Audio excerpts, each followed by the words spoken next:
matched up against Liga team. Avery, what do you know about Liga? Not a lot other than they're the next generation. CS Dota, right? No. Okay. No. Thanks. We already established that was a different team. That is the new generation. I think I have heard some people say this Mirage guy, they just slotted in for 2 on mid. I've heard some rumors this guy can absolutely pop off. So I'm kind of looking forward to seeing him in action. I want to see how the team plays around him, what he looks like. But this is like your classic young rookie type Dota team, right? Yeah. Not a lot of names or history to go off of, I think, for a lot of people. Probably going to be the first time a lot of people see this team play at all, or a lot of these players play at all. It's going to be my first time seeing these guys kind of play on a LAN environment versus established teams and what they can do. So, I don't know. There's not much to really go on other than let's just see what they can do. Like, see how they play, see what they can do. I think we've seen a lot of the one thing we do have is I think a lot of the teams that have come out of that region or a lot of the young players especially have looked pretty strong. Right. If you look to what these teams can do, I mean, I guess like the newer generations in Dota in general.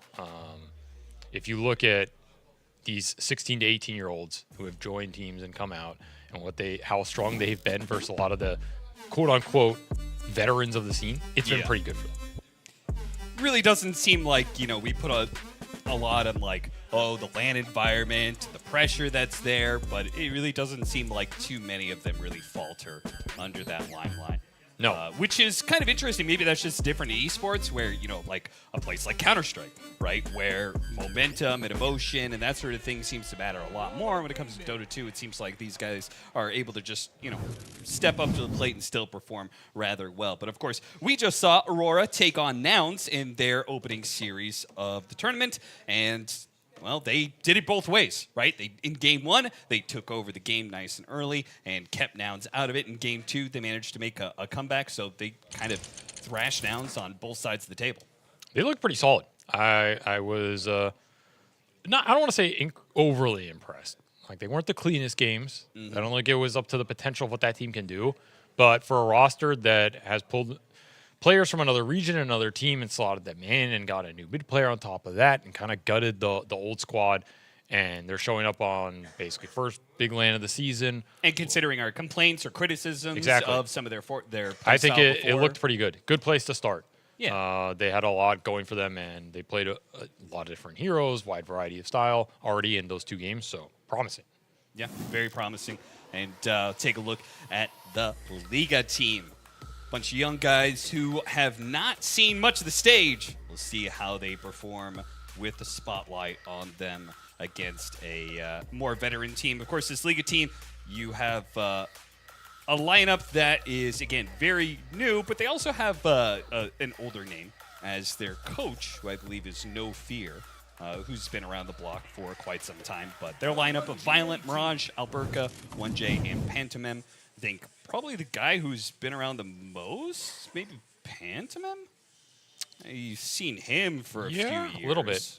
But this is a very young squad. Yeah. I can tell you. I mean, you just look at their faces. It's full of youth, These are not the grizzled faces of guys who have been trudging it out in the trenches of a bad region for a decade. You know what I'm saying? And I want to see some fresh ideas, some fresh aggressive gameplay. I think that's usually what sticks out about some of the younger teams, the more inexperienced teams, is they're willing to take more risks and play more aggressive, which I think favors them long term because it's how you learn more in the game of Dota 2. You have to be willing to do things and let them fail for you to learn how things are supposed to work for your team and how to succeed. Sure. So I want to see them just come out guns blazing. Like, don't try and play some super conservative farm up strat. All right, we're going to outscale you at 80 minutes, that type of shenanigans, hold high ground, right? Just come out, run at some people, make some stuff happen, feed some bad deaths away. So what, right? You're here to learn, improve, maybe make a deep run at this event if things really click for you. It's not out of the question at all. Sometimes the advantage of you being a new team with some newer players is people don't know much about you. Yeah. So you have that advantage going for you. Your hero pools aren't as well known. Your play style isn't as well known. You haven't gone up against these guys on a LAN environment. You don't know how aggressive or passive they're going to be, how they like to smoke, anything like that. So you got that advantage going for you as kind of an unknown team, and you got to use it. Aurora going to be taking Radiant off the coin flip where it's Liga who chose first pick.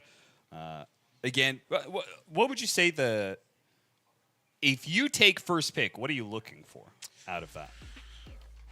I mean, there's two routes. You're either trading some weird support exchange, right? Like you're going to take Clock, Shadow Demon, Tuskar, Enchantress, Naga if you still think it's strong, something in this category, and kind of just see what the opponent does in response and then deal with it.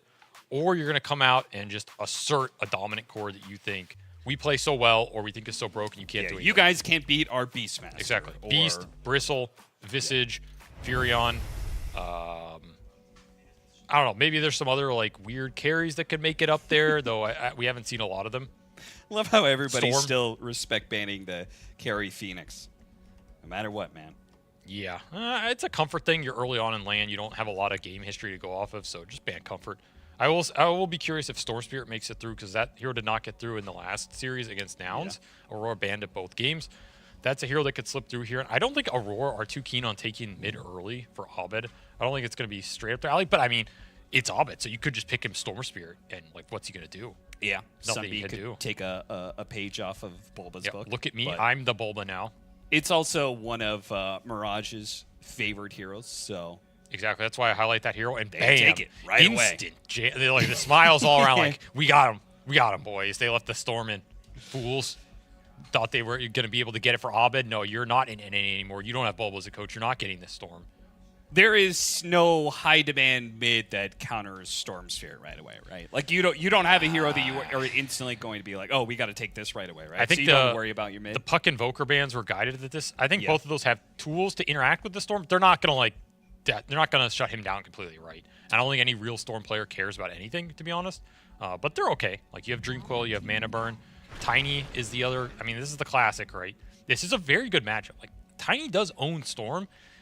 It's just, I think Storm is a way better hero than Tiny is right now. Like, it's not close. Tiny is just not in a good state, whereas Storm is a force to be reckoned with. So you're trying to counter a very good and strong hero in the meta with a very weak hero in the meta. And generally in Dota history, that does not work too well for the team with the weaker hero, even if conceptually it's a good matchup. Yeah, Tiny was picked up 10 times at TI, 40% win rate. So that's quite a marked difference between that and the Storm Spirit, who had 25 games at TI with a 56% win rate. The other hero I think can actually be fairly annoying for Storm is Visage, because this hero gets out ahead off a laning phase, and he just gets so much gold. You can build a really fast pipe, you can build auras, you can tank up, you can even go Orchid if you're really snowballing. You feel like, oh, I'm just going to close this game out. But basically, that hero becomes very tanky. He's a hard target for Storm to jump. And then he has the bird stuns, which catch Storm more than you think. And the second you catch him maybe with 1 or 2 drops, you can chain stun him with something else. I think it's historically been a bad matchup for Storm as well. So I would not be surprised to see some teams try and go into something like the Visage. I would say Lone Druid is in a similar vein in terms of the summons, but that hero seems to just be gone after some of the nerfs. Yeah, people were trying to abuse that new facet, but it got nerfed recently, right? Yep. Either way, you want to tank up versus the Storm, and you want to have stuns versus the Storm. Those are the two biggest things. They'll ban out the Coddle, the Mana Manipulator here. Not a bad ban. This combo is still really strong. And you got to think about your support duo carefully here if you're Aurora. Either pick tanky, pick lockdown, or pick both. That's what I would advise. Snapfire could just be a solid well-rounder here. They could go back towards the Tusk, which is still in the pool. They go for the other 4 position that I think was one of the most popular heroes at TI. Yeah. I don't mind that pick at all. It kind of fits both ends of it a bit. It has some minor lockdown for the Storm and just well-rounded lockdown in general. The laning's pretty strong, and it's a hard hero for Storm to jump if you don't go an Orchid build-up, which generally you don't. Yeah. You just pop the Shadow Realm. Storm's not bursting you, and then you throw everything down. You have a big terrorize threat on Storm, which you can sometimes land. Just time it where he's jumping. You can chain it off the Tiny combo here, and they'll get the other mana battery in the Pugna. It's funny that you mentioned this hero as one of the heroes that has been in the dumpster for the longest in Dota's history. But he's a very strong enabler. He's always been that. So very specifically, good in very specific scenarios, and one of those is being a mana battery. So I don't mind it here. You're not picking Pugna for Pugna. You're picking for what it can do for this Storm Spirit in the game and how fast it can let him play. Do you like Pugna more than Crystal Maiden, which is the 3rd mana battery hero? Oh, you get your Muerta. Oh, so beautiful. All right, okay, calm down there. You have to watch it win first, you know. I mean, the beauty of this pick is it could be going anywhere, man. Like, you Can don't know. It could be a 4 Muerta. It could be a carry 4 Muerta. or a carry. That's right. all. That's anywhere. Anywhere. I mean, it is one of the advantages of this hero. I think it is very viable on both support and core. Yeah. How many support Muertas have you seen lately? I We feel like saw I only saw a couple. carry. We saw a couple at Wallachia. There were some people playing it. Okay. It is solid. Like I said, the laning for this hero is just good on the stat line, so you're not afraid of too much. I would be a little bit skittish about doing a Pugna Muerta support duo. Yeah, that could be a I'll put that little out iffy. there. It's very backline oriented, very squishy. Some good targets for Tiny to combo. Yeah, no guaranteed hard lockdown. Yeah. You're working off of dead shot. But this is a hero core-wise that cuts through the Tiny armor if you're looking at carry Muerta here. And, of course, you have the decrypt combo. Yeah. That's pretty it's cool. Pretty nasty, honestly, in the middle of the team fights. Didn't they make it so that Muerta, if you decrepify Muerta, she does her magic damage, or am I hallucinating something here? I don't know about that. I don't know if she gets the amp, but that could be a weird interaction. Unless Aurora going back for the Luna, some more magical burst damage, another mini stun for the Storm. I expect there to be a melee support here, either the Tusk, the Tree, the Ogre Magi. I doubt that, but never know. Probably just want more stuns. I mean, Tusk looks like the obvious solution here. Omni Knight. Ooh, Muerta can always attack when she's ethereal. Muerta can always attack ethereal targets. Yeah, When attacking ethereal targets, all her attack damage is delta as magic damage. Yeah. So because they made it a part of her facet. So now you can't decrepify her or. Yeah, but you're not getting the bonuses. You're not getting. It's not like you're in ult form or something. Yeah, sure.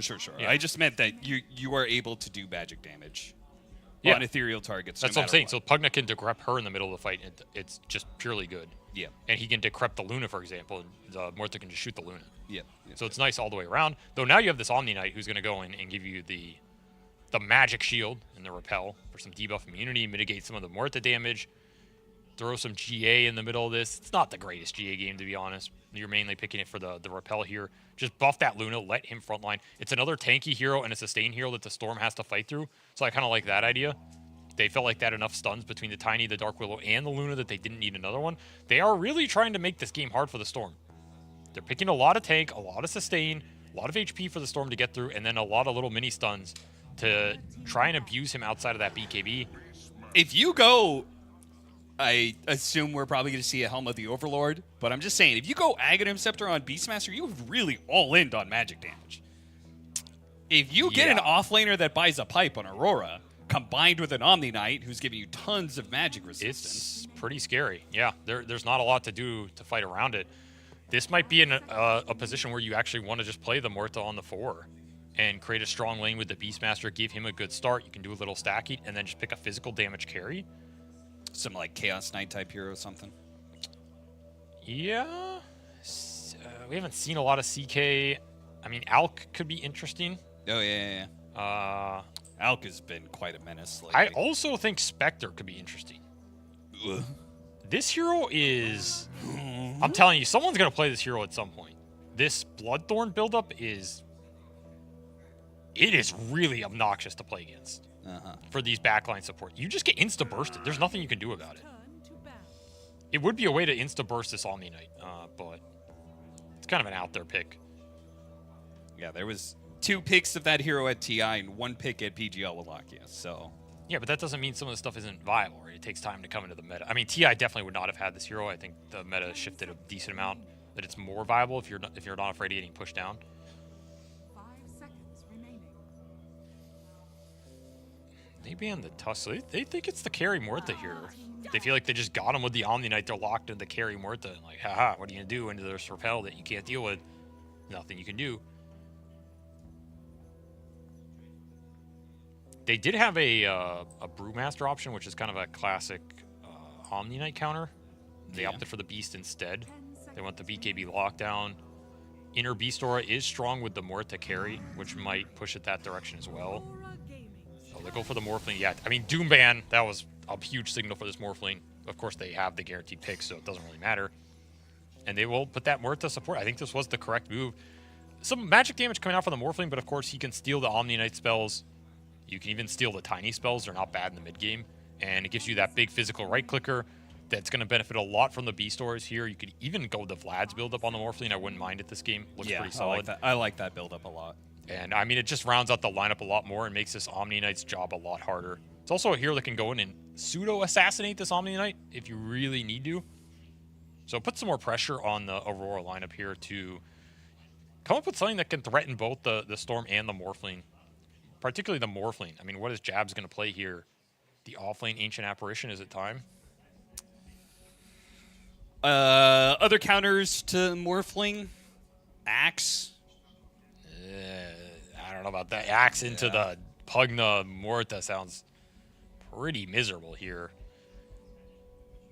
It might just, I mean, I would say Enigma, Pango, Doom were like your best. They all got banned out here. There's still the Visage, which I've been calling for. We just haven't seen. I think it's fine here. Not the greatest, but it's fine. Offlane Phantom Lancer. Never out of the question for Jabs here. The CEO gets what he wants. Yeah, it is Jabs. You got to give us some leeway. Hell of a Phantom Lancer game. I'm just saying. You got to think outside the box with this team, you know. Night Stalker. All right. Oh, that's out of the box. I feel like that was one of the most successful heroes of this current patch on Dota 2 Pro Tracker win rate, recently. yes. Stats-wise, this hero's been performing really well. Yeah. I think in practice, it is not looked as great.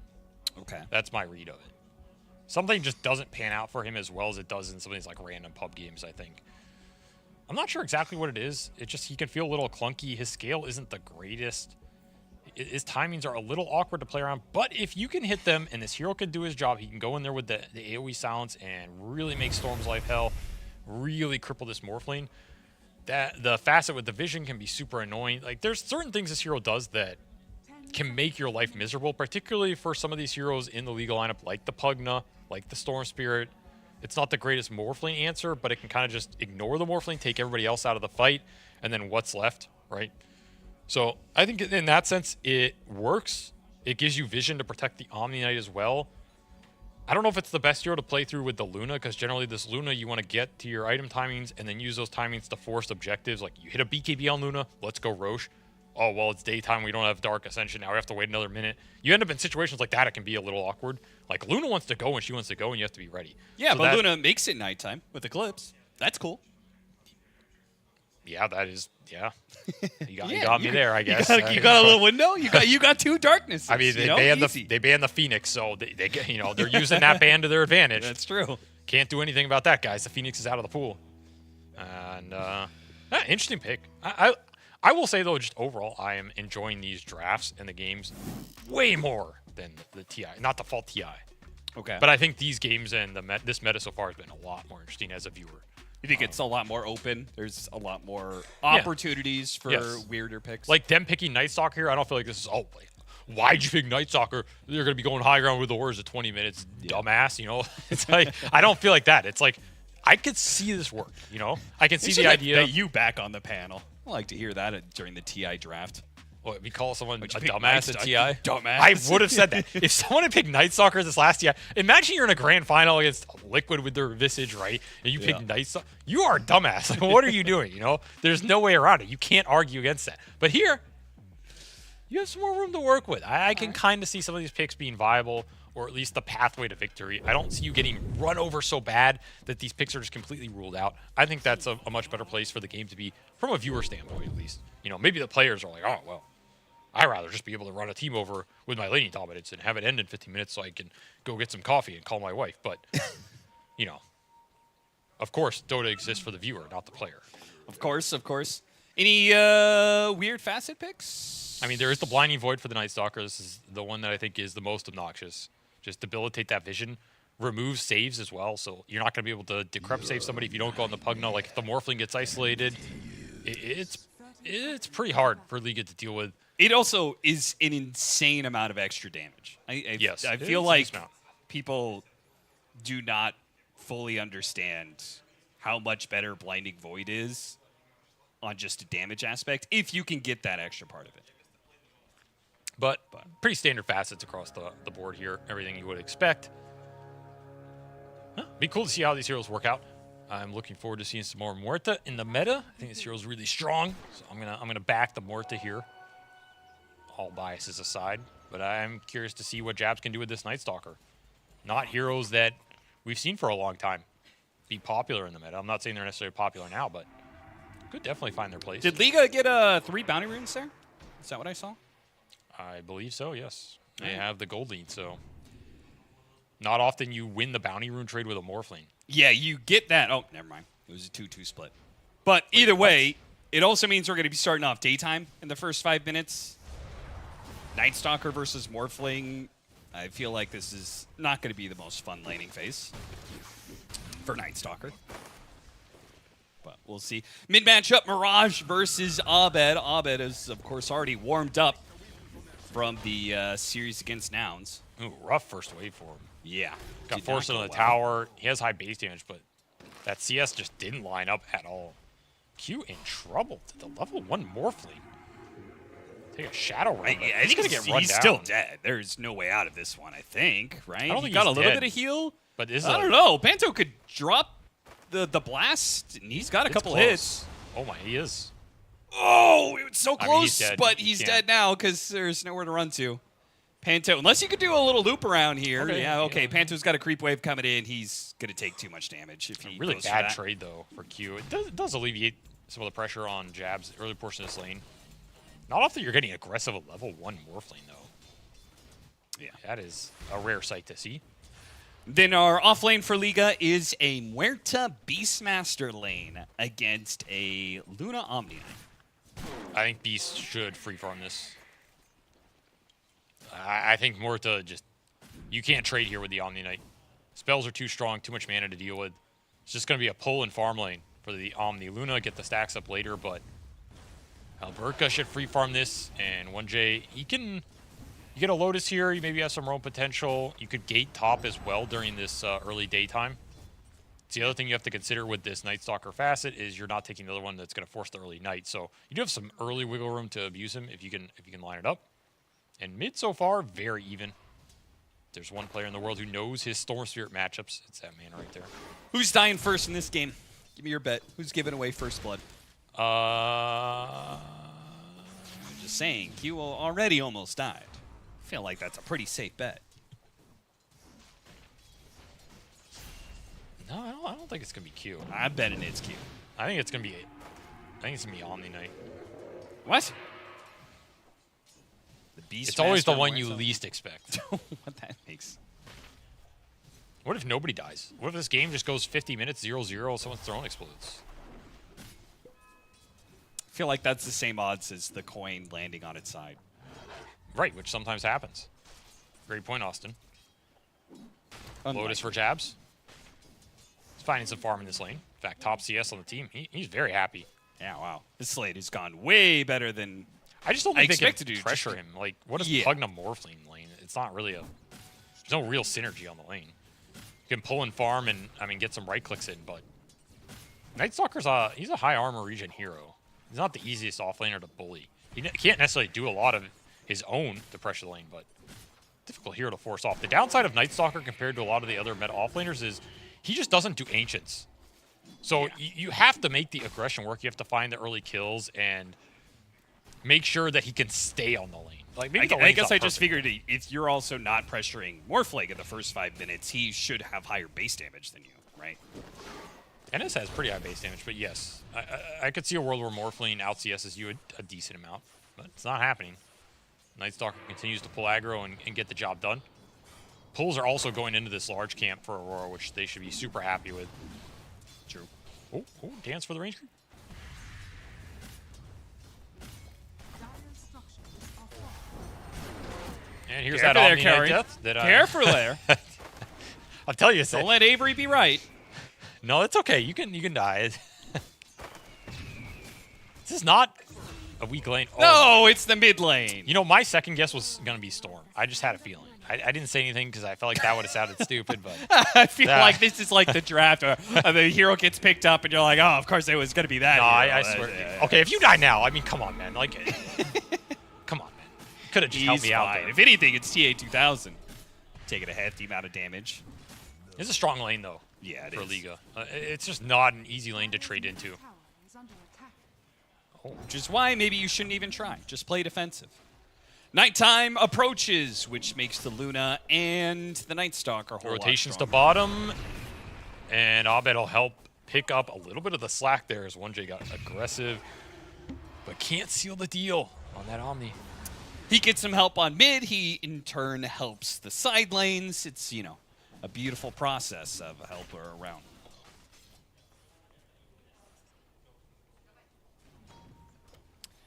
And don't forget there are drops that you guys can also get while watching this tournament.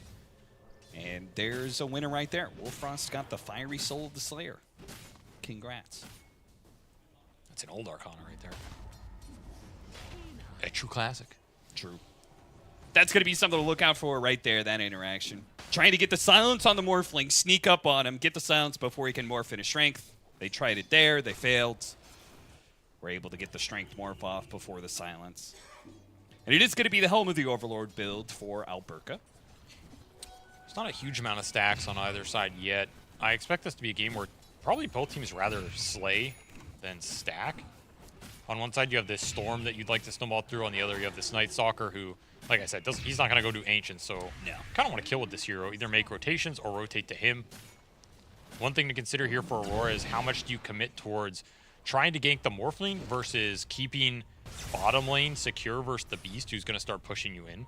Sure. Which side lane do you commit resources to is really important for Aurora to decide. Maybe they try and do both at the right points, but I would lean towards just going to the Beastmaster. I think trying to gank and kill this Morphling, just it's not that easy, and I don't think it does too much to change the course of the game, where if you can kill this Beast once or twice during this next 2 or 3 minute period, it's really big. Yeah.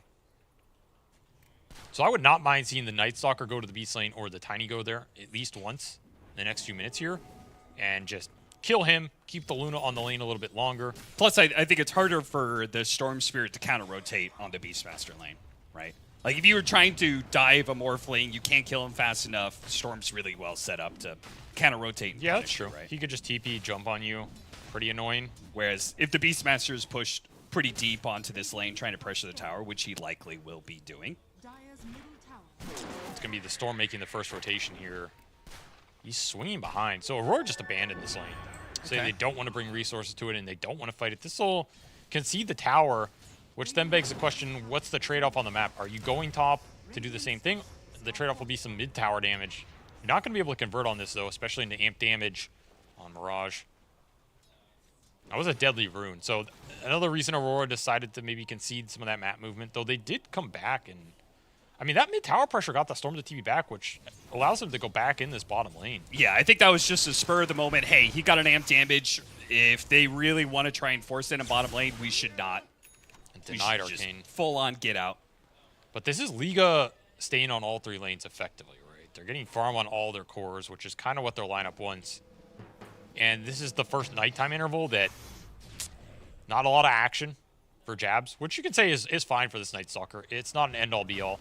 He doesn't need to find a huge amount in this first nighttime, but No, I think first I'd nighttime like to is... find a little maybe. I always feel like first nighttime is pretty whatever. Yeah, it's a hard time to move in. I would almost rather most of the time Night Stalkers just keep farming during their first nighttime, because if you try and force things in the first nighttime and it fails, you have set yourself up for That's true. disaster, and you can't actually be feeling strong in the second nighttime, which is usually where Tower is under you're... I think there was probably a small window where you could make the TP bottom, kill this Beast, and gate back top, but it is a pretty risky move. It's not guaranteed to go your way. You know, Jabs didn't have the easiest early laning phase either, so him getting free farm now feels pretty dang nice. Oh, the core is pretty close with each other. Carry finally does fall to the combination of Beastmaster and Muerta. Told you. I mean, it's big difference when there's a level 6 Beastmaster. The first death of the game, that Omni You Knight. can actually roar and stun somebody, guaranteed. Another prediction absolutely crushed here. Yo, can I just say that Veil cosmetic for the Luna probably has...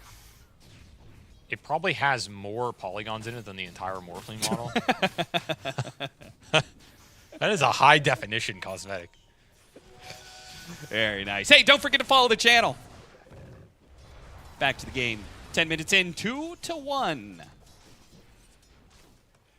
See Power Runes spawning. Jabs, the last remnants of his nighttime to play with, and he has stayed top the entire time.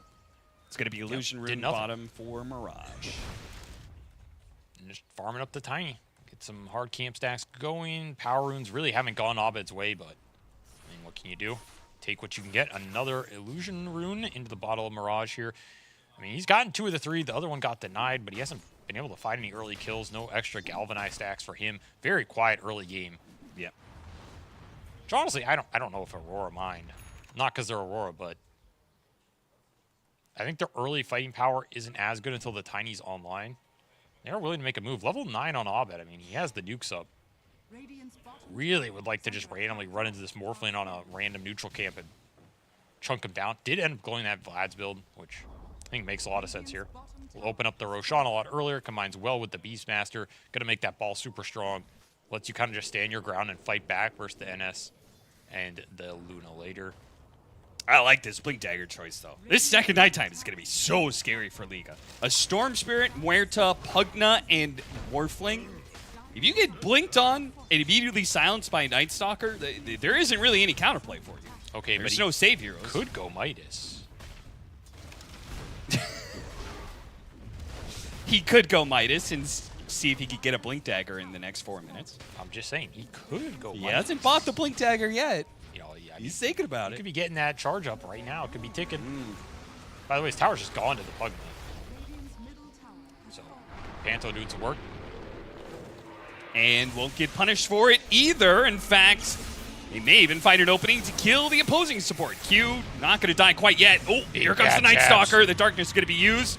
Chase down some heroes. Got the silence onto the Storm Spirit. A premium target if they can kill him, but the Decrepify is slowing things down. They have an Avalanche, but now he's being healed up and they've gone too far. They stumbled into range of Alperca's Roar, who uses on Abed. He gets the heal from Kaori, so he'll be fine. Looks like Liga and Aurora will be able to bail each other out, and nobody ends up dying until Panto.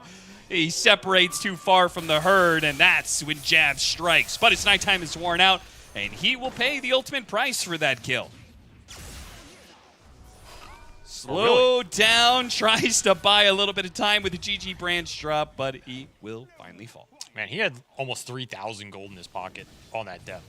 He was just debating if he actually wanted this blink. Ends up buying it out, which, I mean, you're trying to save a little bit of gold, and I think it is a good blink game. Yeah, I think it's an amazing Blink Dagger game. I'm surprised he was second-guessing it at all. Yeah, it's just awkward to go into that fight in the early game with your first Dark Ascension, and you have 2,600 gold in the pocket. It's like, Yeah, imagine that fight. Great. Imagine if he instantly blinks on the Storm Spirit early on there. I don't think they had enough to bail him out that early. Could have been a little different. It was the Vlad's build up for the Morphling. Yeah. I'm a big He's fan cruising. of this build. I mean, all the cores on Feels Liga good. are cruising right now. Yeah. So that fight ended up working out pretty well for them, honestly. You take down this NS who was free farming the Dark Ascensions on cooldown.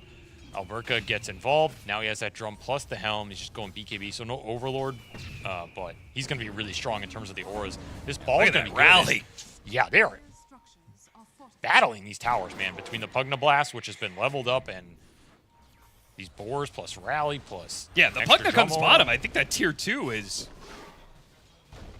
even if Aurora try and fight for it, they may just still lose an early tier 2. I don't think you can fight. I mean, this is the Night Stalker problem, right? You play Night Stalker into these ball summons lineups.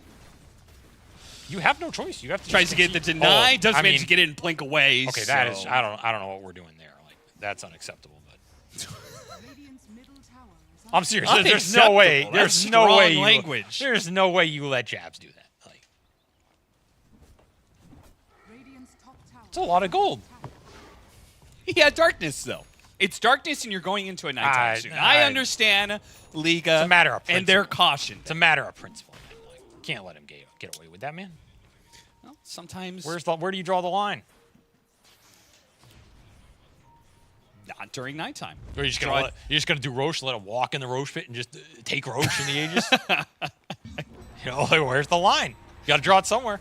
I feel like we're talking about two very different scenarios. Aggressive here. triangle smoke. If you're Liga, you have to expect everybody to kind of be around here. There's nowhere else they can be on the map. The Aurora, they're just gonna smoke out in another direction. Scan misses.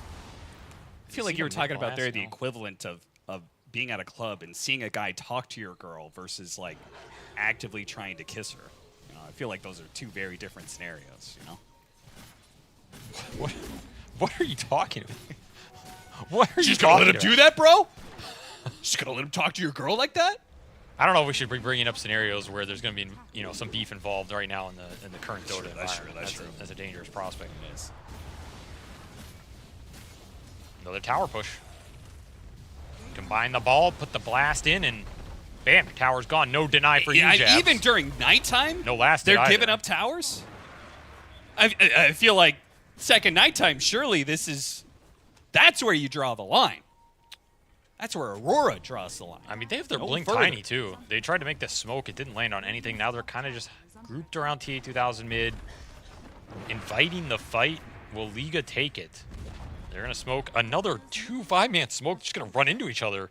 On the 60-meter ball, Abed gets a jump, avalanche on Oh it too, my. with immediate silence follow-up, and the terrorize on top of all that one. It still doesn't immediately break these heroes with a waveform across. Yo is actually looking pretty strong here. This Morphling is looking good in CA2000, despite the help from the Omni Knight, may end up going down in desperate TP away, and avalanche that covers him, and it's just enough.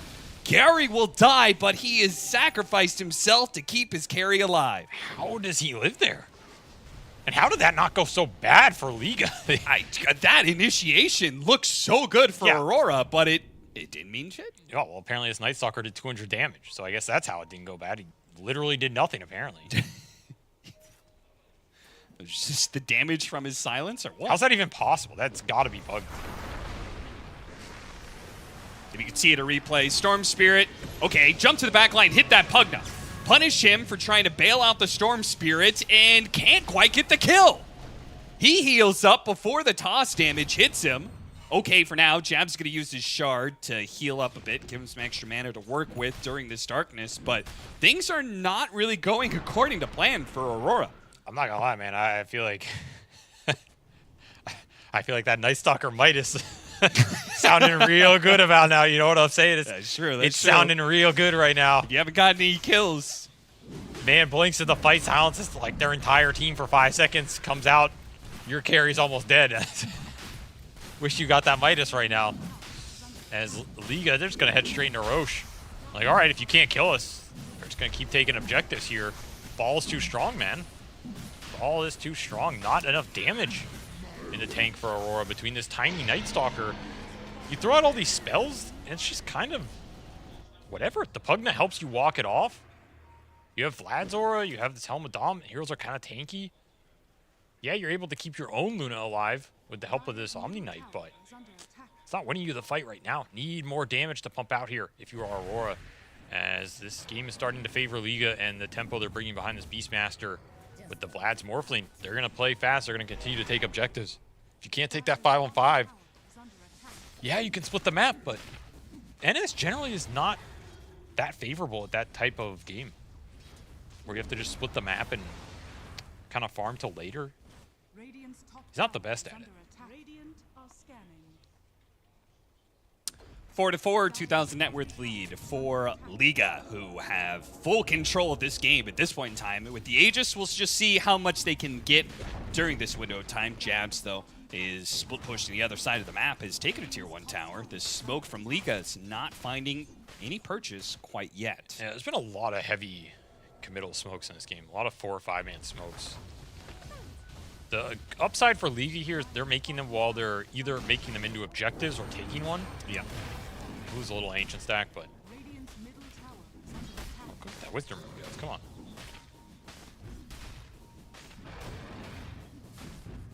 This will be a map sweep smoke for Liga. Yeah, if they don't find anything with this is going to be so much wasted time. Q gets out the Shadow Realm, TP's away, and the dead shot is there just in time. So they will get something, but really it's very, very small. A kill that's worth 600 gold, while Aurora were taking your Ancient Stack. They took your Wisdom Rune. Not a good trade for Liga. And the downside of these super big smoke plays, they're just not that rewarding when the map is so big as it is in the modern age of Dota 2. It's funny how, I mean, I feel like that's just a little bit of Aurora, you know? Like, once they start playing defensive, you know, they're pretty good at it. They're pretty good at splitting the map. They're pretty good at limiting the pickoffs. Abed using his haste rune in the mid lane to get away. The haste runs out, and now he's stuck. With Violent coming in from behind, turning into the Tiny to provide some additional disables, they get a bigger pickoff. That's a huge find. A lot of time off the map for this Tiny, who is being a nuisance around that mid lane with the ward up. And now we're daytime too, so they have the run of it. The map is getting smaller. All these lanes are being pushed in, which just means it's even more efficient for Liga to make this sweep back and forth. They take your Tormentor. Easy Morta Shard. Not the most impactful right now, but never know. Down the stretch. When does TA2000 want to just take the full 5-on-5? You got to be thinking about next nighttime period. That's a long way away. To concede the next 4 minutes here, 2 minutes of that still has this Aegis. You just finished pipe. Do you poke the high ground here if you're Liga? There's a chance you could threaten it. Gonna get another Wisdom Rune here. Yeah, with the combination of Morphling and a Pugna behind him, I do think you actually do have a way to kind of poke at the high ground early on. Not impossible. It's not that great, but kind of see Aurora, like, the Tiny and the Omninator are back in the base. In fact, they're going to smoke out just to try and escape this chokehold right now, take the fight, start it on their terms. This Morphling does not have Aegis. This will be really rough for Aurora if they don't manage to make this work, but they got a good initiate. No, they didn't. A Glimmer Cape goes out. Abed does not get the toss back or anything there. Just dies 100-0 without getting anything off. And Liga know that was quite a breaking point for Aurora. Using Darkness, now there's just going to be full daytime. He was looking for the Beastmaster, and I think he got caught by a Bramble or a Hawk, one of the two. Very heads-up catch. I don't know if that fight goes that well for Aurora, even if he finds that, though. Yeah. I think they're just too tanky right now on the side of Liga. And you don't have a lot of damage of your own if the Luna can't get in there and just take that team fight over. I mean, you look at hero damage numbers, they're very low in this game. Only the Storm Spirit. Mirage has eclipsed the 5-digit number. That's very interesting. This is what I was expecting on the last series, honestly. Another solo Tormentor. I mean, Liga are definitely getting way more out of the map. They have taken a lot more objective control. They've got multiple Tormentors, multiple tier 2s, all gone for Aurora. First Roshan. Their cores are all powering up. This Muerta is also starting to catch up to Abed. Not a good sign for Aurora, and the win probability is going to show all of that. Feels like Aurora is all in on their double BKB timing to contest next Roshan, which is going to be during nighttime. So they will have like certain advantages. They are going to peak a bit. Yeah, you can only roar one person here. You do have that. Oh, I thought it was going to be double BKB, but it looks like TA2000. I mean, he has Omni delaying Knight. his. I don't think you actually want BKB on Luna here. I don't know. It's Yeah, you probably just need to maximize damage at this point. I mean, their burst with Tiny Nightstalker hasn't been doing it so far. So that's the concerning part, is how do you actually take the fight if you are Aurora? Because you just jumping in has not worked out at all. So do you have to play it in a way where you're the one forcing an objective and Liga fight into you? And it maybe expose their backline a bit more so you can collapse on it with multiple cores at the same time instead of trying to reach and find this like huge toss play? Where they try and jump like the Luna and he gets repelled, Guardian Angel, you turn it around off of that. Drain some of the Storm mana out early. But that forces you to be in position to control Roshan and make Liga go into you. So far, it's not been the course of this game. And BKB is now up from Mirage. He'll find another power when they put the gem on him. He is extremely strong right now. Liga are feeling their timings. They're going to group again. Conda done for the Morphling, so the damage is online. Oh, half his HP already. He's going to turn to the Night Stalker and silence him to try and prevent him from using Darkness. He got away off the Glimmer, blinks out. Kiari, he's going to repel, TP away. Alberca, Roar, it finally comes out. There it is. A little awkward, but they get him. Aurora just forced to retreat again. Will at least cut their losses, but it does not feel good around the map right now, and the courier for TA2000 has been slain by Mirage, so that's some missing net worth for this Luna as well. Yeah, that's pretty unfortunate when he was trying to complete this phylactery Conda. He did get some space off of that at least, though. A lot of heroes showed at top. See what Liga decide to do with this period. They did smoke up and gate, so they're trying to compound the advantage, find more pickoffs. It is nighttime, though, for Luna and the Night Stalker here. Kind of difficult to make plays into the vision. And you know Aurora are kind of going to group up during this time and try and strike back. And yeah, this is, you're pushing into their side of the map during nighttime. Like they have the, as you said, the vision advantage over. They're going to see you before you see them.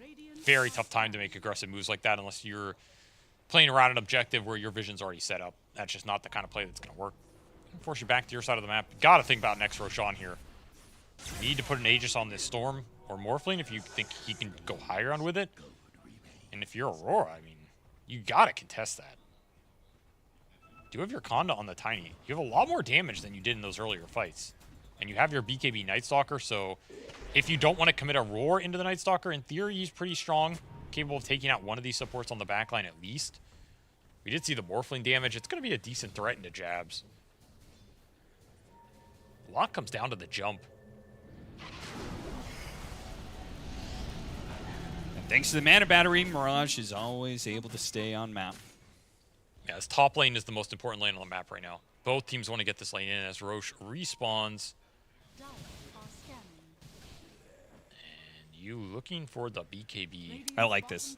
Violence making this play where he's trying to get them to come to this bottom lane, right? Force them to be able to TP in. And then as soon as they do, okay, boom, the Luna shows. All right, TP top. Now they can make an aggressive move knowing the Luna isn't up here, and they've controlled the area for Roshan.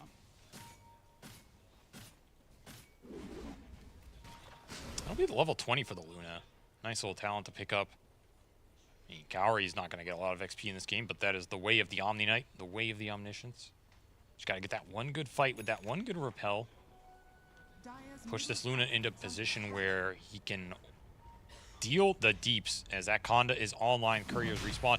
Is it too little too late though? Conda, level 20. Aurora hitting the peaks of peaks here, but down 7k. Not in position to defend Roshan due to that play from Violent with his split pushing Manta.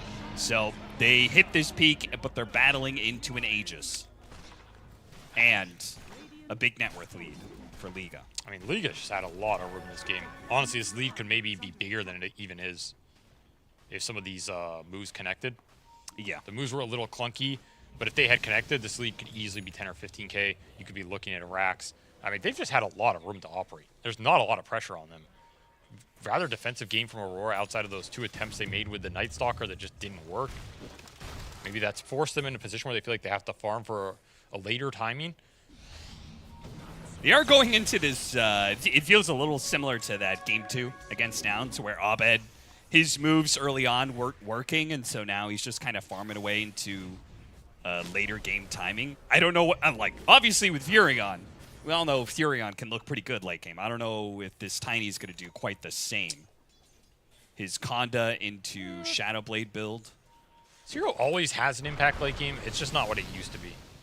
I think that's how most people would see it.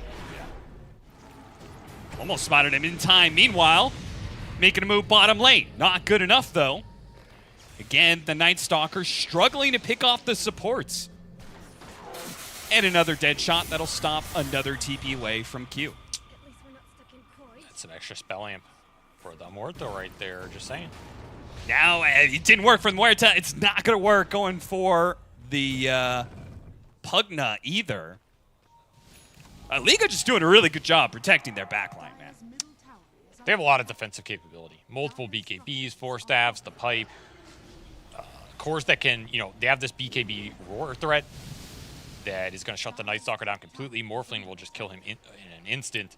It's not that easy of a game for Jabs to really go deep into the enemy lines and just have a free-for-all. This will lead into that tower push with the Aegis. Yeah, you got 3 minutes left on this Aegis and 30 seconds left of nighttime for Aurora. So we'll get the poke, see some heroes back. Happy with that, drop a ward, and farm the map. This should build a net worth advantage. Jab's still out here finding a little bit. But, Yeah, I mean, it's a Night Stalker. It's not like he's stealing all your ancient camps and going ham. yeah, he could eat one of those ancients. Greater Lotus for the Tiny could come into play. He's going to cut the wave and make it so Liga have a decision to make. Can no longer just stick it out in this bottom lane. Oh, they see them coming out. They be they mid. got one ob bottom on the side of Aurora, but they did not find this second one. Abed, he's going to blink. TP's away. Glimmer caved on him. Deadshot lands again, and they had the vision to be able to grab him. Abed caught on both ends of it. They try and use as many saves as they can from the Omni Knight, who dies at a one-shot barrage there as the Morphling shotguns him down with a waveform Conda Ethereal Blast. A bad place to die right outside your base. This is just going to be a bottom lane push with this Aegis.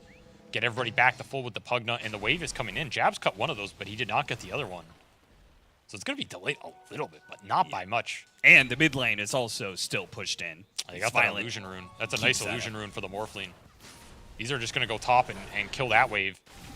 Set the map up really nicely, and they are struggling here. They are struggling versus the enemy and the neutrals. Can't even take their second Tormentor after the first one was stolen away from them. A little bit of an early glyph too. The tower's just gone before the fight commences. I mean, Aurora, what do you want to do here? Waiting for Abed to respawn. He's up now, but Liga are already out. Not even to give Abed the opportunity for a toss back. There's just no openings for Aurora. They can't find anything. They have their BKBs. We saw the BKB come out for the Luna there. Might have not been the worst place to fight either, but now you have another Hurricane Pike done, this time on the Muerta. This hero does a lot of damage. You have to respect 1J in these fights. Like, he's randomly going to kill a hero or something with this Hurricane Pike ultimate up. Not a lot of pressure going into him if the Night Stalker has to find the Pugna, for example, and straight back into bottom. Get that Rax. Aurora showed on the map. They left the area, and I mean, guess what? That Aegis is still up for 30 seconds here. I mean, is this game going to end with them getting 5 kills to their name? Very well could. Conda Beam's hurt, that's for sure. They do. And that'll be enough for them to wait out the Aegis timer. Closes in 10 seconds, so. Ooh. Is Almost caught Jab's top. Yeah. That was very close. Violent was looking for him. He's going Yeah, butterfly. That is going to be a strong timing. Yeah. I mean, he's still going to be susceptible to the Condas. Yeah, but he's tanky enough to just absorb it, and he out man fights everybody with the B-stores behind him, Pugna giving him some extra heal and save.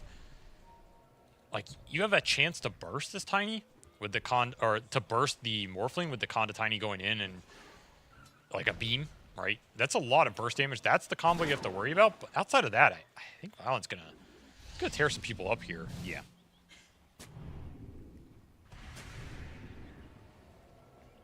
Game is heading later. Nullifier on Jabs. Really important item for him this game. Absolutely needed it at some point to just deal with the amount of saves that are coming out in this Liga lineup. Feels like a necessary item on this hero almost any game, to be honest. Second attempt at the Tormentor. This one will be successful. It'll get a shard for Kaori. Wow, look at that. Which now you've got that double purification. Yeah, it's See if actually, anybody survives long enough to actually get the second heal. I don't think it's that amazing in this game because there's a lot of burst damage, but Yeah. it's not the worst shard anymore. Better than Degen Aura. which I think That what it is used to true. be. That one was... All right, Shadow Blade for the Tiny. This is something that could create an opening for Aurora and not force the initiation onto the Night Stalker. What is that initiation? What does that opening look like? Find a You just- hero, toss him in. But who? 'Cause Anybody. I think it actually doesn't work if he tosses in Morphling or Storm Sphere. I mean, you could toss him into Terrorize. Okay. That is a play. Sure. It's not the most difficult one to execute, to be honest. You just have to be ready for it. And I guess if you have the nullifier, there isn't a save from the Pugna. Right. But you have to have vision to kind of make that play, so maybe you're kind of dependent on the Night Stalker to start it in a way anyway. I hope he doesn't plan on Shadowblade walking through the bottom lane. By the way, look at that, the Vlad's into the backpack toggle to not show the aura on the creep Oh, wave that's as a they cool make play. this base play straight into Nice. the base. Aurora just not ready for this at all. I mean, to be honest, I don't know if that Vlad's play mattered because you have Beastmaster. You can't toggle his aura, so the aura was showing no matter what. Nice small heads-up play as they get a Rax for free. No contest here. Aurora concede a lane as they are going to try and finish the Daedalus on the Luna. Okay, so that's your big PowerPoint, right?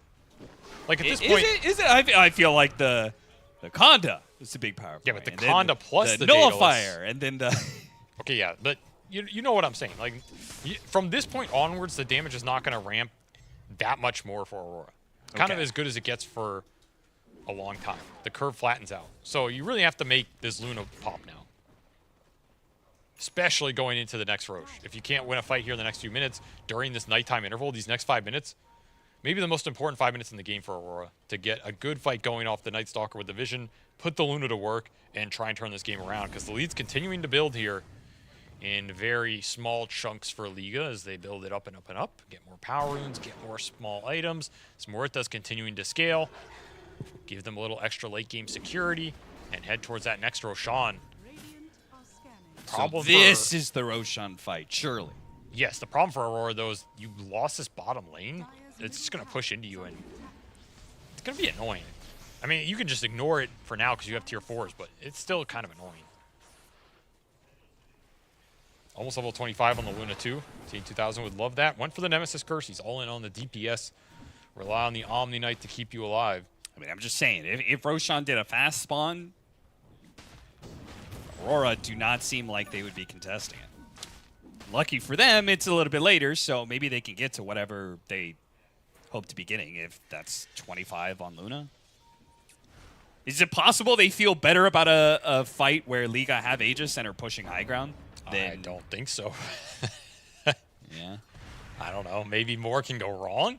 That's one way to look at it. What's the opposite of a turbo game? That's whatever this game is. Dire's A molasses game. This Dota now has a slow mode.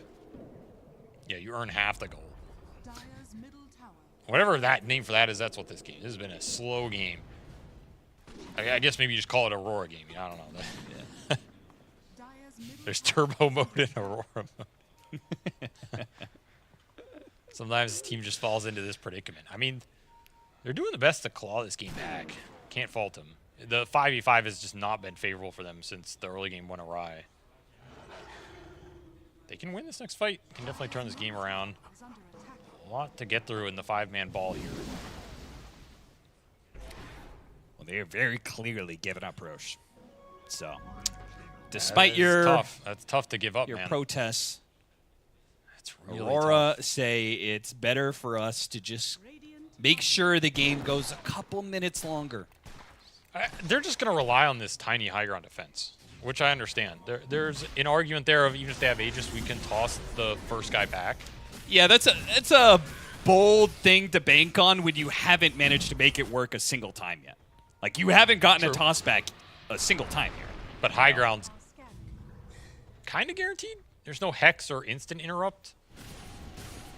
You are giving up this Ags. Like, that's the problem. You just keep giving up these Roshans. They're worth so much net worth. That's going to be an Ags into the storm. Yeah, it felt like it was always like third Roshan is the one Roshan you have to contest because it's such a massive amount of net worth that Yeah, you it's get tough. relatively early on in It's the game. really tough It's to just give a that free up. 4,200. Arcane Rune, though. That's nice for Abed. He's got a lot of pink items. Very thematic. Yeah, might not be winning, but at least he looks good. Ninja gears across the board here for Aurora, too. I mean, it also tells you they Rat, really, rat. yeah, they want to wrap. They just want to find the back line when it comes down to it. Make sure that jump lands. What's 20 for the Night Stalker? What talent is that? Is there anything good there? 20 strength or 20 crippling fear DPS? Yeah, that sounds How's that a level not 20? consequential at all. How's 20 crippling fear DPS and 20 talent, dude? That's like insulting. Yeah, it is. is under attack. That is. It's like 50 HP or something. Here, have a gauntlet. So, of course, he chooses the 20 strength. Storm Spirit gets the electric vortex duration, which is actually a big deal when you have an Agate Scepter. Oh, yeah. He is. He has that shard as well. He's going to go Overload back procs. for a Bloodthorn, has an Orchid. He does a lot of damage. He also has 18 Galvanized stacks right now because he just hasn't died forever. He's zipping and zooping, and they got an initiation. That Conda does some damage. Wow, they one-shot that guy, and they got a gem for themselves, which Vision has been a problem. Now the Night Stalker's going to try and get more for them, and he will get it. Got Panto. So the Pugna goes down alongside the Beastmaster. Aurora get their 6th and 7th kill of the game and are the ones hitting high ground. Why is Liga just not grouped right now? You have Aegis, you have your timing to go high ground, you put it on the Morphling, just group it and walk down a lane and force the fight on your terms, right? I don't think there's any reason to give a pick off like that. And Aurora, a gift from heaven, they get their Conda combination between the Tiny and the Luna putting both to work. It will instantly pop anybody in this game. All right, look at Violence was doing it top lane. Almost takes the melee barracks here. Jabs can't really do much to stop him. Pops the BKB, almost dies anyway. Toss up in the air. Abed gets the BKB out of Violence and TP's away, so they kept their building intact. I mean, at especially least he got since the something. melee barracks, it'll start healing up. That is, it's still a big misstep in this period for Liga. Yeah. Now, you only have 2 minutes left on your Aegis. You have to regroup here. It is daytime. That feels a bit better for them, but gotta respect the double Conda burst coming out from this lineup.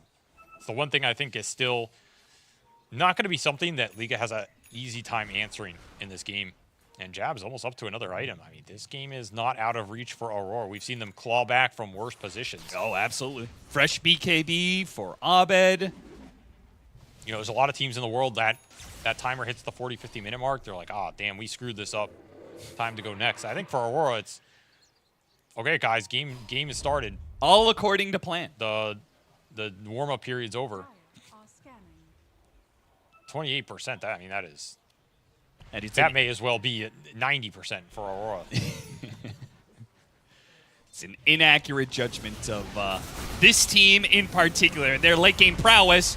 But will they manage to pull through? Abed gets diced by that. God That dang. Morphling is doing some big work. And TA2000 is just being kited around now. Didn't really get much out of that Eclipse whatsoever, though 1J is still going to die to the Night Stalker. Jab's quick assassination there, but it's back to daytime now. Hits the darkness, makes a run for it away from the Morphling. TA2000 still being kited no around. He's man's now land. back into Violence. He turns around. hit it. Almost kills Mirage. Almost immediately does manage to get him with the Glaze. And he is man-fighting with that Satanic up outfighting against Violence as well. He's outfighting the Morphling. Almost kills him with another Conda. They'll finish him off. That takes away the Aegis, and he's surrounded by Yeah, he's heroes. done. He's done. He's going to be tossed Avalanche early. There's no way out of this one for him unless he gets off the BKB, which he did. He's not done.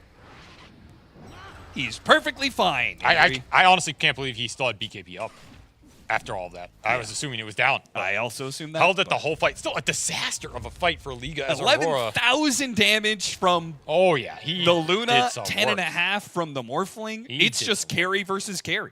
Yeah, and one of those did a lot more. I mean, this Luna was out fighting the Morphling. Not a good sign for Liga at all. This Morphling is supposed to be unfightable. But TA2000, he has his talents, he has his items. The Daedalus Conda finds an amp damage rune, and now he's just going to run it straight into Liga's base. I mean, a big part of that, though, was he got off Satanic, Yes. right? And it did not get kited. Where was like the Beastmaster? I feel like as long as Liga's kind of grouped up, you get a Beastmaster roar and Morphling kills whoever gets roared. That fight was just super disoriented. Yeah. Liga were just all over the place. There were jumps on multiple angles. This repelled Luna they didn't want to touch, so they kind of had to wait that out as well. Very awkward position for them. Was a tiny buyback. That is a big point worth mentioning here. Yeah, Abed absolutely. did commit the buyback. That is one of the reasons that fight was as one-sided as it was. Because we saw at the beginning, he got chunked, and his second life was prompted there. So that wasn't, it wasn't just like, oh, we owned them in that fight, ha. It was an expensive buyback to get that job done. But I think you'll take that here if you're Aurora. That just cut that lead down to 5K from 12. Your Night Stalker and your Luna didn't cost them too much. Jabs finishes that AC. He's dealing a lot more DPS now.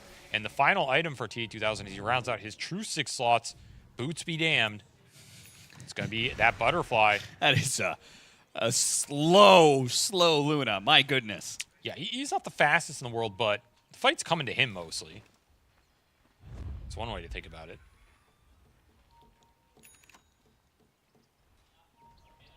They've got some damage to play with, Ben. This is not an easy late game lineup to break here if you're Liga. You have jump, you have this super powerful Morphling.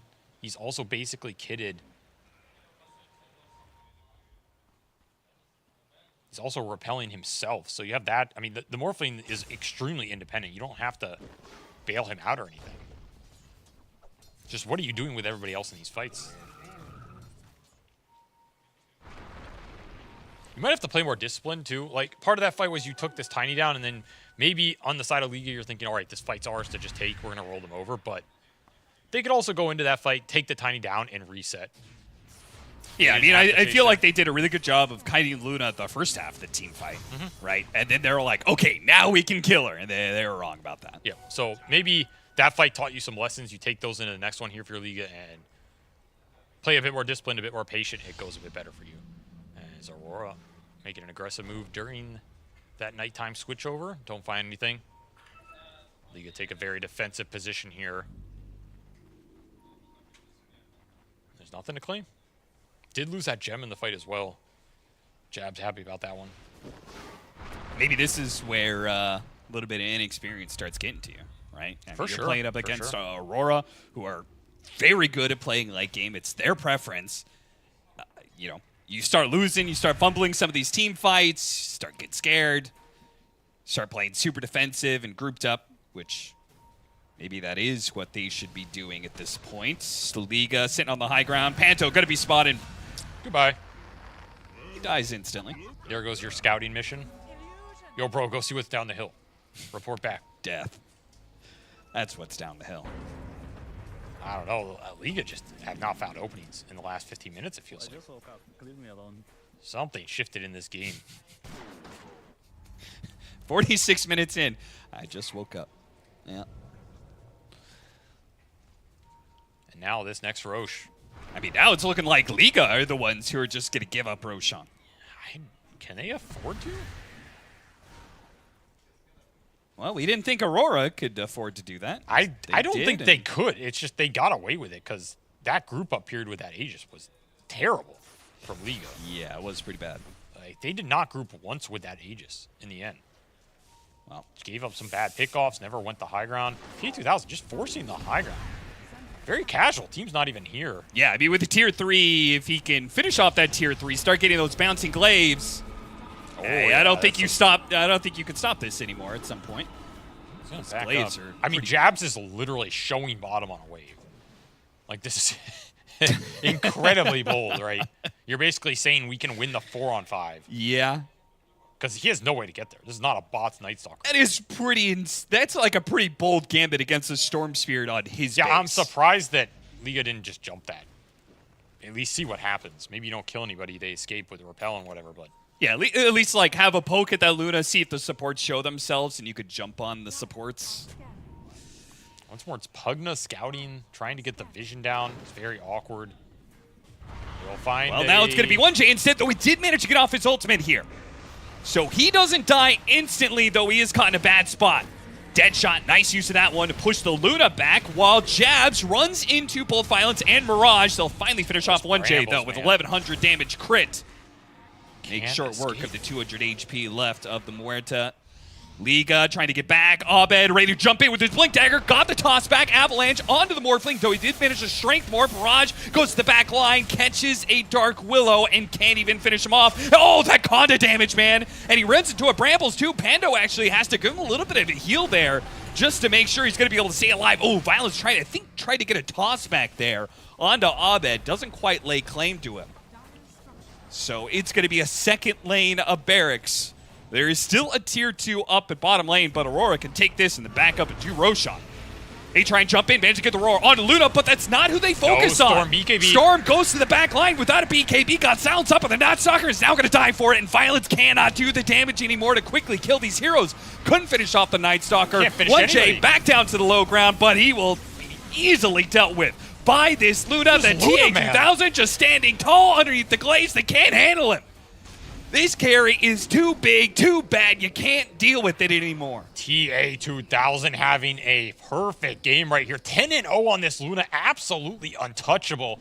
He got to his point, took his moment, and he's just going to end the game here. No buybacks means this game is done. You're absolutely done. This Morphling cannot fight the Luna anymore. You missed your window with that third row. Flew it straight out. A Divine Rapier. They need the Roar to really be able to have a chance to kill TA2000. Divine Rapier is not going to be good enough to threaten this carry. TA2000 brushes off his shoulders, says easy early game, easy mid game. We got to what we were looking for. Well, I don't know if that was easy. Late game Aurora.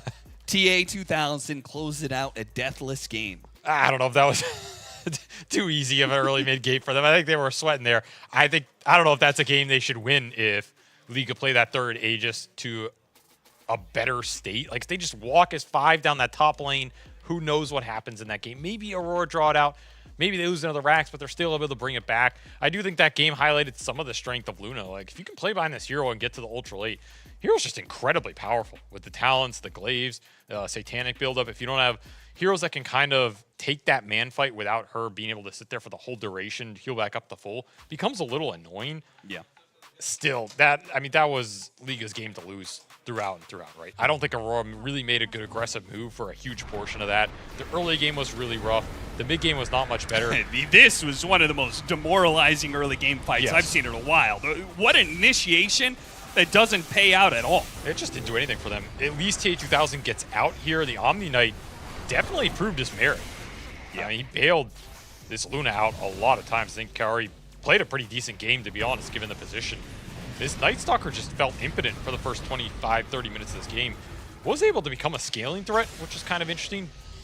But how much of that should have you been able to get away with here? I don't know. Something for Aurora to think about as they watch this replay and go into their future matches. Still, I think Liga showed some of their prowess here. It was not the fastest game for them, but they did take a pretty big objective lead. They played around the Beastmaster fairly well. They got the first 3 Roshans. That's something to take with you here.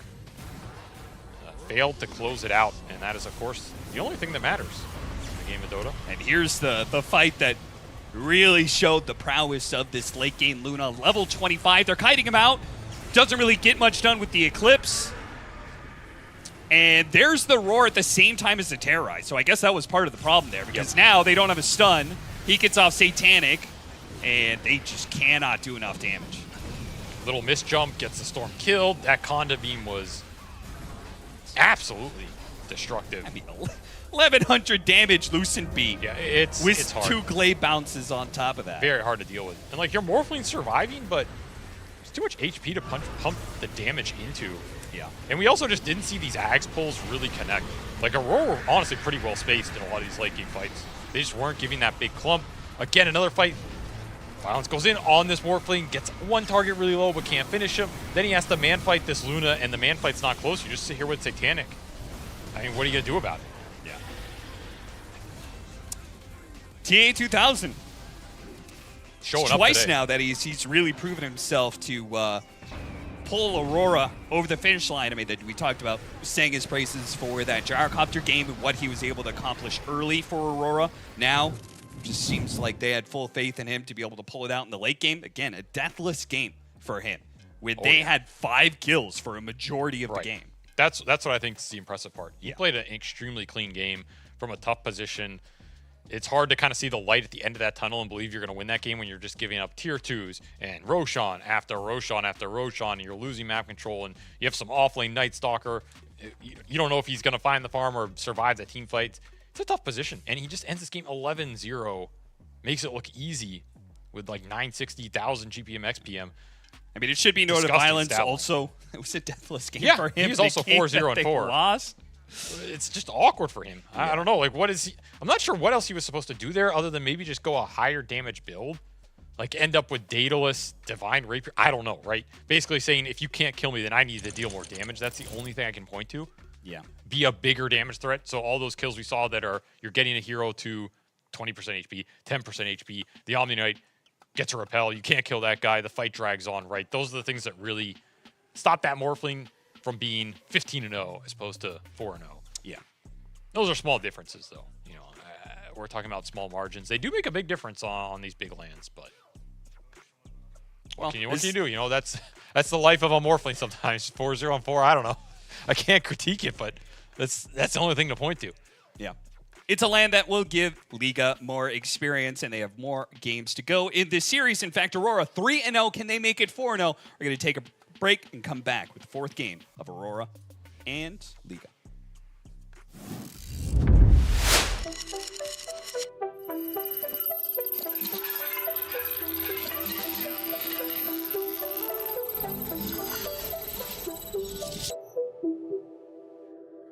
Members of good team can finish each other's sentences. The best team understand each other's without words. The real professional know what on his teammates' mind. My name is Hooch, and today we'll see if Dota players can read each other's minds. First, we have Team Aurora from 2 different continents. Guys, how do you communicate? How do you synchronize? That way. That way. That way. The way. Давай. Okay. So let's go to our format. So I prepared the test for you. The thing is, one player has a blindfold and he needs to guess the words. You guys are standing close and you need to say one word which associates with the word is guessed on the screen. When you know the answer, you press the button, and if it's right answer, you hear the sound. In the end, we will count your points and see how many points you have, if your chemistry is good or not. Are you ready to start? Okay, let's go. Twitch. Kick. Life. Stream. Chest. Items. Farm. Surviving. Okay, makes sense. Okay, next one. It's gonna be easy one. Immortal. Second life. 5 minutes. Roshan.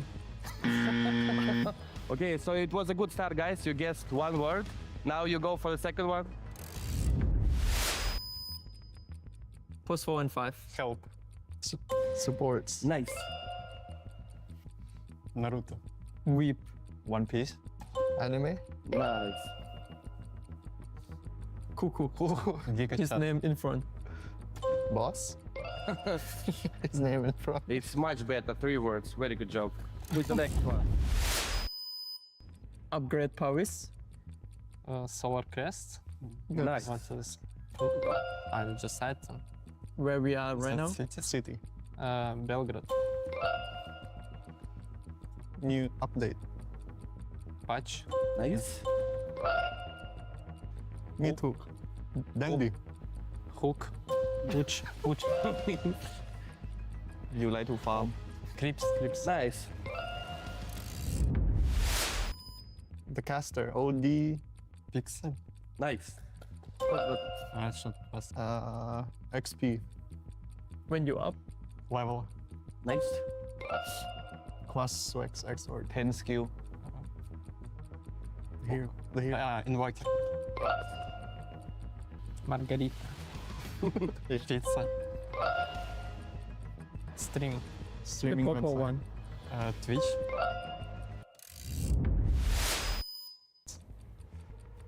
Mùi thong. My dad. Okay. PCG. Team ก่าไอ้สองคนนั้น I was previous team. Quest? No, it's not allowed. 5 players. Team. Nice. Post 1. Kelly. Nice. Okay, so we finished our test, guys. You have only 18 points. Unfortunately, it's almost close to soulmates, but if it's your first team and it's early morning, I think you are a good teammates. How did it go, guys? What do you think about your communication? Could it be better? Yes. Could be better. Could be better? Yeah, it's just that we didn't have coffee yet. Next time, I think you're gonna score at least 40 points. Thank you very much. This was the Team Aurora, and see you on BetBoom.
Welcome back to BB Dacha here in beautiful Belgrade, where we have a fine Dota 2 tournament on our hands here, where Aurora are currently kicking some butt. 3-0.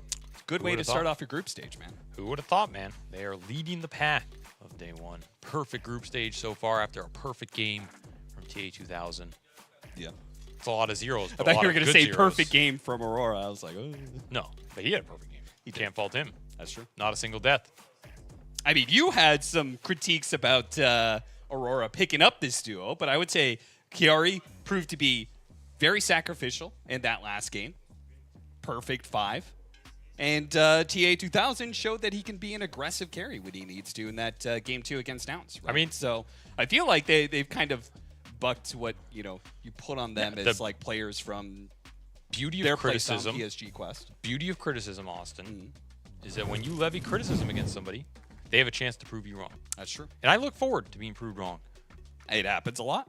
Well, not that much. Pretty rare, actually. But when it does, I'm very happy for it to happen, because then I'm surprised, viewers are surprised, everybody's surprised, and it makes the Dota scene more exciting. And I think, for me, I feel like we're seeing a different version of TA 2000. Yeah.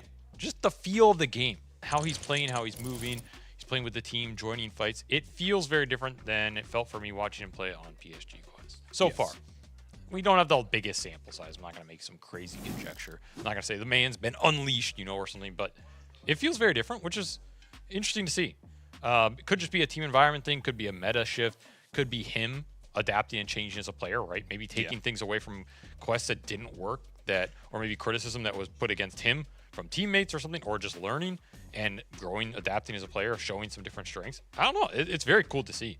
And I think I've been impressed so far. I really have. I think all 3 games he's looked great. It's been very solid. He's done a combination of not only just carrying the ultra late game, but being in the early fights, laning pretty well, using heroes at all points through the game, itemizing really smartly, right? Buying these timely butterflies and contesting the Roshan at the right point, choosing not to contest them, okay, but then not giving up bad deaths on the map when you don't. All these little things are adding up, and it's looking pretty smooth for Aurora. Coin flip. It is Aurora who are going to be taking first pick, and Liga choosing Radiant side. So, First pick Radiant continues to be the trend here. So Aurora first pick means... What does that mean? well, for them, I feel like Jabs' hero pool is like open enough that I don't know if they're going to slam one of those first pick offlaners. I just like don't you're think- saying some other teams do. I don't think Aurora really wants to first pick for any of their cores, to be honest. I just don't think they're that kind of team. So I think they're just going to end up taking a support, whatever in the pool. I don't think they're a team that is going to first pick that Storm either. They gave the Storm. They showed they could address it. And yeah, Liga are going to be the ones. They're going to ban it out. I'm not sure Aurora would have taken it, to be honest. Maybe they would have to deny it a bit. They did show that Invoker ban, so maybe they were going to go down the same road of like ban Invoker, Puck, take Storm, oh, we're going to do it to you what you tried to do to us. It's possible it will prompt the Storm ban, but this will leave the Tusk in the pool. It will leave the Enchantress, if we want to pick up that hero. It'll leave the Phoenix for Aurora. If they want that Cowrie Phoenix That's true. that everybody's super afraid of, it's available. Not with the Monkey King ban, I assume. So, does that mean... Oh, Primal Beast. Okay, yeah, I'll just take Primal Beast. I don't know where that hero came from, but Yeah, me neither. he's a fine first pick hero. The hero, yeah, you can counter him, but he's primal, right? He goes to mid or off lane and he does primal things. He starts the fight, gives you some good scaling damage, nice build up, low tempo or high tempo playmaker. I don't think there's ever anything wrong with a first pick Primal Beast. It's just really dependent on how fast the meta is and kind of how he interacts with the enemy carry hero pool and the mid hero pool. Sand King response. I don't mind that. That's a core pickup that I Yeah. can get behind early on. Yeah, it's a very high impact hero if he gets to his items, right? You're looking at this Bloodstone build up, probably as a mid lane counter here. I think it's a fine hero into the primal in the mid lane. Yeah. Or if you just want to ban one more mid hero and you're not sure where that primal is going to go, Sand King can lane against most things. You can also play this hero off lane. It's not that bad. We've seen it a bunch as well. So both these heroes are flexing between the mid and off lane, and both teams are going to try and posture their best to set the lane phase up for these playmakers as they can. Would not be surprised to see Aurora predominantly want to put this primal for Jabs as opposed to Abed, unless they see something really specific. I think just playstyle wise, it would fit it a bit better And I think traditionally when Aurora take an early core, it ends up being on jabs more than it ends up being on like a late mid that they swap out for some cheese offlane pick. I think it just rarely happens for them. So if I'm Liga, I'm more thinking about this Primal going offlane than mid right now, if you want to try and set your lanes up like that. But there's still some important supports left in the pool. That Tusk is still there, that Enchantress is still there. Definitely heroes you have to think about with this Primal too. That Enchantress one is kind of a bad matchup. The Tusk one's not much better. Clock is another really bad matchup. Of course, that is banned here, along with the Shadow Demon. They do take out that Morta, respecting it. Yeah, I mean, Aurora may have won that first game against Liga, but there's definitely some lessons to be taken away because they very easily could have lost that one. I think we saw Puck as an answer to Primal at various points too. You're not going to take it here if you're Liga, but it could be something, okay, you put the Sand King in the offlane, take Puck. I feel like Sand King, because they nerfed the Dust Devil facet, people have been going for the other one, the Invis one, more often, which is more of a mid lane Sand King. Like, I just feel like Sand King is much better mid right now. I think they Then would again, I also want feel it that way mid, yeah. about Pango as well. So They just don't know what that matchup is yet, and you don't want to have this Sand King in a matchup that's really bad for him where he gets nothing. You get cheese picked or something. I think it's pretty unlikely. It is a possibility you have to think about. Still the Phoenix available for Aurora as well, and that is a hero that works well with Primal. We saw a lot of the Chinese teams really like this combination, particularly LGD about a year and a half ago. They were just running the first pick Primal into the Phoenix plus another long range damage dealing support. You just charge in, pulverize the dude, put the Sunray down. It's pretty hard to fight into that. As a hero that pseudo protects the egg as well. And I think Phoenix is honestly pretty good versus Sand King as well. Would not be surprised to see Aurora take Phoenix +1 here. Especially if Tusk gets, like, you just go Phoenix Tusk. Those three heroes are pretty hard to team fight into if you're Liga. So this ban into pick is pretty important for them to level the support playing field. And they will remove that Omni Knight that was really annoying in that game one and steal the Tusk. saying a repelled up Primal Beast is scarier than the Phoenix that could be coming Aurora's way. But this does put a Tusk Sand King into a Phoenix pick here. Yeah, I think that would be And it's just getting a guaranteed. dream situation. Yeah, it's like it's way too easy here for Aurora. To take Melee this heroes Phoenix. that don't deal with the egg. The snowball isn't necessarily a save if you're in the AoE of the Supernova still. You have to clump in close. Yeah. Egg is super high value, attack speed, so and the damage scaling versus the Sand King is really nice. This Phoenix can also buy Vessel if he's having a good game and no one else can. It's a nice item to have against Bloodstone heroes in general. There's a lot going for him in these matchups. Just looks very strong here. Good synergy with the Primal. And now you can take your choice of another melee support. I mean, the Clock and the Tusk are out. There's still Tree. That was an old school combo I with Phoenix. don't like the tree with the Primal. Okay. I don't think it just doesn't combine well enough if you have to lane that Primal in the offlane especially. I think you're looking at, I mean, you could go Dark Willow as well. It's pretty annoying here for the Tusk and the Sand King for similar reasons. It's not a melee sub, but it's a stun. It's good enough. I think Dark Willow is a little underrated in general. I think that hero does a lot of work in this meta that's very skirmish based, Roshan based, going late games. Hero just thrives in kind of all those categories. I mean, maybe you're a little bit limited if you're thinking about offlane Primal Beast, but Nyx Assassin, another melee support that used to be kind of good against Sand King, right? Walk in, spike carapace. Nah, Dark Willow's, that's the logical choice to me here. Sure. You're also taking this Willow away from Liga. There's a decent chance they would have wanted it here to pair with this Tusk. Because now what's left in terms of the other support you can take to pair with this Tusk, some range damage dealing support would look nice. You have Enchantress if you want to try and snowball the lanes a bit more. But the Snap is out, the Morta's out, the Phoenix is taken, the Dark Willow's taken, Shadow Demon's gone. There's Rubik. I mean, it's not that great, right? No. You could go in for the Morphling here again if you're Liga. It's not the worst Morphling game. It's not the best. Why do you like Morphling? I think you just want an egg killer here. He seems to be one of the more reliable ones you could get. A BKB hero that can kill the egg pretty easily. The other one's Luna. It would give you a lane option with this Tusk, which would free up your other support pick. I think both of those are solid options. There's Sniper, but we haven't seen any Sniper at this tournament, really. At least in this group. Yeah, so Luna. I think they were probably debating Luna Morphling. When you don't see 2 cores, I think the Luna pick is way safer than the Morphling. Probably why they're too. This is a hero that can kill the egg. It's not impossible. And then your Luna Tusk with Drinking Buddies is pretty strong lane. It is a good hero versus the offlane primal as well, because Luna has this beam interrupt that can stop the charge, can kind of a long range stun for the pulverize if you don't have BKB. It's a good matchup, I think, carry wise. Grimstroke. Okay. Interesting. I was wondering where this hero is going to come out. I think he's not bad this patch. He can definitely do some work. Not the best Grimstroke combos, but it is a very nice hero with Tusk and Sand King going in. Throw the Ink Swell on these heroes. It's a lot of magic burst. Yeah. The Soulbind is a very strong spell. If you can play around it, you get double beams here. Yeah, you get that level 20 talent with the extra glaives on the Lucent Beam, and then you get double Lucent Beams. Whew. Yeah, it's very good. And this will make your offlane Sand King's lane very strong if you opt for that as well. Yeah. I mean, if you get a shard on the Grimstroke as well, get that Dispel off the Ink Swell, it's going to make that Sand King a monster. So what do you want carry-wise here? I think you'd rather take the carry than the mid.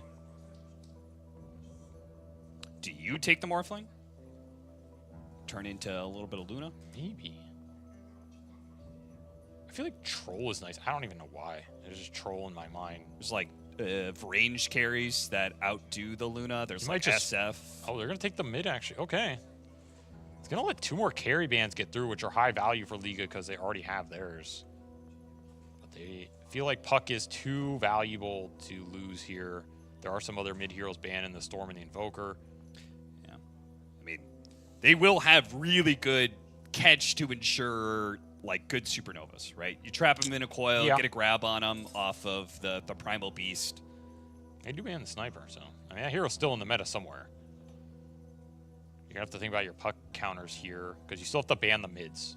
I think they're the bigger threats. I don't know what the other one would be. Maybe an Ember or Pango. You can also just put the Sand King mid if you're Liga and go for an offlaner. Yeah, but just get a Pipe buyer. I mean, Pipe looks very strong for Liga this game. So what? You would, I don't know. You're comboing up with the Grimstroke though. I feel like pick Doom. You get double Doom off the Soulbind. He builds a Pipe. I mean, things like that can be strong here, even if you don't care what you're playing against. It's just going to limit the carry pool no matter what T2000 wants to play. Ban Alk. So Doom is unlikely with an Alk ban, I think. You're probably looking more towards the Sand King off lane. They banned Brood too, carry Brood. Yeah, you can see it took away the Luna this time around. Yep, stole the Luna and see the Dark Willow again, which I'm unsurprised because I think this Dark Willow is going to rise in value over the course of this event. It's just so obnoxious to fight into this hero in the late game fights with all the brambles down. AoE disable is pretty hardcore. Ooh, Bristleback makes it into the final stage here. Yeah, carry Bristle, TA2000. He's looking to get big, bad, and lay down the snot. Yeah, they put another threat on the table and say, okay, you're already thinking about what your matchup is against the Puck, what have you, but... Explains the Viper ban as well. Get the break out of here. And now it also puts the Sand King in a weird position because I do not think you want to put the Sand King into the Bristle lane. So you'd rather put the Sand King mid, but then you have to pick an offlaner into this Bristle. There's not a lot of breaks left. The Primal, the Viper are gone. There's things like Mars, which, I mean, yeah, you the pin lane's him, which miserable forces him to turn yeah, around, but the lane's right? still bad. I'd rather almost see Legion or something. Well, there's a hero. Oh, the Timber's still in the pool. All right. I mean, yeah, it's fine. I mean, it's a Bristle killer, but Bristle also slays this Timber, as we saw earlier. This is a matchup that can go both ways in terms of who's ahead and who can output that magical burst damage. Timber does not like the Bristle Ags at all. No. And this is a carry Bristle, so you're not guaranteed to be the most farmed hero in the game, but you're pretty likely to be the most farmed hero in the game. Unless that laning stage goes really bad. I mean, are we going to be seeing stacks? Oh, yeah. Right? Like, is their off lane going to be free enough for their 4 position to be able to take a break and make those stacks for you? Right. Which I don't know if it's that easy. I don't think it's that free. it's Luna Tusk. That is always a pretty dangerous lane to leave your offlaner alone. Yeah, I don't think either of these teams really wants to leave their side lane cores alone. Yeah, It so looks really dangerous. You don't have to necessarily get super early stacks for the carry bristle as opposed to the offlane one. I think that can come a bit later, right? Okay. You can just lane the bristle, you can farm some jungle area around his safe lane tower, and then get stacks around 10 to 15 minute mark, because the bristle doesn't have to just get nags and go. He can play for later timings. He's a carry, so he has other playmakers. He can join the back end of fights instead of having to be the one starting the fight, which means you don't need as accelerated a curve going into that at the initial portions of the game. So I don't think the stacks are as big a priority for early game. They just want to have as strong side lanes as possible. And when you're looking at things like the Grimstroke, he wants a really strong side lane. The Timbersaw wants a really good lane here. There's a lot of heroes who want a good start. I mean, you always want a good start, but I think there's more heroes in this game than average that are dependent on the good start. Like, if they don't get it, they're going to feel really bad. They're going to fall really flat, and they're just going to be on catch-up duty, and who knows where that leads, man. All right, well, we know where this little pause time leads to. We are heading into game number 2 of Aurora versus Liga. Obviously, this would be great if Liga could even out the series, put themselves in a better position. But if Aurora managed to get 4 wins on the first day, it feels like you're kind of set up to get into that, you know, upper part of your group, very likely. I also don't think I've ever seen them go lossless on day 1. Usually their day 1 is kind of weak. They're a little bit slower. Yeah, they They're usually both inside the game and inside series. Yeah, I mean, how many lanes have we seen Aurora at where they go 0-6 on day 1, 0-4 on day 1, and then they end up in the like crawl creeping their way to back, that yeah. 4th place spot. That barely slow make the crawl upper. of despair where you just win that one game at a time, you grind it out, and then you're top 8 at TI, and everyone's like, are you really top 8 at TI? And you just get eliminated, you know. I don't know. They're such a weird team. But this is looking solid for them, so I have higher hopes. I also think, no shade at the previous Aurora roster, because I think that was a great team, and they did a lot of cool stuff over the years they were together. But I think Abed as a player is someone you can rally behind as you go deeper in LAN, right? He's at this point a very experienced LAN player. Yeah. He has been He is now like one of the veteran players that are of C. Of Southeast Asia. Yes, yeah. exactly. He's been very deep in LAN. He's been to major grand finals. He's been 1 game away from being a major champion. This is a guy who's extremely experienced on LAN and knows how to make deep runs. And that's a nice kind of guy to have on your team when you're very inconsistent, because you can just rally behind him, right? Oh, we have Abed. Like, he's going to be a top 3 mid laner this tournament. Just let him cook, and we'll go behind him. That's a nice feeling, man. I'll tell you. It feels good. That's why they're tipping him here, because let Abed cook, man. 2-2 split on bounty runes. So a Grimstroke Timbersaw lane. A lot of offense. Yeah. A lot of potential Captain damage. Nisha saluting his mid lane brethren. It's like, don't worry, I'll see you guys later. Have fun. Hey, we'll see. Well, not according to that score there on the top right. Seems like Liquid's struggling with you Colts brothers. Maybe a little rusty, you know? Could be. Or maybe your Colts brothers are just that good. Maybe. I think they did pretty well in their first series of the day as well.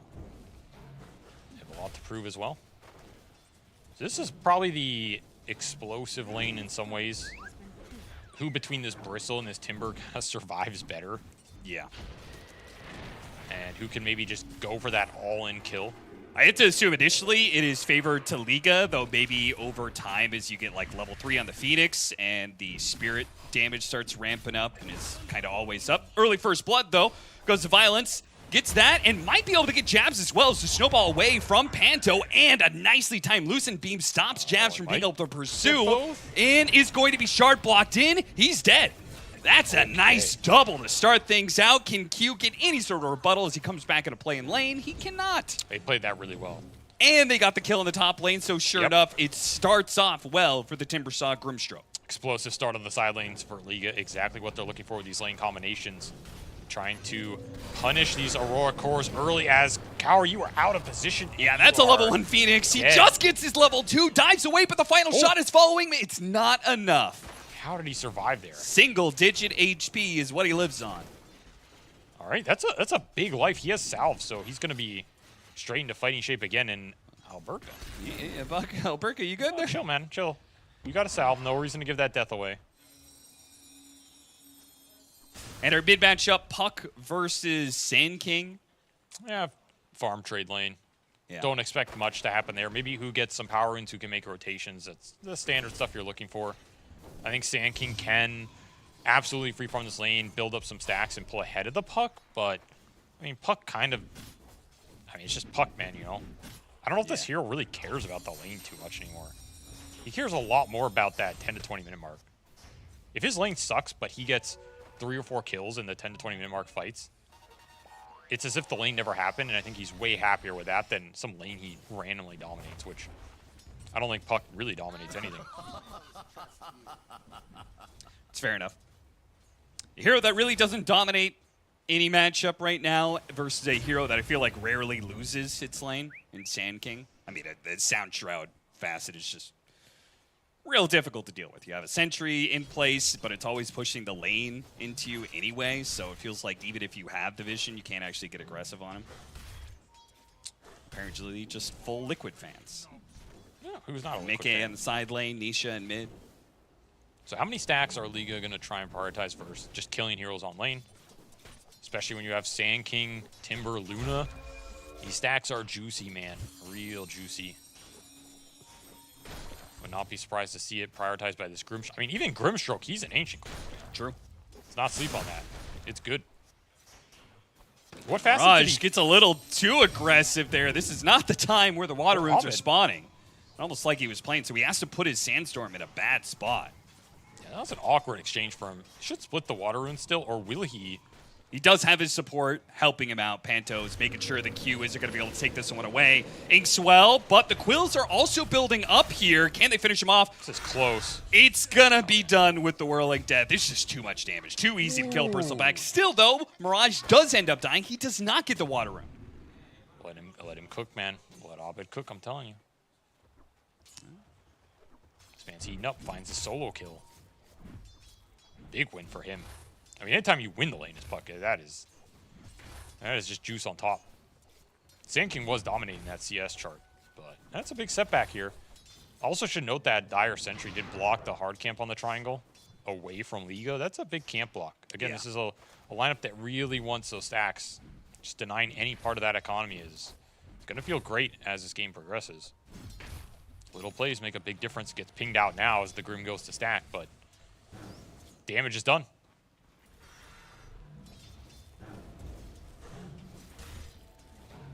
So winning that lane for Alberca, giving him enough of a lead that he can actually play solo and gets a kill on carry off of it. Just Timbersaw things. Don't mind me. Too much damage for strength support to contend with. Still a strong early game overall for Liga. I mean, all their cores are having a fairly good time. I don't know if Mirage is too happy with his start, but of course he's Sand King and the stacks are there waiting for him. See if Abed contests these. He orbs over. He spots it out a little bit. Might just opt for 6-minute power rune or making a rotation top. That could be the call here from Aurora. They know this Timbersaw is super low. Yeah, he's making the move. It would take very little for Abed to be able to claim 2 kills here. There's no vision. Are Liga aware of this? A dive on through. Alberca is almost going to die just off of that. It coiled the initial hit. It's all it takes to finish him off and leaves this Grimstroke. Not a bad juke, though, from 1J. Yeah, he's got boots. He's out. good. Oh, nice little play. Hits him with the silence. 10 gold for Abed, though. He's happy about that. And back, not in time for the power rune. Panto gets a regeneration, which Abed would have loved to pick up. Still, though, he does get a core kill out of that rotation, so it's not all bad for Abed. No, he's happy about that. Got his bounty rune stolen as well, though, so the mana on this Puck is going to be low for a while. Radiant's top tower is under And the attack. TP gone, of course, so you're not going to look for another Puck rotation for a bit.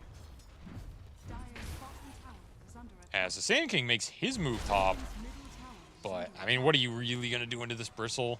Yeah, you could throw everything on him with an Epicenter. I don't even know if he dies. Radiant are scanning. Yeah, even if you don't kill him, though, both these side lane cores for Aurora are not having a good time net worth-wise. No, they're not having too much fun. Bristle is surviving this Timber matchup, but the Primal really got shut down pretty bad. That's the biggest lane disparity in this game. As Panto looking for the Wisdom Root steal, and it's guaranteed here with the stun. Nice little heads-up play. They'll get both. Definitely worth it. He's going to pop his stick just to try and draw more time from jabs away from the lane. Alberca catches Carry here on the high ground, trying to get him to dive away. Doesn't actually go for the Timber Chain after him. He's got to get away from Abed, who's made yet another rotation to try and stop this Timber Saw from building up too much. Now going for 1J once again, but with his movement speed, he is able to get out again. Even turns around and spitefully throws some nukes back into the Bristleback's face because he knows he does have some backup coming his way. The Luna has come through the gate and is going to try and get a kill on TA2000. Panto trying to force it. Here comes the Lucent Beam. That cuts him down a little bit. TA2000 still at half HP. The Eclipse makes it a whole lot easier, though. That'll finish up the rest of the Bristleback's HP. Turn back for the Shadow Realmed up Dark Willow. Get a double for Violence. Nice rotation from this Luna. And not even going to lose the farm bottom, so very efficient on the map. Double kill for him is going to propel Violent even farther up this chart. Yes, Luna is in prime carry position right now. He's got the levels, he's got the start, he's got the gold. He's exerting some pressure. Abed continuing to try and hold back the storm, it feels like. We'll find an Arcane Rune. It's a nice pickup for him. Trying to exert some pressure on this mid lane.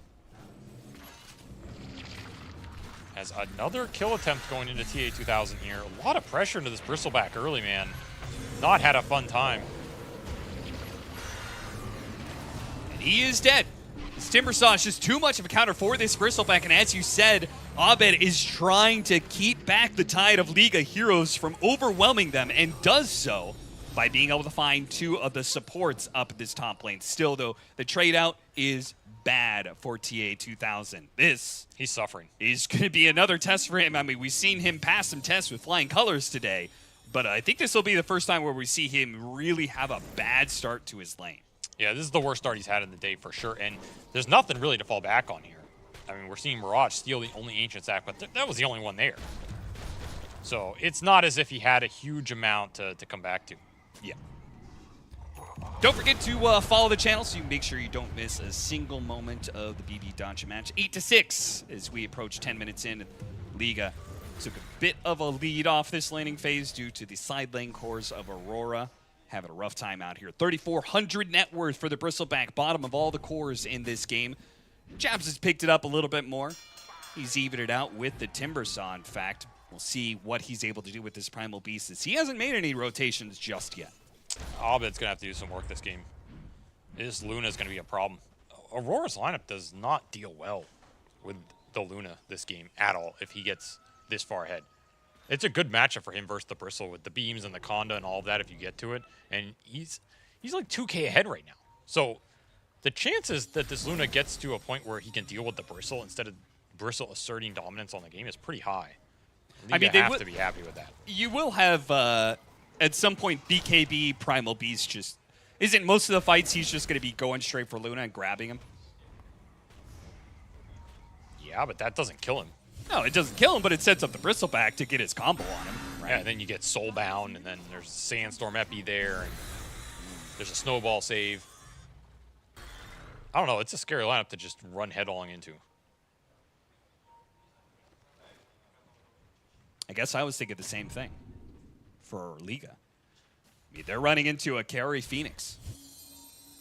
That's deadly. Yeah, I mean, the Phoenix, it's a good Phoenix game. It's probably the toughest hero for Liga to play into right now. It's good versus a lot of damage versus the Timber Sand King. Another Eclipse used to solo great kill? effect. Almost kills the Primal Beast. It's not quite enough. They have to deal with the Supernova Egg, but he got off the not- attack speed Oh, slow. they They did. may be able to kill the egg. No Is anybody way. going to die for this? Wow. I cannot believe Violence lived through that one. Abed had to call it quits there on Q the wants aggression. Q wants this Luna kill. Oh my God. It's, Did get healed up a he bit. threw out the scan to see if the Luna was farming this camp. He's not farming there, but he'll be could get here this. soon. It breaks on him. He hits the Bramble. Can he close got with the him, I think. Bedlam? He's got him. Q finds the execution. A mega kill streak. That is all So his. much gold. So much gold in XP for him. Suddenly he's the highest level support in the game, I believe. I mean, that feels great for him. 3,000 net worth all of a sudden. All that Luna net worth straight into the Dark Willow here. Maybe not the hero Aurora would have wanted it on, but Yeah. they will absolutely take it here. Radiant's bottom tower is under attack. Shut down that Luna momentum. I mean, you look at the net worth differential between this Luna and Bristle. Something had to be done. Yeah. Aurora committed a lot on that rotation. They did bring him down. But man, this is a crazy start for Luna right now. It's And, scary hero to that's give it to. without farming Ancients. Yes, he's Right? just It's been like mopping that's up being the given map. to Sand King. I mean, he has 12-minute Yasha, Mask of Madness, Treads. Whew. Maybe the It's gonna be Luna a is beast. just too OP. Nah, saw it in nothing's game too OP. Abed with the haste rune. They're going to smoke again. They want the Luna a second Luna. time. Again, the priority going into... They find him here. He's going to be so isolated. They got him a second With time? the Bedlam, the burst damage is pretty damn fast. There's no way that Liga could TP in to bail out their Luna, so they didn't even try. And Made it maybe look even easy. give it up this tower. Very fast move, one that works very easily, and Aurora suddenly feeling way better about this game. Found 2 huge kills on this Luna, who is way out ahead. One of those is into the puck, so they're continuing to accelerate the core that was having a really good game here in Abed and free up some space for the other cores to catch back up. Because guess what? The whole time this kind of stuff is happening, that Bristleback is not dying, which is way better news for TA 2000 here. Yeah. Because his early game was miserable. It's like, please, just leave me alone in the jungle, man. I don't want to see a hero for the next 20 minutes. I'm going to play World of Warcraft over here, guys. Let me know when you even it out. Caught him after the Timber Chain. Primal Beast ult will ensure the death of Alberca. Another successful move as the Sand King is left just wandering around the map. He picked up that Blink Dagger, hasn't been able to use it for anything. Aurora outplaying Liga here in the last few minutes, settling the score and evening out this game. If not, they're just in a better spot straight up right now. They might be. It's close. Oh, they're going to get a Wisdom Rune steal. 14-minute Wisdom Rune steal. That's going to hurt. This support duo for Aurora. It's a great Done some support heavy duo work. to get extra experience on, right? Like, the faster you Oh, get yeah. Phoenix to level 12, you want all of these abilities maxed out for the Dark Willow as well. It's going to TP straight to his side. It'll go onto the puck here. I mean, what is the XP differential right now? I'd be interested to see what that is. It's got to be favoring Aurora. Radiant's bottom tower is under attack. Abed will pick up the other one, 560 XP to his pocket. But yeah, this support duo with the levels as this game goes later and later, it's going to be a very annoying support duo for the Sand King Timber to fight into. What do you think about a early Blink Dagger for Dark Willow? Is that what Q opted for? He had it queued up. I believe he just bought it out. So they're just going to be going for the same play they did on the Luna earlier. Like, he's going to be following the puck in to threaten whoever's inside the coil. It's one way to give you the damage follow-up as Kaori's days are numbered here, doing a little ratting, gets a ward out, but pushes it a little too far. It also means you can do this combo play where you throw out the Terrorize, and when you blink to the middle of the Terrorize, you instantly get back Nyx, or whatever it's called, Jet, whatever the little wisp is called. And then you can instantly Bedlam again. Nyx? I don't think it's called Nyx. Yeah, Jet, whatever. I know it's not Nyx. I'm saying it, whatever It's Nyx, he summons Nyx. That'd be cool. Anyway, he can Terrorize in Bedlam, is the point. All in one smooth move. It's very strong item on this hero. I mean, you're either going Aether Lens or, I don't know, some Octarine buildup or Blink or something like that. Win probably still favoring Lee here. I mean, that's how far this Luna was ahead, even with the good moves Aurora made. Yeah. He is still clearing this Bristle by a large margin. Still a 3,000 net worth difference. Do wonder if Mirage is regretting his Blink Dagger. Because at this point, he could have just gone Bloodstone first Yeah, item. he has not found anything with this Grim Sand King combo. Well, he'll finally find something. It'll be a support that they'll use the full Epicenter Inkswell Burrow Strike combo on. That's something. He's not falling behind, though. So you're not too sad about this. I mean, the Blink does create a threat on the map. You're going to zone some heroes out of some camps. It does have an effect. And I think you need it at some point in this game. You can't really play Sand King Grim without Blink on the Sand King, I think. Especially versus Puck. You want the ability to either chain stun him off something else instantly or just catch him out off a smoke. I know you said that safe lane Bristleback isn't as reliant on Ancient stacks, but we're straight up watching the Luna take your Ancient camp away. I mean, I said not as early, right? Sure. He still wants them. Slammed up a little bit. Blade Mail does a really good job of dissuading Alberca from throwing any damage back at the Primal Beast. Nice And he'll gank die again. with the follow-up Aurora. Just their 2 or 3 man kill squads that are moving around the map are dismantling Liga. This is a weird flank from Liga, too. They do have the high ground. Burrow Strike tried to catch him coming out of the face shift. Not quite hitting the mark there. Will perhaps be saved by the threat of the Luna up here on this high ground. Pops the Eclipse trying to catch out the puck, but Abed should be fine to be able to jump away. No problem. Snowball's going to chase after Jabs, trying to make sure that his core gets out. A desperate TP, that won't happen. But hey, Sacrificial Lamb, he'll gladly give that up to make sure that his Sand King gets out of dodge. 1J with the Inkswell stun and the Silence Chain stun is pretty easy to get carry. Now turns around, throws out the Soulbind. Beautiful Terrorize, though, out from Q. Not good enough, though, to dissuade Violence from swooping in and cleaning up kills. TA2000 thought that perhaps kills was his way to boost up his net worth. Instead, it just feeds more into Liga as one by one, they're just going to be chased down a full team wipe. Out of nowhere, Liga take a stand with that Soulbind and get a nice double core connection, and that just seals the deal on that team fight. Get the full 5-man wipe with the Luna Timber coming in, dealing the deeps, and even find that elusive puck with some cooldowns. There was just nothing left in the tank for Abed to get out of there. That is the team fight Liga we're looking for this entire game. Not sure it started the way they wanted to, but it definitely ended the way they wanted it to. And now they're at a point where, okay, Alberca, he was getting picked off a few times. Well, now he's got BKB. So they don't really have anything to stop a BKB Timbersaw, right? You could grab him, it's Primal Beast, but I don't think you have any damage to finish him off. Doesn't feel great. Yeah. And we're seeing the strength of the Grimstroke here. If you can connect the Soulbind on 2 good targets in this game, it's going to be hard for Aurora to deal with unless you commit for BKBs across the board. It just sets up too much of their lineup here, too much of the damage to come through. Can't kite it out. This is a different story also if this Phoenix gets egg off, right? Yeah. He's going for a body block play, but ends up getting silence from the Grim. So Grim really, he sealed the deal on the Phoenix, got the double Soulbind, which ended up killing both these cores. He's really done some work here. And Abed, just no cooldowns to play with.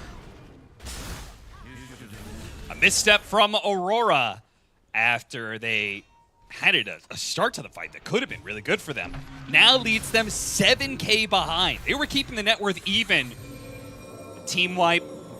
Now they're going to be on the back foot for quite some time, and they may have to play for another late game scenario here as Abed is going to die again, it looks like, as there's no way out of this one. Didn't have the Blink Dagger up in time. They cover damage beautifully. Now catching TA2000. So if Alberca can get here with the Inkswell, yeah, that's going to be another stun, another round of Whirling Death that will easily finish up a Bristleback that was already underfarmed.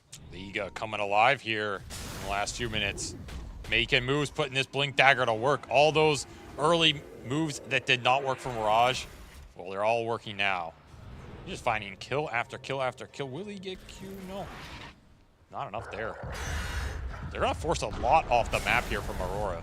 Yeah, even if they don't kill Jabs, they're kicking him out of lane. Mid lane's pushed in, top lane's pushed in. They're pushing in bottom. They've got full control of this map, yeah.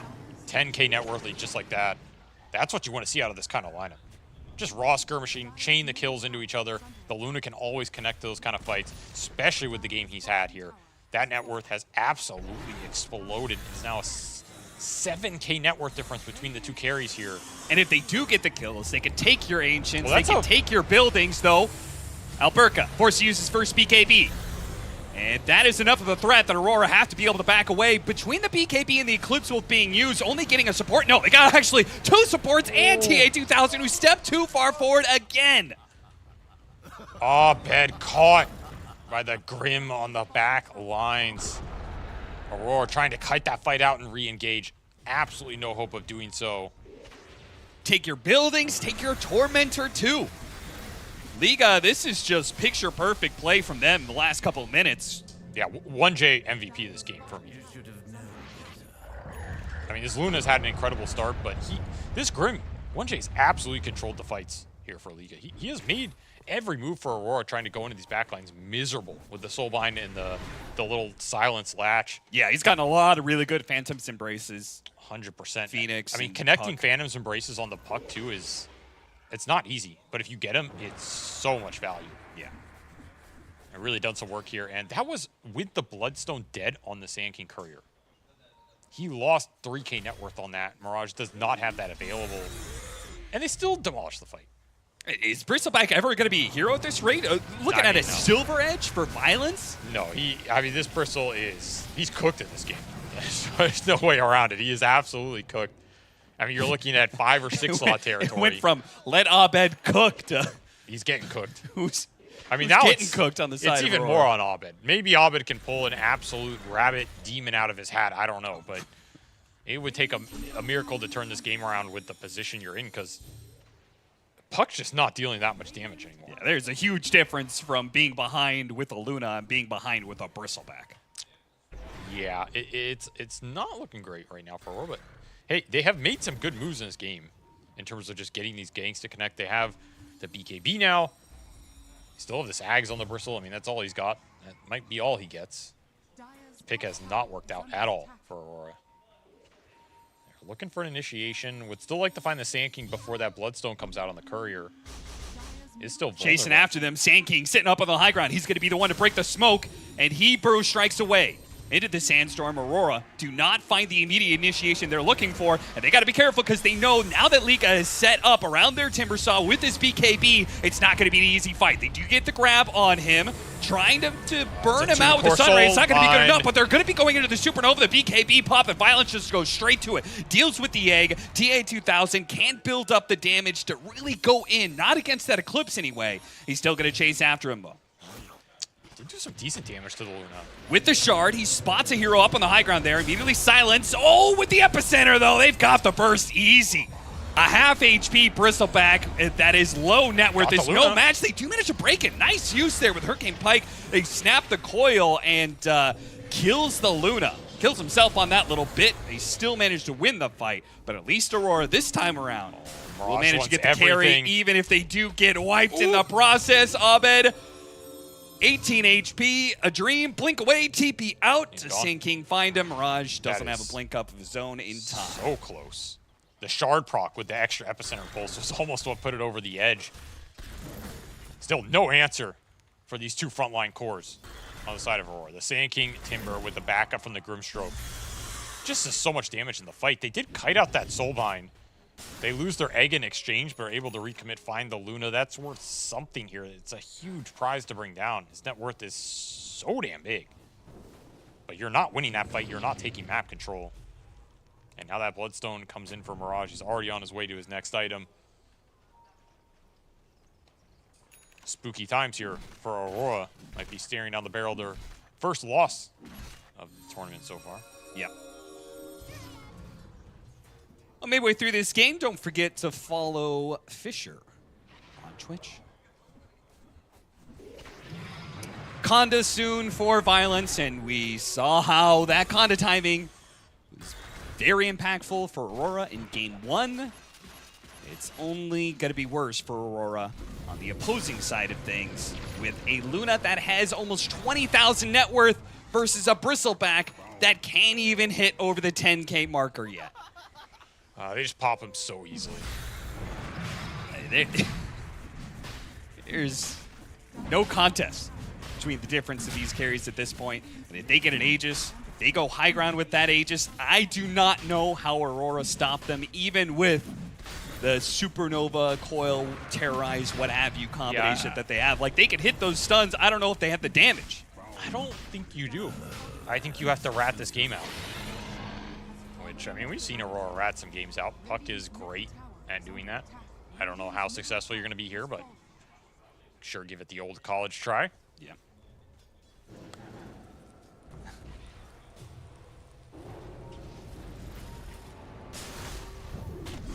Not hiding up on the high ground.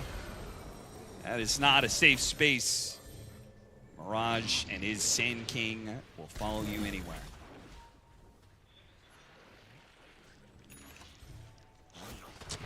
And a gem just to make sure that if Aurora is going to try and split the map, they're not going to be able to do so confidently with vision. Everything's getting taken away here, and 4 minutes on this Aegis is a lot of time to work with, especially when you're not in a rush. Just try and force the high ground. I mean, the high ground doesn't even look that difficult, to be honest. You're going to get poked a bit from some nukes, but there's no tiny toss back or pudge hook or something, so. It's an honest high ground, some might say.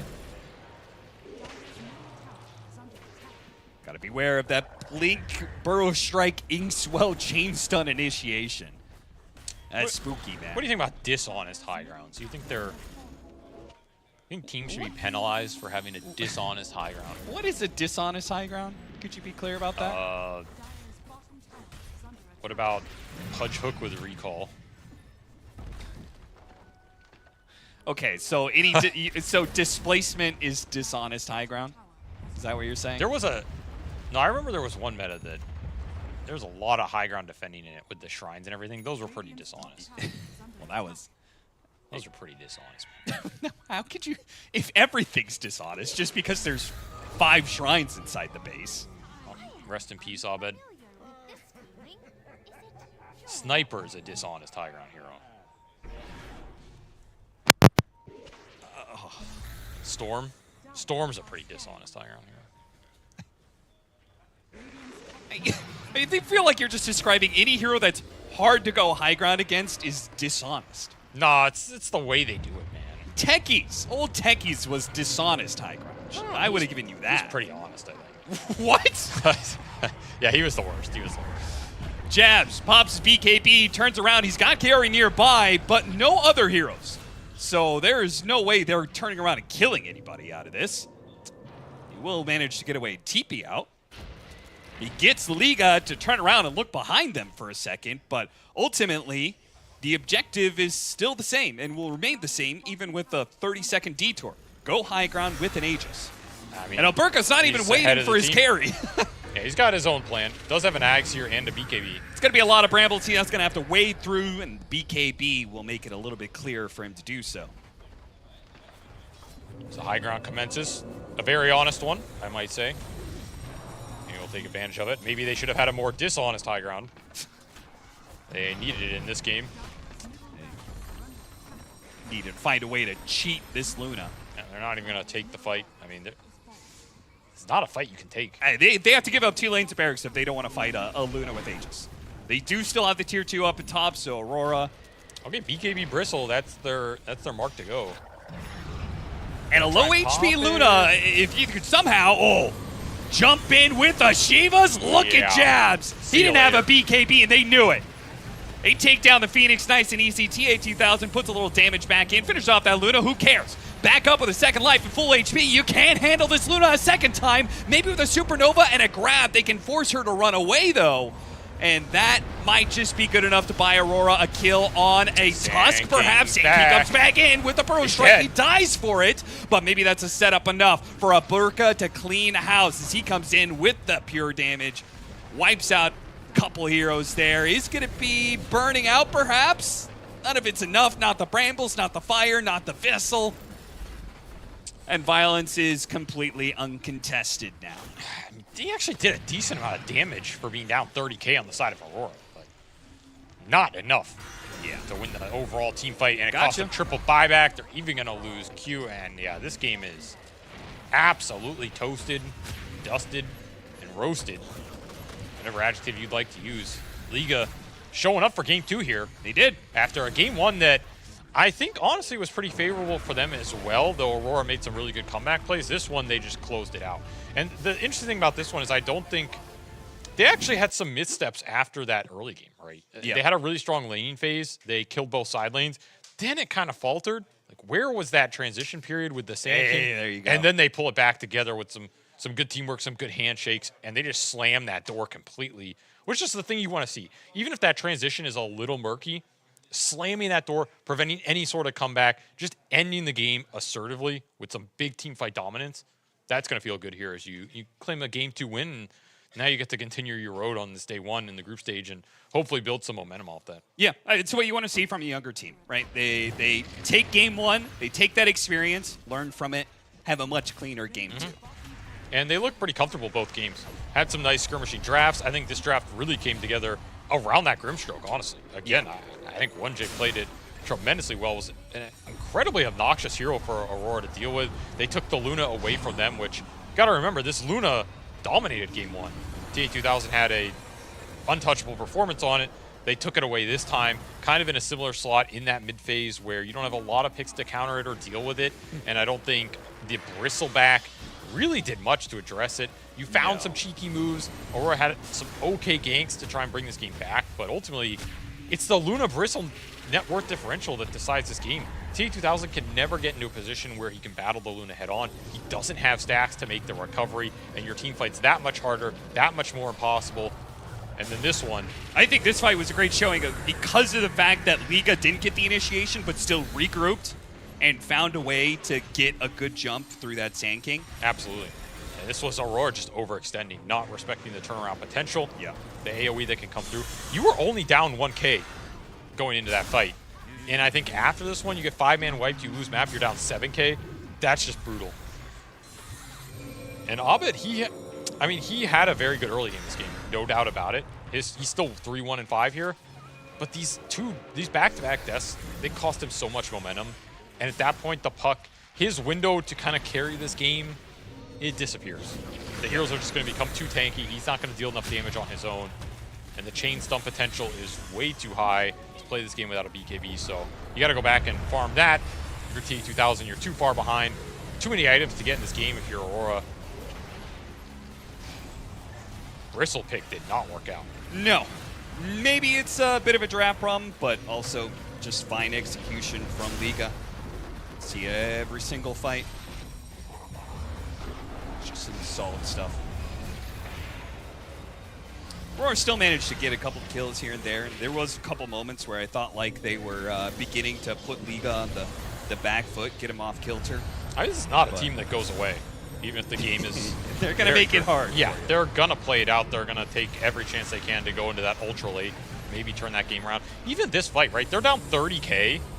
They're still getting some big kills. They're still outputting some decent damage here. This is not an incredibly one-sided fight. You have to go through this Luna twice, and there's still some stuff that goes okay for you. You get the Sand King when he goes in the second time on the Blade Mail here. Jab's doing some decent work, right?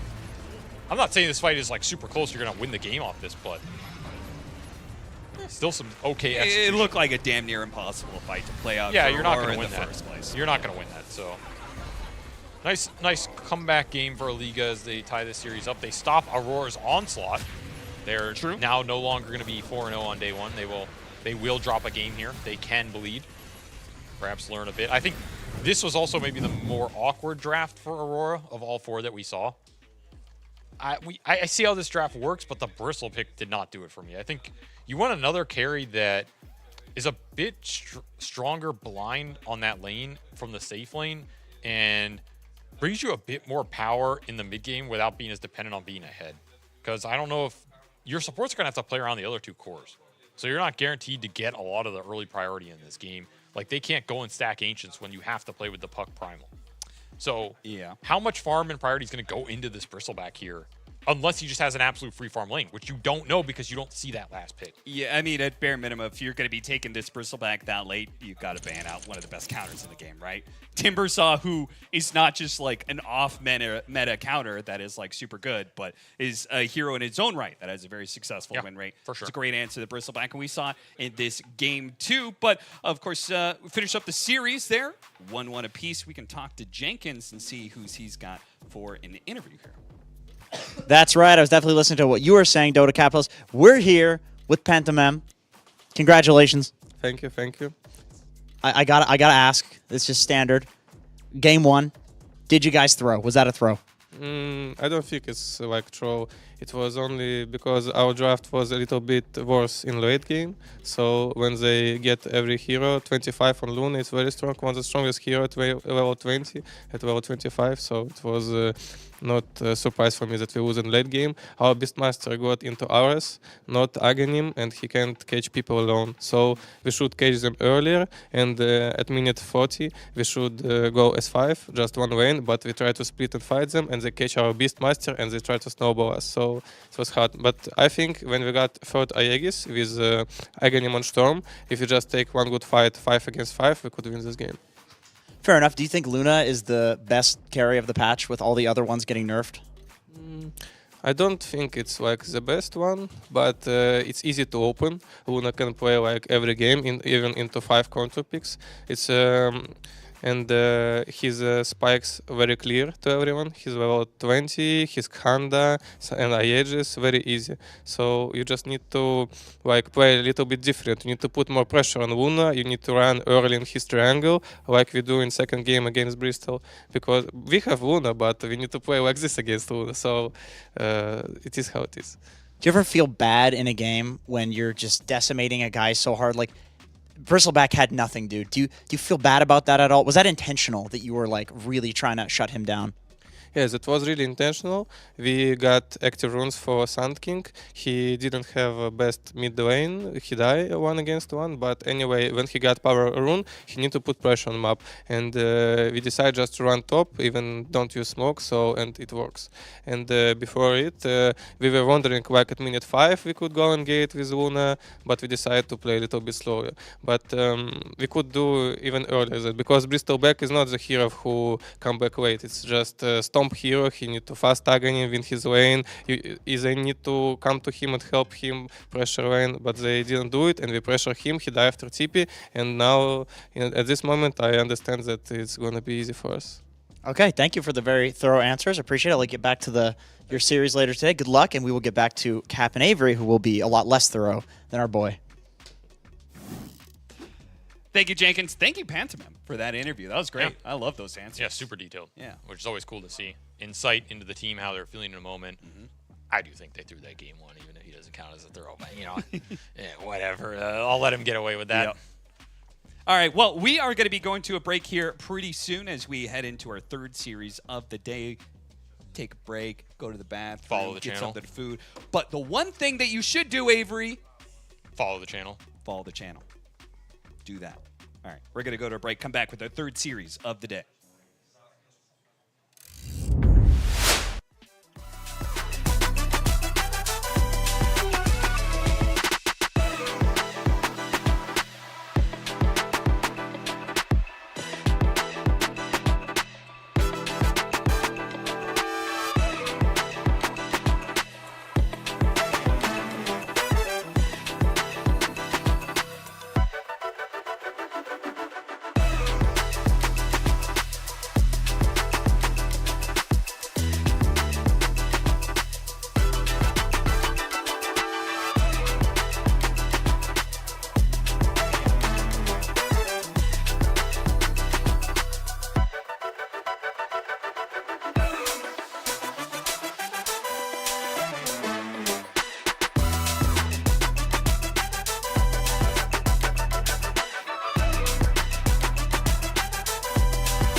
Welcome back, everybody, to BB Dacha here in the beautiful Belgrade, Serbia. I am joined here by Lizard, ready to take over for Cap and Avery, and a couple good series to start off, right? Yeah, a couple of really nice series and a couple of teams that one of them, we will be seeing a little bit further. Yeah, happy to be here, by the way, in lovely Belgrade, very nearby, neighboring country to my Bosnia.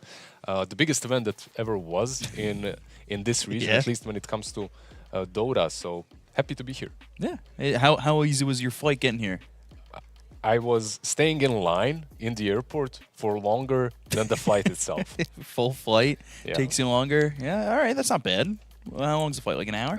35, 40 minutes. So you max. just go up, you come back down. It's literally you go up, they serve you water, and this is captain speaking, prepare for descent, basically. Flight attendants, please take position as we are descending and all that stuff. Keep your hands and feet inside the vehicle at all times. And that's exactly what we're doing here because we are still on the said vehicle as we're only in the third BO2 of 5 today.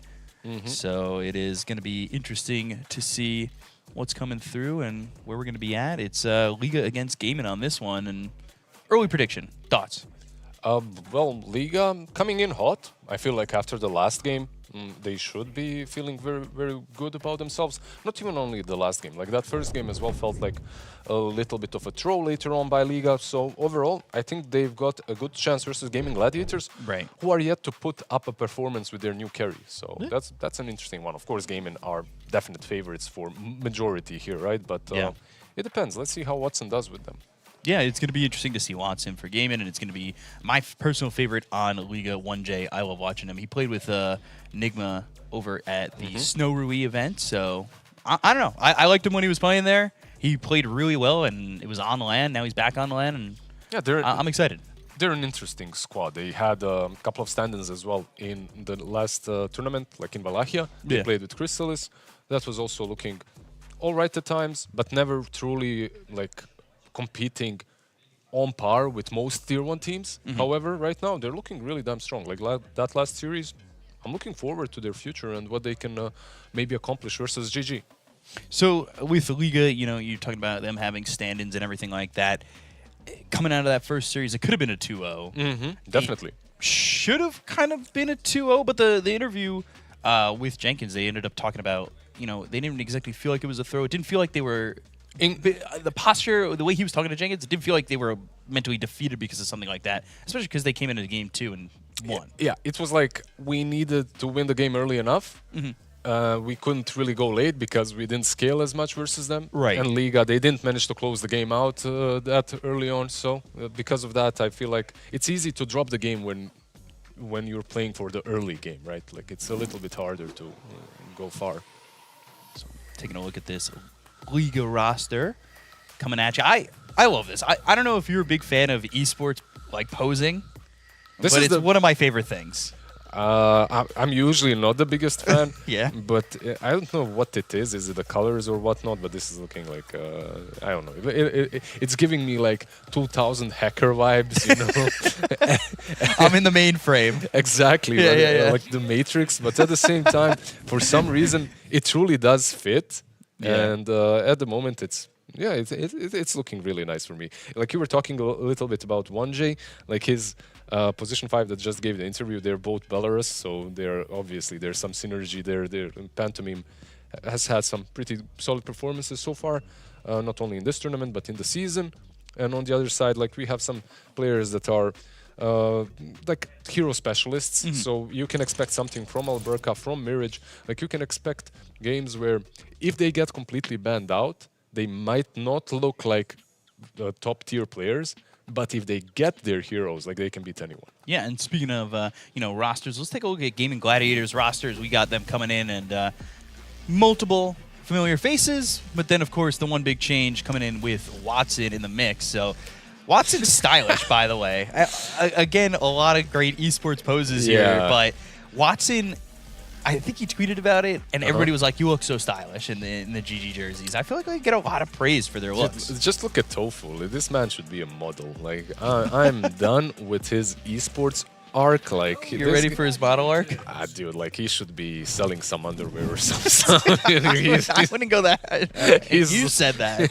He's just looking way too good. Like look at this picture. Like, it's ridiculous how good looking he is. But The turtleneck or the like slight turtleneck, he's giving me F1 vibes. it truly is. He's ready to hit the GP. I was gonna say the same exact thing. He's definitely looking that way. And overall, like the storyline really for Gaimin Gladiators is, of course, they haven't really played this season yet. Like they weren't there for Wallachia, and now they're playing with a new carry. So all eyes on Watson, really. Like that's it. Like Duraccio, Watson, one could argue that they're kind of the same tier of the carry player. Like at times stable, at times not, but a lot of potential, of course. And let's see what Watson can contribute, and if Gaimin Gladiator can maybe even contribute in making Watson even stronger than he used to be. Do you think that Watson's ceiling is higher now with Gaimin Gladiators?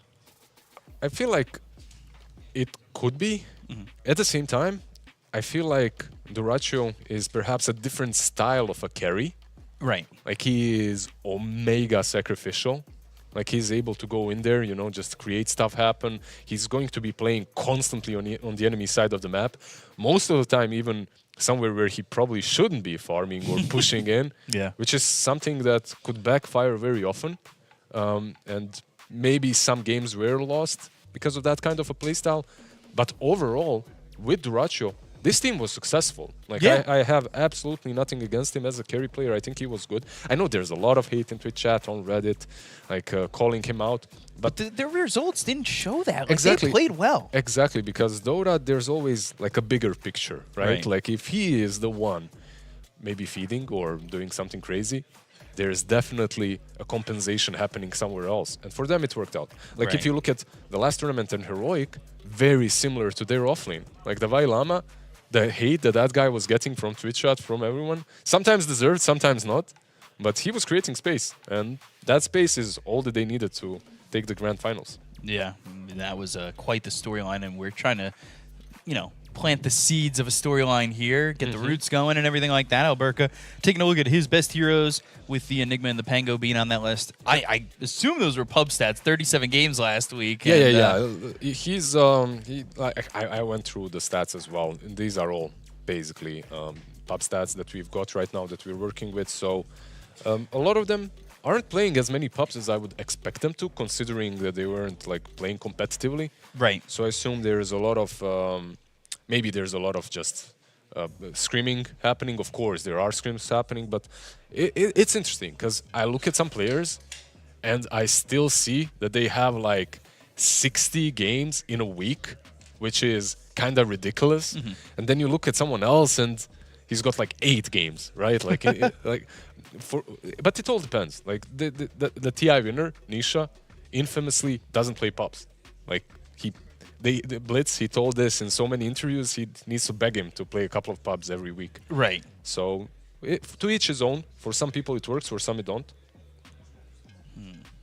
So they're starting to get ready. They're about a minute and a half away from getting ready to go here. Yeah, that man standing, I believe, is No Fear. He's been around the scene for quite some time. And maybe you're aware that he was in, I believe, China or SCA at some point as well, because you're following those scenes like kind of closely, right? He was there playing for a bit of time, even before all this reshuffling. Right now, I don't think it's even that crazy. We have so many teams that are mixed up between the SCA, between CIS. Right. But when he did it, it was like maybe 5-6 years ago, something like that. So it's like Black back in the day, going into China.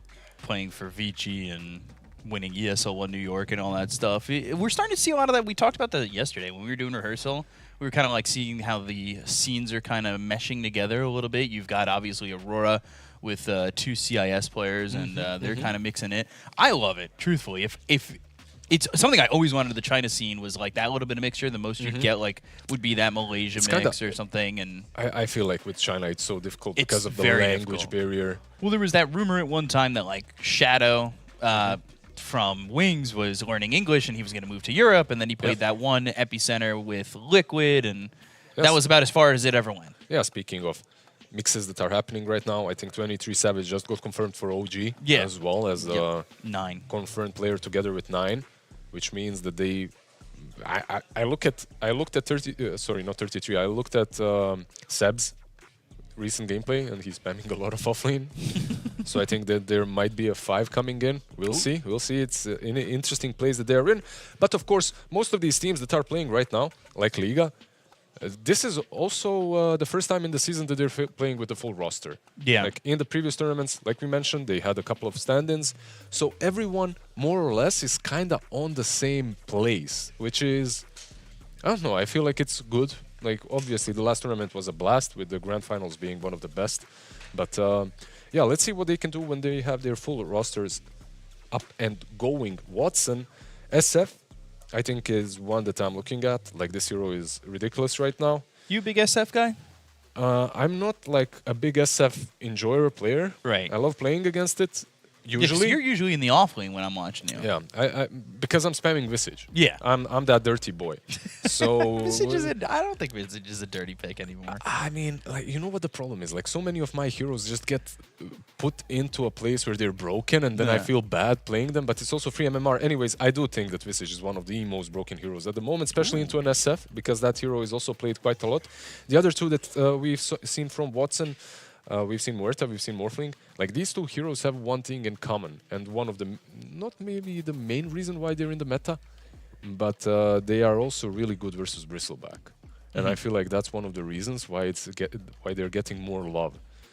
It's crazy how every patch revolves around a certain hero, Right. and then some carries that are really good against him start getting picked up. Then people realize that those carries are good. Then this offlaner that they were good against isn't even being picked anymore, but the carries are still in. So, is there any untapped potential hero? I know we were talking to the talent room about Dawnbreaker maybe being like that untapped little winning hero. Yeah, like I think we did get a kind of a big patch. Not a big patch, but the patch did hurt a lot of items. And I feel that we haven't settled yet when it comes to the hero builds and when it comes to the full hero. So there's a lot of untapped potential in my opinion. Like, even in the last tournament, the first week and all the picks didn't really resemble the last couple of days. Right. Right, because teams, they kind of figured some things out, and suddenly Storm, that was ignored in the first couple of days, had the highest win rate in the last couple. I love the switch ups. I think there was a patch about 2 years ago where towards the end we were seeing like OD come into the mix, where it's just like, oh, you figure it out. You play that one pub where you see that interaction happen, and I'm kind of waiting on that. It does feel like we're still kind of picking the same few heroes here and there. Obviously, Luna being one of them. It feels like Luna's always in the mix. Yeah, so, which is very interesting, by the way. Luna kinda in the last tournament got figured out. Yeah. And by the end, it wasn't even banned. It wasn't picked or banned. That's how figured out it felt, at least. Meanwhile, here we get into the tournament, and I've already seen. Obviously, didn't catch all the games on B stream and whatnot, but I've already seen. Think I've seen like 2 Luna games. Like, the last game was picked, right? Like, they played the Luna. So, yeah, we'll see. I think there's still a lot of potential, and it's all, of course, with different teams, different heroes emerge. At different styles, different different variables coming in. And it was the interview that just happened again. I'm going to reference it one more time with Jenkins and Pantomime. It was, like, gotta get that salary signature whenever you can. Yeah. Can you just sign this? Can you just sign this? This is just approving everything. I definitely. Wait a second. There's another sheep behind this. You're giving me an autograph. But yeah, the interview with Pantomime, he said basically Luna even feels good against 5 counters. Yep. It's just something that a lot of carries feel comfortable playing even into a poor situation. Yeah, when you look at her win rates in pubs and how it's played, like, overall, I completely understand the sentiment. The hero is just way too easy to play. She kind of does everything. She's really strong versus most offlaners. She's really high potential in the mid game because of the nukes. Like, you're maxing out Lucent Beam and Eclipse. So, I mean, Lucent Beam, therefore Eclipse is stronger. And then Liga played it with Grimstroke last game. Yeah, and you get that double Lucent Beam, you get extra damage because of that. You get if you eventually get to level 25, the game just feels over. You buy Kanda, maybe another Daedalus or some damage item, and the game feels way too easy. Like she blows up a support almost with one Lucent Beam. So It really is insane, just Yeah. what the hero can do, even after getting shut down maybe for 20 minutes. Like the comeback potential with a hero like that is pretty high. We saw Alchemist getting picked up a little bit on a couple games, and it feels like Alchemist is starting to rise. Obviously, there was a PGL event where it felt like Alchemist was kind of coming to the mix, but this was a hero that got ignored for a long time. Yeah, like kinda.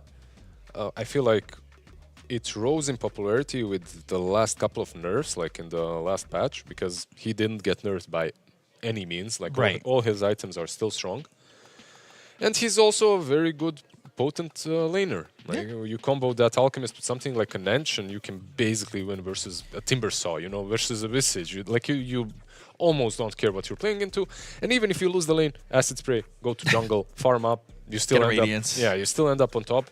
The hero's problem is the same as it always was. Like his activity, very late game, isn't as strong as some other carries. Of course, like I don't know, just give any late game potential Morphling. Let's put it that way. Definitely. He's probably.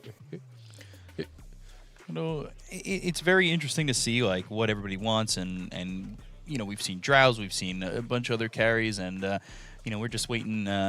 Currently, you know, both teams talking it out. We got a little bit of a tech difficulty, but we're gonna get there. It's more time for, honestly, Gaimin. Well, it's more time for Gwyn to rest. Yeah, that's a comfortable Quinner right How there. do you get so comfortable in the middle of like a draft right before a game? Like there are some players who are practically sleeping during a draft. Okay, so I yawn, and I would always yawn in stressful situations, right? So I made you yawn. Empathy, boy. That's it. Yeah. I would yawn in like maybe it's basically a response to adrenaline or something. So I would actually during the draft I would be yawning, but it's not because I'm tired or something. Right. And I think a lot of players are similar. You know, you just yawn because I don't know. It's like some response of your body to the situation that you're in. Is it just getting you in a zen? No, not really. I don't think it's like getting you in the zen, but you're not tired. Basically, that's what I'm saying. It's not like some response to being tired. It's something completely different. Okay. And they've all got maybe their coffee or tea with them, so they're all getting their caffeine fix in there, and they're ready to go. But Cleaning some glasses as well. Yeah. very important. My glasses are dirty. I'm playing a pub. Expect me at my worst. Yeah, there's always something to blame. That's the thing, right? Like you at some point you have to Except that I'm a low rank. No. Oh, I wasn't going there. Okay, cool. At some point, you just have to accept that the situation is never going to be perfect, right? And you have to work with what you've got. So, you know. Coin toss. First pick for Liga, going to be Radiant for Gaimin Gladiators. So, do we know who won it, like, overall? Because it's interesting to see, I guess they chose first pick, right, like, on Liga. It's interesting because a lot of teams are preferring second pick at the moment. That's like, been a trend for a while, right? Yeah. Second pick's been usually the go-to? Yeah, like, when you look at... It's also because you have a couple of teams that really thrive on having that last pick, right? Right. And because of that, like, you see very often that second pick is chosen. But yeah, it can be exploited a little bit if the meta has something absolutely broken or a couple of heroes that need to be first phased. That's the way to exploit it. But then again, you have to cover yourself against all of these niche picks like your Meepos, your Tinkers, your whatnots later on in the game. And the draft already in. Here we go, right into it. What do we have? Man, Tusk's still getting banned. Naga makes a lot of sense. That hero, it feels like a nerf to the ground is coming eventually. Yeah, like a good Naga player just ruins your game. Early Storm ban. I would put it as simply as that. And the Storm ban, like, we mentioned this, right? Like the hero was basically untouched in the first part of the season. And then the last couple of days of Alahia instant pick first phased Storms. So I get it. Like, it's a hero that needs to go. There are a lot of combinations, by the way, with the Storm Spirit that make this hero absolutely busted. Like, a couple of teams. I think Navi, Puppy played it with Coral. Right. And I think Saksa did the same thing with mid one while they were standing in for Tundra. So, like, this Coral Storm combination is ridiculously strong. So I can see the ban. Yeah, it makes sense. Shadow Demon, of course, like you don't have first phase, first pick. Shadow Demon is probably one of the best heroes, in my opinion, to just instantly open up with. Just does way too much. It's save mechanic. It feels like you can rely on going into like illusion-based gaming with that Shadow Demon. And honestly, the Shadow Poison early, you land a couple, you get to 4 or 5 stacks, you feel... Yeah, that level 2, it has huge Real implications in the lane. Like you can blow up targets. Clockwork, man, right into it. Yeah, why the hell not? Like highest win rate hero in the competitive scene, I believe, when it comes to at least the amount of times he's picked in this season. So yeah, makes a lot of sense. Opens everything up. Absolutely a hero that's very versatile. So when it comes to the draft, it just doesn't hurt you picking clock. There's just no way it hurts you. Like today, we've already seen it. I believe Saxa had a very early Solar Crest. However, Invoker is still in the pool. They let it go through. It gets picked up. Becoming a more non-situational pick. Like this hero, I felt like was very situational for a while. It was like, okay, you've got one, you had to have someone who really excels at the hero, and now 2, someone who's just in the situation that it felt good with. But this hero does so well. Yeah, there's nothing to excel at, I would say, even anymore with Invoker. It just doesn't feel like that niche pick any longer. He's just stable, strong. The lane is much better. Hits hard. Hits hard, like the build as well, like some raid bans, Witchblade or something, like it made Slayer, whatever you go for. It just feels very easy to execute with. Like, yeah, he did get hit by a couple of bans, and I do think that those bans were definitely necessary. I feel like his win rate also plummeted afterwards, so he's not as strong as he was at that TI patch. Right. But I think he's still very, very, very well positioned in the game, I would say. And Gaimin Gladiators, yeah, they snatch it up first phase. Is this something you expect from Gaimin Gladiators, the Invoker? I wouldn't. I feel like when it comes to Invoker, there are still heroes. Basically, when you pick it, unless you're planning on maybe. Okay, this is basically where I was going. So, unless you're planning on banning a lot of heroes that are good against him, like first phase is kind of weird and weak. But what do? They ban out the Puck, which is really great against him, and they pick the Brood, which crushes Invoker, right? So you kinda with one pick and one ban, you already secured him quite a lot. Now there are still picks that are decent against him. Yeah. Left in the pool, but I think that these two probably make the most problems. And now Liga, they just go with the Sand King. Standard. Pretty standard. They've played it already, and I think the man that we're seeing on the screen right now is probably going to be playing it, taking that Sand King mid lane. Akin to Invoker, right? The lane, you farm, he farms. There's nothing crazy happening there, but there's some rotation potential, of course, from the Clockwork. There's also some rotation potential from any of the supports that Gaimin pick into the Sand King. So yeah, let's wait and see. Let's see what they get for Mr. Tofu, which is on the screen right now. I feel like I've seen him play some Bounty Hunter and stuff in the pubs, so maybe an option. Not great versus Clock though. Bounty was in that Yakult Brothers Liquid game 2, and now they go back to the Grimstroke for Liga. This is one of 1J's better heroes that I've seen him on. Obviously, I haven't watched every single game he's ever played in his life before, but in the few that I have really gotten an eye on him, like it's great hero.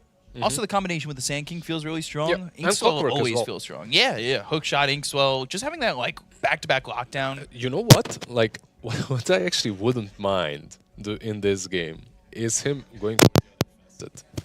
Like if he actually went for the other facet, like the painter thing, whatever it's called. The one that lets you. Yeah, it lets you draw. Yeah, okay. Like, just imagine hitting all the little broodlings and then connecting on someone afterwards. Like, then... The vector one, the vector targeting. Exactly. That kind of sounds like a lot of damage to me, at least. It definitely does. It definitely has the potential to have that kind of damage, and it's presumably going to lane against Bird? Most likely, yeah. It doesn't have to be. Like, Gaimin Gladiator can easily put the Brood on the safe lane. Like, this hero is very versatile at the moment. Like that's what I like about the Brood. Like she can be played on offlane, sure, she's fine there. But looking at their draft on Gaimin, I actually think 90%. I'm gonna go all out and say this Brood is a safe lane. Okay. I just don't see how they play the game into what L1 have got with no control. Like if you look at their draft, there is literally one stun from the arrow and maybe a couple of control spells from Invoker, but that ain't it, Chief. Like they need way more. So when it comes to gaming right now, the offlaner, the last pick that I'm looking for, if it's offlane, like it can be still some safe lane with a stun, something easy, simple. I don't know, some spans or some stuff like that. But I'm not the biggest fan. I think okay, Morphling kind of fits the bill here. It's popular carry. Yep. There's definitely carries that just like okay. So we're picking it. Why is he strong here? Let's go a bit deeper. Like first, the lane versus Brood is kind of alright. You get a lot of armor, right, on Morphling. The matchups later on in the game for you are very solid. Like you have Omni Knight that you can morph into, which is pretty damn solid. Like you can get that repel on yourself. But going into Brood and just using Insatiable Hunger is chef's kiss right there. So I can see it. There are some pluses and minuses, of course. Like when you look at Morph, you picked it, not the ultimate last pick. You have to cover it with some bans, sure. I don't think that's the biggest issue. I think Vessel got banned. I think Invoker is also very versatile when it comes to the items that he can buy, but you can also get it on Mirana. So that can kind of hurt him a little bit, but overall it looks like they just don't have catch for him. They need to rush some Orchid maybe on the Brood Mother to shut him down. But would you swap Brood to a safe lane and get a different offlaner against the Morphling to make that happen? No, I really think that's the play. The way I see it, at least. But looking at the Liga, they are expecting Brood to be offlane, and I mean you can't really blame them. Gaimin Gladiators, right? Like it is Ace. I'm just thinking if they cooked something up and they're gonna switch it up, but of course, knowing those players, they love their Brood offlane historically, and Ace has been a micro player for as long as I remember. Like I still remember when he played with Fnatic the first stack, and what did he do? Like he played some Epos there and Spectres. So yeah, he loves these micro heroes. It's always fun to micro if you're good at it. It feels like it does, especially in pubs, gives you that leg up if you're in the lower ranks in the trenches like I am. I think it gives you a leg up anywhere, really. Like if you can play heroes that can do an extra thing. It used to be more niche, right? Like not as many offlaners were as good at it, and it's not like every offlaner is good at microing anyway. But it's definitely more popular. It's like the Helm of Overlord meta forced every single offlaner to become good at it. Yeah. But let's see. Way ahead of ourselves. Like for now, when I look at Liga, I still stand behind the Sand King most likely being mid with some Grimstroke 4 most likely and the 5 clock. It depends on the last couple of picks, of course. Like you can still switch those things around, but they're not really hiding anything. Like they've been playing this Sand King on mid lane very successfully. No reason to switch that thing up. Taking a lot of time on this ban. Maybe they're thinking real long on it. Maybe a troll ban. From Liga? Oh, Doom ban. All right, never mind. No, they banned Doom. They had to ban Doom. Like you're playing Morphling, like it's probably They're playing a Void Spirit. Okay. Okay, yeah. So they're cooking. They're cooking. They're keeping it a bit open like this because Brood is maybe safe lane. They can put the Sand King on the offlane and the Void Spirit mid into the Invoker. Their early game potential is insane on Liga. That's something that I really like about this draft. All they need is a couple of levels. Right. Like you get level 6 on Grim and Clockwork and you're ready to roll. Like you can take over the map. Same goes for their cores. Sand King, of course, takes a little bit more time. Same goes for Morphling, but it all depends on how they itemize. And there's that SF that's probably going to be over in the safe lane, and it will be. The lockdown from Gaimin really makes me... worried, yeah? Yeah, I mean, your Arrow and... Yeah. All right. So Tornado into Arrow, that's the combination. I went down the list. Arrow, and that was it. And then you look at Liga, like you said, they can get started pretty early.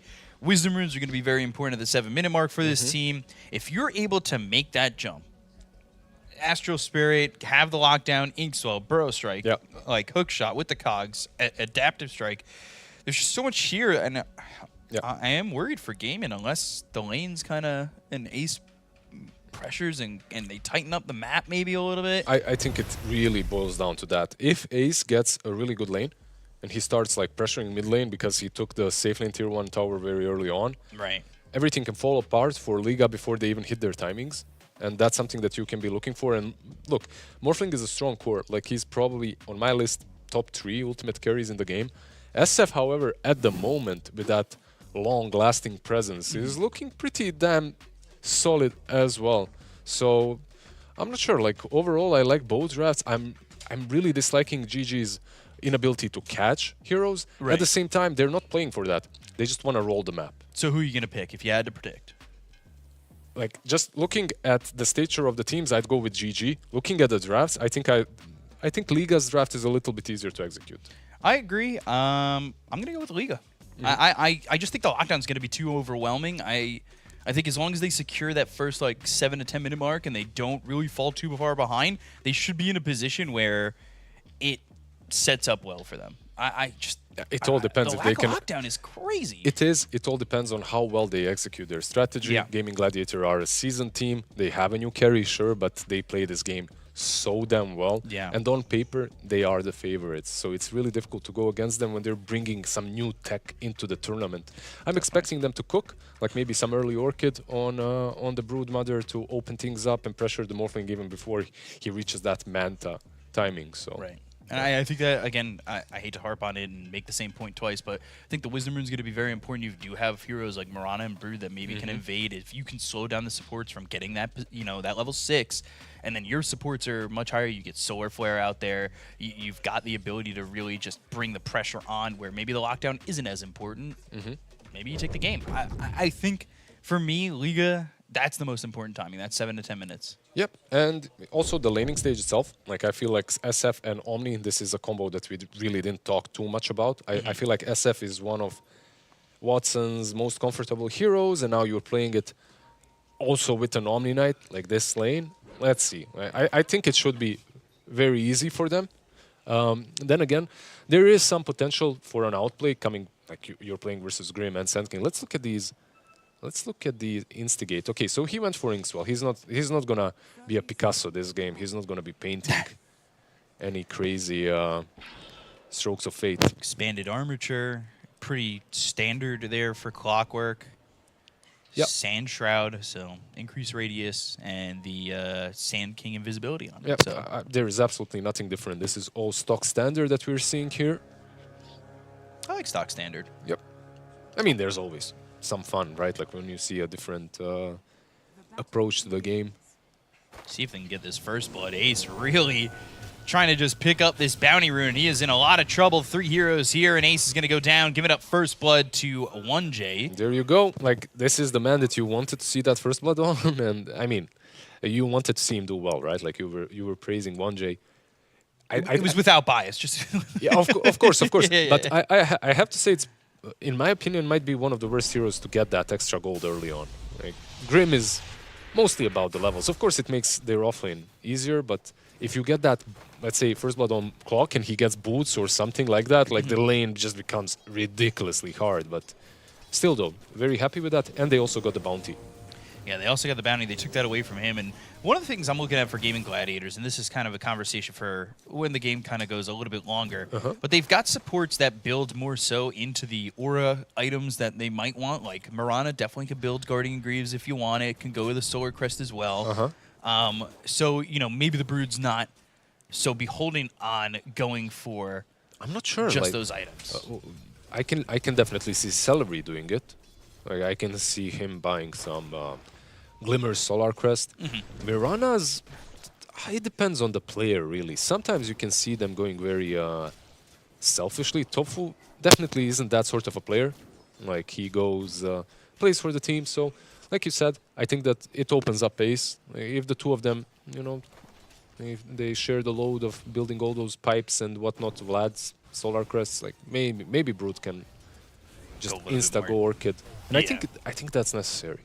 I think the Orchid is really necessary because it stops somebody, say, like the Morphling, from having an easier time of just getting away when you lack this lockdown, or even the Void Spirit. He jumps in, you get an Orchid on him, and then you can really pop him quite quickly. Yeah, it's an everybody thing. I don't know why I'm getting a little bit specific when that Orchid would really do quite a bit against this Liga team. So Quinn up against Mirage over mid. Mirage holding his own at the moment, 9-4 over mid, as Quinn 8-1. So a little bit even. Yeah, it's always like that, right? Like you're playing versus a melee hero as Invoker, you're probably losing the first couple of waves. And then it evens out, right? Yeah, and then it should perhaps even out a little bit. We'll see. We'll see. So far, Void Spirit 11-4, 11-1, just a little bit more on those denies. But Ace, even though he fed that first blood, he's doing all right on top. They got the Bracer, going into Arcanes and Soul Ring right now, by the way. Full into mana. Yeah, really wanting to have all that mana available, and also going to be picking up that wand. So really big on the regen, as we can see. And like you said it, the first blood's not exactly the worst thing in the world to give up to Grimstroke. Honestly, feels like nothing lost with the way Ace is farming in the moment. It's just the nature of the hero. Kind of hard to explain. Say that. Ace on the run, and this battery assault gets run down, and that will be a kill for the Clockwork. Yeah, that's I jinxed him. That's a very different situation. Like this Clockwork loves getting these early kills. Like probably one of the best heroes to get them on. Levels and gold just make this hero very annoying very early on. Another battery assault as Ace walking forward, looking over at you, and some damage being felt onto the Morphling, but nothing that he can't deal with. Mid lane, we take another look as it's 1J down bottom, dying to Watson, and that's exactly what Gaimin Gladiators need to kind of get on the board and maybe just slow the heart rate down a little bit, right? This is... Yeah, I was seeing him drop. We obviously didn't see the exact sequence of things, but this is a lane he shouldn't be dying in. Like, as a Grimstroke that has boots, it's very surprising that he fell, but you know, like you try to mess with SF, and this hero is just way too ridiculous when it comes to early damage. Pantomime. Yeah, he is looking to kill Tofu, but this is not looking like the trade that he wants to make. He is going to have Morphling to help in just a second as a couple of right clicks come in from Ace as well as Tofu after the leap away. Oh, and it won't be the neutrals, yeah. Yeah, he tried, and they lose the courier. Oh, that feels do pretty bad. Do they? It's Celery's courier, actually. I got debated on the other side that died. 1J got it. I could see what Clockwork was trying to do there because he had some items to use, you know, for HP. Some Fairy Fire, I think, is what got used in the end. Inkswell, 1J on the run from Celery. And not going to be the damage to get that kill. Like, we discussed cores and how strong they are. I feel like Omni Knight is definitely very high up there when it comes to supports that are incredibly difficult to deal with. Yeah. Especially for this duo, like Grim and Sand King in the lane. Later on, I feel like Grim is actually really good against him. Starstorm, you got to be careful on the Morphling. He's starting to shift. Shift it up, run away. All good about eventually back into the Agi. You don't want to just get caught out where you're all Agi for a second, but Panto under the tower. This is risky. Through the Blood Grenade, will get the kill, eventually dies to the tower. Ends up being a trade. Maybe not exactly what he was looking. Purification, that's going to be out of Watson, trying to keep him alive. Is this SF on the run? One raise, but not enough. Watson will die here. Yeah, that's the level 3 potential right there. Yeah. But also, Celery went 201 level 3. And it allows you to trade a little bit better. It's very nice.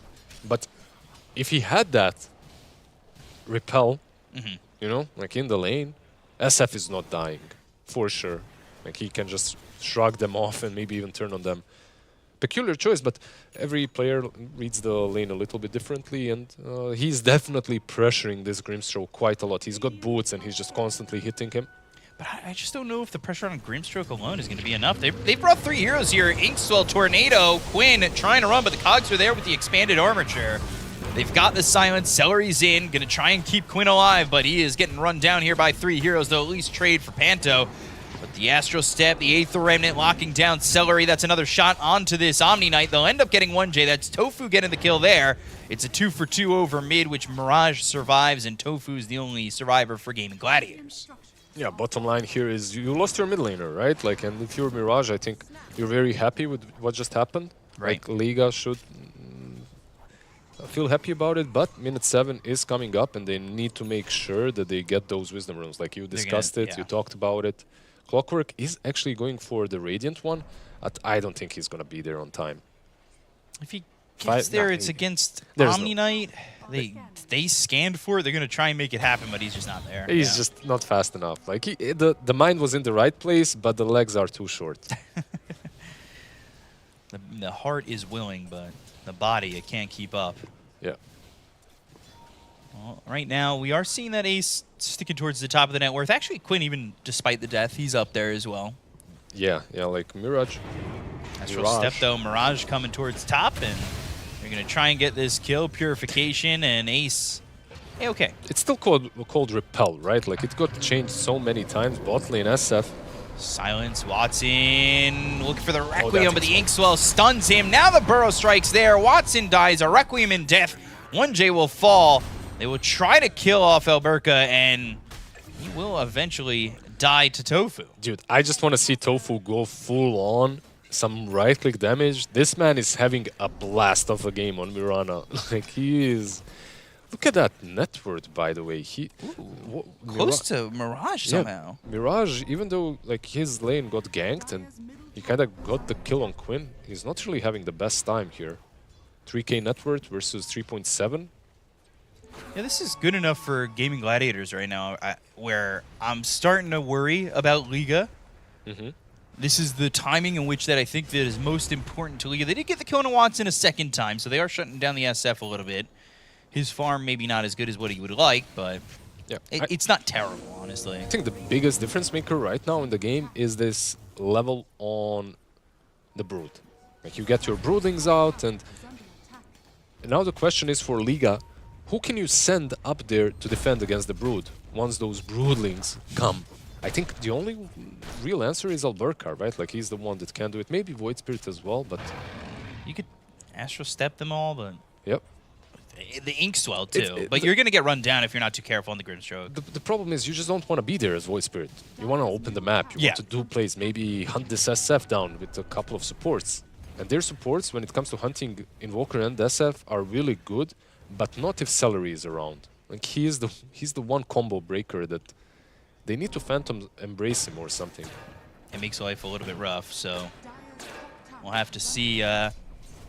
you know how this goes. As remember, while you're watching the BB Dacha Dota 2 event by Fissure, why don't you follow us on Twitch and across all socials, as you're seeing great things like here over mid. They go for Mirage, but he survives. He jumps out now. They've got that ult onto the Invoker as well as the Mirana, trying to call and hold them back, but Panto will end up dead anyway. So they don't get Mirage, they do get Panto, and this is the kind of stuff that you only see through Fissure. Yeah, and this is the kind of stuff that we were talking about during the draft, right? Like, they don't necessarily want to catch you. They just want to run you down on Gaimin Gladiators. Like, this is... They're not stopping. This is this is one of those drafts that you sometimes see in pubs and your team just gives up in a situation like this one because, yeah, it cannot... Like, you can't def these towers and... It's hard, and keep in mind, this is without Brood even rotating in. Yeah. So they lost the top tier 1 and the mid tier 1 at the same time almost. I'm starting to hit that fear that we talked about in the draft, because this is like 10 minutes. Yeah. It's a 2,000 to 3,000 net worth lead, but I think that's kind of enough if they sustain it. But Liga need to maybe turtle a little bit and get the items, the first items, ready to fight. It's this, man. Observers are probably trying to like lead us on to something. Yeah, guys, talk about and talk about the Sand King. Why? Because he's almost completed his Blink Dagger. Yeah. And this hero loves these early skirmishes. Like, you're one step out of line and you get punished real hard by some Sand King with a Blink. So they also smoked up. The Blink isn't... Is it on him? I feel like it's on his courier. It's on the courier, so... Maybe too early. Let's see. Astral Step going to try and go for Quinn. The Aether Remnant locks him up for a second. The Battery Assault on to Quinn. The Burrow Strike from a distance. The arrow lands on the Clockwork. They will get Quinn. They're going to look over for more as Tofu, he is silenced up with the Phantom's Embrace. The Seeds of Serenity are down. The Starstorm doing some damage, but Mirage right in front of Tofu. The Soulbine's not going to connect to anybody, but the Aether Remnant will. They're looking for the damage. They've got the Blink Burrow Strike follow-up, and they will get themselves a second as Tofu giving up that 3 times kill streak all the way over to Mirage. Yeah, Watson, he was just too busy farming this time. the SF, like he already made a couple of moves, so understandable that he wanted to take some time for himself. If he was on that cliff a little bit earlier, maybe some Requiem play happens, which is something that we see very often from the Shadow Fiends, but yeah, we'll see, we'll see. First, Blink Dagger, reveal. Yeah. Worth It slows them down a little bit. I like that move there from Alberca, but he's got to do a little bit more. I think they can't really let off the gas for a couple minutes. I'd like to see them fight again. No, their draft is so capable at fighting 24/7. And you coming in with the damage, Tofu trying to get out of here, but the blink with the sandstorm, and Tofu dies. he's just gone. And this is that collapse that usually happens maybe a little bit earlier, but they needed their items, so a bit later than usual, but still, Tier 1 tower should be secured. You're giving a lot of map to Gaimin Gladiators, though. That lead isn't really shrinking that well, and this is what you asked for, right? Yeah, you got to move, you got to go for ace, you got to make something happen. He's just taking over and farming really well. You see the build. You see the build. This is what 33 did. Yeah. Like literally the same skill build. I mean, on the Broodmother. Panto, hook shot even, burrow striking. So they're gonna have a lot of lockdown, and they're gonna have the damage to get this kill on ace. Yeah. Playing aggressive, thinking that Clockwork's the only one there, but unfortunate for him, everybody showed up. It was such a nice smoke, and they really have all the solutions to Gaimin's draft. Besides the Omni, like for Omni, you might need an Ags on the Void Spirit or Phantom's Embrace to always connect, but they're just finding openings right now. That Blink Dagger. Blink Dagger's been so massive already. Win. You're taking a look at the top right of your screen as well. You're seeing that Tundra is also winning the Group A. That's on Stream B if you want to take a look at that. But I hope you guys stick with us as Liga. They've cut it close. They've taken out that net worth advantage that Gaimin Gladiators had, and it does feel like it's kind of slowed down a little bit from Gaimin. And that does worry me as they're starting to get the items, the levels that they need on Liga to really start to shut down and just kind of really stymie what Gaimin Gladiators want to do. Yeah, we'll see. Ace is slowly but steadily building towards his pipe. After the pipe, it will become a little bit easier to fight into the Sand King and maybe make some 5-man plays. Do you think that that's the item you should have been going for? Are you still kind of holding to that Orchid? I feel like Orchid puts you in a hole. Like, it puts you in a position in which you kind of have to make plays with it. And it's easy to itemize against. So, like, it puts you on a timer, basically, what I'm saying. I don't think it's a bad item, but the way they're playing, this makes more sense. Let's put it that way. Just because of the play style. We're going to run it to 5-man. It's set up to be a good fight. And they found 1J. They've got the dust. There's the silence with the Phantom's Embrace. 1J, the epicenter, he could not get there to really put that damage onto the side of Gaimin Gladiators. So they get the kill on 1J. They look over at Alberca. There's the hook shot onto Quinn. They've got the adaptive strike as well. Cogs around onto 2. Ace trying to put the damage out there with the help of Tofu. They get the kill on Alberca as well as Panto. Quinn's on a double kill. They find themselves the Void Spirit. Down goes Mirage. 4 heroes dead on the side of Liga as Gaimin Gladiators take a perfect fight. And there you go. That's the pipe, right? Like, it comes in Omega clutch. And suddenly everything is changed. Not, of course, only because of pipe. The way the fight started is you lost your Grimstroke, and the epicenter was nowhere near. I'm not even sure. Didn't hit anything. Like, his Blink Dagger got cancelled by something where he blinked. It was a weird one, in any case. So, yeah, unfortunate for Liga. They dropped a massive advantage, and that, well, not a massive advantage, but they dropped the ball, basically. Yeah. They were kind of on the even grounds. Now they're 5K behind. Yeah, it immediately turns into a 5,000 net worth deficit, and with that, they're also able to push the Tier 1 over bottom. When you win fights with this gaming lineup, their push is oppressive. They really know how to just take out the map, and if they can continue to take advantage of that, I can see this game being kind of quick. Well, that even might be the idea, right? It's not like their late game is weak, but you're playing into Morphling, you're playing into Void Spirit, you have Omni SF. This is basically a turret gameplay. You just put that SF up front, and if anyone goes on him, you repel and Requiem turn it. Yeah, and Alacrity is good on everybody, so, you know, we see them just continue to push, and it's now them backing up as Panto getting some eyes there with the Morphling, just trying to farm wherever they can and find any net worth, really. They've cut it down from 5 to 4K, but Alberca now going to be caught up. Tofu coming over. They've got the EMP. Burrow Strike trying to get away. Alberca, he's on the run, but the Deafening Blast, they've got the disarm, they've got the control, and Quinn now on a killing spree as they will get themselves another one. This is an Ags finally finished off for the Void Spirit, and maybe this is the mark for Liga to start to fight again and have that opportunity to try and go, but there's the hook shot coming through. They look over the Omni Knight. The damage from Watson, though, going after Panto. They'll get the kill. The Soulbind is there, but nobody else is willing to go in and fight this. They actually look over at Mirage and some damage onto Tofu with the Solar Flare being used.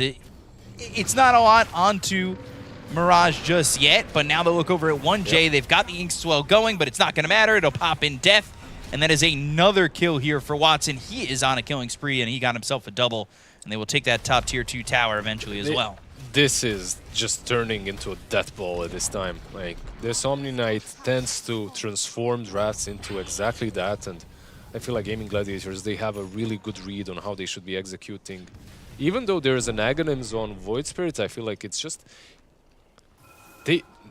Looking at their draft is nice, right? Like, yeah. It's looking great, but you still have to find an angle to break this composition of Gaimin Gladiators somehow, and it really isn't easy. 64%, 36%, that does in fact equal 100 as the numbers continue to shift. But it doesn't feel that close at the moment. I mean that with no disrespect, as that's going to be the Tornado into an arrow and an EMP.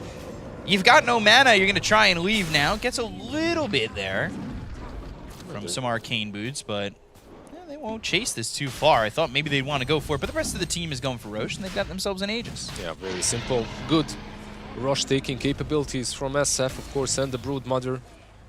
Nothing too difficult for them. A nice save on the Sand King, at least. Like, they managed to rescue him, but this game is not looking great for them at the moment. Of course, they have the Morphling, so... Yeah. Right now, if you're Liga, you're just looking towards the late game. They're actually going to try and jump Quinn. They don't have an Aegis on this Invoker, but they're going to turn into the Invoker now, try and get this kill, but Quinn's got himself a Force Staff, so he gets himself a little bit of distance. They think about the Requiem because they were looking over at the Morphling, but Watson holds it. They don't get anything onto you. Yeah, the hero that you really need when you're making these kind of plays, the heroes are the supports, which is kind of weird. Usually the cores are able to, at this point, to do it on their own, but Clockwork and Grimstroke, like, they're so valuable for Liga that they're just necessary in these moves.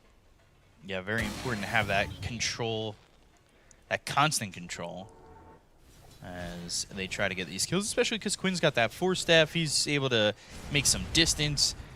You know, you have a lot of ways to kind of back off from the rest of Liga now that you need that extra bit of the Ink Swell, the Hook Shot, and the Battery Assault. Like, you need all those layers. Yeah, you've got the Force Staff on him, you've got the Pike on SF. This is like a nice play. I like this move. But it's probably a trade at the same time. I believe they will lose their own Tormentor. Yeah. Let's see. They might lose... But they might lose Panta there for a second. I didn't have faith for a moment. Yeah, that was really, really close. They get it on Grimstroke, which isn't that bad because Alberca needs a reset. He truly does. So having that Inkswell on him is pretty good. Look at this tower, it's disappearing. I don't know what you do. You gotta go in as 5. You gotta have everybody there willing and ready to go, but they don't even have the Void Spirit. He's pushing mid. Yeah, they're just, at this point, it's the rat game, really. Like, you look at them and you understand we're not fighting into the Sages. It's just not happening. Aether Remnant locks him up. Astral Step to get some distance and a TP successfully. Yeah, but Quinn, he did his job. He forced him back. They still have almost 3 minutes on this Aegis. Probably another push is coming. Morphling is trying to get the farm, but... he's lacking what he wants. He's keeping up, like, his net worth is solid, but... maybe not what he wants, he's lacking what he needs. It might be the better way to go about saying that. Cogs pushing as best they can. Panto trying to just deter them from coming up onto the high ground. They think about the epicenter for a second. The Phantom's Embrace is there onto this Shadow Fiend. Goes to the back lines with the Burrow Strike onto 2, but they go to the Requiem. They've got the Fear onto Alberca. They get the kill onto the Sand King. They'll 3-shot 1J, and they are still trying to get Watson, but he is still alive. They will finally kill off Tofu. Down goes Panto. They look over at the Morphling. That's going to be a Burrow Strike coming through once again. They'll take the Aegis from Watson. Ace still at about half health. They'll find Alberca. They've got the Bloodstone pop, but I'm not sure it's going to matter. The damage is just too much. It's an ultra kill for Watson. Looking to get a Rampage here. Can he get the kill to you? Can he get the kill to just finish off the Rampage? They'll look over at Mirage. Astral step away. The 4-step forward, still trying to get this Void Spirit, but they don't finish him off just yet. As Gaimin Gladiators, they are in your base. They are an infestation, and there is no way to exterminate them. Yeah, just imagine getting that Rampage on your first official game with the team. Like, that would be a feels-good ban. Oh, But yeah. overall, Liga, I respect what they tried to. They went on both the supports with the Sand King. They initiated well, but there's no follow-up because Watson, he has the Aegis and he's just sitting there using Requiem. So you basically separated yourself from the team that's forced to follow up into the Requiem instead of catching the 2 supports and eliminating them. So only Mirana dies, and the problem is 1J. Like, I actually noticed the team was building into a blink on Grim, not necessarily something that you see very often, but in this kind of a game, I get it now. They just don't have ways of reaching these backlines. Yeah, and they tried. They tried. They tried. This Sand King tried to jump into the backline. It's crazy. Unfortunately, got hit by Requiem. What's even crazier is, like, you have Morphling, you have Void Spirit and Sand King, and you still can't kill the backlines. That's how strong front line they've got. Wow. We're kind of putting it in perspective for me and hopefully everybody at home. When you've got that kind of jump and that kind of reach, I mean, the only one that would have been added to that list of guys who can reach back like that is Earth Spirit. Yeah, like if you had him as well and you just couldn't get to the back line, I don't know what you do at that point. Alberca, his smoke is broken. Alberca needs to be careful. Quinn moving forward, and definitely an opportunity at a tornado, but a blink back from Alberca. That's not going to help out this Clockwork, though. Panto with the EMP hitting him, and he's going to try and hook shot away. Quinn gets the kill onto the Clockwork, and they are up into the base once again. Liga down 13,000 net worth with no answers at the moment. He tried to hook his brother Sand King, but it didn't work out this time around. He was left stranded. Sand King sidestepped him. Tier 3 goes down, and they're watching as their base is just in trouble. Watson kind of spinning a little bit on the low ground there. He's not really feeling afraid. He's got this BKB. They find Mirage, and he will jump away once more. They're going in. They're looking to maybe jump the back. They've got potentially 1 charge left on this Astral jump. I respect the speed at which they're playing, like trying to backline, but Arrow hits, 1J's dead. Yeah. Turn to the Mirana. They're going to try and go, but they've got the Solar Flare. They go to the BKB as well as the Requiem. That's going to land onto 2 heroes. It's the Morphling who's trying to jump in right there, and then with the lead, they get the kill on Alberca. They look over at Mirage, trying to get Celery, but he is too tanky even as a position 5. The right click's just really hurting onto Mirage as he is trying to run. The Aether Remnant locks him up, and GG is called. It will be Gaimin Gladiators who take game number 1 over Liga. Yeah, in style as well. I would say in game in style, like back in the day when they were winning majors, this is basically how they played. Just these death balls surrounded by, I don't know, Beastmasters. In this case, of course, the Aces, Broodmother, just very difficult to play against. I would say that the focal piece of this draft that they've just executed was the Omni Knight. Yeah. And in the next game, in this best of 2, Liga, they need to find... I don't think they can find better ways of dealing with it, because this, what they've drafted, I feel like is really good, but they still couldn't execute to perfection, which is necessary to take down an Omni Knight. Yeah. So if you can't do that, I feel like there's that ban button, get him away, play a different style. Yeah, because the idea was there. I liked the draft. I mean, we were definitely big advocates for what they had, and we're taking a look already 15 minutes in. This is where it kind of falls apart, right? You can see it's even net worth at this moment, but you lose 1J. The epicenter doesn't land. You're going to get the kill here on Alberca. It's going to end up that 4 heroes die here on Liga. Yeah, this was basically the moment they pick up the pipe as well on the Broodmother. It's that, but obviously the pipe did some work. The main reason that fight was so bad because Gaimin Gladiators, they initiated to perfection. They eliminated the Grimstroke, which was so important for Liga in their last series.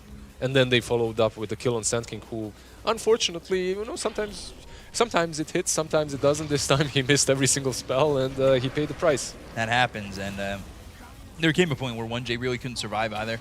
You know, you want that blink dagger, you want to be able to just survive, but it almost feels impossible. And you see, this is last ditch effort. Requiem comes in. All it's got to do is touch you a little bit, and then you're feared out. And that's exactly what happens. And this is just, I mean, this is in the beginning of the end. I think that was a little bit earlier, but this is the fight that definitely solidified it. I think at this point it was basically over. This SF was becoming too big of a beast. Right. Like they got all these little things to set up Watson for success. Yeah. And it's so good considering like he is their new carry, right? Like he's taking over that position 1. So making him feel as comfortable as possible is definitely something that Gaimin Gladiators have succeeded at. Yeah, and all that time it was without BKB. Then he gets the BKB in that top fight, and then there's nothing you can do. And you take a look at the stats here. You know, 1-0-4 for the Morphling, he just never really got involved.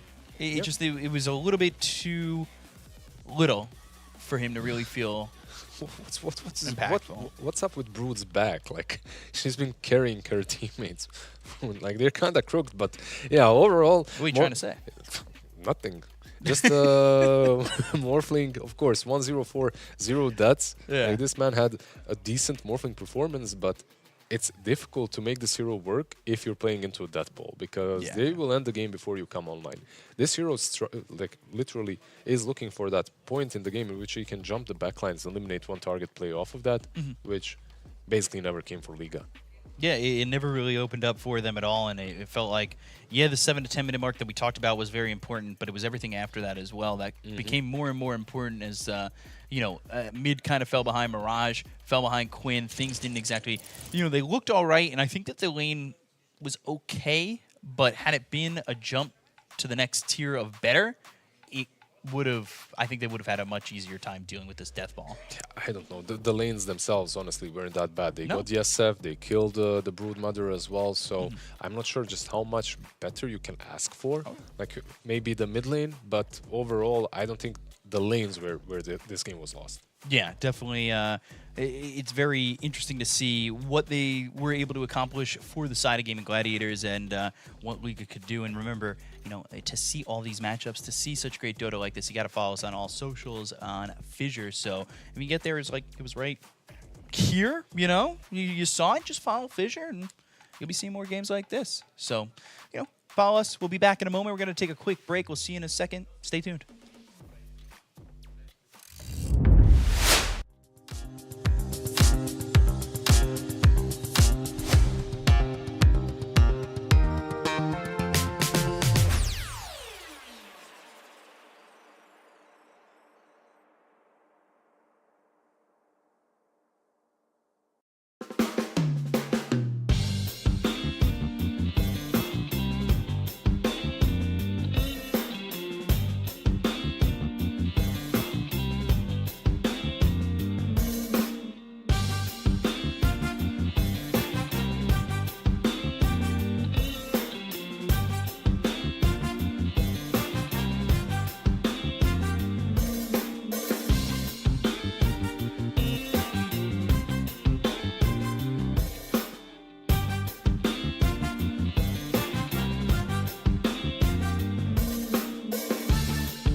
Welcome back, everybody, to BB Dacha here in the beautiful Belgrade in Serbia.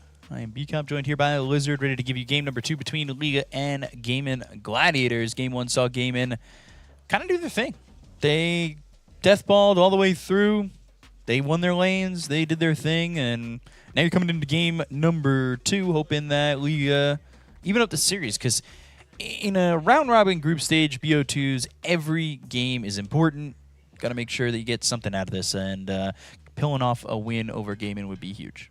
It would be. Like, they've already taken the first series. Like, I mean, they lost the first game, then they won the second. I feel like they've already used to perhaps dropping the first match, then taking the second one. I feel like the morale should be still pretty damn high, considering that the Morphling died 0 times. Yeah. There are some little things that they can change in their draft and maybe do a bit better versus Gaimin.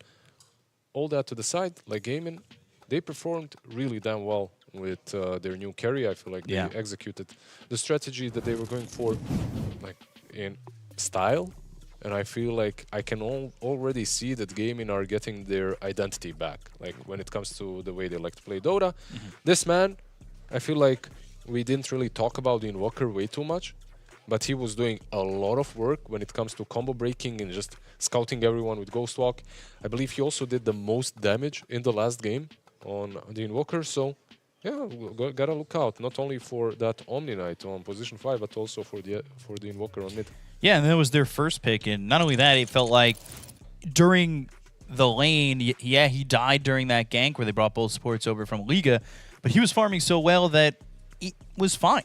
He was still top 2 in the net worth. It's hard to shut this hero down. Yeah. Like the way Ghost Walk works, even after the nerfs, like you get a couple of that mana region points in, you know, you rotate around the map, you scout, you also want to be constantly playing the map because it benefits you. So overall, I feel like he was also definitely a big deal for Gaimin. At the same time, I feel like Omni Knight just needs to be on their mind in Liga. If you're not banning it, you need a different sort of an idea, maybe some different execution to approach this next game, because the way I saw it, at least, he was a big issue for them. Right. This hero sometimes has like not the strongest laning stage into some heroes, and sometimes he doesn't scale into different supports as well. Like back in the day, maybe some Rubik to steal a Repel, to steal Purification, you just become a better Omni. So food for thought, there are definitely things that they can maybe improve on that Liga draft.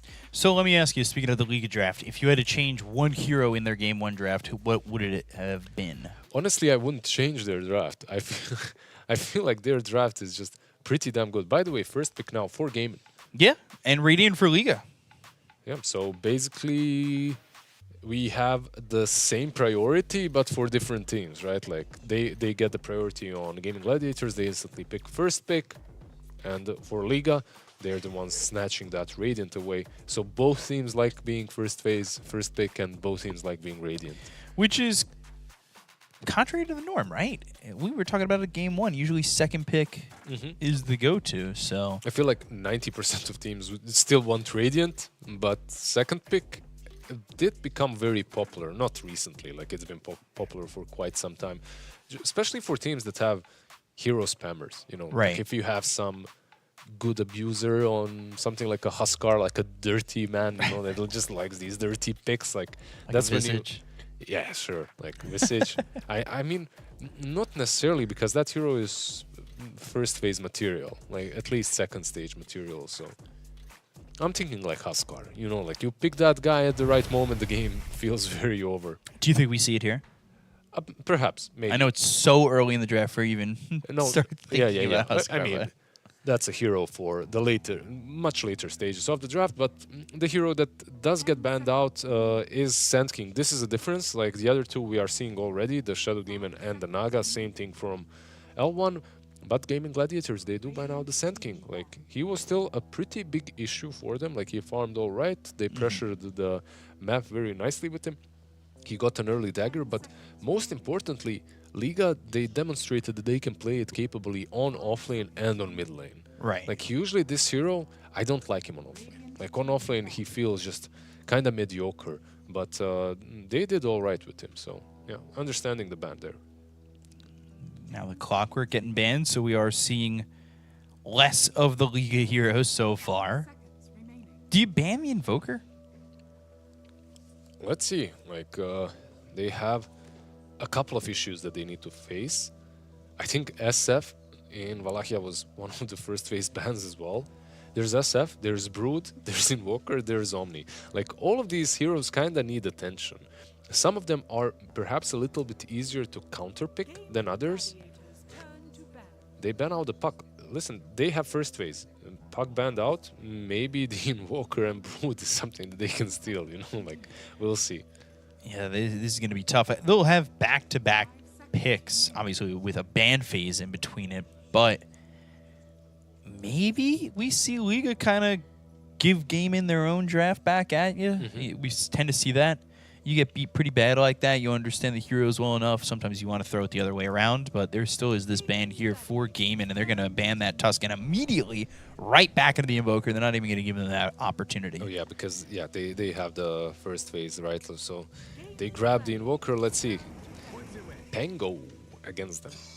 Pango is, I think, just a very solid hero right now. It's kind of scary to pick it into Quinn. Right. Because this man, he knows the hero inside out, and he will be calling for all the right counter picks right now.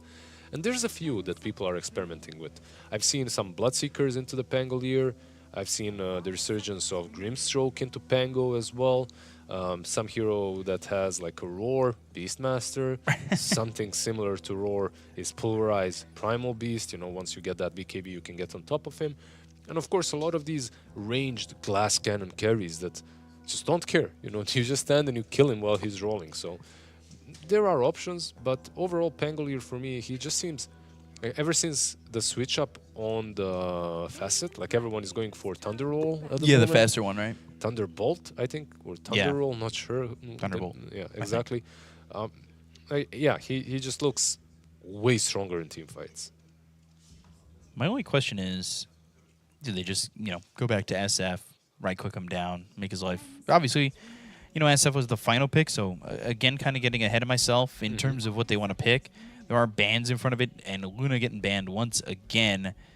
How early are they willing to go to some of these picks? Because last game, Gaimin went mid-offlaner as their first two picks. Sometimes you'll see teams kind of want to hold out a little bit longer on that, go supports, or support off support. if that's maybe their thought. They're going to ban Marcy. Interesting. Yeah, we'll see. We'll probably see in the second phase why exactly Marcy. Like, this is a hero that had a ridiculously low win rate in the beginning of this pro season, which is basically one tournament, right? The Marcy wasn't feeling that great. It was picked sometimes as support, as a combo to, I don't know, like a Luna or maybe a Visage on the offlane, and Got rid of the Omni.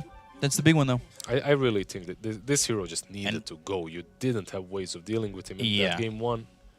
Enters a ban, I believe, in the second phase of the last game, and now they're getting the Chen into the mix. So, you know, you think about it, last game, it was Invoker, Brood. Obviously, whether it's picked on the Chen slot or this slot, if they went back to something like that, it really doesn't matter. But there was a little bit of a switch up, and the Ench comes into the mix, maybe making the lane a little bit more sustainable. I know some players like to play it with the impetus, doing some damage if there is a vulnerable hero in your lane that really doesn't like getting hit that hard. Yeah, definitely. Like, this hero, most of the time, I think overprotective wisps are taken, but you can go for spellbound as well as the facet. And when it comes to the skill build, she's very versatile. As long as you're maxing enchant as well, like, anything goes. If you feel like you can use that damage, you can go for impetus. If you feel like you need more heal, and of course it's much easier to play her if you're just maxing out heal, because you will be the one that just runs in. You're very annoying as an Ench. You just run in, you give a lot of info.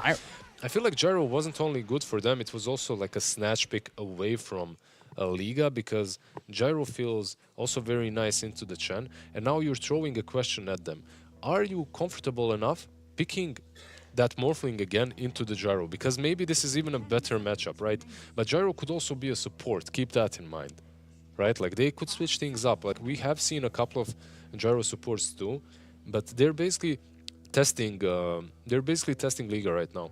Because if you go Morphling, you're playing into a very similar play style. It's just remove the Omni and put the Chen in, and you kind of get the same idea. We're gonna run you down and we'll heal targets.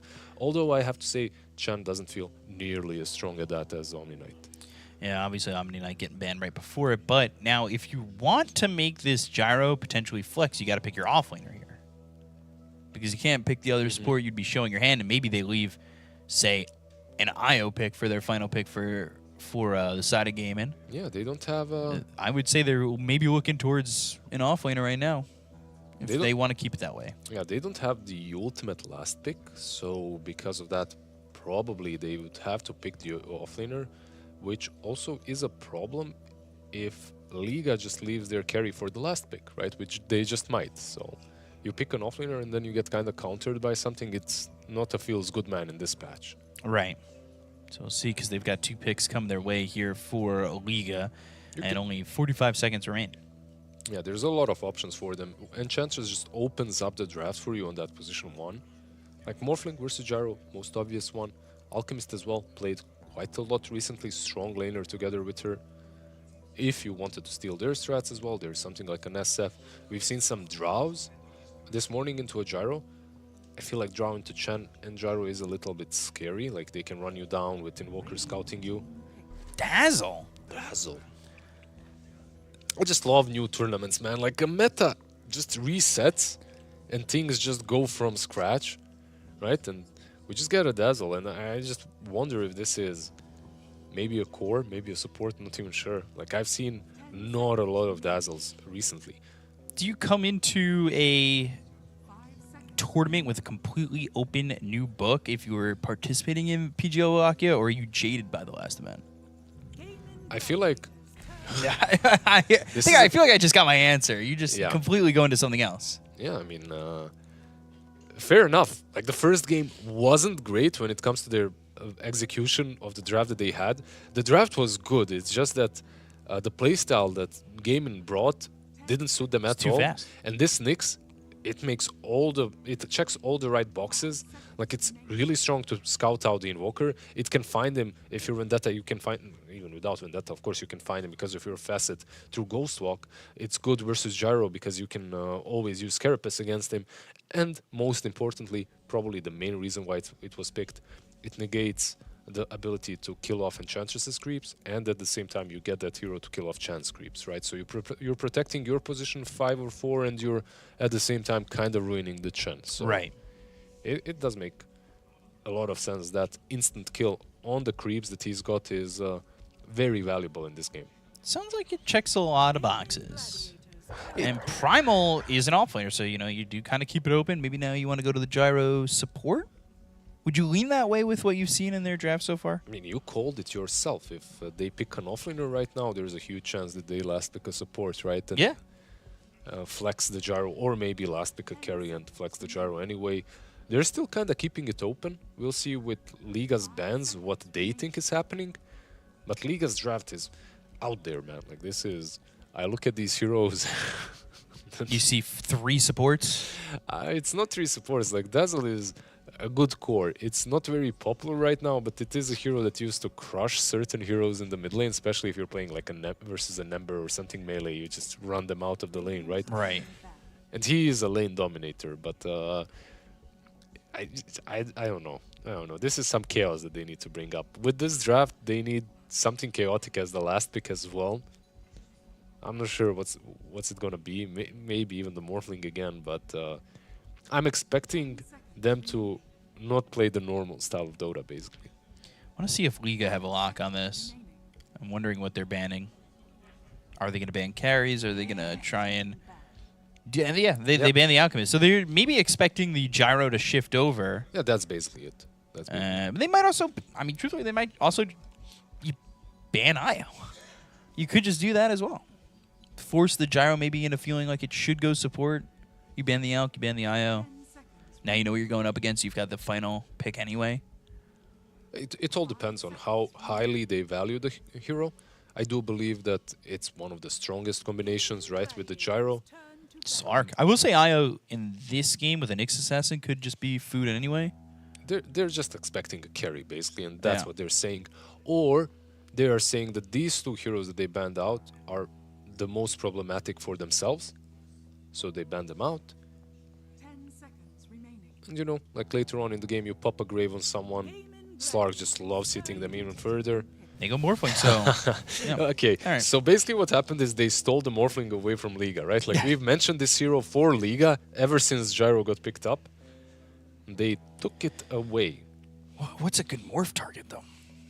I don't... Yeah, like, it truly isn't only about the morph target. Of course. Like, Shield Crash already is decent enough, but overall, I feel like it looks like a decentish Morphling game. And now if you're Liga, you need to find the right answer. I'm not sure which one it is. That's still left in the 13 pool. seconds, yeah. Think about this. Some Drow is still in the pool. Some yeah.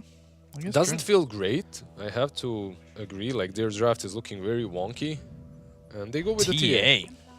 Okay, Oh, okay. a little bit sturdier, a little bit more active early on, and perhaps a little bit stronger to play around the Dazzle and the Nyx. Offlane Dazzle. Offlane Dazzle, yeah. With the Nyx Assassin. Gonna be an interesting one. Like, I feel like Nyx Dazzle into Chen Morphling have a lot of potential because Chen just doesn't feel great there. And if the Chen goes on the other lane, you're playing into Enchantress. She can also steal your creeps, right?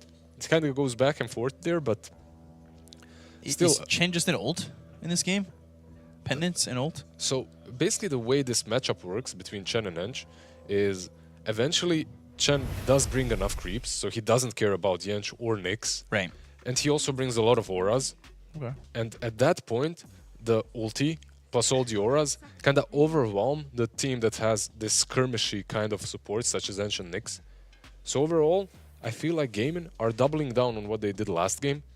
Like, they have a bit more catch through, but at the same time, I feel like the playstyle is very similar. So the pacing's going to be the same? The pacing should be the same on paper. I am worried for this offlane.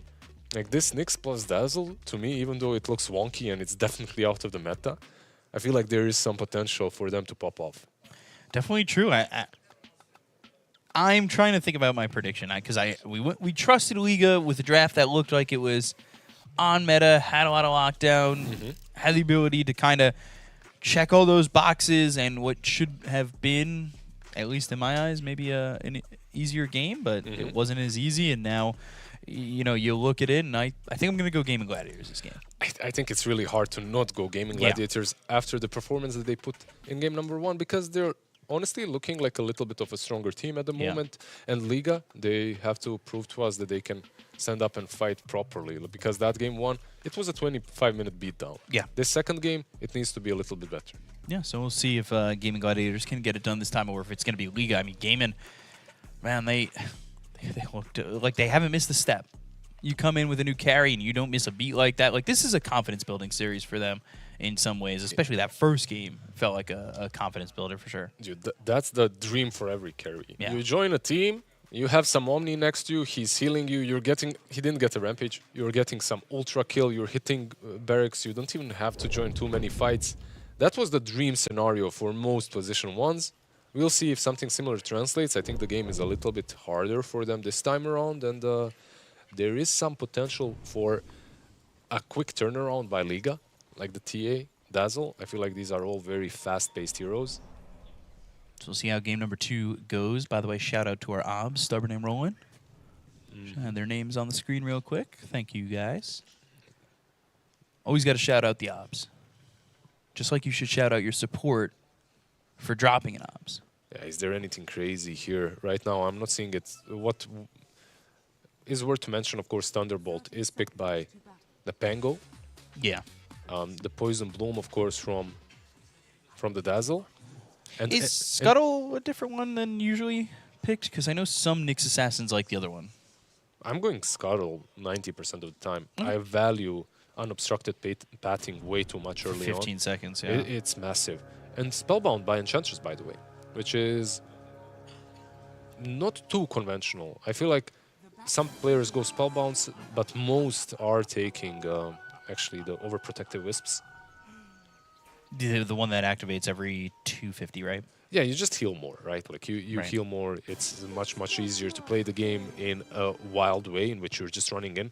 But Pantomime, if I see, is that the Grandmaster Enchantress? Is that the icon? I'm not even sure, but he's...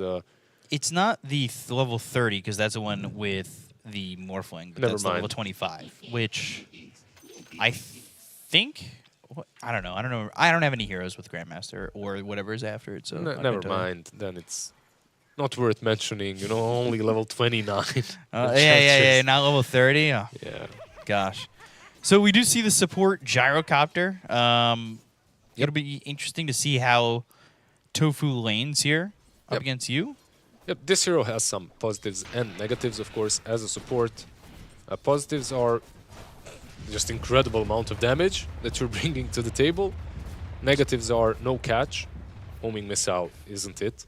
And another positive, at least, is you can itemize any way you want to. So Right. you can basically go for anything. Like some Solar Glimmer is the most standard build that I'm seeing.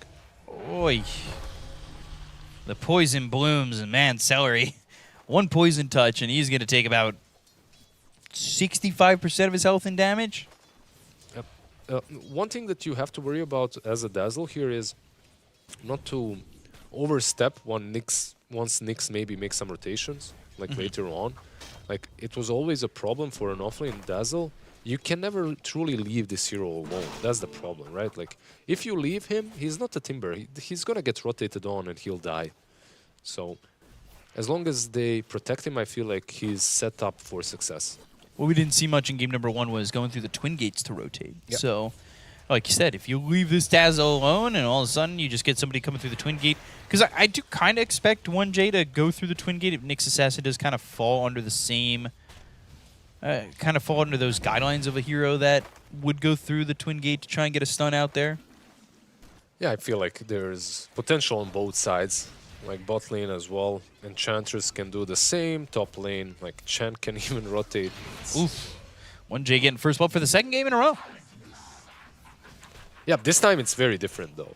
It's very different. Like I would put Nyx in the far other bracket than the Grimstroke in game 1. In game 1, like you don't really care that you're getting... I mean, of course you love the first blood, but it's not game-changing. On Nyx, it matters a lot. Yeah, Nyx getting farm, getting anything to a quicker 6 for Nyx Assassin is massive. And I know, I feel like this point has been beaten to a pulp every game since its existence. But Wisdom Runes at 7 minutes, they feel very important. And especially with heroes like Nyx Assassin, that if you get to a slow 6, you lose a lot of potential on your hero. Yeah, I would say they matter way more on Liga than they do on GG. Of course, it matters on both sides. You don't want to lose that ever. But Chen can recover. And mid lane, Mirage? He's fine. he's fine, but Quinn is really having a good time this lane. 15-7 versus 12-2. Yeah, the denies early really working it out for Quinn here as he's going to get himself an 8th. And you can just see he is so good with this Invoker. And both games so far have felt really good for him. There hasn't been much there hasn't been much in words to say about him negatively in terms of his play over mid. So No, definitely. Like, first game was solid. he gets ganked by 3. That's not like a negative. I mean, yeah, it sucks, Chen, but I feel like he might be... the damage is certainly there, and there's one more shot coming in from Alberca. Another kill on a Celery as Watson's here alone, waveforming back towards the tower as Tofu will die to that Warpine Raider. And Panto getting a kill. All of a sudden, it's 3-0 in favor of Liga. Yeah, it was a nice little outplay there by Panto earlier. He let Tofu think that he can finish off the Warpine Raider because he was low HP. And then just by the ending of the kill, right, when he was on like 5% HP or something, he enchants it, grants it full HP, and then turns on Tofu. So nicely done by Panto. Knows all these little tricks on enchanters and putting them to good use. It's the little things that do end up mattering, and it's not exactly the lane that Ace was looking for. It's a lot different than when he was on this Broodmother to start it off. It's a way better game so far for Liga, that's for sure. Yeah, and I feel for TA, it's also not a hard lane, right? As TA here, you should enjoy it, especially when you hit level 6 and you get those traps against the Primal Beast. Like, he can't move around that fast, and hence he can't really hurt you that much, so the trample isn't as effective. God. Yeah, he's lower net worth on this Primal Beast than Nyx. Like, Nyx is above. Got first blood, to be fair. Yeah, to be fair, yes. Still, though, look at 1J. Double null talisman. This man is living life. Like, this is the dream Nyx game. It really is the dream start so far, and Gaimin, they're going to have to eventually react to this. Top and bottom not going amazingly for them. Meanwhile, mid, way better. A lot bigger of a lead there for anything else in terms of Quinn ahead of Mirage. Yep. Nothing crazy from Quinn as well, doing the same build, couple of raid bans, power treads. And he's the one that's the difference maker, right? Like, he's having a good time on the mid lane, and we'll look towards him to make those rotations and perhaps salvage the lanes. Right. And he's slowing down Mirage from getting to that level 6. He was still level 5, still is level 5, while Quinn has already hit 6 and pushes him to walk all the way back to base. So Pango going to miss out on another wave and a half, and it's just not fun for him at all, as Tofu will pick up that Illusion Rune to make sure that it doesn't get denied by the Enchantress. I just love that there's 4 supports at that point. Chen and Nyx fighting for the top rune, and Gyro and Dench for the bottom one. Watson wanting to stop the retrieving of that Lotus Petal. You know what I'm wondering? I'm wondering what the Dazzle's item build is actually going to be like. Because I've seen a lot of different playstyles from Dazzle's. I've seen them go full utility as well, which is something that I'm probably expecting. Like Greaves Pipe and all that? Yeah, something like that. Simple, right? I've also seen Dazzles just go for Ags. Like, especially if they're playing mid. You go Ags and you just fight 24/7 after you pick that item up. Alberca in trouble, and this is something you talked about. Them being left alone, you could chase down a Dazzle, but doesn't quite have the damage. 1J there behind the tower, but now they'll go to the faster Rolling Thunder with a Thunderbolt. Jump on a Celery. It's a shield crash over. Waveform back. Celery looking dead to rights already. And Mirage will get the kill. It's 4-0 in favor of Liga, and they will pick up their Wisdom Runes. So no slowdown on that 7-minute mark for Liga at all. And again, that comes with the fact that now it's going to be level 6 pretty quickly for the Nyx Assassin. How fast is he going to come into just jumping these heroes with Vendetta? I think it should be very simple for him to find kills, especially you're playing into this Morphling. You can never feel too comfortable going all edgy, right? Like you're playing into a Nyx. Even when you are like 50%, it still hurts to play into the scary. Nyx. Yeah, like look at this. Ooh, Almost. good stun, but not enough. Was able to shift over, gets into the HP there. Now Watson on the run. You've got 3 heroes coming through. TA's making the rotation over. Watson just trying to shift through all this. This tornado did hit onto the TA, but I don't think it's going to be quite enough. They get the kill into Watson, and now they're going to look to kill Alberca, but the kill off Tofu. Down goes Alberca. They'll find 1J. That will at least be a second here for the side of Gaimin Gladiators. They get the disarm onto the Enchantress as well as the TA. Celery going to be run down with a Meld Strike coming out from you. Quinn, there's not much more he can do. At least they salvaged a couple of kills there. Yeah, like they salvaged a couple of kills, and Quinn is living life. Like he's on top of the networks after this fight. But are you that happy with this? Probably not. I feel like if you're Liga, you're satisfied with the exchange. Like you lost a core and a support for Morphling and the 2 supports. So overall, you should be happy with it. It's something that we saw in game 1, I would say. Liga did kill Watson a couple times. Yep. So there's always like these 2 ways to think about it, because maybe you'd be happier if Dazzle gets those kills and he doesn't die, because he's supposed to be carrying you through the mid game, right? From the offlane. He's actually going for the Aghanims build, so that's the one.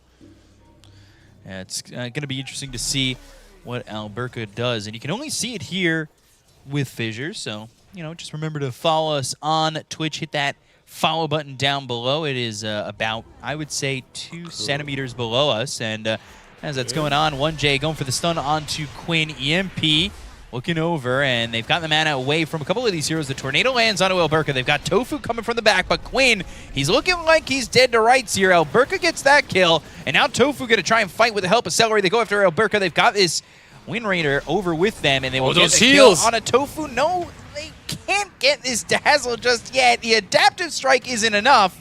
The Rolling Thunder with the Thunderbolt. They killed Celery. That's 3 heroes out on the side of Gaimin Gladiators. They're going to turn this around with the Poison Touch. They've got 1J. They've got Panto. He'll waveform back under the tower, but there's an amplified damage on Mirage, and they've also brought over the Templar Assassin. Watson on the run, but Watson will be turned into a puddle as he is killed off, and it is another one for Liga. Yeah, that's, what, a 4-man wipe? The only one that kind of survives is the one that doesn't join, right? Like the Primal Beast was farming the triangle, so he's kind of happy living in his own game, you know, just waiting for his items. But overall, you can definitely feel this Dazzle and how much this hero actually does if you don't control him and kill him off fast enough. Death balling the other way around. They learned from their mistakes in game number 1, and now they're going to just go after him. Yeah, and that was before Nyx even hit 6. Yeah. He just hit it mid-fight, so now he's going towards that Dagon, and he will be a nuisance to play against. Diffusal almost completed as well on the Pangolier. Like, overall, everything is coming together. Quinn doesn't know it's coming, but he needs help. He can't kill him by himself. He doesn't have anyone, though. Sentry sees this, so they know that he's there. They're going to go after 1J. Spike Carapace. There's the Tornado. Ice Wall is down, and they have found this Nyx Assassin. Comes out of the Vendetta. The Onslaught charged up, but won't be needed. Celery gets the kill there on the Nyx Assassin. Better without the Vendetta. He did more without the Vendetta. Yeah. I'm going to agree with that one. But it's interesting. Like, Mirage, he decided to farm his Diffusal instead. He didn't want to join. He was the closest one to the Invoker, so I kind of expect maybe him to follow up the Nyx Assassin move. But, yeah, sometimes you just want to hit creeps. 4-0-5 for this Ench. You talked about how 1J's having an amazing time. He gets first blood and all that, but, man, Ench, 4-0-5. And this is, by the way, because of the Spellbound facet that he went for. He can go for something like Drums Dragonlance, and he can actually dish out some serious damage later on. And he's doing exactly that. Drum Spike, I love this build. I feel like Ench Drums is... It just makes so much sense. Yeah. Gives you the movement speed, the attack speed as well. Nice stats. Like, overall, just a good build-up item for the Dragonlance. And Spellbound, of course, giving you that extra range on the target. You can actually hit from further away. So they take the tier 1 over mid. They had taken the one over top. Starting to do what Gaimin did to them in game number 1 and cutting down this map. Ace, nowhere near having as good of a time as he did in game number 1, but it's Phase Boots with the Soul Ring, then a Shiva's Guard. Yeah, I think this is his approach to trying to shut down all the heals that are coming from L1. Also, all the armor versus TA is very, very helpful. Vendetta shot comes in. Here's the Dazzle. Ace, he's got Onslaught, but I don't know if he's going to be able to run all the way and far enough away from Alberca as well as 1J. Get that last right click through his Ace. Eventually going to be spotted by 1J. Mirage is here. The Swashbuckle lands, and 1J gets the kill. Yeah, the poison got reapplied by that last hit from Dazzle. I think he was dead anyway. And maybe a small mistake from the Nyx Assassin with the Carapace. I feel like it could have been used later. But overall, they still get a kill, and they're in full control of this game. 12 kills to 3. Probably didn't expect this after game number 1. No, not at all. But it shows resilience from Liga, and it shows adaptation as well. At least for right now. Obviously, the game's not over. I don't want to jump to any conclusions just yet. You got to read the whole book. I think it mostly shows, I would say, versatility. Like game number 1, it was a completely different approach to the game. It was very stock standard. This game number 2 is very different from what most teams are playing. But I like it. We'll see. There's a full Aghanims on Dazzle. Yikes. Like that. He is quite scary. Nyx, I think he might be trying to snatch it, but TPing. Do they? Yeah, they see him. So Wisdom Rune, or they they? They didn't see him. They didn't see him. They just guessed. Okay. Maybe they scanned. I They didn't could see- have. Yeah, they probably maybe scanned, but overall, you know that Nyx Assassin, every single Nyx Assassin is gonna go for that 14-minute Wisdom Rune. Just your casual Onslaught Tornado, just in case. Like, definitely gave the thoughts of, hey, we know where he's at. Yeah, there's one sentry planted by Celery, so 1J, he pokes his head on the high ground and just moves back.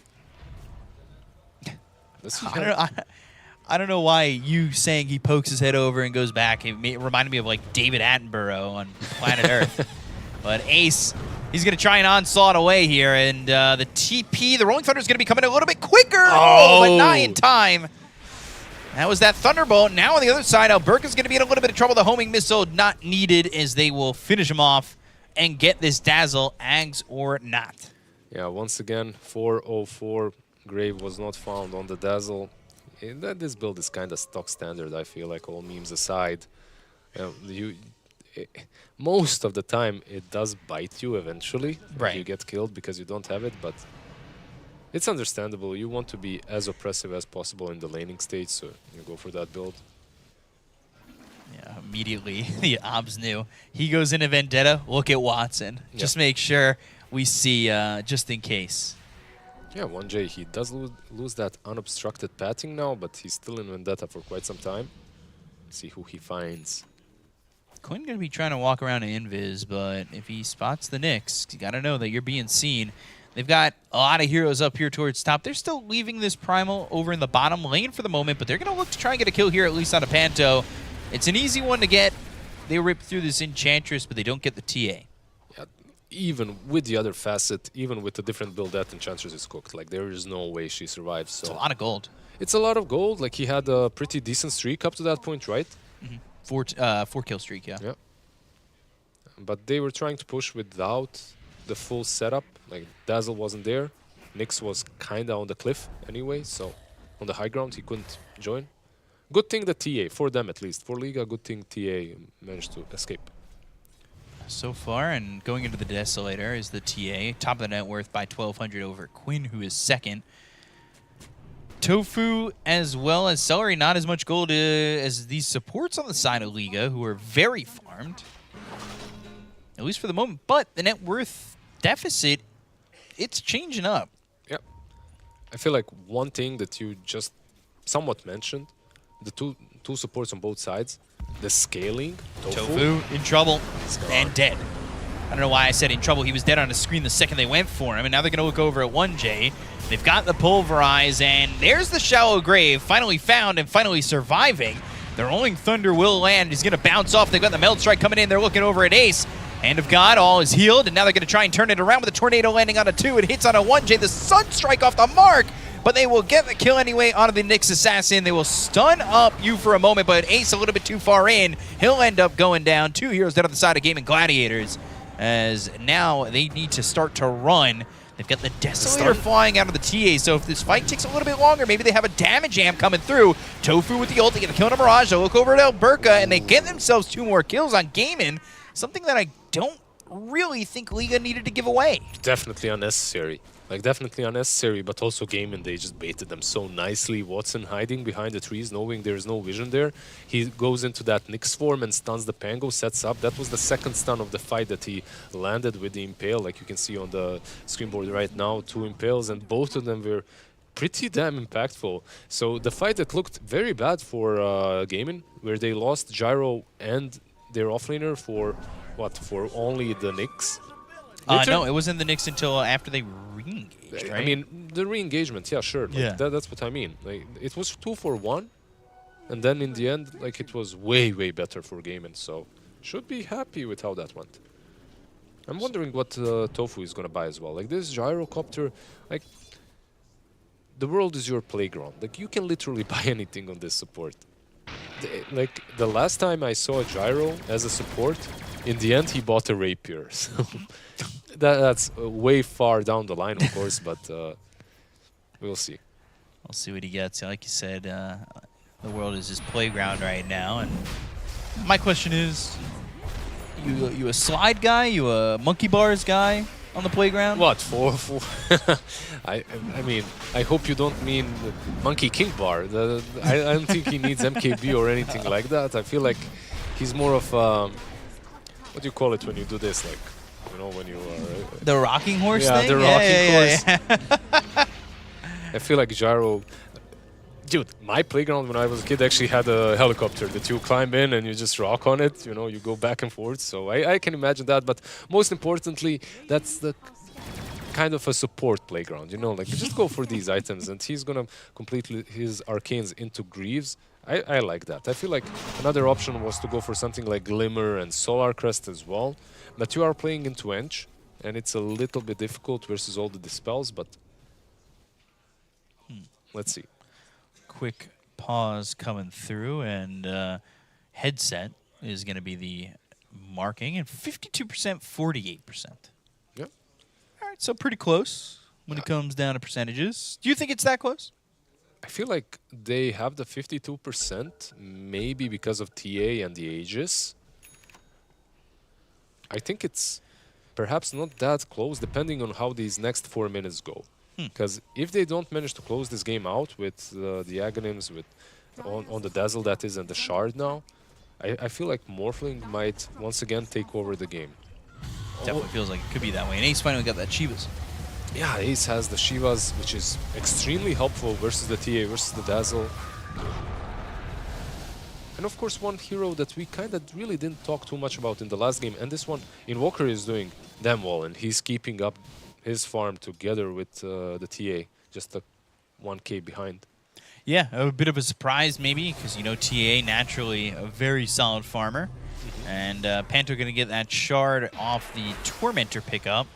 Tormentor's spawning just 30 seconds ago, and, well, they were taken. So, see how this goes, and if this ages, there's still 3.5 minutes left on it. Ooh, all right, 1J not spotting. He knew it. He sensed it, but just a little bit too late. And he does have that Dagon now completed.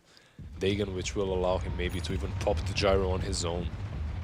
That's definitely true, and they're going to back off that trample with this smoke now. Maybe you look to get a kill here onto you, but he just blinks away. Not cutting through that refraction or any of those charges just yet. And TP's down towards bottom where they have found Tofu, but he goes to the mech, and the Melon Strike is there. Yeah. He almost soloed him. The damage just wasn't there because of the mech, but you can see the potential. Yeah. Now, this is something that's definitely been debated with Nyx picks. Is Dagon 1 just the stop point? It doesn't have to be. I feel like in a pro game, in a pro scene, like, getting some reset is also very nice on Nyx, so you don't just die immediately when you go in and blow someone up. Like, having some Yules or anything such as that is also helpful. But I think because of the way the hero works right now, getting some extra Dagons isn't that bad, honestly. Okay.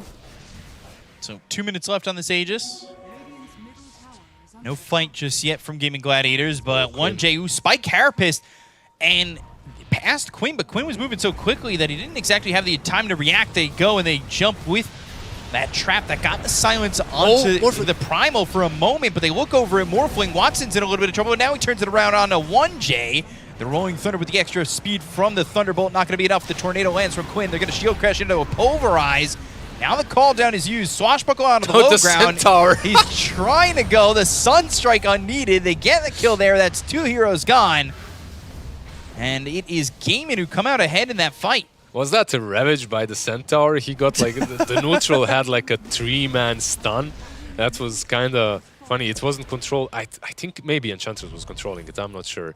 But crazy fight because it almost went so badly for Gaimin. Nyx was on top of that Morphling. He didn't have his strength morphed that much.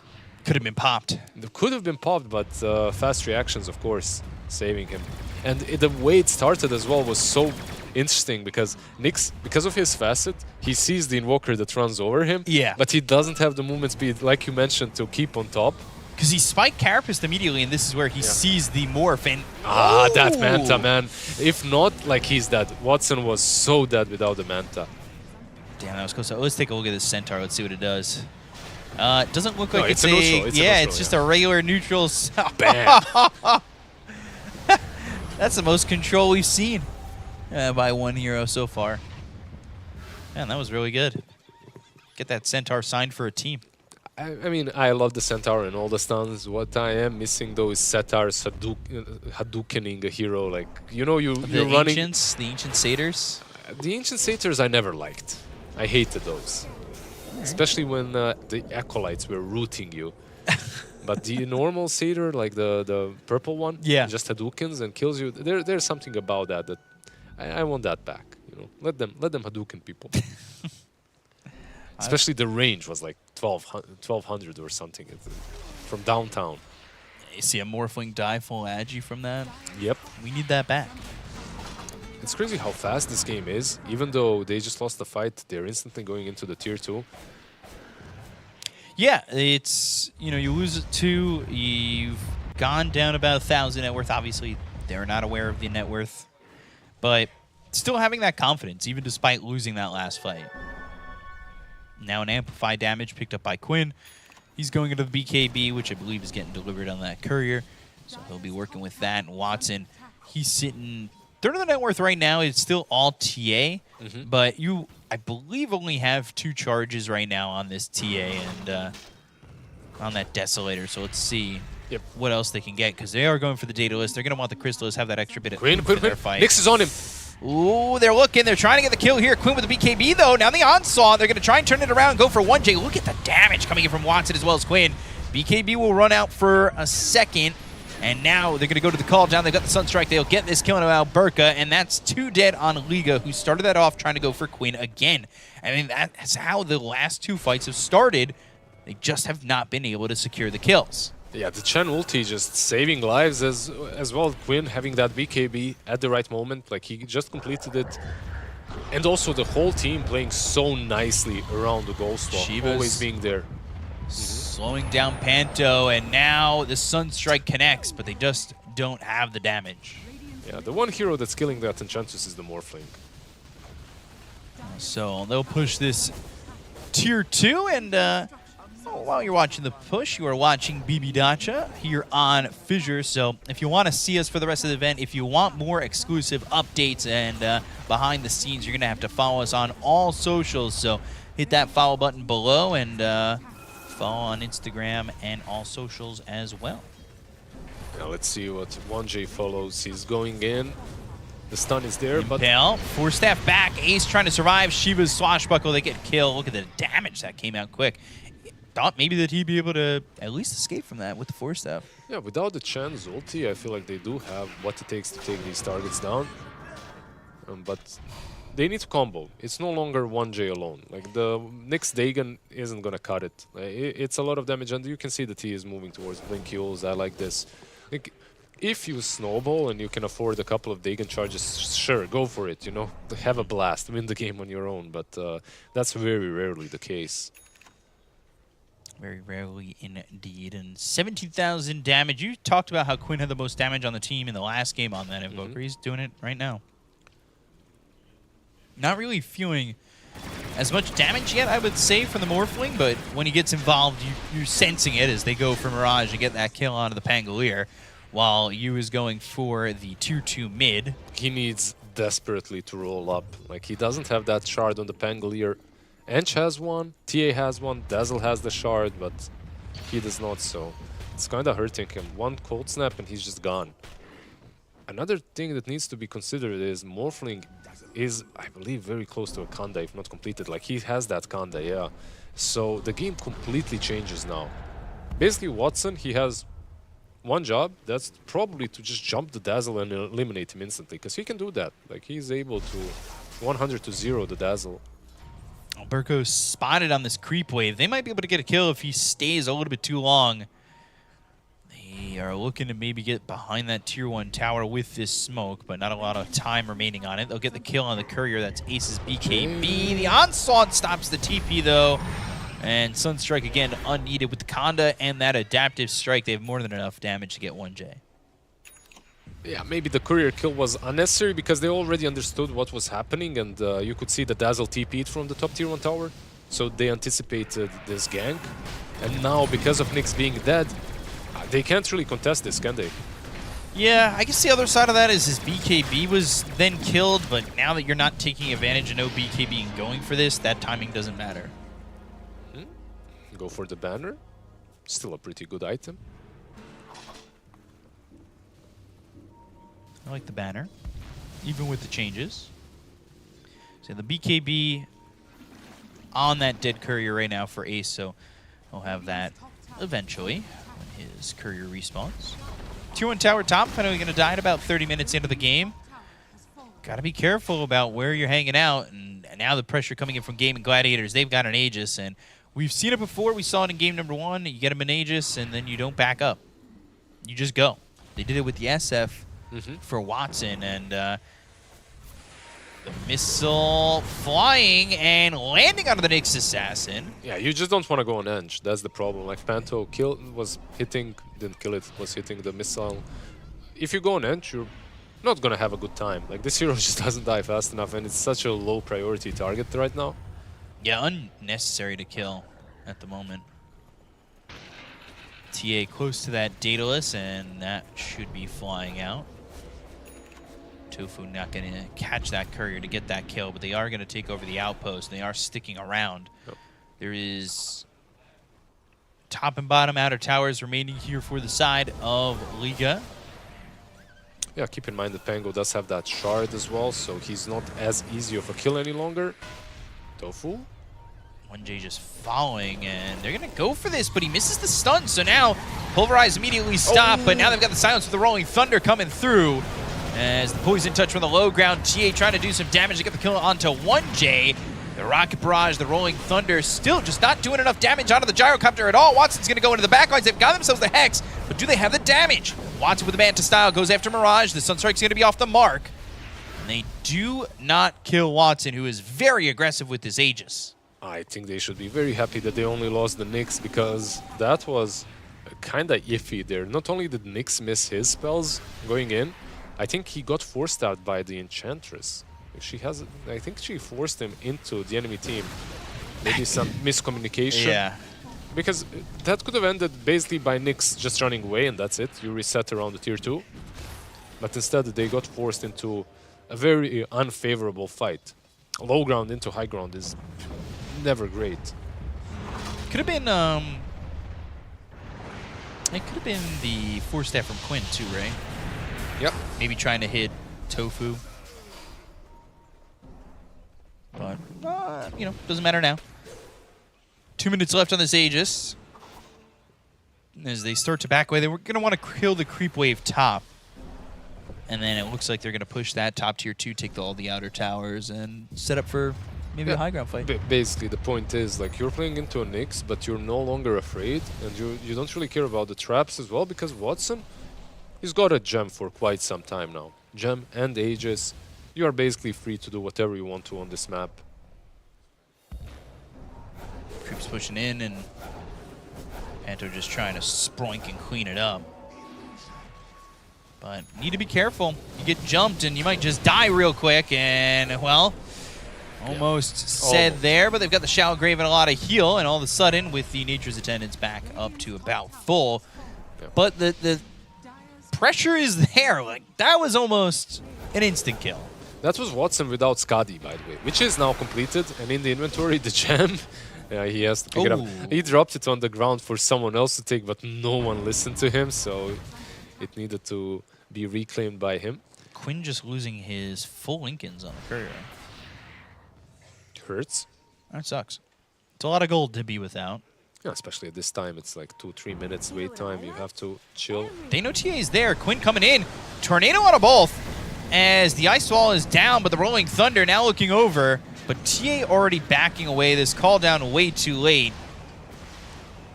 And with the Refraction able to just blink out immediately. Safe as can be. Every single hero on Radiant has a shard.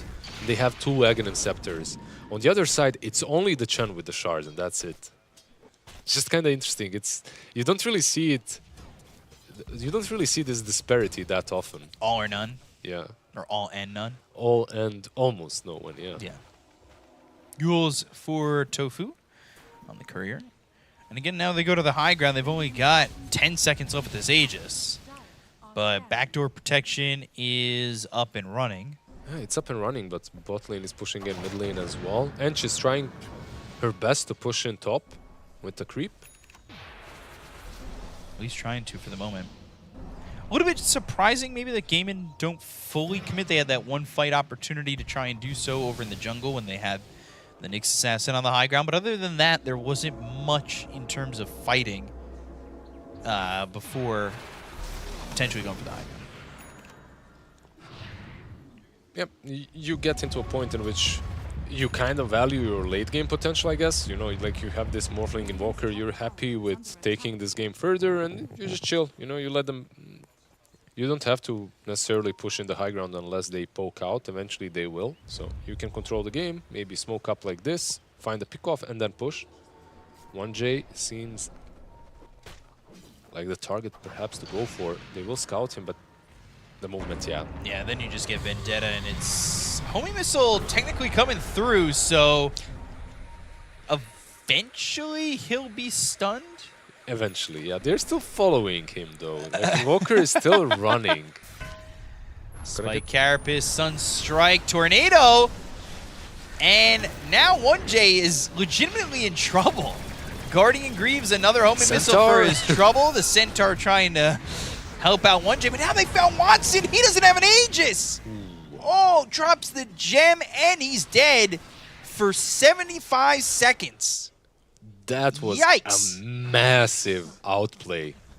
Strategically, right? Like, you know that they're chasing the Nyx, and because of that, you strike on the enemy carry that also has a gem. So you kill off the Morphling and you take the gem away from them while you're playing with Nyx. That's massive. It's definitely rough, and 2 Wisdom Runes to pick up. Yeah, sometimes you just don't pick them up. It's one of those games, I guess. This happens in pro games? They don't pick them up? I mean, it truly doesn't. It's very rare. Only in games in which you're dominating so hard that you can afford it, but... Ace picking up both of them. So he's going to get to level 20. He'll have that next talent on the marker. 70% win rate here. Feels not updated. I think it's still very... You think it's still 70-30 after taking out Watson like that? Just looking at these heroes, even though they're only 2k ahead, maybe not that much, but maybe 65-35, something like that. Okay. We'll see. Fair enough. MKB is completed as well, so they have a lot of damage from this TA. They're going to try and go sproinking the wrong direction. Godlike there for Quinn. That's another kill. 17-17 as Tormy is available for Liga to take. I love the idea. I respect it. Them trying to set up, but in the end, I think they're just going to take the Tormentor and bail. Yeah. 55 seconds to rush, so not a long respawn timer by any means, and they will take this very quickly. Shallow Graving, of course, needed. what I like to see them do is like there's a combo with Tension Dazzle because she has a pike. Yeah. Like you can go in the enemy Tormentor or even your own, press pike on the Tormentor TP base with a Grave, And then just... and you just kill it from your fountain with impetus. Like it actually dies any level. It doesn't matter. Can you do that? Yeah, all right. And if you have Yules or a Grave, you're actually gonna live through it. So if you don't, you're just dead. Like the Tormentor It kills doesn't you. matter going back to base? Yeah, it doesn't matter. Like I you thought can that was what kept you alive. yeah, no. It's the distance that you need with the TP, but Yeah. it doesn't really matter. Like if you're in the fountain, you just die anyway. I'll It's a try nice that in trick my- that you can use, though. I'll try that in my next pub. Maybe we can play a Dota game in one of these booths. Rolling Thunder, Quinn. they found Quinn. Quinn's on a godlike spree with the BKBB Popeye Ace as well as Quinn. They're going to try and go for this. Oh, actually, Mirage stuck in a bad place. He's going to be killed off. Beyond godlike for Quinn, he was in the Rolling Thunder and he got bounced up in between the stairs and I think that cliff right there. And that ends up having him die, and now they go up onto the high ground. This is without the Aegis. The waveform, the damage with the Conda, but the Shallow Grave is there. They get the save out of the Enchantress. They don't quite have the damage, but they will lose this tier 3 up at the high ground. A lot of damage being done here on a Tofu. They'll look for this set of racks as they will wipe up 1J, look over out at Alberca, and they got the stun onto Watson, but there is no fear in this. Man, maybe there should be, because the damage coming in from the Enchantress is quite a bit with Poison Touch on him, but he's shifting, and now the blink forward, but they've got the silence out of Mirage as they will start to leave the League of Ace. You going in, looking for more, has the silence thanks to the shard with that trap popping, and the homing missile is going to come through and hit onto the Templar Assassin. They back off and they heal up, and honestly, Gaimin, they look pretty fresh. If they even get jumped on, it might be a problem for the side of Liga. Let's see, like Liga, they want to strike back after that team fight. They've lost a lot. The 2 buybacks had to be committed. Scan in on Roche. All of the back of that Pangolier's unfortunate Rolling Thunder, right? Like that's literally what ruined the fight for them. The high ground push, it was just way too quick afterwards. Sentries down. 1J, Spike Carapace. Aegis it's still on the ground. Oh, he picked the something. Axe. He got the Axe Blessing, but this is going to be the Aegis here for Watson. Can they get anything out of this? They've already got themselves the Axe Blessing. They're going to look over at you. They try to get the damage out. They've got the right clicks coming in from Quinn. The Meld Strike's not going to be enough. The Shallow Grave is going to keep the TA alive a little bit longer with the Shadow Wave, but it's not looking like it's going to be enough. They get the kill on you. They'll end up losing Tofu. It's a 1-for-1 with no buyback available on the Gyrocopter. Down goes 1J. TP out by Alberca, but they found themselves Mirage, who's rolled up, but eventually squashed like a bug. Yeah, that's a dieback. You see Panto, he's just trying his best now to keep the creeps away from their base, but bot lane is pushing in. Like there's a huge wave coming mid lane as well if they can grab those creeps. But in the end, they have these creeps already in the enemy base, so Morphling pushes way too fast. TA, I feel like this is a buyback territory, 100%. Yeah, you have to. They got the Aghanim's Blessing, you said, which is, I don't know, are they like collecting them, but... They're trying to. They're trying to collect him to give him a chance to come back. Yeah, maybe that Aegis would have been more impactful still, though. He might have just been clicking. They're going to try and get the kill onto Enchantress. They will wipe him out of the game with one more right click, but actually healing up on the steps. They don't quite get that kill just yet, but the right click's coming out of Alberca with the BKB. He'll survive. They're playing this so damn well. Like, this defense is amazing by Liga. Like, you have to give it to the credit where credit's due. They're losing now the throne, which is exposed. They have a glyph, but Watson right clicks coming in. Now can they get the damage out? Can they get the kill here onto him? They'll glyph up, and they'll get the Aegis. Maybe not just yet. The Nyx is going to TP forward. They're going to try and get a kill here, but they just have to go after the throne with the BKB, and that's what they'll do. They'll call GG, and Gaimin will take the 2-0 over Liga. Congratulations to Gaimin, really. Like, nice opening of the tournament, like 2 games taken from Liga. First game, okay, it was rough. It was a 25-minute game. This second one, they definitely showed some spirit. Like, they not only had a very dominating early performance, but later on, they had a couple of clutch comeback plays, like with that Morphling kill on the bottom. Unfortunately, Gaimin, I feel like they just played it a little bit better. Luck as well played a little part when Pangolier was rolling in that small place between the stairs. But then again, that just happens. It happens with the Pangolier. Watson, honestly, man of the match probably should be talked about the most because he is the newcomer to the team and he performed very nicely in game number 1. And look at this, like this here, managing to pop that Manta, completely game-changing, of course, as well, or team fight changing at least. I know Watson, you know, he looks really good here and everything like that, but you got to think maybe there was a little bit of, I've got shoes to fill. Yeah, there's that. There's also, of course, so much support coming in. Not only the electricity from the Invoker, and Invoker playing very actively, Quinn doing everything to create that space, but also you had the Chen, you had the Gyro. Chen had Bongo Boots, they had Greaves as well, I believe on the Gyro. They had Solar Crest on the Chen, and the ulti from the Chen just making the Morphling feeling very comfortable in this block right there on the Pangolier. Yeah, you can see he's like in between the cliff and the steps. It's like that weird wall that's there, and I mean, Watson's not afraid going in like this. It's kind of crazy. Yeah, absolutely not. Another player, you, in this fight needs to be commended the way he was using the traps to kill, or not kill, but at least hit and try to defend that last couple of seconds when they were defending. This is fun, though.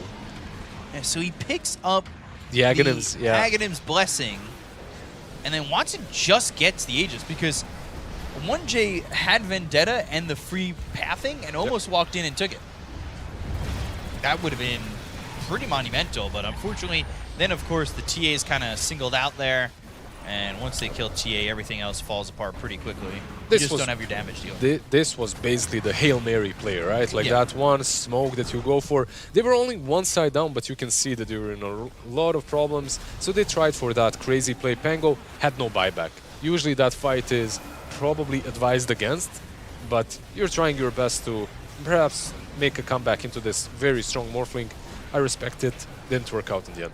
Yeah, this glyph also was a little bit late, in my opinion, but it didn't matter. I mean, they ended up getting killed off anyway. They had the BKB once he was back up a second time to just take the base. So, Gaimin Gladiators end up taking the 2-0, and who's your standout, if you had to pick? I know the numbers make this one look kind of obvious, but I feel like just the KDA alone doesn't speak the whole story. Just the KD alone doesn't speak the full story, but Quinn did so much work in both games, so I would put him as the standout in game number 1 and game number 2. Okay. Like, the Invoker is also a hero to be thought about perhaps being banned against them in the future games. Watson overall, like, he had big shoes to fill. He did it very comfortably in this series at least. Like, they made not the stand-in, but the newcomer, the new position 1, pop off really damn well. In that first game, SF Ultra Kill. In the second game, Morphling. Of course, 4-3-13 doesn't seem very glamorous, but he did his work.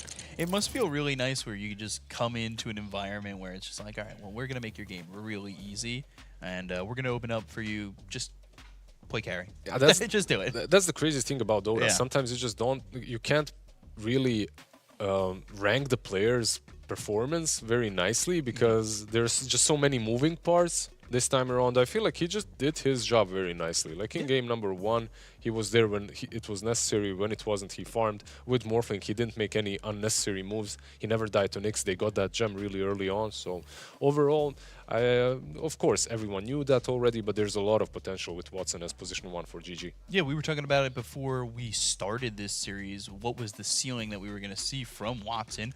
Because he is an amazing player and somebody who really does bring a lot to the table, so it was interesting to see that there, but that feels like it's only just the beginnings, right? Yeah, of course. It literally is only just the beginnings. It's their first official series. There's so many more to go, unless, I mean, something happens in the 5 seconds between their next match, but I doubt it's going to happen that way.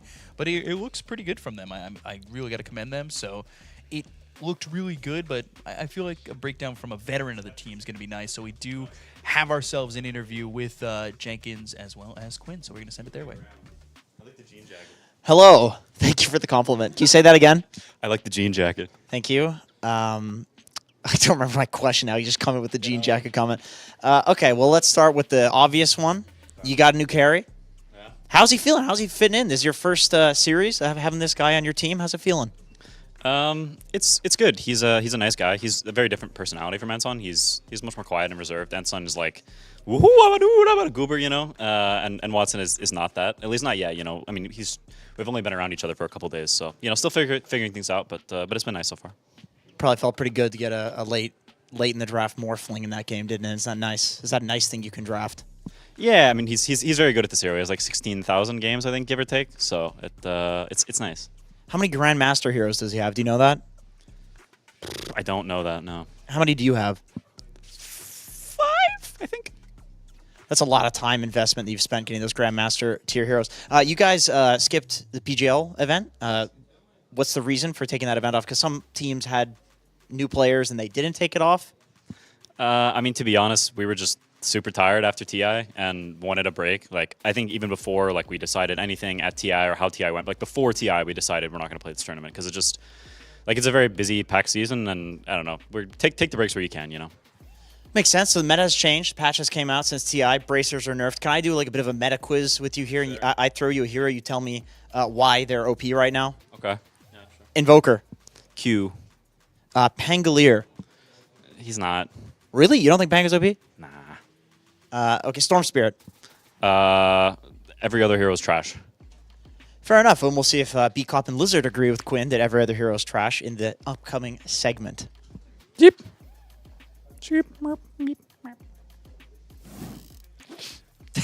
Thank you very much with the Meat Merps and the meta quiz. You think that all those answers were correct? Well, who am I to, contradict him? I feel like there's maybe 2 or 3 extra heroes on that mid lane that are just the strongest Storm, and maybe he's keeping something away from us when it comes to his Pango answer, right? Because he is a Pango player, so maybe he's saving some strats for future games. Yeah, and if you like what you're seeing so far, we can appreciate a little bit of a follow coming through for the Fissure Entertainment. Remember, it's right below. You see this here. You just follow that down about 2-4 inches, and you can follow Fissure and keep up with the Dota event day by day, as it's only day number 1 here, and we still have a lot of Dota. There's still 2 more BO2s, so stay tuned. We're gonna be right back with those. We'll see you in a bit.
Welcome back, everybody, to BB Dacha here in the beautiful Belgrade, Serbia. I am B-Cup, joined here by Lizard, and we're back. We're back with our 4th of 5 series today. It's going to be Nouns against Team Spirit, and it should be fun. I think all games of Dota are fun.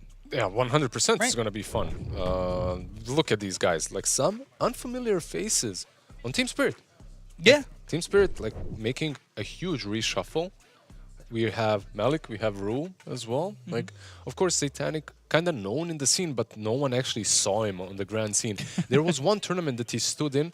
I can't remember what the tournament was. Maybe Epic League or something. He was standing in, I believe, for an SEA team. Dude popped off, and that was like a year ago.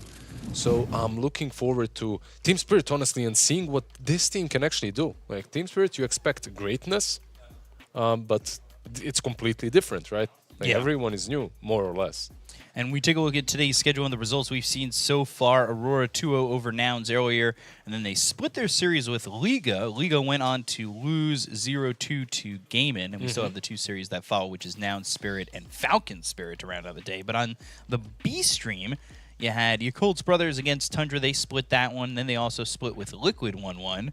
Then Tundra just beat Talon 2-0. And on the B stream, we have BB Team against MOUZ and Talon coming up. So those are going to be the 2 matchups on the B stream, and you're here on the A stream, so you're here with us. Really cool that your Colts are doing pretty damn well. Yeah. Like, back in the day, IG, when the season started, they weren't looking that great, but it's Emo and the boys, and it always feels like, you know it, like you love China more than I do, like when it comes to Dota, and you followed his career most likely since the beginning, right? Yeah.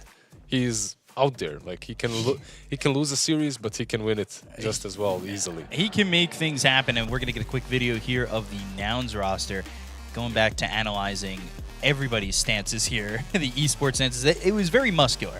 Yeah, like, Fly, definitely a really good influence on the boys. I remember even a long time when Lelis was playing in some, I believe, SA teams. Like, I remember him joining the gym with me a couple of times as well. So a lot of them looking great.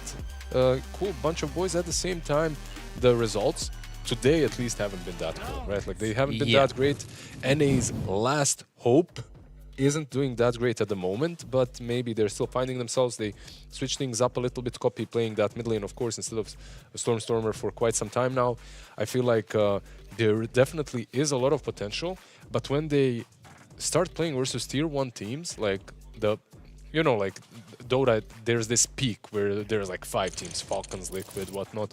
Every time I feel they face one of these teams, it's like hitting a brick wall. Yeah. Absolutely nothing works, and they don't look like the same team like when they're playing versus someone of their own level. Yeah. So they've played up before. I mean, they definitely look good in the previous Dacha as well for Nouns, but let's take a look at the Spirit roster because it's potentially people you don't know.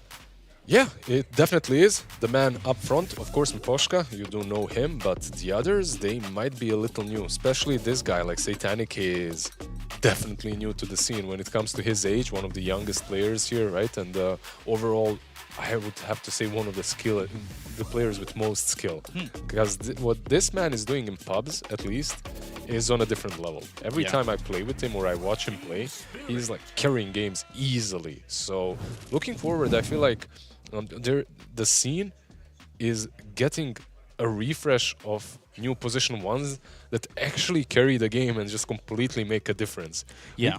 We had a lot of stable carries for such a long time, but I feel like these new upcomers are on a different level. Like, we saw it with Parker in Heroic in the PGL Wallachia, and now we might see it from Satanic, because I really have high hopes for this guy.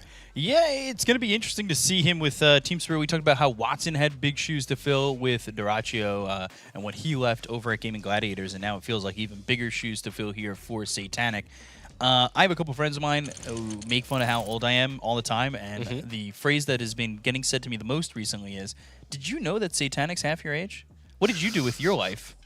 That has been said to me so many times, as I just have to sit there and go, I guess not play professional Dota at 16 years old. Like, damn. Yeah, I think there is something to be said about younger players. I feel like their mechanics and everything is definitely sharper. The drive is there. The for drive sure. is there. Like I feel like they absorb way more data out of a lower amount of games and a lower amount of playtime, and they get to on top of that play more. So everything is kind of there. And for Satanic, I feel like it's a collision of all the roles, all the right ones. So he's looking like the carry to look out for. Let's see though. Hasn't been, besides that one tournament, he hasn't really been active. Team Spirit, obviously, they did not give him an opportunity to join anyone else. He was stuck in that academy team, but yeah, now he's got the chance to prove himself in the main roster, and Cointoss announced eSports taking first pick. Yeah. And then Radiant for the side of Spirit, we see Double A, the man, the myth, the legend here on our screen for Nouns. I wonder if they got him a new jersey, because he was still carrying... In Romania, he was carrying the one that wasn't his, obviously. Yeah. As he just got in as the main coach, like he's talked about it a little bit. But overall, like Nouns, today at least they didn't impress. This is the second series of the day for them, and the opponent is arguably even stronger. It's, I would say, theoretically stronger, because, again, it's a lot of new players for Spirit, so... I guess we'll see how they want to play this. If there was ever a moment for Nouns to be able to take over or take advantage of a team that's on not a downside, because I feel like that's unfair with new players coming in, but a new slide. They're on a new path. This is the series. Yeah, this is the series. Definitely, like if you want to take down Team Spirit, probably the first official game with the new roster is the place to be and place to start off with. But yeah, they instantly open up with the Nerd Spirit. I actually surprised, because Copy, he impressed on the Storm Spirit. Like he was doing wondrously on that hero. And it's not banned. And it wasn't banned. In the last series, it was banned in the first stage. This time Every around, time. it went through. I feel like maybe it's an option for Team Spirit, but of course we'll see. Like Larl, very capable on many different mid laners. I need to talk about a couple of heroes that we haven't seen. Like we have seen in different series, they instantly just net Storm. I mean, of course, right? Like this is a no-brainer. The hero is looking pretty damn solid, and it opens up a lot of avenues. Like, do you want to play a normal Storm game? Do you want to play some Storm Coddle? Do you want to play some push potential with the Storm to jump the backlines? There's just so many different things that you can do with this hero, and like he just scales very nicely. Like once you can go into that Parasma very early on, and you just scale, or even Kaya Yasha, Kaya Sanj, whatever, like you right-click very nicely. The shard is really solid on Storm. There are some combinations with heroes like Visage, like you throw that shard on a bird, a ton of damage that's instantly dealt. So overall, I value the hero highly. We'll see what they go for.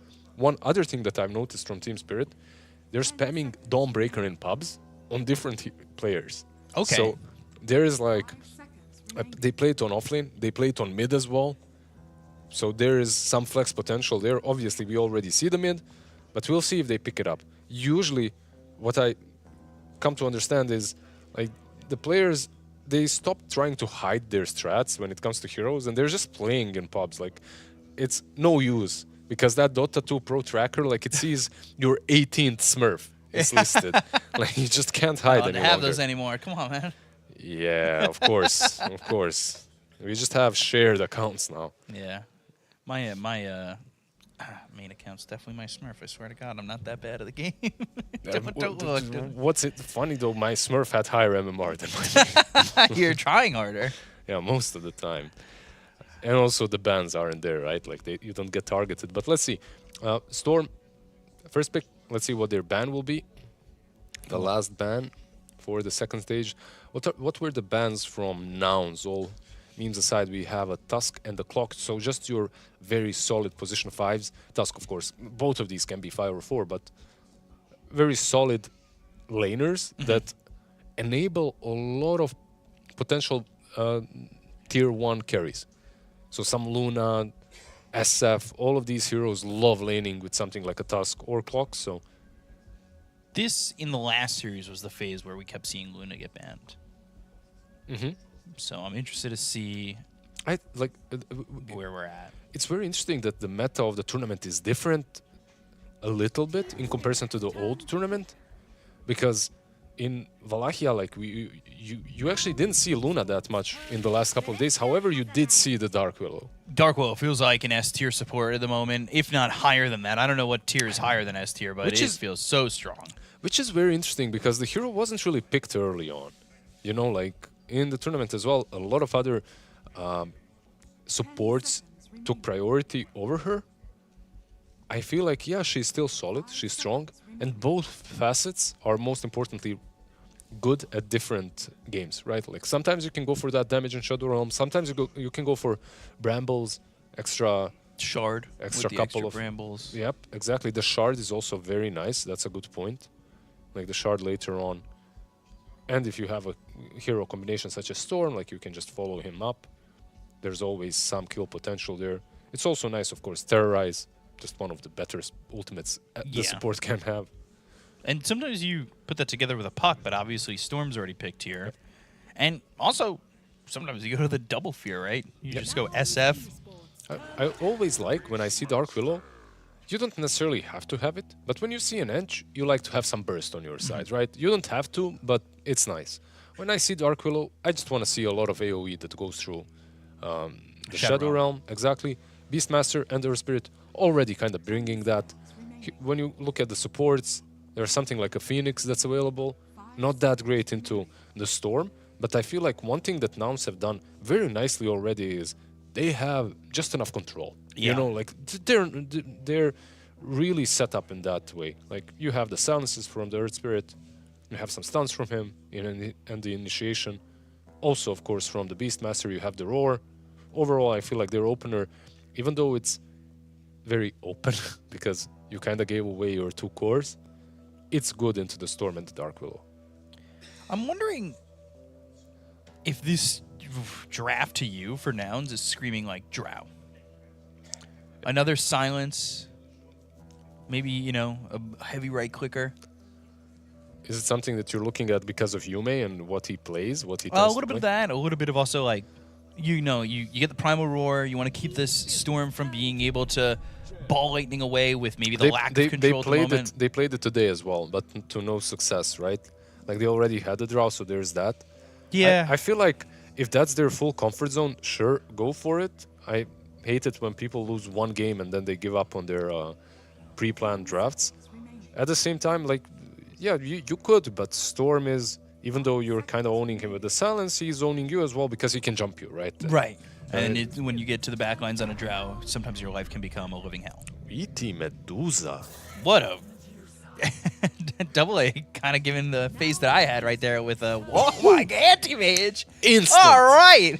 Let's go. Instant AM pick. Look, it's hate. It's too hard to not love this pick. Like, anti-mage into both the Storm and the Medusa. Yeah. Like, of course you're going to love this pick, How right? many games? We've worked together a lot. How many games have we said anti-mage would fit this draft right now, and we never get it?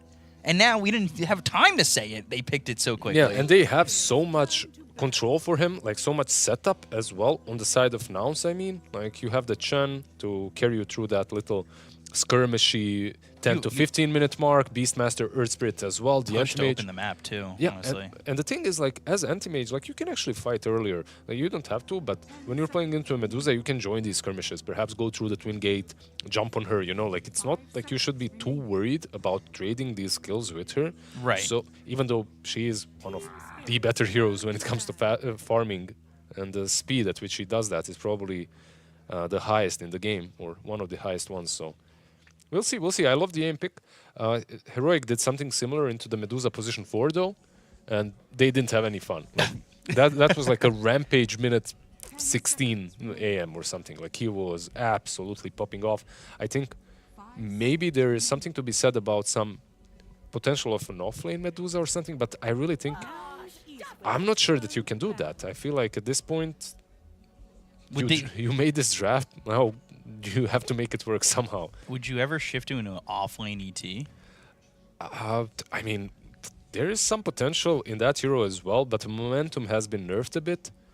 You have Roar to play against, and the problem is if Chen finds that little creepy Setar, the white one, you know, the smallest one, The Purge creep? the Purger, Yeah. like he can purge your spirit, so Right. you can't really lane that nicely into the Chen. So overall, I mean, it's playable, but I feel like something. I don't know. You need to win this lane on offlane. At least you need to set up a good offlaner here for Malik. They banned the Pango. There's, I don't know, maybe a case to be made for something like a Slardar, right? Like these kind of lane dominators. Now, hopefully they don't pick before I get this out. Is there a world where you go 4 Earth Spirit and you pick a different mid? Look, I've been thinking about that for a long time since Earth Spirit came Sky. into the meta, but it just wasn't picked. People shied away from putting, like even Falcons, right? Like if Crit isn't playing position 4 Earth Spirit, it's probably not playable. But I feel like there is maybe a game in which it can happen. Yeah. If you look at it, if you look at the Skyrat, I do believe that the Skyrat will be a support here. Like you get an additional very long silence. The AoE damage combo with the Roar is very nice. Night Stalker. But so is this guy. Oh, that makes Sky feel like food. Yeah, like truthfully, that is kind of rough. I don't like that for Sky. Like this sounded personal. I What felt happened? it as a Sky player. Like I was just like, "Ugh, God. I see. I just get jumped, silenced, and killed in 2 seconds. Like Yeah. all game. Yeah, I You see. gotta be careful first nighttime. Yeah, you looked a little bit I sad when you hurt my said that. soul. Yeah, yeah. I mean, there are some plays that you can do here against him. Like if you save the Roar, of course, there's a lot of the Boars, the Hawk. Like it can be annoying for the Night Stalker. But overall, like it looks like a solid game for him, and that's the hero that we have to look out now for to salvage maybe this game away from the anti-mage. Because for Spirit, I feel like there is a point to be made in which the Medusa just comes online way too fast. You hit that Butterfly Manta timing, and you take the game away from AM before he's even on.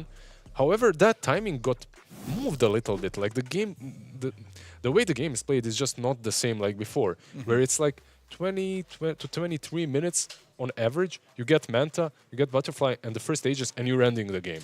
Right. I feel like the game isn't really played that fast any longer. No. And you are playing into a Beastmaster. So if anything, I feel like MOUZ have drafted themselves in a really good spot. Like after them losing the first series, it was hard for me to go for them against Team Spirit. But if there is a game to take, I think this is a really nice draft. Yeah, I gotta back the Anti-Mage. I gotta back that draft from Nouns. I think I'm going with Nouns. I just Go with Spirit. Just split. All right, At least one of us can look like a fool. Okay, erase this because I know it's gonna show up right here. Just put me on Spirit. It's fine. Okay. All right. You know what?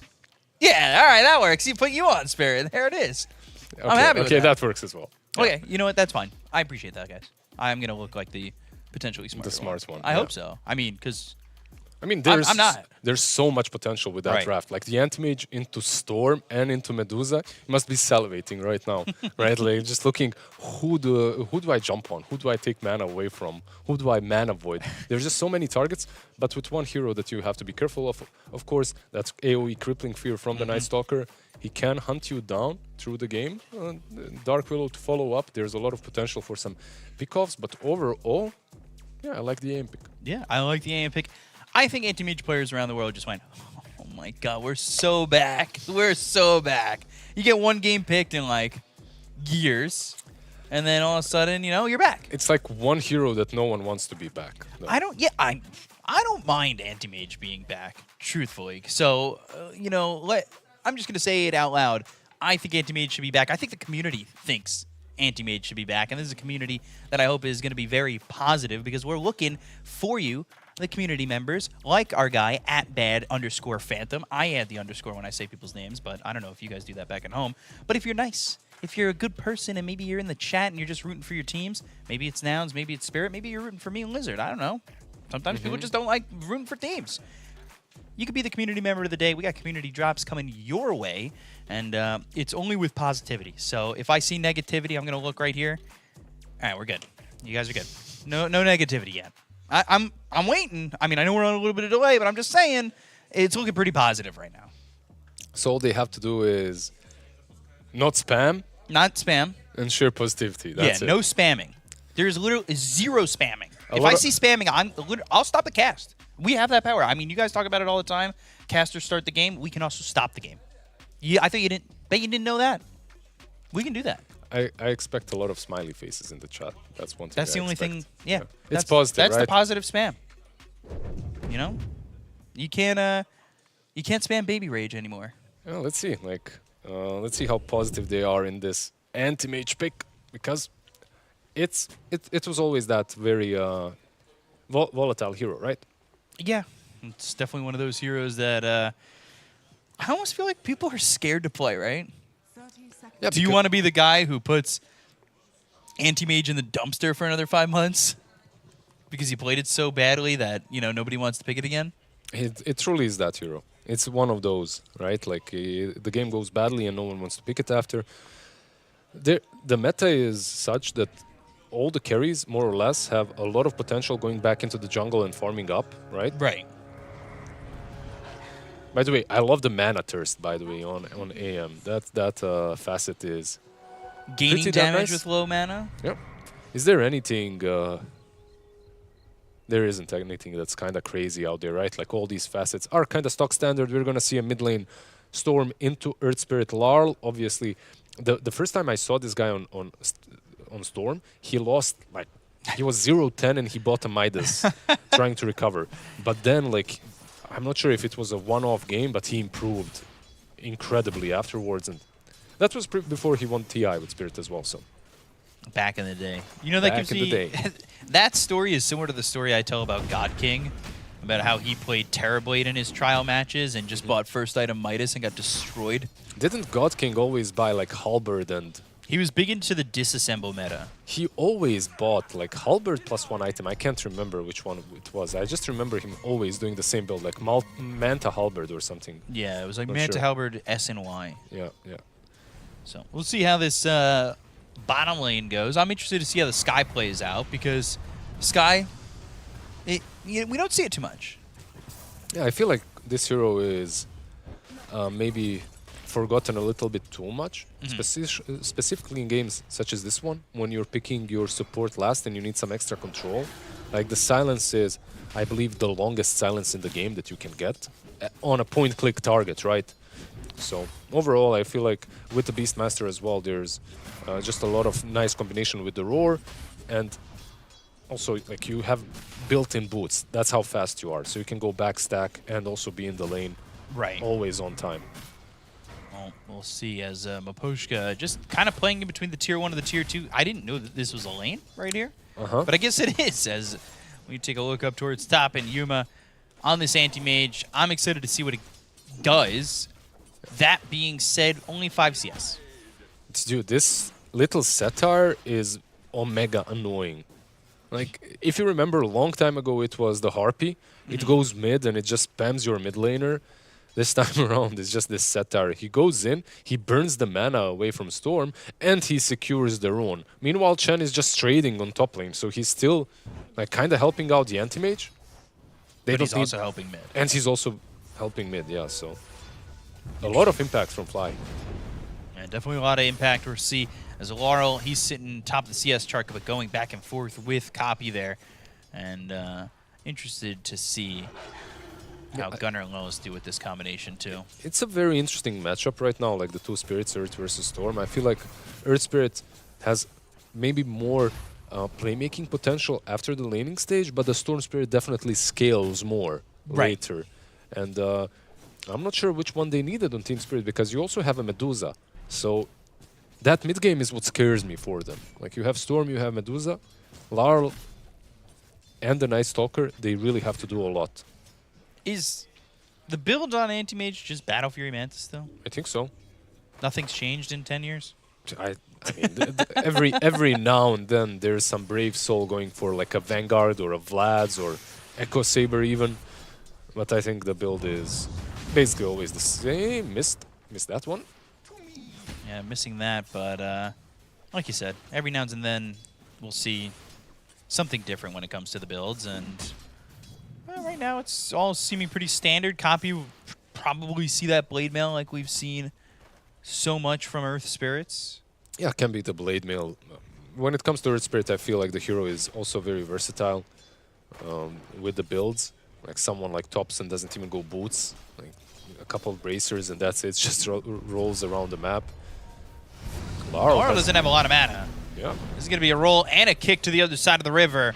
Aurora in a lot of trouble, but he's got the help from Miposhka and the Spirit coming in. That means that's first blood for Laurel. Blood grenade thrown over, and Lels is going to take some damage. Yuma's dead top! Oh, dear. Oh, Rue getting that kill. Yeah, that was a baited kill, right? Like under the tower. Also on the mid lane, that's so sad because they did that correctly, right? Like you kick the Storm back, you go on him, but Earth Spirit even stopped hitting the Storm after the kick because he already knew I need to get out. Yeah. Satanic though, no mana. Yeah, no mana, no life. Yeah. It's kind of tough when you don't have mana. Laurel again might die, but they want to go in, and Miposhka is just standing his ground. Bramble Maze is down. Copy, he's fine. Yeah, they're doing everything to make Laurel's game as good as possible. Understandable. I feel like Medusa, sure, you can have a bad lane. Just go into the jungle, farm up. Storm Spirit, you want him active. You want this boy to be healthy, so you help him in the lane. Now look up top, dealing with Yuma and Fly. And Yuma needing to kind of get the ball rolling. I don't really like the anti-mage at the bottom of the net worth for the cores at the moment. Yeah, so it's a rough look. That last game that we watched, Anti-Mage, Parker played it, and he had an amazing laning stage. He was playing into some, I think, like Timber and Medusa, and was just killing Medusa 24/7. So, night and day difference. We'll see. Maybe it becomes a little bit easier now that the daytime has hit, and Ice Stalker doesn't hurt as hard. Yeah. A little worried for Copy. Laurel does have level 6. But it's about this rune, right? Like the minute 6 rune is a massive one. Nouns, 2 supports are there already. Rue's up towards top. It's going to be the illusion rune denied there by that little neutral creep. Gunner, he's doing A-okay. He's sitting second on the net worth, only slightly behind. Yeah, I feel like now ahead. I feel like there are some ancient stacks on the right side. I'm not really sure for him because Sky was rotating quite a lot. I'm not sure if he had the chance to also stack the triangle and the ancients for him, but usually with the Beastmaster, you can be living life in your lane, but it's always nice to have something to go back to, farm up even further. We've been seeing the shift to this as well. He's going Helm of the Dominator for this Beastmaster. It used to be that 11-12 minute Ags timing, and now it's a little bit different where we're seeing more Helm of the Dominators, Helm of the Overlords for Beastmasters. Yeah, it's basically all about no stacks here, unfortunately. Lelis is going to get one in together with the Wisdom Rune. Beast is going to go and stack the other ones. Yeah, I feel like it's a bit strange now when it comes to the item builds on Beast because his Axe got nerfed a bit, but his Roar got buffed. Right. So players are still kind of on the fence on what the best build is. And honestly, right now, I don't think that there is a best build for Beast. You just go for whatever is good that game, and that's it. There is no one solution to everything. Right. So, taking a look at the camps, stack 3 for each team. 2 by the Sky. Not a lot by Chen. Honestly, I thought maybe Chen would get a couple more stacks within the jungle themselves. Oh, well, wait a minute, B-Cop. He's controlling the runes. He's mana burning the mid laner. He's helping the safe laner on the and there can always be more. And he needs to somehow clone himself and also stack. Like at some point, you're asking too much. I mean, this man is big. He can carry a lot of weight, you know, but that's way too much. Okay. I'm sorry. I'm sorry, all the supports that I have just put a huge target on your back to be basically told you're not doing enough. As Yuma comes down bottom, they've got the mana out of the hands of this Medusa. Yuma getting the kill there with some help. Actually, 4 heroes splitting it on Satanic. Yeah, and this is basically what we pretty much foretold, right? Like Anti-Mage, you're playing into Medusa, use that Twin Gate a little bit earlier. You don't even have to have any control, just the mana burn is enough. They're going now on a Miposhka. They've got these creeps to help out, and the damage coming in. But Maposhka's pretty quick, and Laurel comes over to try and return the favor. Goes after Fly, and will get this kill silence onto the Chen. They've got the silence and the vortex to kill off Yuma. He has stayed too long. Everybody is here. Yeah, I'm not sure why, but it definitely gets punished for that. Like, I feel like the way they did it before, it's like you go in through the twin gate, bam, bam, you kill that Medusa, straight back through the twin gate, back to your lane, you continue farming.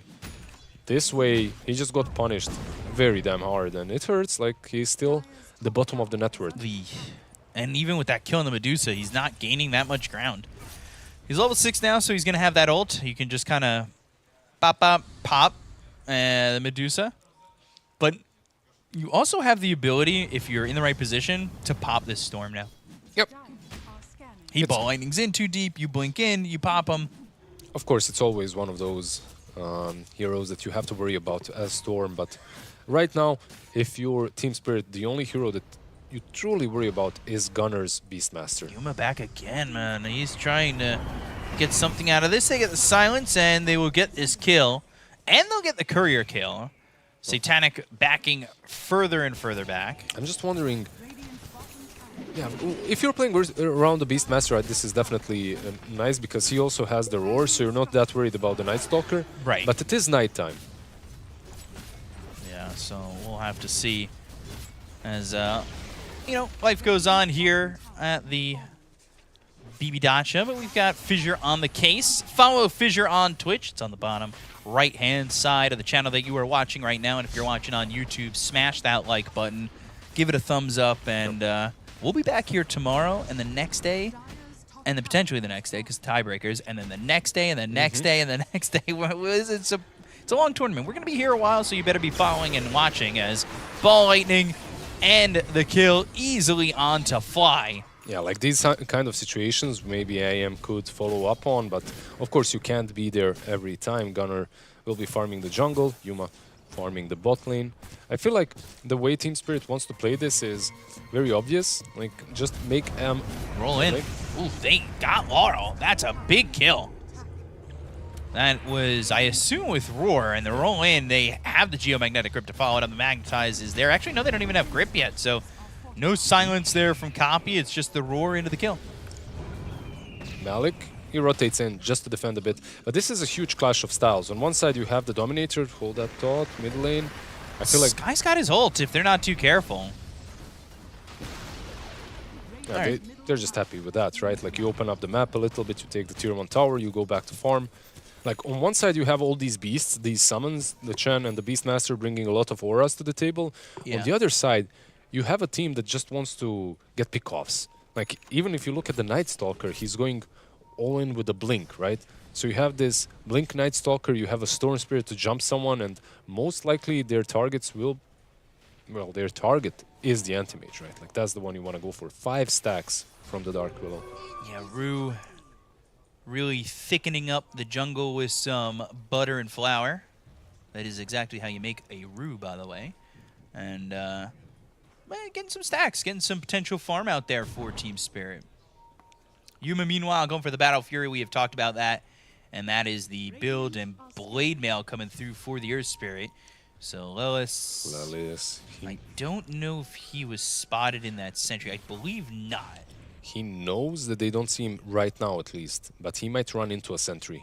Yep, there it is. You called it, but he might survive. He's alive for right now.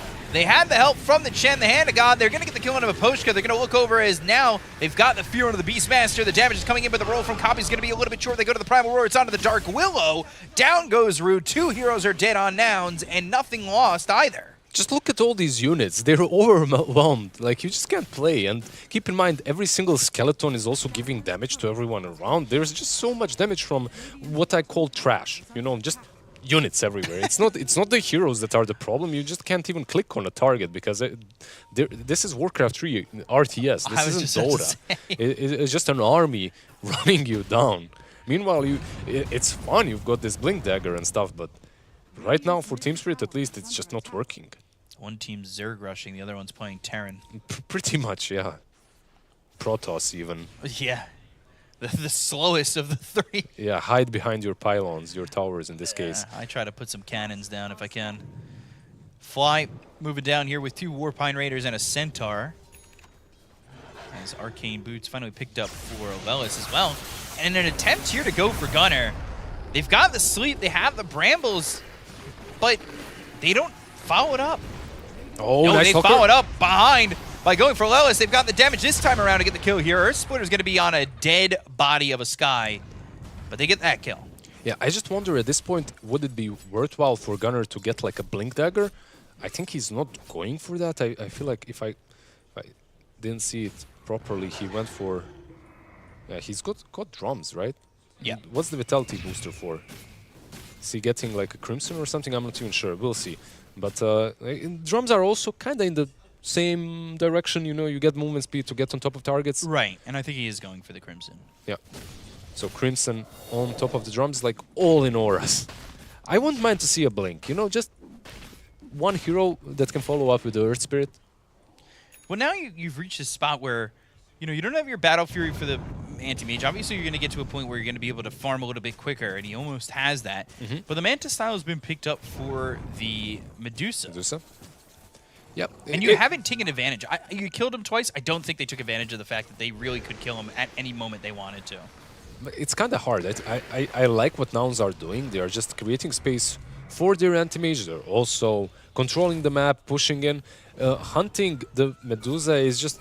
It won't work. You will stretch yourself out thin, and that just leaves opportunity for Storm and Night Stalker to pick you off. You know, but you're trying to chase a Medusa, she pops ulti, your backlines are exposed. It just doesn't feel great. But if you're just playing around the objectives, taking one after another, you're just making a statement that you're very comfortable in the draft that you've got, and that you can go a little bit later as well. You don't have to hunt this position 1 24/7. I think maybe they could have if maybe they had gone to the, say, the Blink Dagger for the Beastmaster. You blink in, doesn't get the ult off, then you take the mana. I feel like it still puts you in a precarious spot. Yeah. Okay. It's a bit easier to exploit, let's put it that way. Like there's so many units here. Yeah. There's the Dragoon, there's a Basilisk. It's a lot. There's a lot going on. Yeah. And this possibly could be Rosh, right? It's still 16-minute mark, but these heroes just take Rosh very quickly. Maybe they go through the Twin Gate top as well. We'll see. They are moving towards the pit. I think one thing that you accomplish by going for Rosh here is you also kind of force a fight. So you're inviting Team Spirit to come here, and they're doing exactly that. They're taking the bluff. They're smoked up. They're ready.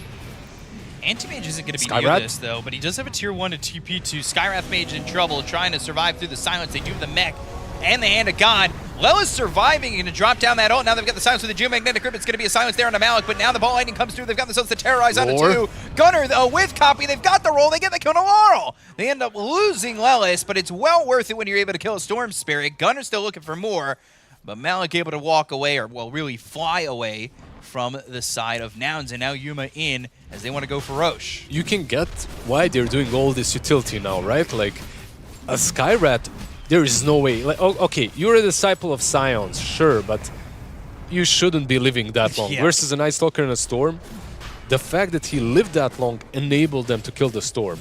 And you can see the way that both teams are thinking. Like, one squad is completely like pick-off oriented, the other is completely objective oriented. Right. And right now for Nouns, it seems like their theory, at least on paper and in practice, is looking like the right one for now.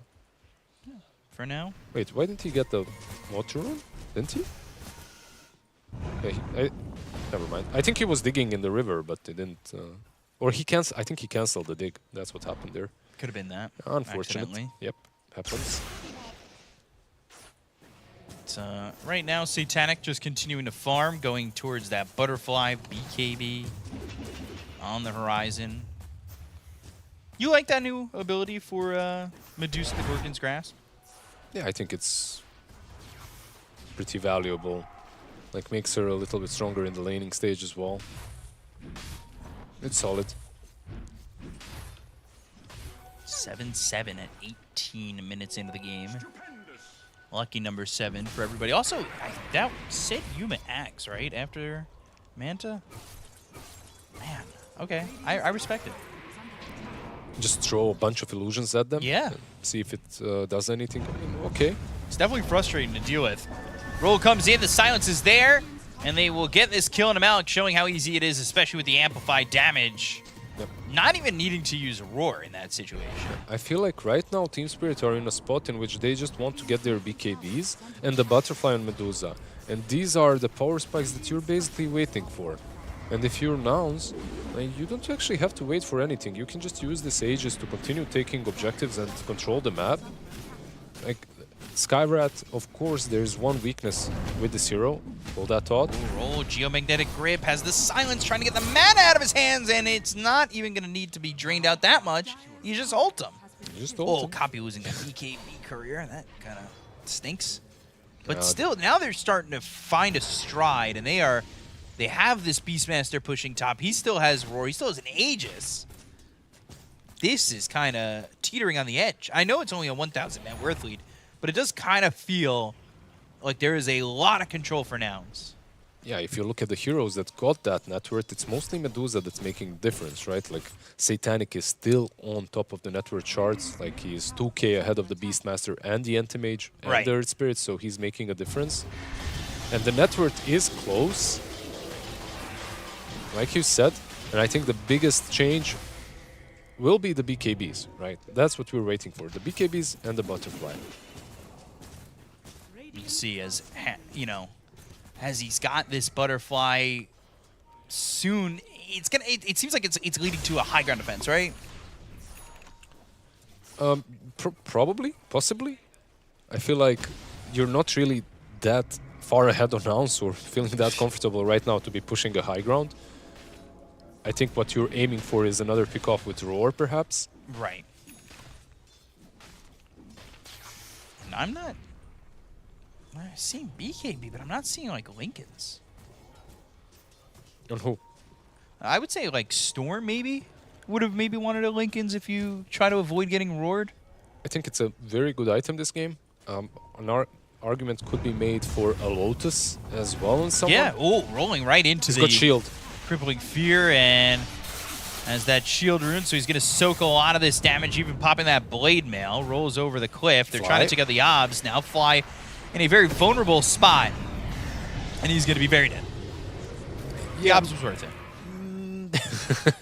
Yeah, sure. I love the level of cope. But yeah, Obs was good, I guess. I mean, vision is important in the game of Dota. Sometimes I'm not sure if it's important to die for, but I think he knew. He's either dead running or dead, and I got an Obs. Yeah, yeah. And he tried to, of course, support the Earth Spirits, so... Ags on the horizon. You know, considering the state of the game and the objectives that were taken by Nouns, and the fact that they were playing AM into Medusa and Storm, I still feel that Team Spirit are not really in a bad spot. I feel like they don't really mind where they're at. Like the Butterfly and Medusa and these couple of BKBs that are coming. I kind of agree, but I also think it still is on the edge. Yeah. You lose a big fight, I think you're down pretty heavy off that. Just keep in mind that the damage coming from Earth Spirit and the Skyrat, you're going to be nullified. 0. Yeah. Once those BKBs are up, 0 from the position 4 and your mid laner, so... Don't use this Aegis to get much of anything in terms of, like, on the high ground, because there's still tier 2s mid and top. They look over towards getting Yuma. So hard, but maybe... Ooh. Yeah. I think caught a glimpse, but a ball lightning and a vortex to pull in this Beastmaster. They've got the Guardian Greaves, they have the Hand of God, but there's the Terrorize and the Gorgon's Grasp. They are locking down Gunner, and eventually will kill him, but the roll after the BKB, they've got the silence. The Geomagnetic Grip, they knew he uses BKB, but the ball lightning away with the Magnetize. Now the roll, it's going to land on the Rue. They're trying to reapply it. They're trying to get the damage out here onto this Storm Spirit, and they kill off Laurel. But now, Yuma's in too far! Oh, Yuma, what are you doing? Rue is going to get killed off by Copy. So is Maposhka. Now they're going to fight here up against Copy as Satanic gets the kill. And it's a 3-for-3, but you lose Copy and you lose your anti-mage on Yuma. You know what? Like, I have to at least respect the camaraderie. Like the Earth Spirit goes in, the anti-mage as well. They are jumping behind enemy lines. You know, One last ride. One last ride, baby. I like that, but was it completely necessary? Probably not. However, one big play, if I saw that correctly, it was the Glimmer, which completely saved the Storm. Well, it didn't completely save him. He did die in the end, but it helped him survive long enough for Anti-Mage and Earth Spirit to die going in that deep. And Dark Willow, as you can see, does have that Glimmer. Slap us with that replay. Hell yeah. And you're going to see it here because Waro goes in and he uses his BKB to make sure he gets this kill. But then BKB runs out on Waro and Copy just goes, all right, I'm in. Yeah, I don't think he tells anybody either. It definitely looked like Human was caught off guard as well, but we'll see. Gunner needs to be careful. He just killed Lelis, so... Yeah, they're very ready to take these engagements now with all the BKBs. Yeah, BKBs. One used for at least the second behind on the Storm. That is at least... Oh, Copy again. Yikes. He's got BKB. Yeah, he does. Does he want to use it? He's got Gunner coming off from the side, but they are not gonna go and make this play just yet. Yeah, they were just basically baiting. Yeah. Like, they probably knew that they're not getting that kill. When it comes to BKB piercing ability, they've got... I mean, you argue the Medusa's ulti, right? But that's it. Like, you can't really capably disable him.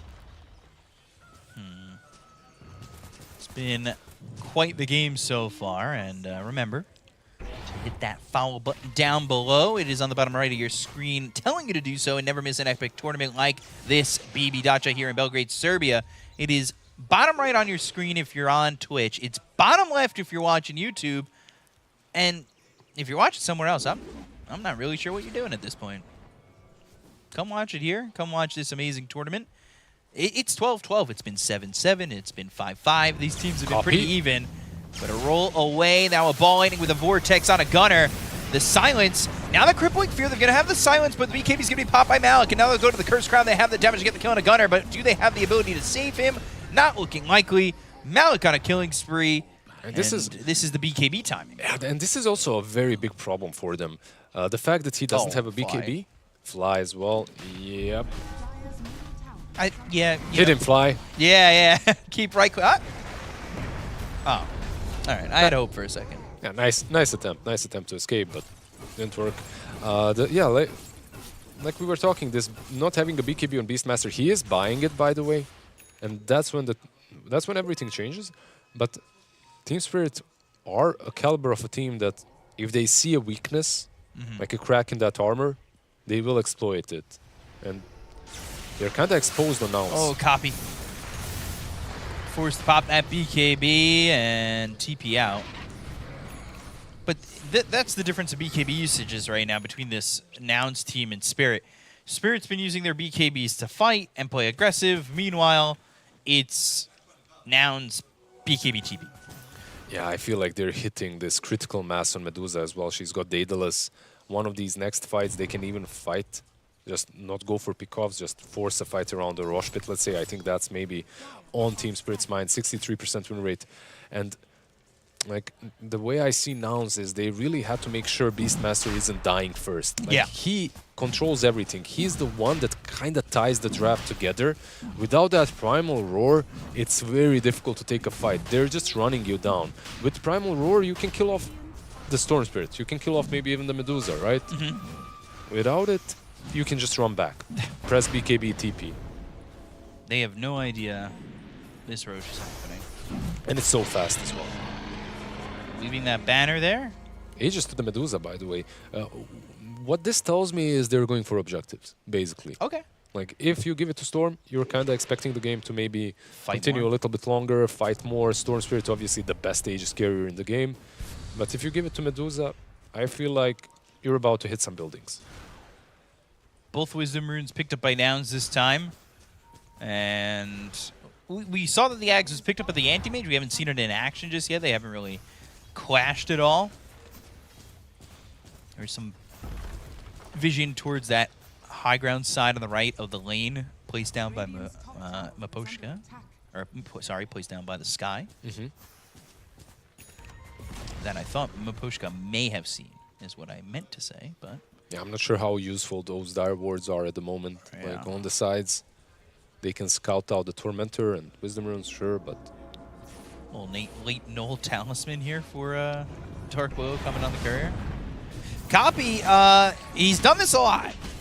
He's rolled into everybody. I Not gonna hurt him there, though. I even think it's not that crazy. Like, if they go on him, and then you can actually have a free reign with Beastmaster to choose which target you go on. Right. I feel like that's maybe an option. But you can really see that some things are hurting them.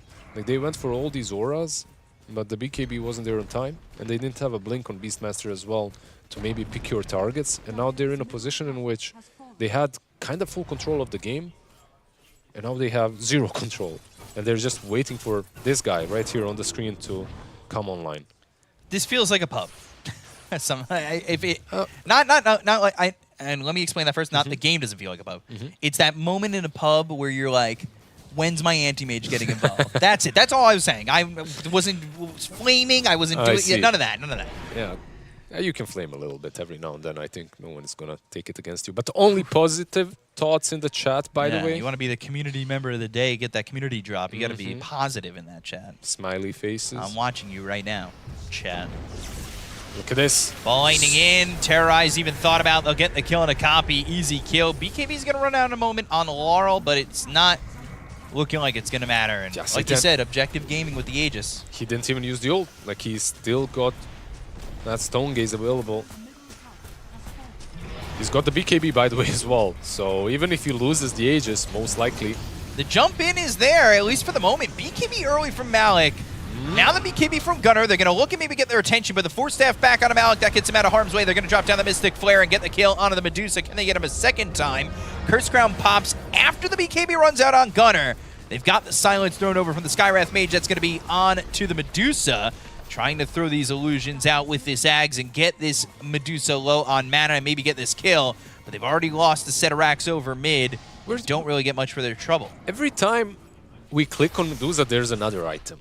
It's basically the way it is. Like, he's got it all. Like, he's not 6-slotted yet. He is, but power threads can be taken out of that inventory. Taken out, yeah, exactly. Silver Edge BKB. This BKB is still 9 seconds one, so not used a single time. And now this throws an additional problem towards Nouns and the way they want to fight, because that last fight, even though they lost their axes, at least they got the Aegis. This next fight, like, you have to somehow use that roar on Medusa and eliminate her before the BKB. But there's so many moving parts. Most likely the way it goes is Storm jumps in together with the Night Stalker, so it's kind of hard to go around them. Silver Edge used, and the Tormentor going to be killed for Rue to get that shard, that upgraded Cursed Crown, now giving even more Brambles. And as the BKBs get lower and lower for Nouns, things get more difficult, as there's just so much here in terms of them kind of getting stopped after the BKBs. Yeah, they're taking off a little bit in that net worth advantage, 9k ahead. Storm didn't really talk about his items way too much, but this is the stock standard pretty much. Sometimes you don't even have to buy a BKB. This is a game where you definitely need to. So Witchblade BKB with a shard, 4 shards by the way, on the side of Team Spirit. Shards for all. Yeah, not really. I think Elder Titan, he got it. It's not really, like, unless you're going Ags, that shard is, it's okay, but it's not like the best shard in the game. I like all shards. I think they're equally all as good. Shards? No. Equally as good? Really? I can't lie. Some shards are pretty bad. I don't know which ones in particular. I know for a fact that there are some that are bad. Some shards aren't that great. So just trying to continue to get objectives here. This time, Sans Aegis. Maybe you can throw something at this Medusa, not let her just completely free. But this is also very nice. Like, that's a... They don't want to push her away. They want to continue to push bottom without being known. But Satanic wise to it. Even trying to sweep the boar as well as the centaur. It's kind of nice, right? Like this play from Nouns, at least it's giving you a breather, right? Like you can go out of your base, you can maybe push out mid and top, take control of the dire jungle, but if you're playing a discipline for Team Spirit, you're waiting for that 35-minute mark. Oh, got the silence after the Manta. Not going to matter. Fake hype. There's the Lincolns for the Medusa. So now how do you... I mean... how do you kill this Medusa? Do you just right-click and hope you get him out of mana? You still have Anti-Mage, right? Yeah. So there are still ways. It's not perfect, but like you have Anti-Mage, you have Skyrat to maybe break that Lincolns as well. But the problem is if you go too close with the Skyrat, you're probably dying from just the split shot. This Ag is going to be interesting on the Elder Titan as well. Oh, he's got it? Yeah, he's got it. Now the shard makes a lot of sense, and he also has level 15, which is really nice. Like This Elder is the point Titan, where you just kill people, right? Yeah, It's Elder Titan. This ET just hits like a truck. There's a nullifier as well on Night Stalker, so no one can get away. Poshka drums, phases, and Ags. Plus, keep in mind there's a lot of creeps everywhere, right? Like trash that we called it earlier, so he can collect a lot of damage from them. Trash advantage. Exactly. He's going to get into the ring with all that trash. They're going to call him the Trash Man. Copy. Geomagnetic Grip, Ball Lightning, Vortex, Mystic Flare. Drop down onto the Night Stalker. MOUZ in a little bit of trouble. They go to the Primal Roar. It's going to be onto the Storm Spirit. Can they get the kill with the BKBs being popped across the board? Lauro trying to get away. Rue a little bit low. They're going to reactivate that Magnetize to get the Geomagnetic Grip as well as the Boulder Smash onto Rue. Malik's also dead. Maposhka, he's low, trying to TP out. Takes out to the Magnetize, and 3 heroes are dead. This is Satanic with a BKB TP attempt and will escape. But Nouns, they look good in that fight. They looked amazing, and the vision was all in favor of Team Spirit, by the way. Very nicely done by Nouns, like by copy, I have to say, because he didn't pop that BKB immediately when they went on him. Instead, he kind of played it the same way he did so far when he was dying, when they got those kills on him. So he was keeping the BKB. He knew that he won't die. So he baited an additional target. Storm Spirit goes in, Night Stalker goes in, Dark Willow follow up as well. And then they combo the Mystic Flare on them, which, of course, like, it's better on a single target, but the Mystic Flare is there. There's a lot of damage. That Third Spirit dealt an insane amount of damage. Yeah, he did. I'm getting inspired so much, I might just change my name to B-Copy. Satanic going to the MKB. And I believe Butterfly next for Yuma. Yeah, so he's preemptively already getting it.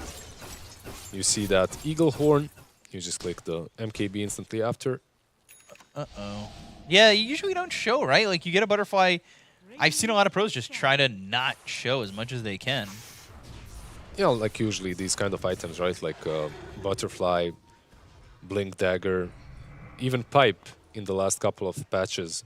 Yeah, you don't want to show. You hold them on the courier, but there's also a case to be made for couriers being killable, and you know, if you're hiding those items, like, you might lose them for 3 minutes, and in 3 minutes you can lose the game as well. So, update on the top right of your screen, by the way, from the other group on the B channel. 34-8 was the final result of that game. BB Team beating MOUZ. So, if you're curious, now you know. It's been a super short show there, and this Ags on Laurel going to be very interesting because they group up pretty hard on Nouns at times. Yeah. You have some nice combos there as well. Like right now, they are all grouped up. Roll. He's in. And the jump. They're going to try and go to the side of this fight. This is Night Stalker looking for something, and that's going to be the Cursed Crown avoided with the roll there at least. They're running out. Spirit looking for the sleep. Fly separated from the rest of his team. Aposhka just jumps in. Oh. And they're still trying to get this kill. He's surviving for a long time. Copy having to recognize that maybe you don't want to be in on this. I feel like they realized that they could have saved Vi, but... All right, they've got the Bramble Maze down. They're going to go to the Vortex. They're looking over his gunner. He's taking a lot of damage. He's dead immediately. He does have buyback, but do they want to fight? He still has Primal Roar, and they're just going to blink away and leave, as that was a quick kill on gunner. Yeah, they just didn't have the best position, and they got exposed by the Night Stalker. Of course, using his ulti, gives so much vision, jumps on everyone. Oh, he bought back down. jumps on Fly. They want to contest Rosh. They saw the scan and I guess assumed they're going back to Roche, which is a solid assumption. Yep. But it wasn't the immediate buyback. It was a late buyback, and I don't know. Maybe they make it there in time. I don't think they will. Right, this is tough. This just should have been immediately.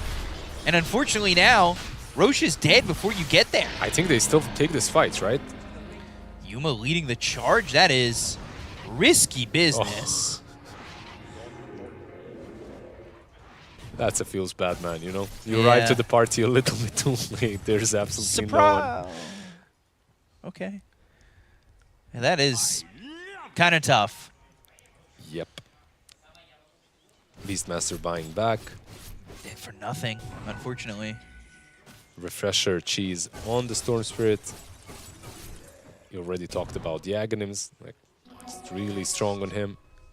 I feel like that last fight, sometimes you get baited by your own teammates. Like, Fly survived for so long that they kind of thought about re-engaging. And when they went back, you remember Copy rolling in? Yeah.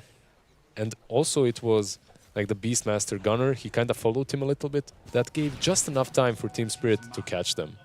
So what could have happened is you just lose Fly and that's it. But because he lived so long on the Chen, that they had an idea that Night Stalker is exposed, but that wasn't the case. I was looking at Lellis while they had the camera on him, and he's playing Sky with, it looked like one hand right now. I think Sky is one of those. Now he's not. Okay, now I look stupid. Okay, all right. But he you know, it's been a tough game for him at times. But the Mystic Force have been on point, and the silences are massive. I have seen some Skies back in the day hex me, E-blade me, Dagon me, ulti me, silence me with basically using one hand. I'm not sure how that's possible, but Copy does this a lot. He rolls in and he gets so vulnerable. He's not dead, obviously, but it is dangerous. You're playing a very dangerous game. It's the game that I used to play with my brother where I'd go, I'm not in your room. I'm in your room. I'm not. You jump over the line that separates you from the hallway. And then you get smacked? And then you get smacked one time. And then you stop doing that. I get it, but I believe Copy kind of knows what he's doing here because he's trying to bait out a reaction and then you can follow with Gunner and the Anti-Mage. But they're just not taking it because they understand the power of the BKB that he's got. Falling in. That's a Vortex on it too. That's going to be to the Beastmaster as well as the Air Spirit. They're going to do a lot of damage here on both of them, and they might even get the kill on a 1, maybe 2. They look for Gunner. The Primal Roar in death. Copy's dead. No buyback on either. And Anti-Mage trying to fight the Nullifiers on him. The Mana Void's going to be onto the Storm Spirit. The Mystic Flare, the Silence, they get the kill. They also killed him at Poshka. They get the kill on Yuma. He's got buyback. But do they have enough or what it takes to go back in with this buyback? Well, they can attempt to buy back the Anti-Mage, right? Especially if they go for bot lane. Let's see if Medusa goes in. Sky? All right, maybe a little bit of a bait there, and it is a successful bait. Got Gem as well, right? That's a significant kill. The buyback now used on Yuma, but I guess it's a defense of some sort. Yeah, it's maybe not of the Ancient, but it's a perfect buyback, right? Like Satanic doesn't get to hit your buildings any longer. You kill off the Night Stalker. I think it's one of those buybacks that is very understandable. Uh-oh. Amplify damage. That never sounds good. Yeah, he's got Moonshard as well, by the way, in the backpack. And a Lincoln. Moonshard Lincoln. And a BKB. Yeah. That is a high net worth backpack. I mean, wait, don't you just use the Moonshard at this point? Like, surely, right? Because Aegis drops, you put in the BKB, right? And that's it. Like, I'm not even sure. This man has too many items. That's the problem. He farms way too well. Somebody would let this man cook. Look at the net worth, by the way. Oh my god, he's got 41,000 net worth. Yeah, they let him cook too long. Are you Satanic Convert now? You get it? I'm converting. I'm starting to convert. Yep. But I'm more of a Butterfly fan. Okay. All right, a little Tormy action. Get the Shard on Gunner. Gunner needs a little bit more survivability. Not sure where he's going to get it, but Yeah, I think at this point, like the survivability is very difficult to achieve because how the fight starts is the Storm Spirit jumps in, catches one or maybe two, and then the Earth Splitter just halves you, right? Like you lose half Yeah. of your HP immediately, and after that, it's kind of hard to fight. Even with the BKBs, Medusa is too strong. But there is this point in which, in 5 seconds, Medusa is losing Courageous. Okay. Let's see if now they're trying to wrap around. now they ate the Moon Shard. That's good. Roll, almost hitting Satanic. Copy? Okay. That was dangerous. A little scary. I love but how all's okay. I love how it baits you every time harder than it baits Team Spirit, because that's what he wants to be doing. You know, like he wants to be poking and prodding. Like I got baited because he landed right next to Satanic. A little bit different this time. Yeah, okay. You know, you come out of a roll and you're like, oh, the guy who's got 42,000 net worth is right next to me. You'd be scared too. Yeah. It's not. You probably don't live long after that happens. Level 25, by the way, for the Medusa. Level 23 for Laurel.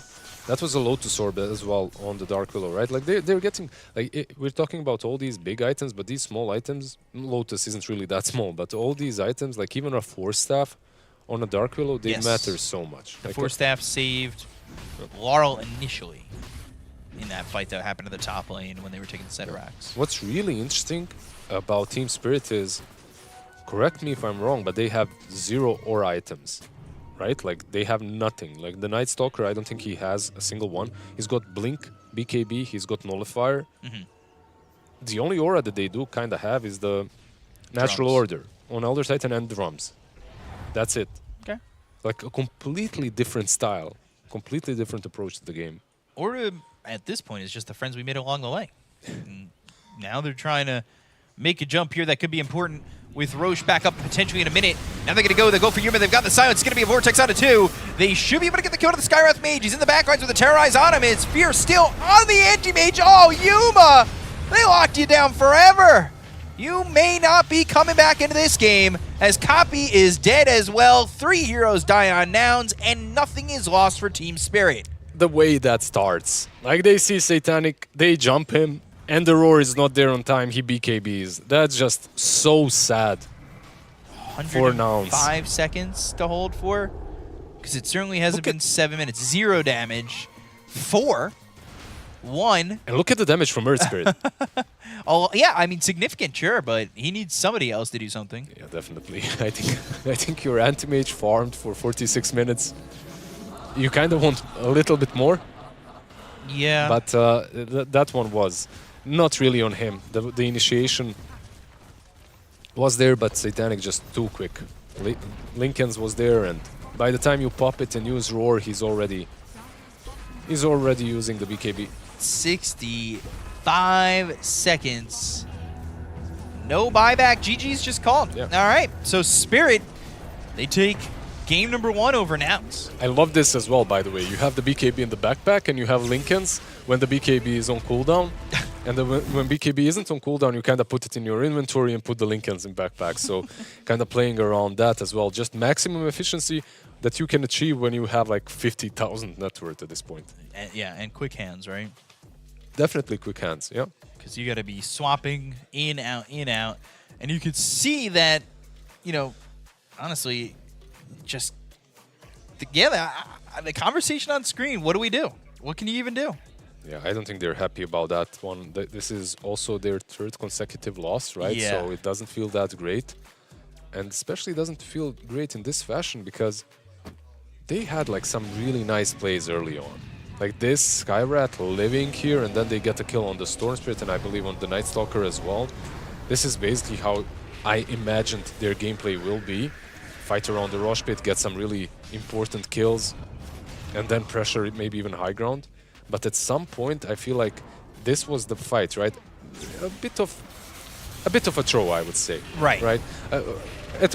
In some way. Like the Beastmaster definitely needed to be protected a little bit better by the team. At the same time, going in afterwards, this was maybe unnecessary. Yeah, this was a hey, team, I hope you're following me because I'm going in. I saw his BKB is down. It Go. was a fun play, right? Like, and they had the power to do that, but the blinks weren't completely there, and the glimmer as well really came in clutch. So overall, for Team Spirit, nothing to take away from them, really. They played this game in their own style. They wanted to outplay mechanically. They didn't go for any of these, like, meta picks. They didn't go for meta picks, but they didn't go for the auras and stuff. Right. Just full pick-off oriented, find the perfect opportunity to jump the enemy targets, and they did that. The target that was most valuable for them for the majority of this game was Gunner on the Beastmaster. They identified it very nicely, and I believe that those pick-offs led them to victory.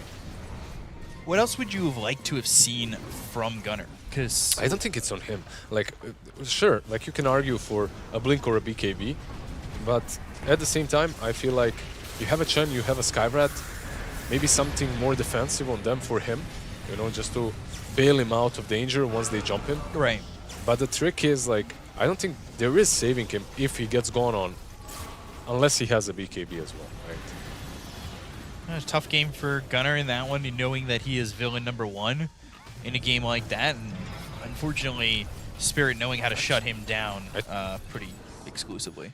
I wouldn't call him villain. I think he had the most fun. Villain to Spirit. Ah, okay, yeah, definitely. Yeah, because he had the best time on their side as well. He was doing so nicely. He killed off Satanic solo, just took over the map.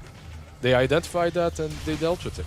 Yeah, really well done there by Spirit. This is the last fight, of course, of the game, and that is going to be game time here. Post-game stats coming at you, and Spirit, 23 kills to the 18 of Nouns, 47 minutes into the game.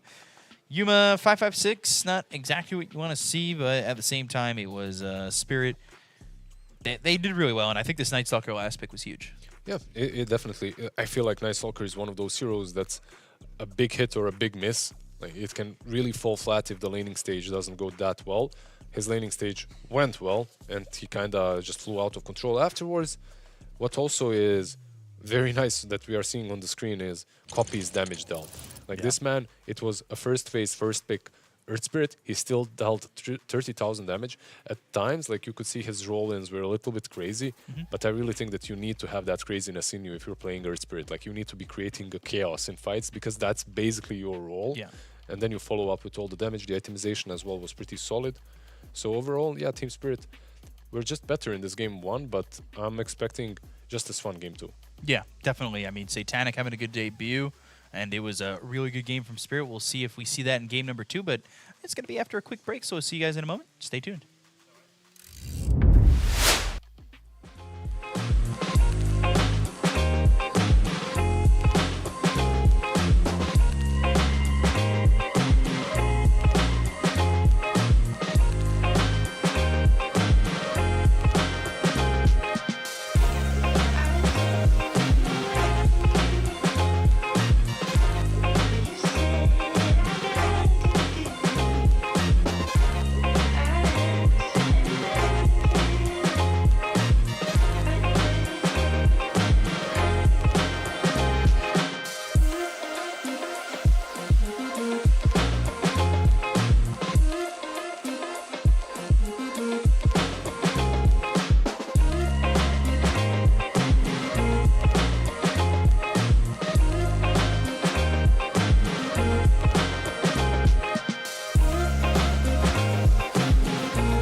back, everybody, to BB Dacha here in the beautiful Belgrade, Serbia. I am joined here by Lizard. I am B-Cop, and we're coming at you with game number 2 of Nouns against Team Spirit. Team Spirit looking really good in game number 1. Satanic, Rue, and Malik fitting in, slotting in real nice, actually. They looked really good. Yeah, they had a lot of times to scrim, to prepare, right, to find their identity, because this roster was announced for quite some time now. We knew what is happening with Team Spirit. When it comes to Nouns, like, they have all their cards open on the table because they played another tournament. They didn't take literally a break. They just flew from Romania back to Belgrade to play some more. So, simple. I mean, they get more experience, right? Like, they practice a little bit more, but at the same time, it can be a little bit rough, you know, like just playing constantly. Also, you give so much info to the enemies to practice and prepare for, and this guy definitely did his homework. The Elder Titan 0521. That's what you want to see from your support, right? Like, getting that agonist with drums and phases. Honestly, if you kind of have to play position 5, but at the same time, you want to have the potential to scale and carry the game, Elder Titan is the hero for you. It's my go-to. It wins lanes, and it can scale so damn nicely, so you can actually slap some wannabe carries later on in the game. Damn. I feel like you just took shots at carries around. You just called a lot of people wannabe carries. No, we don't have any in the chat. I feel like chat is just littered with position 5s and 4s. Yeah, a lot of know-it-all supports. Yeah, definitely. I feel that. Especially on Reddit. I feel like Reddit is just okay. Only. I'm not going after anybody. I didn't say that. That wasn't me. I'm just saying. It was not me. I did not. They're just supports, you know. We're just most of them are just like middle-aged dads anyway, so shout out, you know. Like you get 1 or 2 games in, you play some Abaddon. Then you go to bed. Yeah, you cast some Photic Shield while some teenager is screaming at you. Where are my wards? Yeah, sounds like that, right? Pretty much. I mean, we could ask Satanic. He's the young guy, the young gun here, and we'd be like, do you find that you're playing with a lot of dads? Like, what's happening? Dude, I literally played with him in the lane. Yeah, exactly. All right here. Half my age, definitely carried me. Felt good. No one knows how to actually play the game, and then was he yelling at you? No, he Very was stoic? actually very stoic. Yeah, just silent, carry the game, won it, maybe a couple of pings, but that's about it. So the mindset is definitely there, you know, like the proper one. I'm gonna have to really ask him some questions because I need some better mindset. I need better mindset for my games moving forward. I can imagine you coming to a 16-year-old just like. All right, Can you give me some dating advice? Some life advice? I don't go around asking everybody for dating advice. It's only the people in the green room. I see, yeah.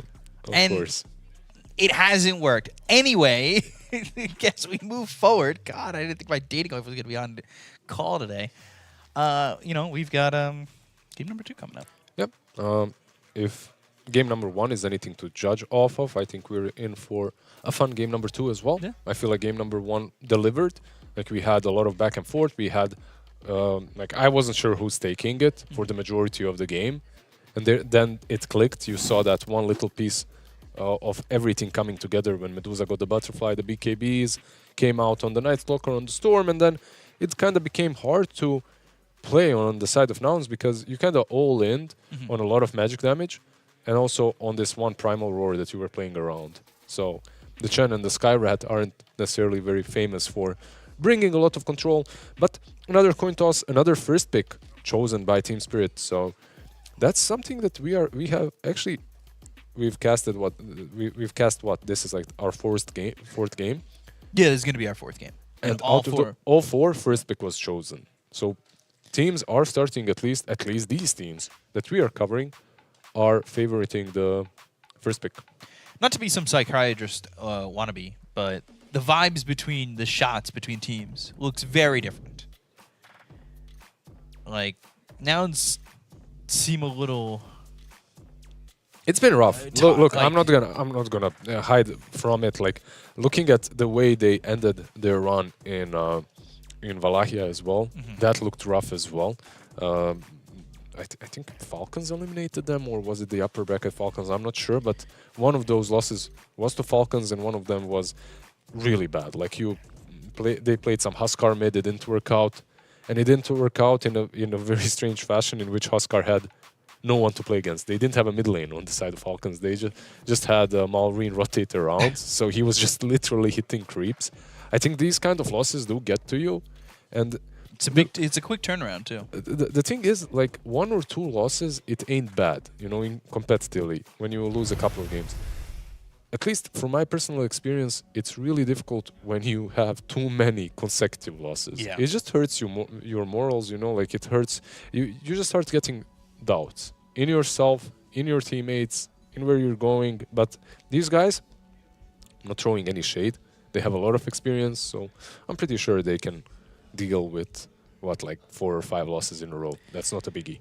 Yeah, it's definitely the stress afterwards as well, though. You know, the more you lose in a BO2 round robin, you know, with each loss, you get closer and closer to elimination. And I believe the bottom 2 in the groups get eliminated. No, that sounds about right. The heroes that are eliminated, though, are the spirits, like Earth Spirit and Storm Spirit banned out by Team Spirit. They don't really want to play those. They go with the Enchantress. On the other side, we have the Bristlebat and the 2 supports. I feel like if you don't have the first pick, banning out Shadow Demon and Naga is a must. Like, these 2 heroes are so solid as an opener. Some heroes did go through. Like, you did pick Ench, but there are some counters available, and some heroes that are overall good. Invoker made it through? There's okay. Sure, Pango. I wasn't thinking about him. I was more of thinking about some other supports. But it's nice if you have this second pick to open up with the core as well, because you can protect it in the next ban, and then also pick something that protects him, right? Like, ban a hero that's good against him, and then also pick a hero that's good against him. That way, it's a double whammy. But Pangolier is, I feel like it's one of those heroes that doesn't necessarily need protecting. Right. Like, you have a lot of heroes that are on paper good against him, but not everyone dares to pick them.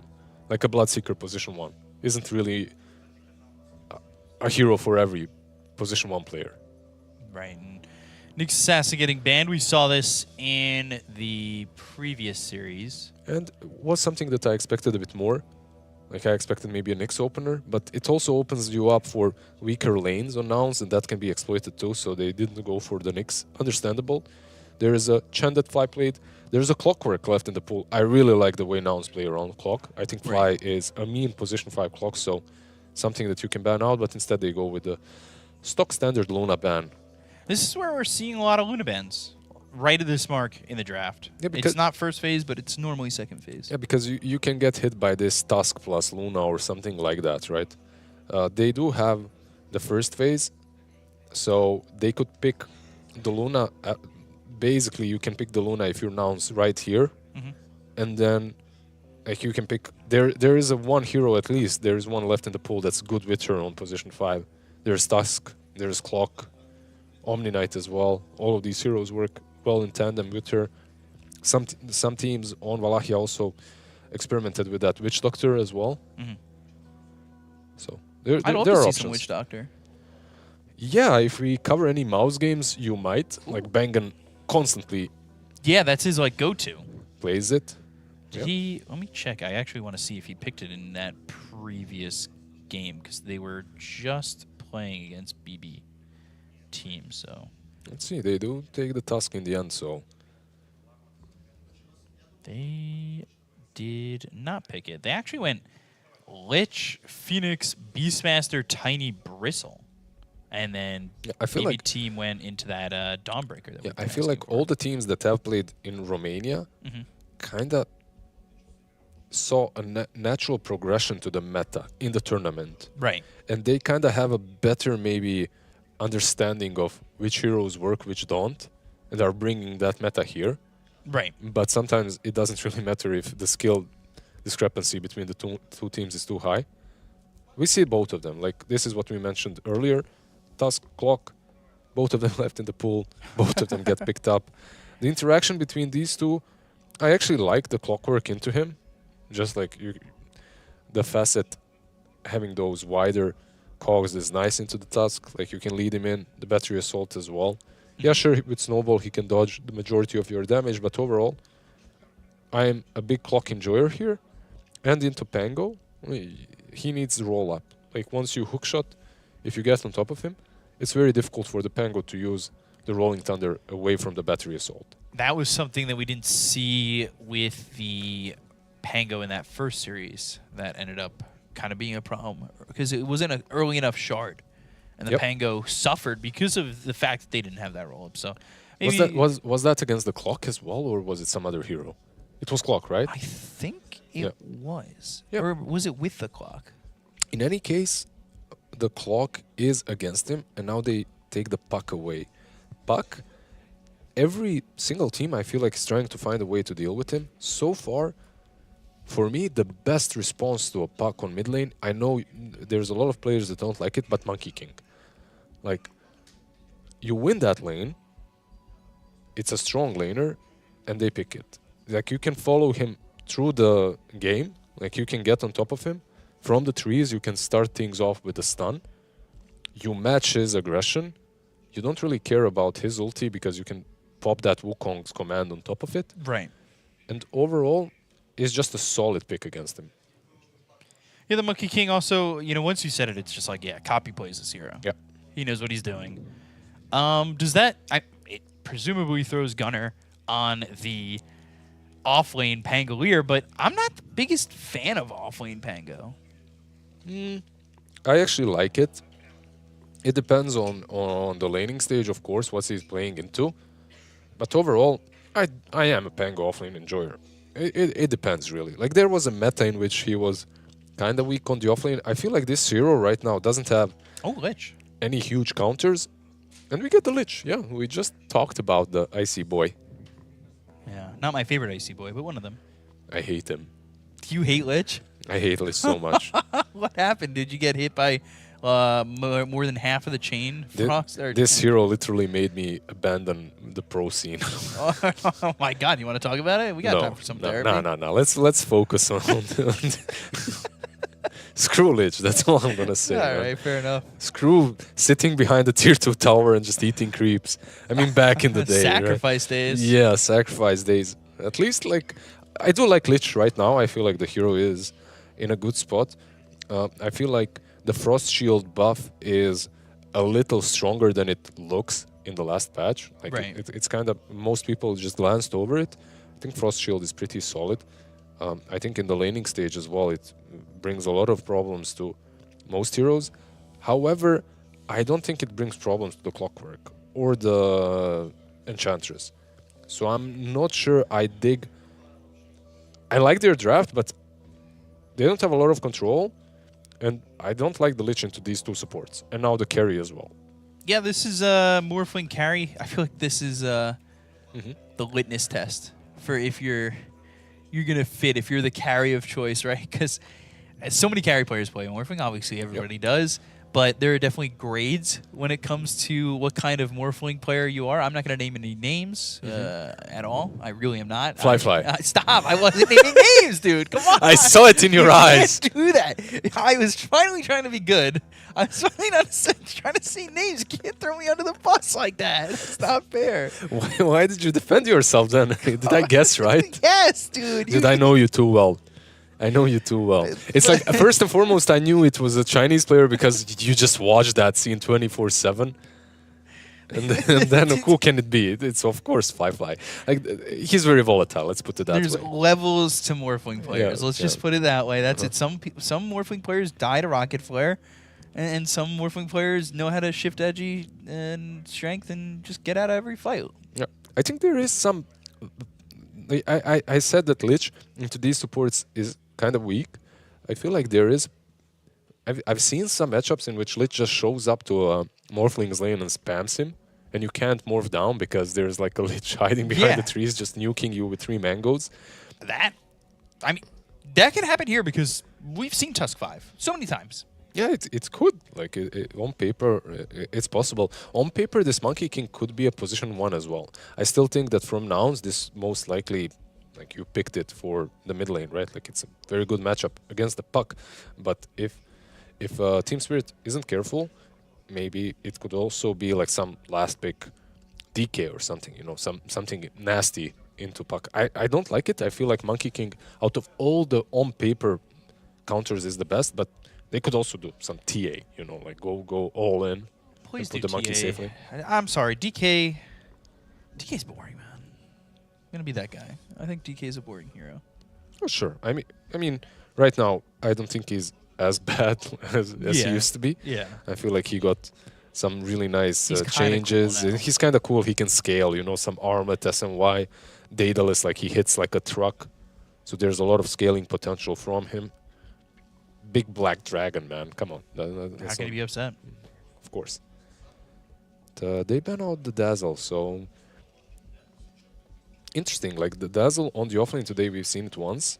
I feel like they're also covering their bases of Monkey King. If he goes safe lane, this Dazzle would crush that lane. So you don't really wanna. What about? Well, I guess I was either thinking like Timber or Primal. For Team Spirit? Yeah. I mean, they don't have the ultimate last pick, so they have to be a little careful about what they pick here on the offlane, so it doesn't get kind of, Primal's abused. not amazing because you just get Sinister Gazed if you try to pulverize from too close to the Lich. Yeah. What's left in the pool that really Mars? hurts? Good one. Good call. Yeah, they go with the Mars because, you can argue that Mars is also solid into the Monkey King lane, right? Like, he gets on top of you, you spear him away. Is there something into him here that we see that's actually better, though? Like, they banned out the Drow because they have the Morphling on Team Spirit. They banned out Yersa. Mars also makes Monkey King's life really difficult because he's a tree clearer. Is like, how many times have we seen fights where you just blink in, you don't even try to... What if they meepod here? Like, they played... Ooh, Yuma Meepo. They played meepo, yeah. Previously, they did well. Is that back? It's activated again, I right? don't think Hero is back. Another option, if you want to keep it simple, could be something like an SF.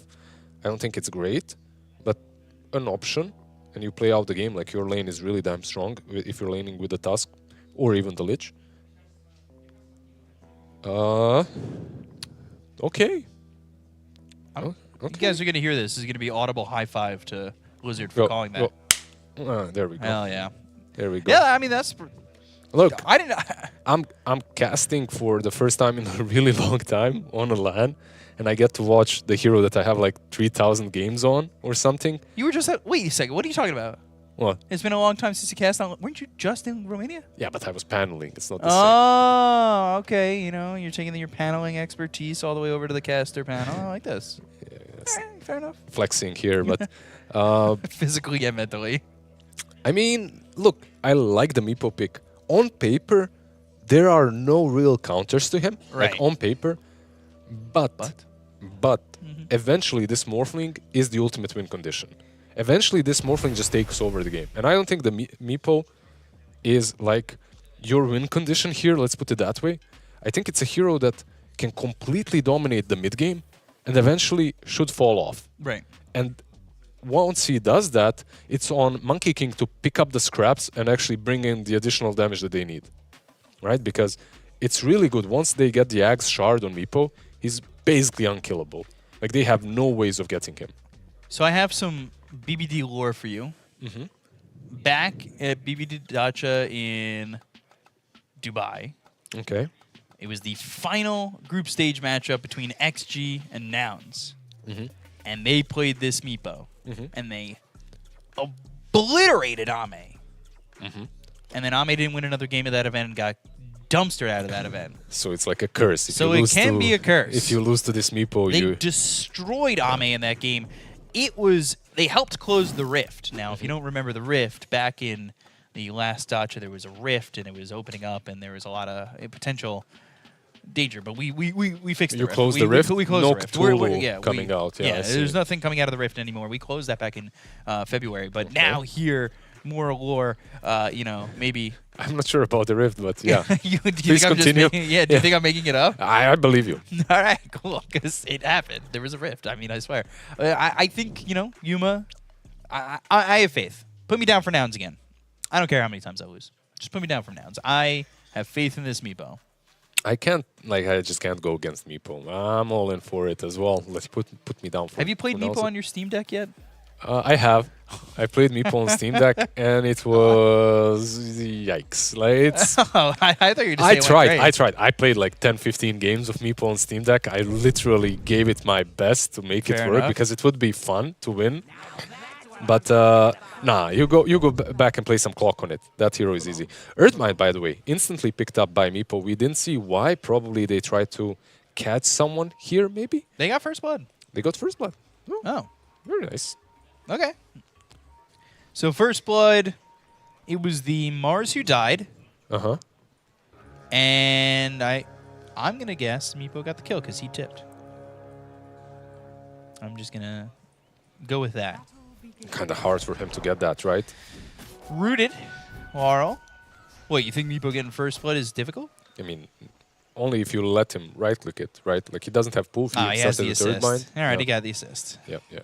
All right, fair enough. It's easier for a Lich or anyone, basically. Also, he went for more Meepo, by the way. And, like, some players are experimenting with the other facet, the one that lets you put any item in the neutral spot. Yeah. But more Meepo... Pack rat, I think it's called. Yep. But more Meepo is literally the only way to play this hero on the safe lane. Like, there is no other way you can play it. If you go for the other talent, like the level 4, it's just very difficult to get. And by the time you get level 4, your lane is already lost. So you need level 3 ulti, divided we stand, and yeah, we'll see. I feel like he's playing into what right now? Doesn't matter, we'll get there. Satanic and Miposhka, they're facing off Gunner. He's the one that also has an assist, so slowly getting there. Not him, I have a feeling it's Fly, by the way. It could be Copy. Did we take a look at Copy? Lelis assist as well, so it's Copy or Lich. Miposhka? Tag team. Yeah, not fun to deal with this. Ooh. Also, something that has been popping up a little bit more, like people are going for tag team. You're also playing into Enchantress, so it does make sense to go for it. You're playing into Morphling as well. And keep in mind, you're playing with a Meepo. So that tag team, it does make a lot of sense, right? Yeah. There's a lot of damage, a lot of potential from that combination. Now, your normal tag team in the WWE or wherever you watch your wrestling is usually 2-on-2s. Then there's sometimes there's 3-on-3s, but it's not 8, 9-on-5. Yeah, this is... They should do that, by the way, in WWE. Just make some monster mash 10-on-10. They should. I'd be down with that. It's usually called Survivor Series. But, So it exists? Like, I don't watch it, but... I don't know. I haven't watched it in a long time, but I'm sticking in kayfabe right now. Balance strike onto Laurel. One more shot needed. Ooh, face shifting, but the Jingu is he there. might be And dead, Laurel, Oh, 2 shots. Can Copy get there? Ooh, got him. he still gets Copy. him. That was a bit close, but this mid lane is abysmal for Laurel. Look at Yeah, that. it 5 is. last hits. Ooh, Miposhka. Tag team. That's a big right click from Lelis, and then forced a waveform back. Noun's looking good. This pace that usually Nouns play with this Meepo is very quick. Yeah, I don't think Meepo had anything to do with Puck dying mid lane, but Well, no, I'm just saying, you know, when I you agree. have I the know, Meepo I on know. your I'm just messing team, with you. now the mentality changes. yeah. There's something In the water. there's something in the Meepo pick, No, maybe not there. and now his teammate dies. Yeah, it happens. He needs that 3. Actually, you know what? I think this is good for them even, because the sooner he gets level 3 on that bot lane, Yeah. the easier the lane becomes for them. So yeah, that does make some sense. Laurel is not having fun. Like, he's just having to do all these laning shenanigans to at least contest the Monkey King. Gunner taking a lot of damage. I think getting hit by that Thunderclap as well as he started to back up from that impetus shot. That's not fun. Tusk not putting the boots in his inventory just yet in that last tango, and now you got that second Meepo. Yeah, with this level 3, like, you can even threaten kills. Like, Malik needs to be careful because exactly like this, they have double the web. But you also have to be careful not to be speared back into cogs and battery assault under the tower. Right. There's so much potential between both of these sides here, so can't overstep it. Well, the lane's quiet down a little bit. Satanic feeling like he needs to be the one to carry the weight. And we'll see how tough that is for him in this one. As Miposhka going to be dead again, this time to Gunner. Waveform looking over at Lelis. Should not be able to chase him down. Boats and Windlace, no one is catching that dude. Very quick. Yep. They're crushing these lanes. They're doing really nicely. Keep in mind that even Clockwork into this meepo feels kind of awkward because Battery Assault is great if you isolate a target, but now you have 3 units that you're playing against. Not great, not easy. Yep. If you get on top of Lich, it's always nice, like you can almost solo him. Gotta be careful. There's the Frost Blast, and then they're gonna try and get Malik, Lich. but now the God's Rebuke into the Cogs. He's got this shield, but it's not gonna matter with that spear. Now getting another kill on a Fly. Fly maybe getting a little bit too ambitious with these plays. Yeah, I don't know. Is he baited by the meepo or what's up? But like, if you're just sitting behind the meepo, it's such a simple lane to play. But if you're trying to go into the jungle versus Clock, you're in for a bad time on Lich. Yeah. He's trying to pizza when he should be french frying, and it's not working for him. I literally watched that episode like a few nights. You're in for a bad time. It's not going well. At least just for Fly. For the rest of the Nouns, it's okay. Yeah, they're living life. Like 3K net worth already on that Monkey King minute 5. Like he is crushing the Puck who has less net worth than the Tusk. Wow. Yeah. Laurel's getting beat handily. Yeah.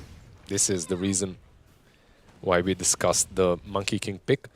Then again, of course, Monkey King, you know, like is abusable maybe. Rue might run into Fly.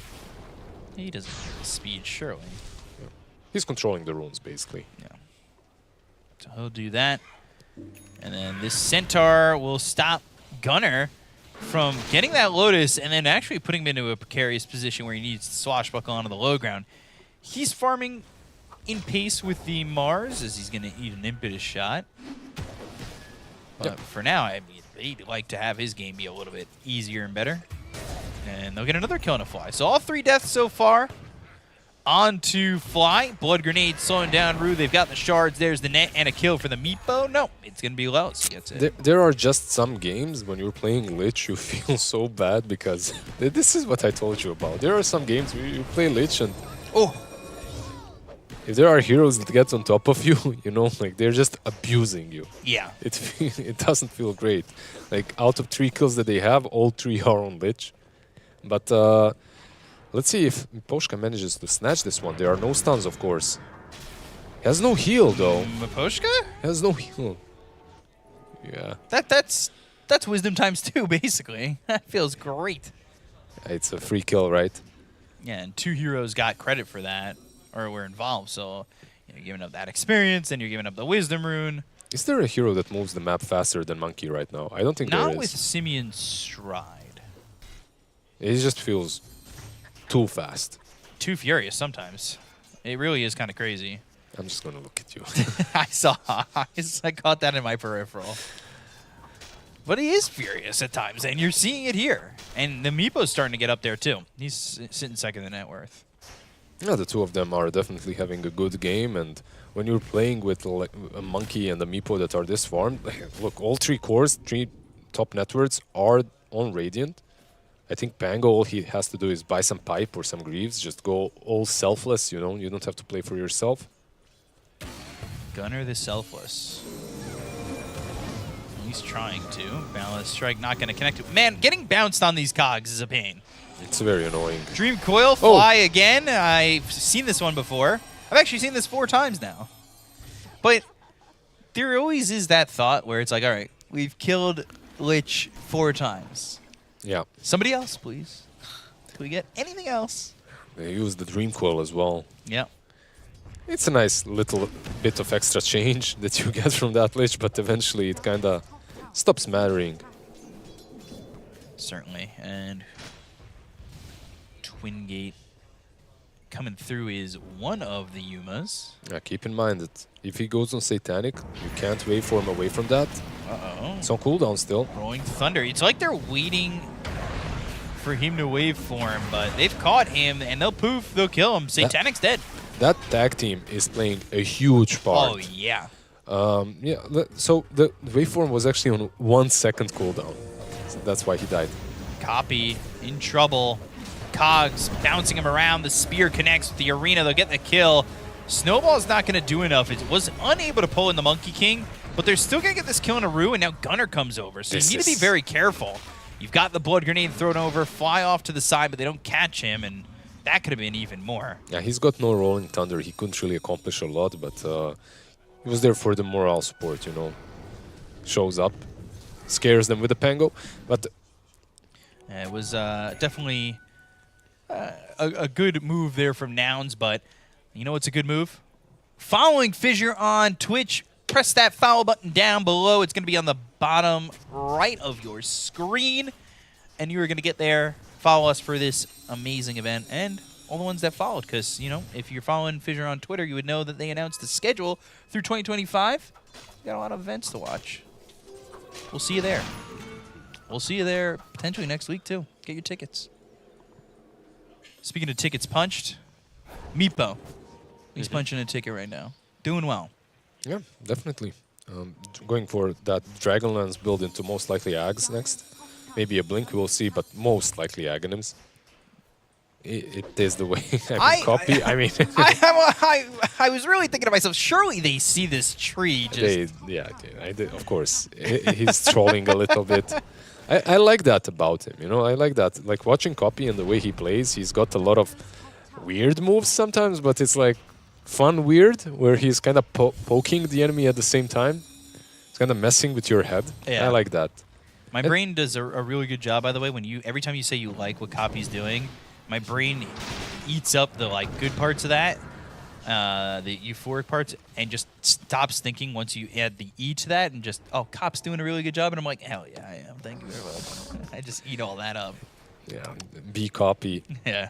You're doing well as well. He's my idol. I'm gonna say Copy's my idol. I've moved on from Yopaj. Copy is my idol. Good times. Good throwback to Yopaj. Let's see. So far, all they need on Team Spirit, I would say, are levels. Of course, net worth as well, but to play this game in the mid game, you need some levels on the Enchantress and on the Clockwork, because... A lot of stacks for Spirit. Yeah.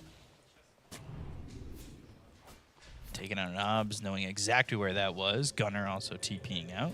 Interesting that he went for all in for the damage on the Enchantress this game. Yeah, a little bit surprising. I feel like there's maybe a bit more to be said about the healing and untouchable on level 6. By the way, this is the build I go 99%. I'm not flaming, but like you're playing into like tag team, into Meepo, untouchable and some heals might save you. Then again, he is recognizing that the team is just lacking damage at the moment. Right. Like they're having none of it, almost. And that's something that maybe we didn't discuss during the draft. Once they picked Mars together with the puck, like you're kind of doubling down on the control, but the damage, where is it truly coming from? Maybe you were hoping that Mars is going to build damage items? But I know. I think puck does that, but the puck had a terrible lane. A terrible lane, and now he's stuck building the Switchblade, sure, but by the time you always feel an item behind when you're playing puck like this. And keep in mind, Earthbind versus puck is also very valuable.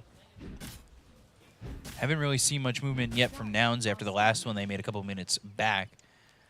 Flying going to try and stack a little bit here. Just kind of waiting for the next move. Because, you know, it was something that I was kind of thinking, like, Copy, yes, he was trolling in those few moments. But I'm a little worried that they kind of just take their foot off the pressure and give just too much of an opening.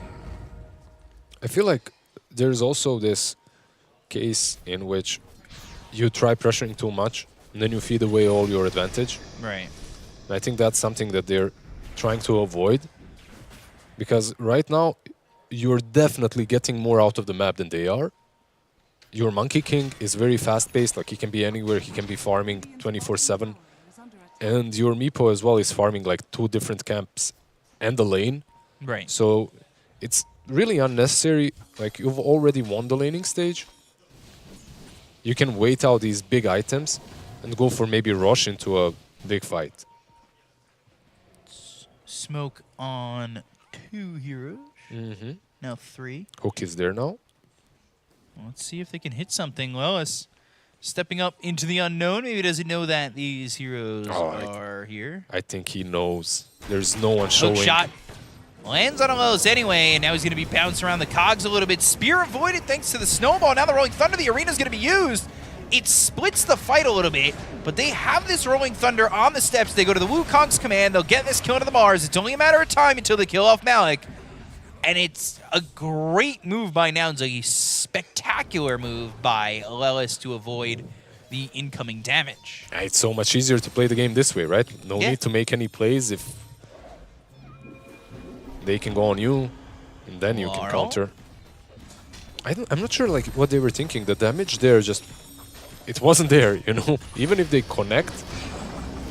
Dream Coil going to be placed down. They're going to try and get anything they can out of this, but they don't have the arena. The damage they want to copy. They'll take out this Monkey King. They'll look at lose Rue, but Fly's dead too. Satanic trying to just shift all the way into the strength, but the God's Rebuke, Gunner low, Illusory Orb over, and Spirit. Poshka's got the damage, but Poshka kills him. Now the Axe gets delivered, so this means Yuma survives, but somehow Nouns, and they almost get team wiped. Give me that fight recap. I want to see Enchantress. I want to see those impetus shots.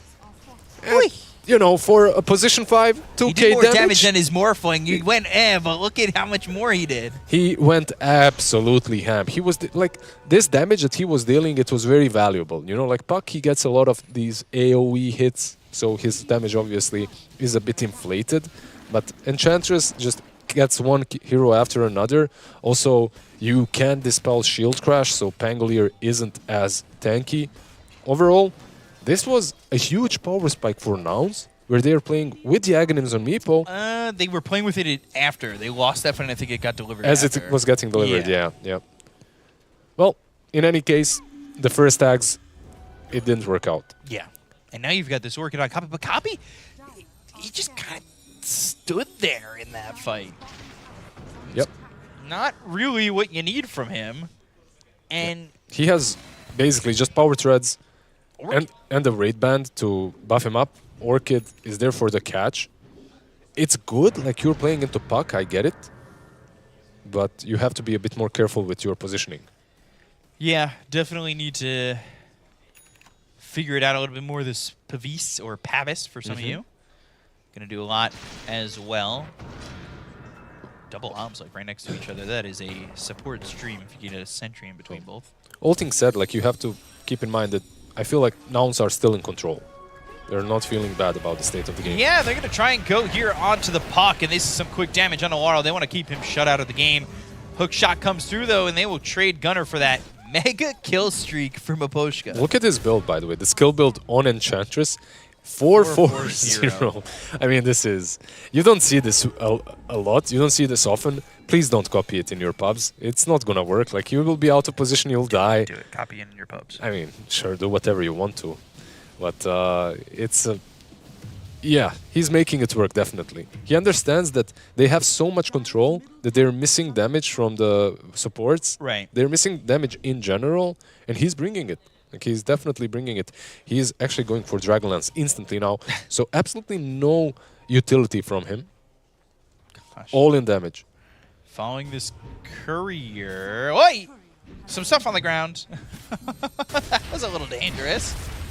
Spear connects. Puck's coming over. Waning Rift. Dream Coil used. Going to be leashed up, but snaps it now as the snowball.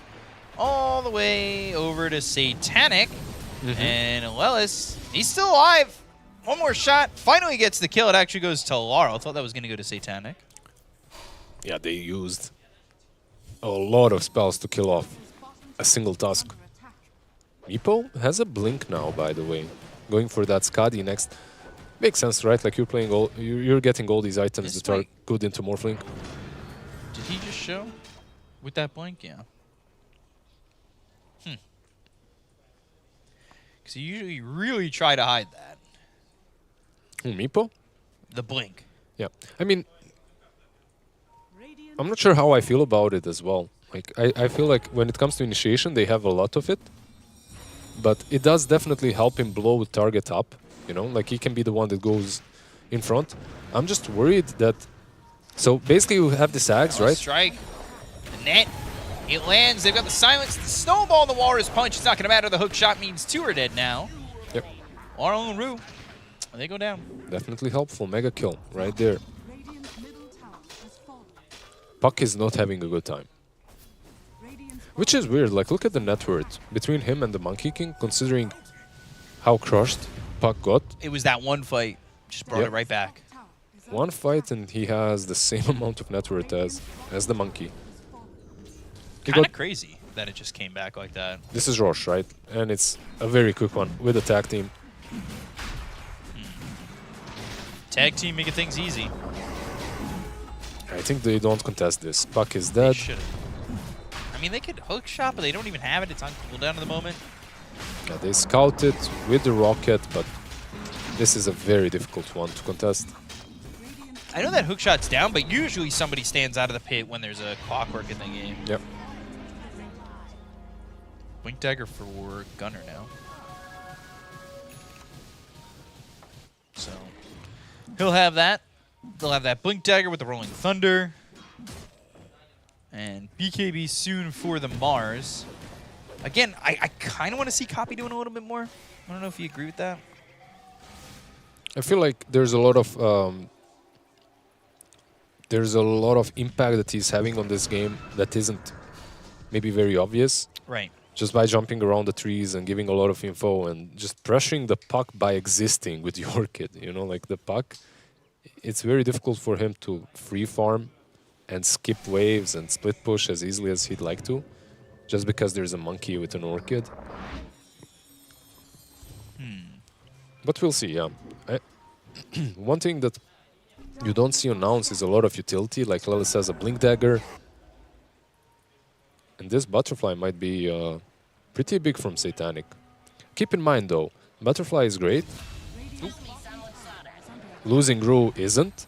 But if you click on Meepo and check his, I believe, level 20 talent, he's got basically Earthbind that grants true strike on targets. Oy. So that Butterfly, it might be good on paper, but it isn't that great into Meepo. That's, yeah, because that's going to get nullified soon. It's already level 16, just farming away. Top of the net worth. But that being said, Satanic is keeping up. He definitely is. Just to give you guys a little bit of a refresher as well, up on the top right of your screen, you can see that BB won the second game as well, 30-16. Yeah, if you judge by the kills, MOUZ did not have a good series there. Yeah, because they did not have many between the two games. Game one was not fun based on kills. So now, Smoke, Gunner in the tree, starts that Rolling Thunder. It does land onto the Mars. Malik forced to pop that BKB. But does he want to continue to go? He looks like he might even be contemplating it. It was kind of weird that they just ran away after the BKB got popped. Yeah. I felt like there's definitely some potential to use the Aegis and fight out outside of their base. Have we ever seen that before? A hasted amplified damage? Copy's not the amplified damage anymore, but now going into the BKB, this is the one thing that kind of worries me because I think that Laurel with his items is going to have more effectiveness than just the Monkey King with a slow Orchid BKB timing. He definitely scales better. And this is what we discussed during the draft. Like, when they picked Meepo, we talked about it, right? Like, I'm worried for their late game potential if the Meepo falls off. And this hero does tend to fall off eventually. Right. There's just so much you can do with Meepo, though. Like, even if you are not having the best matchups, I feel like if you play around the Shard and the Aghanims well enough, you can have 3 lives, basically, together with the Aegis on top, so... a lot of outplay potential. Meepo coming in, trying to kill off this Ench, and they will. Laurel! Oh, Laurel. He jumped in. Oh, God. This is a problem. Dream Coil behind. They stuck with him. Hookshot comes in. They've got the net with the snowball. Chain Frost bouncing back and forth, and that is 3 heroes dead on the side of Team Spirit. Yeah. If Save Your Friend Syndrome ever had a video to go with it, that was just it. Yeah, I mean, there was no saving that Enchantress. It is an Enchantress, and she heals a lot, but I don't think he even... Does he even have maxed out heal at this point on Edge? Like, Miposhka went 4-4-0, right? Oh, nice catch. Gunner getting caught with not a lot of health. Very nice catch. But now Yuma's here, Boundless Strike. Here come the Meepos. And that is going to be Malik Meepboned. Yeah, and that's a full Skadi, by the way, now. The Meepo has completed it. I believe Monkey has a BKB as well flying to him. I love that Mars didn't even try to go. Yeah, that's level 1 heal. By the way, there is no way you save that. Level 1 heal Enchantress is not living through anything. Yeah. Uh-oh. They caught him again. And they will get this kill. But again, they're coming in really late. Holding the Boundless Strike and now hits on a 2. Oh dear. You tried, but you have failed as they have come over and given Yuma a triple kill. You were just getting Meeponed at this point. Yeah. Like, it's just not connecting. They fed, like they were in a decent spot to slow the game down, and now they fed like 5 kills, 6 kills in a row. 3 on top, 2 on bottom, and Mars in the middle. Morphling was keeping up. Let's just put it that way. He was. That is pretty rough for for this Morphling. So just not really what you want. And just remember, we're following the Meepo. You can be following us if you press that follow button below the screen. It's on the bottom right. But if you're watching YouTube, it is a subscribe button on the bottom left. And hit that bell. You want those notifications out on you, as you are going to be notified that Yuma on this Meepo is kicking butt. Yeah, he definitely is. He's going for that Hex next. And this is one of those perfect Meepo games where literally everything is working out. Certainly is. Yeah, he's just buying that Hex, so he'll be able to blink Hex on someone. Puck is gone after that. Basically, any single one of these heroes will die if he does that. Yep. Including Miposhka. Heal or no heal. Yep. And when you say heal or no heal, a deal or no deal sometimes. And the Laurel dream coiling and still getting caught and dying. This man cannot catch a break. No, he can't. At the same time, he's kind of playing too far out. Like top lane into Enchantress, then bottom tier 2, and now again. Okay, this time he gets caught, but he was... You know, you mess around, you find out sometimes, and yeah, he messed around this Meepo. Oh, man. That's rough. 10,000 net worth lead here for the side of Nouns. Only 1 outer tower remaining here for the side of Team Spirit. Copy. God, that jump seems like it goes so far. It truly does. There is one objective that's on their mind right now. Tier 2 is fun, but I feel like what you're waiting for is basically the Hex and the Rosh. Yeah. Like you get that next stages. With this advantage, this game is very winnable for Nouns. Shards off the mark, but Lelis has a blink. Just kind of like waiting for him to TP out is what I'm seeing. Like, try it. Go for it. Sproink. Okay. Another net lands, and it will be some time, but eventually that is a kill. Hopefully not for the Warpine Raider. Left him low enough where that could happen, but Yuma gets another one, and he is beyond godlike because he is just destroying with this Meepo. It was a good last pick. And honestly, this is where Nouns are looking the best for me when they have these cheese picks. Like I've seen a couple of weeks ago, a week ago, I've seen them put the Tinker mid as well. Ooh. That was pretty solid, like a Huskar mid as well. Okay. Sometimes the Meepo. I'm not sure if that's like a huge compliment to the team when you say they're good with cheese picks only? that they're good with cheese picks. I'm not saying they're only good with them, but they definitely are on a different level when they get these heroes. Well, you have to understand some cheese is better than others. What's your favorite? My favorite cheese is halloumi.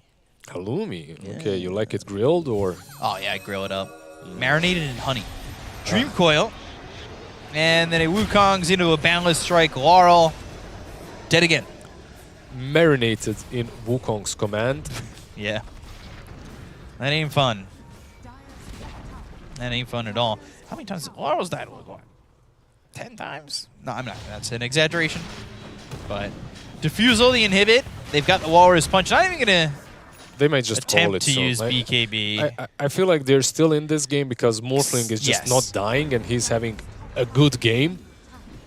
But 13k advantage is difficult to deal with. Yeah, games don't get thrown over that easily these days. And now they've got the Hex.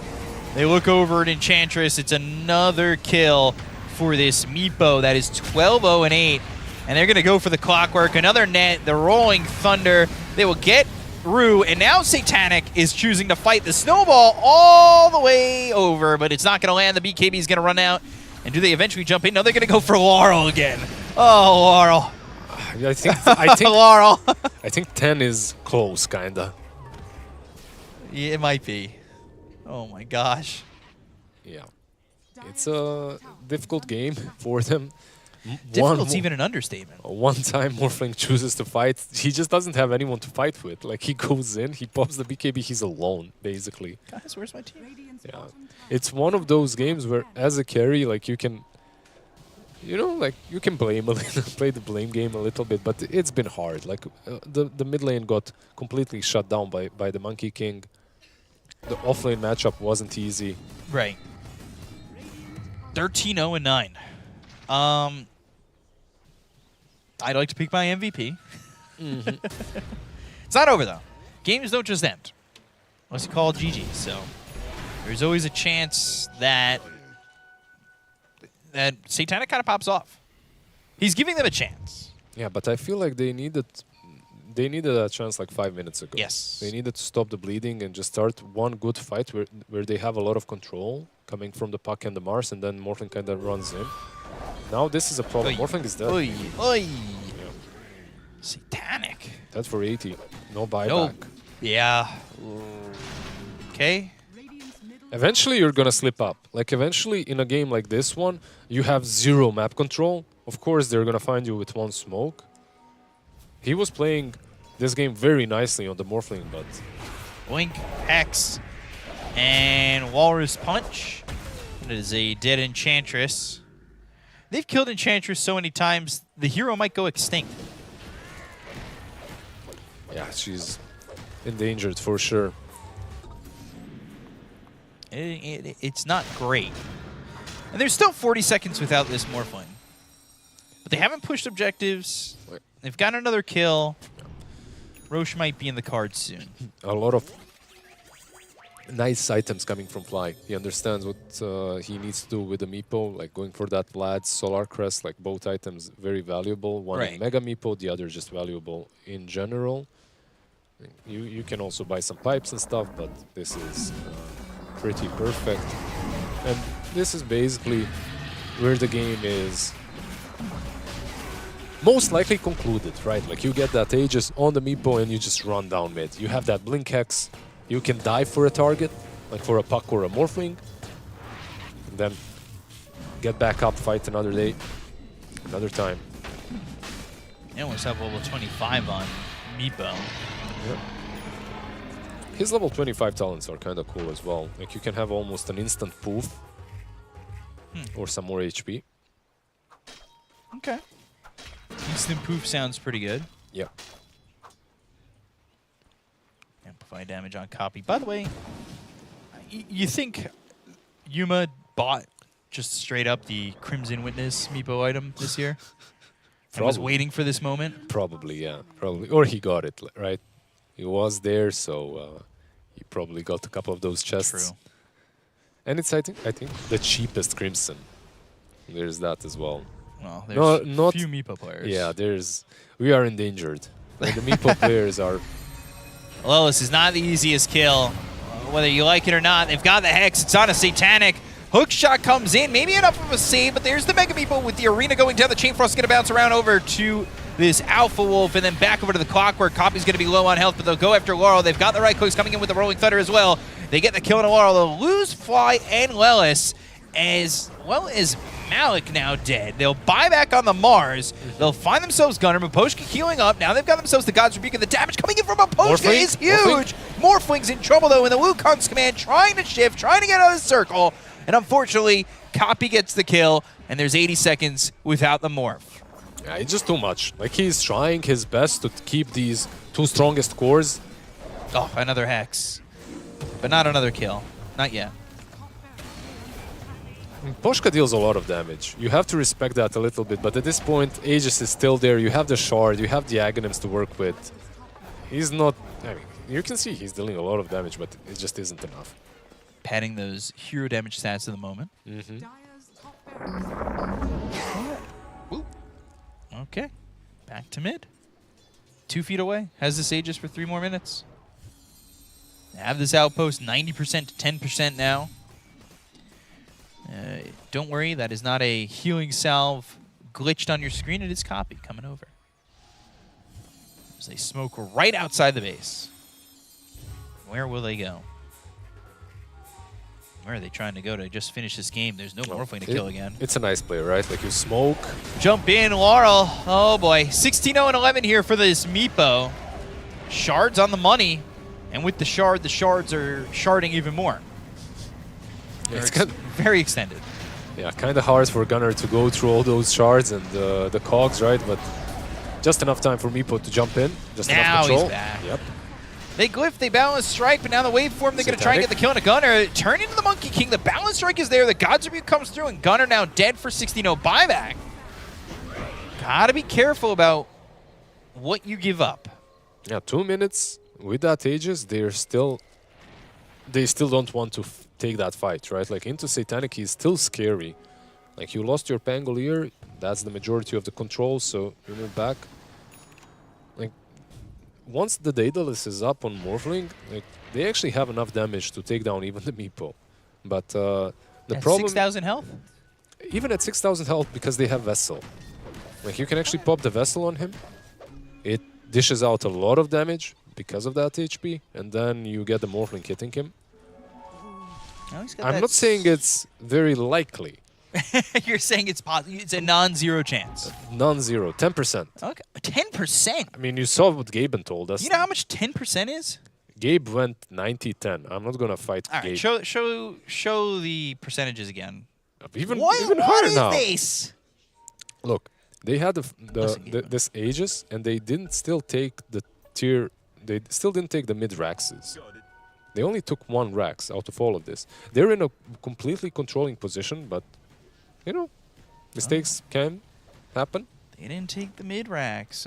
You know, minus 1% Gryffindor. Okay. That's cool.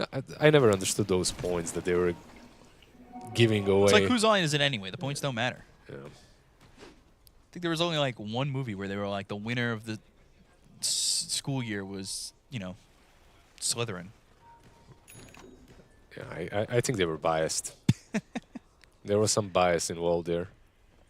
Justice for Slytherin. I don't know about justice. We'll see. When Roche is back up 3.5 minutes, are they going to wait that long to potentially fight or do something? I mean, 20 seconds without the Aegis, right? Like, it's going to go out. Yeah, because you still have the Aegis, but are you going to wait the 3.5 extra? Because it looks like it. Let's see. It like you said, it looks like that because they're kind of taking over the map. The Meepo is back, farming the triangle even. I get it. Look, Nouns, they've had a really rough couple of last series, so I get it. They need this. They need this. They really need this. We'll see if they can get it, though. How much is it going to take for them to finish this game? You know, maybe they smoke play it. Everybody gets smoked. They try to catch somebody going out too far, but Spirit pretty reserved right now. I mean, I wish for their sake they were this reserved like 10 minutes ago. But at this point, I mean, you can sit in your base, but you are losing a lot of net worth because of it, right? Like, and experience. Yep. But you did hit this critical mass on the Morphling. And it's better to sit in your base and wait for the right opportunity than to just get picked off. They're going to try. They've got the Hex. It's on to the Enchantress. Spear comes in. Oh, this is good. Oh, boy. Hook shot Meepo. Oh, boy. Yuma's dead. And then everything falling by the wayside. They're going to try. They've morphed into this Monkey King. Meepo was there. Then Meepo wasn't. Yeah, this is... And that was so much gold. How much gold? That must have been 2,000. He's 16-0-11. Yeah, that had to be a ton of treat. Okay, of course, Enchantress got it. The carry of the team. We love to see it. 3.6k gold switch from 1 kill. Oh, casual. Kind of insane. But that was it. That was the Daedalus as well, revealed right there. One thing needs to be said. It wasn't only the Daedalus. It was obviously the Blink and the silence from the puck. He prevented Mega Meepo, he prevented the shard, like the dig, one of the main reason why he died, but also the speed at which happened. Morphling just blew him apart in a second. Noun's suffering from when to push high ground. So basically this what just happened. I expected it maybe 10-15 minutes ago. Yeah. Something similar. But they just got picked off so many times that the Morphling never got a chance to hit anyone. Now you can see the potential, but let's see, it might be a bit too late. Even the Monkey King is super farmed. Super farmed. And he's getting a Bloodthorn. Yep. Tusk is also trying to get that Ags. You'll have the kick available. Then you kick, you punch, you kick, and you punch.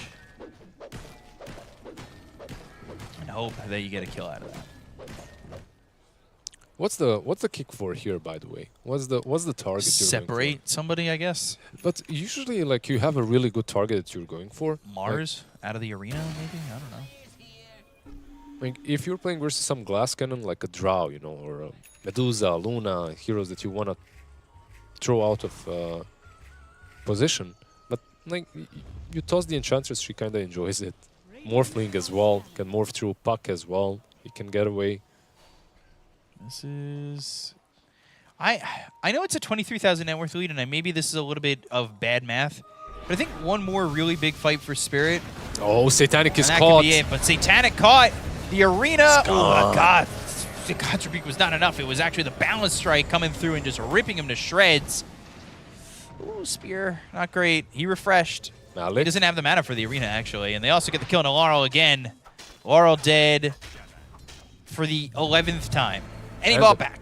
And the buyback. Why? Because Morphling No actually... Morphling. Exactly. They don't have the buyback on the Morphling. And let's see if Nouns can sniff that out, or do they go rush? Because if you know that he doesn't have a buyback, you could pressure this easily. I think going Roche could just... Is the Aegis enough if you don't catch Satanic like that? It secures you on other side at least, but they are going to attempt it instead. Like, they're going in. But now, how much time is it going to take you? 50 seconds you have. Yeah. Dire's bottom tower is And the refresher was used. You have another arena. By the way, 25 Meepo is an extra Meepo, right? Or am I crazy? The talent. I don't play Meepo. Or I might be just crazy. Or it's never mind. It's because of the more Meepo. Whatever. They're going in. These Raxes are just melting. They're melting, but you still have one. Oh, Kick kick. back. Hex, dead. Maposhka. That's what it was for. Gone very quickly. Gone without buyback. He's a big part of their damage, truthfully. 7 seconds, Morphling. Mega creeps, at least one of the many fun sounds in Dota, mega creeps. Yeah, we have seen a lot of teams play against those, though. Rue?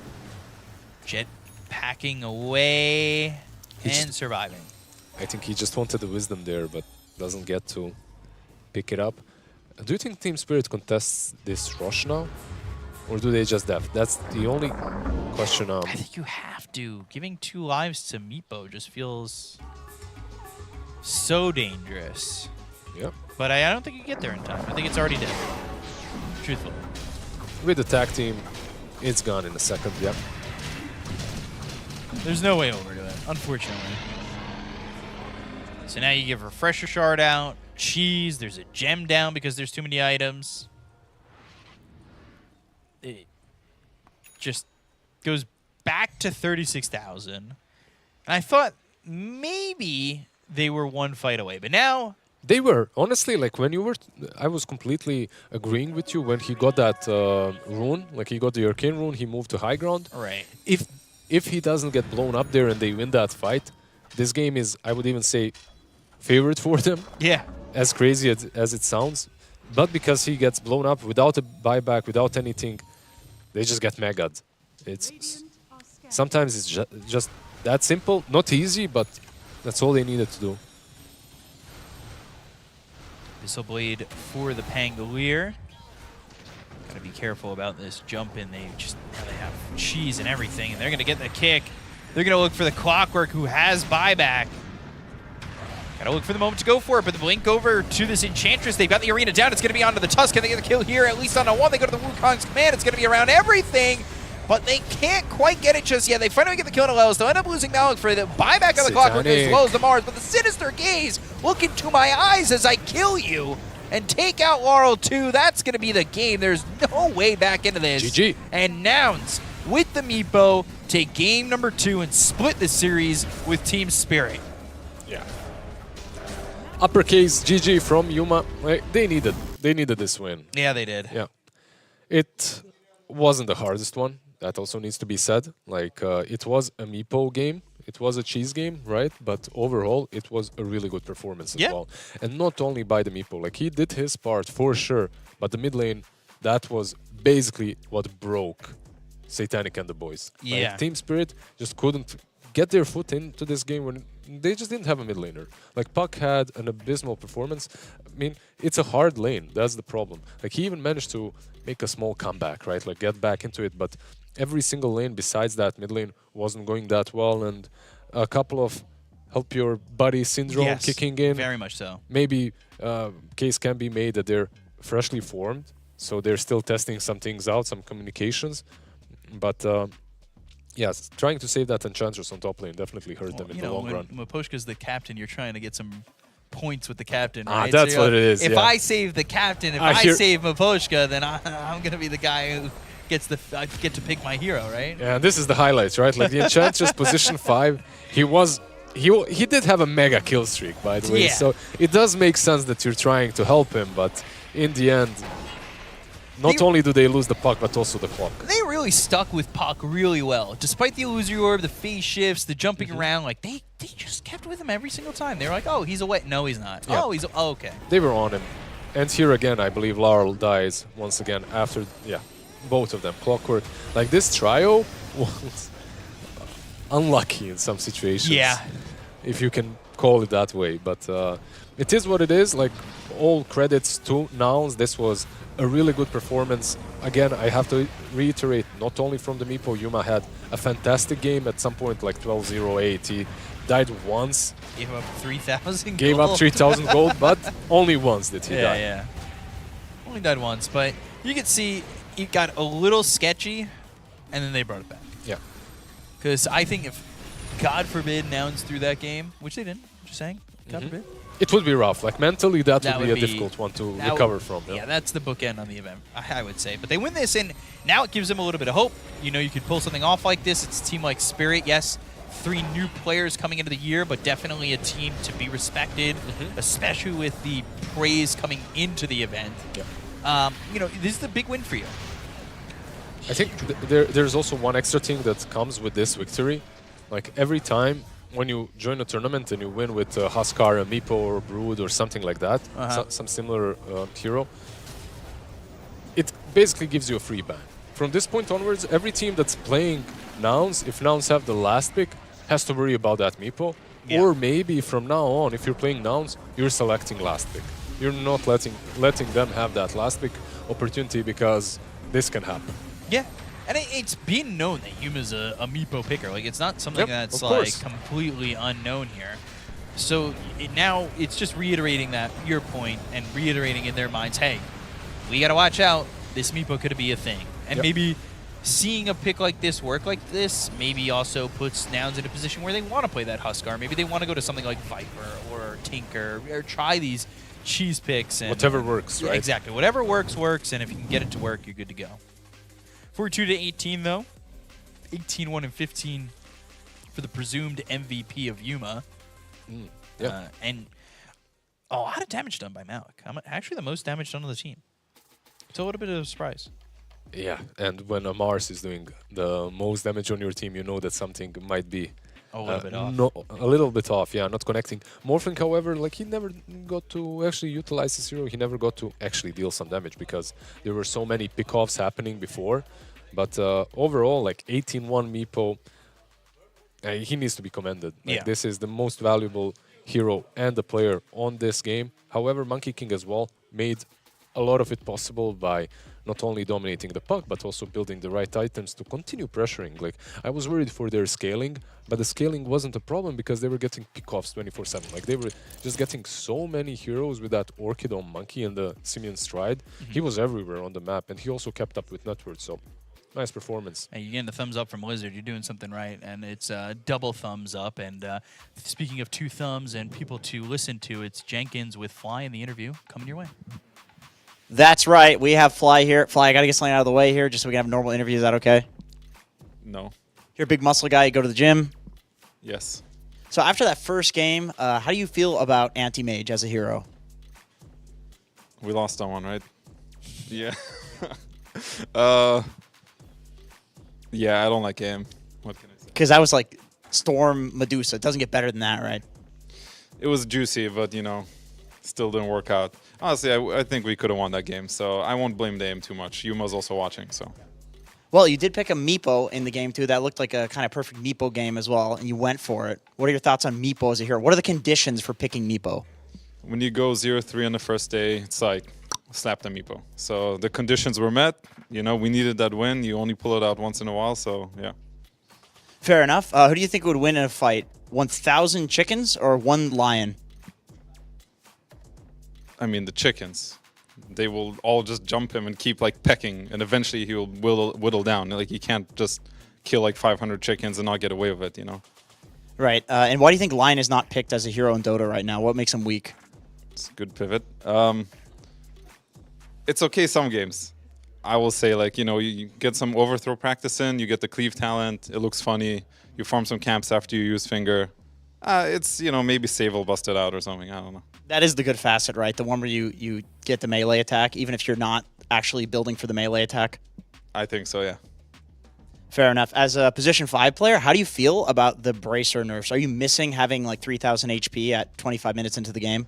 No, I think it was bad for the game, I'll be honest. I think it's nicer when you actually build normal items, Glimmer, Force, whatever, team items, instead of just walking out with 4 bracers and be like, yeah, what now? That makes sense. We'll send it back to B-Cup and Lizard to see what they think about bracers. Thank you very much. I love bracers. One of my favorite items in the game. I would love to wear 10 of them around my arms. I see. I need the HP. I don't go to the gym as much as Fly. I need as much HP as I can get. I mean, fair enough. It makes the game a lot simpler for most of us, right? Like simple works. Yeah, you just buy a couple of bracers. Even your ranged apparition that you're spamming suddenly has like 2,000 HP. I don't think I've ever bought a bracer on my AA. Really? Yeah. You should. I've been going Radavatos into Hex. Don't know if that's good. It's been working. Okay. I mean, if you get to buy those items, usually it is definitely good. Sometimes bracers are better if you don't get those items, but sure. I could definitely try, and you know what you guys could try to do? You could try and follow Fissure and press that follow button. See this right here? Just go a little bit further down. You just scroll a little bit. There's a follow button. It's going to be purple. Click that. You're going to be following, and then you're going to be in the chance to see more games, maybe be our community drop member, as you can win some drop items if you're nice in the chat. There are a lot of things that you can do. You can continue to follow the tournament. I feel like that's pretty simple, but you know what? It's also easy. Taking a break, getting a snack, and coming on back. So we'll see you guys in just a moment.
But you said I got to be free. I asked and begged and pleaded.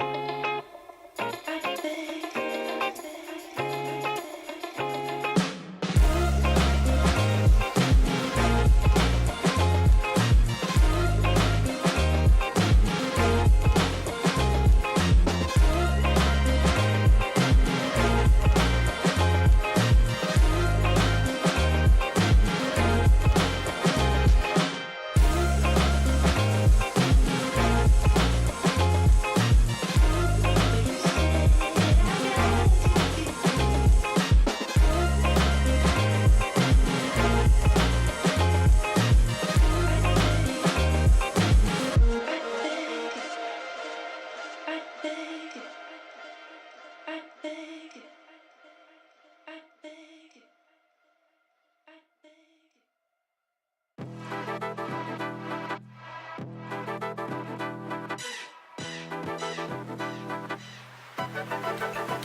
Hello, everybody. Welcome back to BB Dacha here in the beautiful Belgrade, Serbia. I'm B-Cup, joined here by Lizard.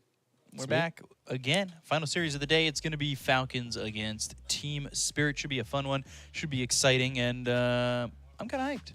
Yeah, definitely. Like, this is the series that everyone probably is going to tune into, right? Like Team Falcons and Team Spirit.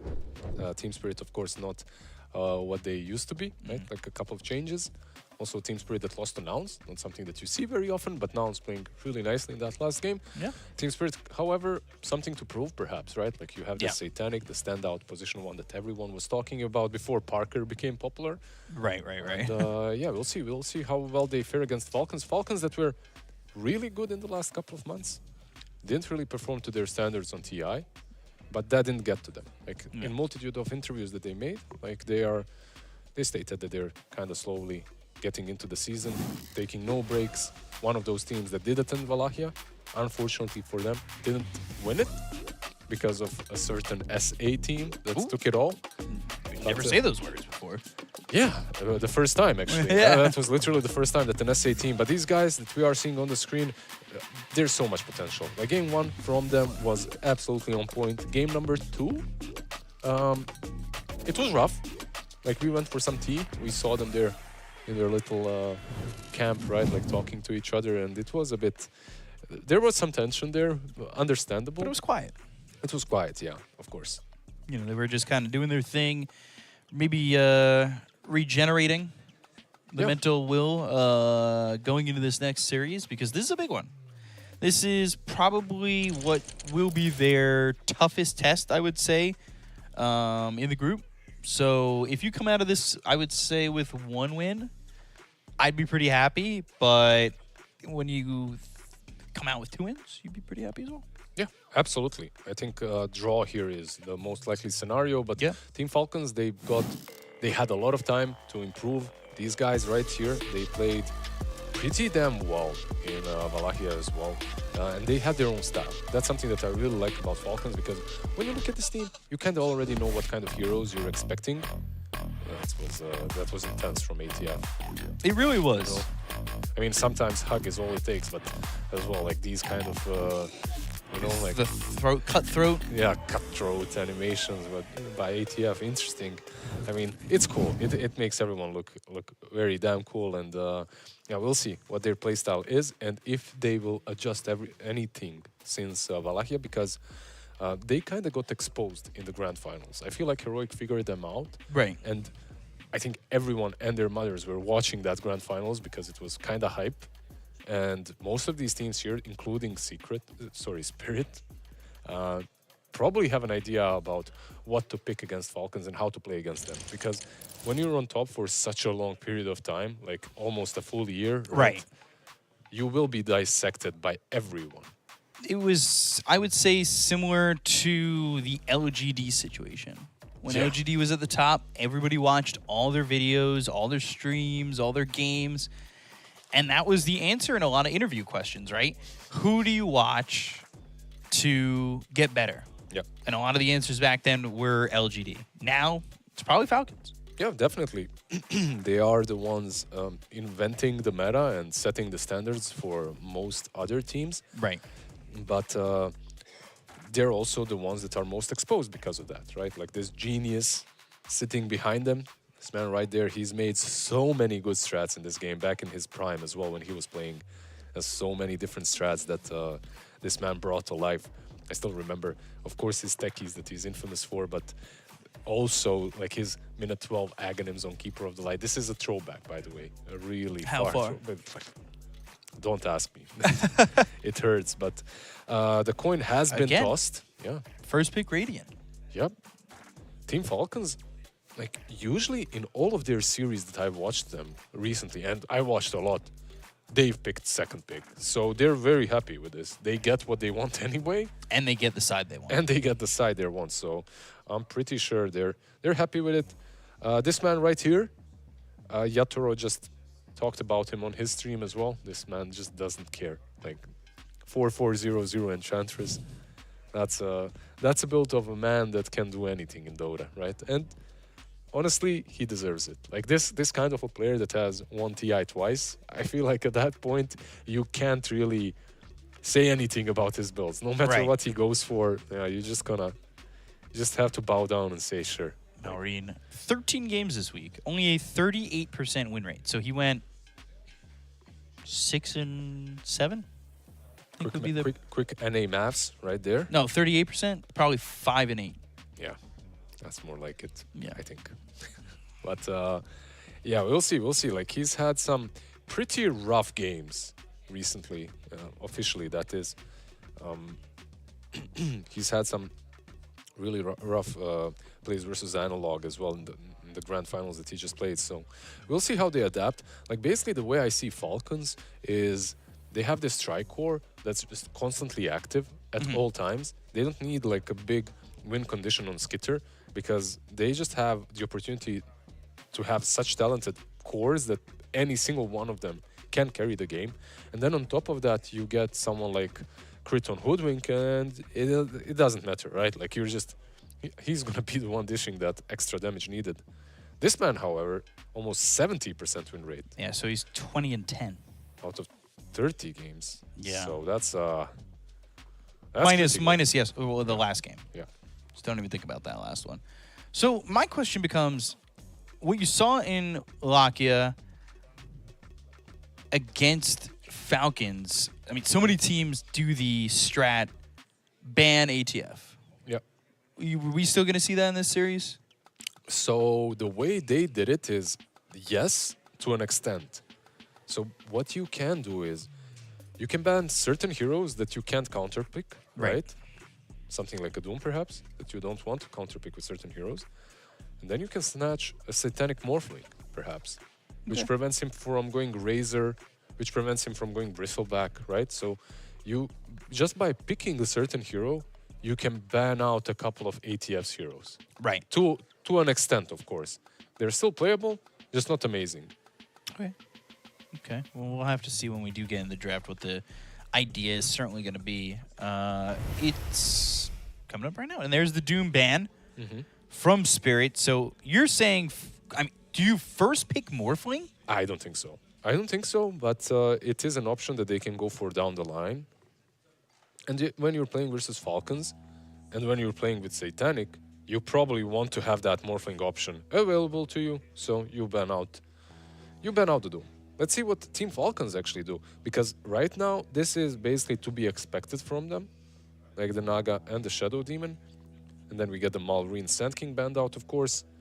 These are very team-specific bans. Like, Technically a multifaceted ban there, though, right? Because ATF could play off lane. Every time they did, it didn't look great. Okay. And they kind of really stayed away from the offlane Sand King. They would almost always put it on mid. So, yeah, we'll see. The Bristleback actually banned out by Falcons, so something they don't want to meet. And the Enchantress, I mean, Pochka, even though he lost that last game, he made a pretty convincing case that Enchantress still needs to be banned out against him.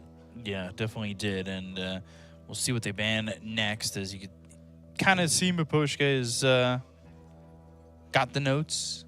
Yeah, he's got a lot of Dota buff bans right there, and I'm seeing, like, if I'm trying to see the icon of the games, like that up there is definitely Wallachia, and when you go down, I think it's TI, right? It has to be. Those are the two tournaments, right? Yeah. The last ones. So you see the last two tournaments and all those official games and bans. The preparation that you need as an analyst is right there. You print out all their games from Dota buff. How much would you really have if you're Falcons, though, right? You don't really have much in terms of three of these players now playing with them. How much do you really have available? Maybe that's maybe giving some scrims, maybe something like that. But besides the scrims, you really don't have a lot of info. You just saw them play, and that's it. Like, you have a couple of games. Pango picked up here first for Spirit. Yep, definitely versatile for them. Can be mid, can be offlane. When you look at Team Falcons, the way I see this team is, like, there's a Razor, there's a Nature's Prophet, and there you go. It really doesn't feel that hard with them anymore. I feel like if it is a Razor and available in the game and they have a ban to protect him, it will get picked up, and they do have that ban coming up. So you got to ban Morphling, right? I feel like maybe there is a way to let the Morphling in and still play the Razor by countering him in different ways, maybe on different lanes. I still think it's kind of rough. Right. And it's like a matchup that you'd enjoy just not playing. Just ban out that Morphling, play versus almost any other hero. There are other matchups as well versus the Razor that aren't as enjoyable. But if you ban out the Morphling, you're securing the versatility of Razor to go on any lane. Like, he doesn't have to be safe lane, doesn't have to be Skitter or Malrine. It can also be ATF. So he's completely open. And basically, how Team Falcons like to play with this Razor is with like 2 more semi-cores, or 1 at least. So I wouldn't be surprised to see some sort of a Nature's Prophet later on a hero like that. It's not a bad thought, and we'll see what they ban here to protect this Razor, as it'll then be the next pick for them as well. By the way, did we see a single Prophet in our games? No. Not right? Not even. Not yet. That's crazy, like how meta is different from one team to another. Yeah. In a land setting, like, it takes a little bit of time. We were only in number 1, right? Like the first day of the group stages, but soon teams will start to consolidate. Sometimes there's also like that group meta as well. Yep. Because we don't... Obviously, we'll look at it when the day is more so over, but the B stream is the different group. They have China Dota in that group. They have different... like different things there, and I'm wondering like what's their meta right now. Yeah, a couple of really cool casters as well. Shout out to Snare and Harry Freak. Definitely watch them a bit. Met Harry Freak here in Belgrade as well, which day is one. kind of cool. Dude, that guy's so tall. He's jacked as well, massive. He's so tall, and I'm not. Everybody in this scene is so tall, dude. Look, you just came to Belgrade. That's the problem. Is this a tall country? They're very tall. On average, like, Balkans are insane. But, okay, we got the Razor pick, Morphling ban, like we talked about earlier. Like, there is maybe an option to just follow up with a crit hero here, or maybe even a position 5. You don't have to go all in on opening all your cards, right? So it depends just what way they want to go.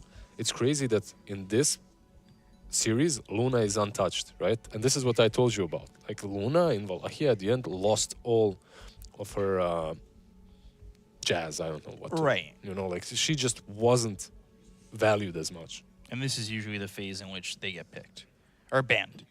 We have seen Luna get banned, I want to say pretty much exclusively in that second ban phase. Yeah, I just want to see a hero that can deal with this Omni Knight. And I'm not sure what the right idea is anymore. There were a couple of games where Omni fell kind of flat, but most of those games where he's the one kind of trying to fend off snowballing tactic, right? But when he's the one snowballing, then it's amazing. But they went hoodwink. Oh, they I like this. I like the mind games here as well. Like Razor into Morphling ban. On the other side, they don't let the hoodwink through. Team like crit and hoodwink is just way too good. I feel like the hero isn't as good, but he's just making it work. She's still strong, nowhere nearly as strong as at TI, but he makes a very strong case. But if it's strong for crit, and the reason you're taking it away is because he plays it well enough, and you're pick banning it by taking it yourself, or you're stealing it. Isn't that in theory just making your draft weaker if you don't have somebody who could play it to the same level? I think there's like tiers of specialists on a hero, and when you look at crit, he's probably the one with most games on hoodwink. Right. Which doesn't mean that you don't have a S tier hoodwink player on your side as well. It might not be triple S like him, but you know, it's still gonna be very good. He makes it look much stronger, but you know, you use that ulti, sharpshooter, you blow someone up before Omni Knight can come into play. Not too difficult to accomplish, and Miposhka actually does grab himself an ET once again. So we're gonna probably have some Hoodwink plus Pangolier on the offlane, ET plus maybe some Glass Cannon into the Razor is something that I would enjoy. Like, you already know that Razor is in one of these 3 lanes, right? Like, right. You can't counter him in that way. Now you kind of have a better idea. It's either Malrine or Skitter playing the Razor, and the Mars will be the ATF. Well, you could pull the South America Dota and put Mars mid. Yeah, I think it's not happening. I'm just saying. Yeah, I mean, yeah, sure. If all the right stars align and the draft is perfect for it, sure, they can do it. But I feel like you just give ATF what he's best at, and Lion, man. Like This just happened in the interview. what's stronger, by the way, 1,000 chickens or a lion? 1,000 chickens. I agree with Fly. How are 1,000 chickens? Like he's gonna swipe through 50 of them with one. He doesn't kill them cleave. all, though. Yeah, but what can they do? Peck his eyes out. Did you ever? Yeah, maybe. I'm not seeing it though. I think Lion wins. Do you know what? Yeah. Didn't you guys hear about a fox getting into a hen of chickens? No. It doesn't end well for the chickens, all I'm saying. But Lion, by the way, I like this guy. I feel like there's potential to this hero, maybe a little bit undervalued. Yeah. A lot of burst potential for him, a lot of disables as well. So if you're playing with Mars, like one thing that ET hates playing against in the lane itself are slows and disables, because he doesn't get to just whack you, right? But if you're playing into some Lion and Mars, you never get on top of them unless they really mess up. So you have Spear, you have the bonk of the shield, you have Impale, Hex. Like you can keep the distance and make sure that the Mars has a decent lane. What I really want to see is them give this line to Malrine. Yeah, sure. I'd love to see it as well. I'd love to see a core Lion. I'm like 1%, maybe even less, that we're gonna see it, but I wouldn't mind. Also, one thing that this Lion brings to your team is this extra catch that Omni Knight absolutely doesn't bring. Your position 1, most likely your 2, Razor absolutely does not bring. There's a lot of spirits left in the pool. Earth Spirit, Storm Spirit, all of these, Puck even. All of these heroes that are insanely strong right now aren't banned, and you can't ban out all of them. So you won't even ban out all of them. They actually... Okay, so never mind. They see that the Pango is mid and the Beast is off now. And basically that was also maybe forced by the Lion pick earlier. Well, where else would they go? Yeah, They of wouldn't go course, safe lane, right? of course. I mean, before Beast was picked. Yeah. That was my point. But with the Beast picked, everything is kind of set in stone. We have seen one Void Spirit safe lane game today, though. So you can still switch things up a little bit, but let's see. They ban out the Luna. I like this. Like on paper, it might be decent for Razor, but you later on in the game, you get hit by one Lucent Beam, you lose half of your HP. It's not fun. Yeah, not wanting to deal with that Luna. Let's see what else they ban. Like Surprised Storm Spirit is still in the mix, truthfully. Yeah, but if you look at Team Spirit, they're actually expecting this Razor to be mid. Yeah. They're very versatile on Falcons. I personally couldn't tell if it will be mid or safe lane. But they are banning out heroes perhaps that are better into the Beastmaster, right? So you ban out these kind of heroes. Let's see what they want to ban here. Only 20 seconds left on that reserve time. If you're looking at comfort zone, there's still a Prophet that they can go. Of course, yeah. Don't forget about this guy. This guy, if you have second pick, this guy needs to be banned. Like he literally single-handedly wins games, and they had Omni already. Like this would have be made him unkillable. Yeah, pretty much. Like you have some nice break coming from the Hoodwink, but still, you just don't want to play versus Huskar and Omni combo. That is just disgusting. See what this final pick is for them. They're going to have 18 seconds left in reserve to figure it out. Not a lot of time. Yep, they need a safe laner that's decent into Mars, that's also good into Razor late game. It kind of limits your... Because the way these two work, like you go Drow, it's great versus Razor, not so great versus Mars. You know, so you go for something melee that's good into Mars, it's not so great versus... I mean, at some point you just have to bite the bullet. You pick a hero that's really good into Razor later on, and you... But isn't this just where you go Storm? It's not bad, honestly. And just jump the backline, go for Drow. I mean, sure. After Gust, and just if you want to have give it Vortex. to Mal, if you want to give it to Malrine, if you want to pick mid instead, and you put Razor mid against the Pango, I think that's valid option. It depends on how they want to play it. By the way, just to like a little bit about Drow versus Mars, like you still have your nuke to play with, right? So you can still deal with the arena a little bit and still take him down, deal some damage, but it isn't the best pick into him. It isn't the worst as well. So I'm thinking, I think Storm. I could be wrong. I mean, Skitter plays this. No, Razor. I like it. I mean, Storm. If you don't want to, I think Nature's Prophet is also a pretty good pick for them. You know, I think that's because then you go like Orchid.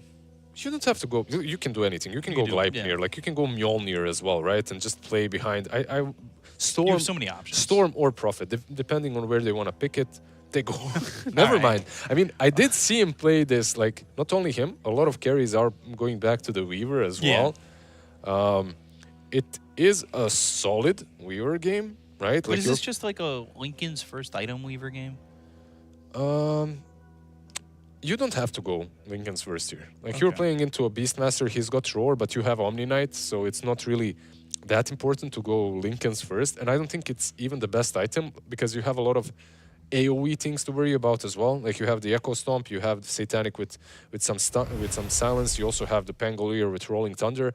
So maybe if you really want to go defensive, even though you have Omni Knight, I think you can maybe make a case for something like a BKB. But overall, I feel like you're just going the standard build. We'll see what it will be for Skitter. I'm not sure what the standard build is at the moment, but I assume it will be either Mjolnir or Gleipnir, depending on how he wants to play it.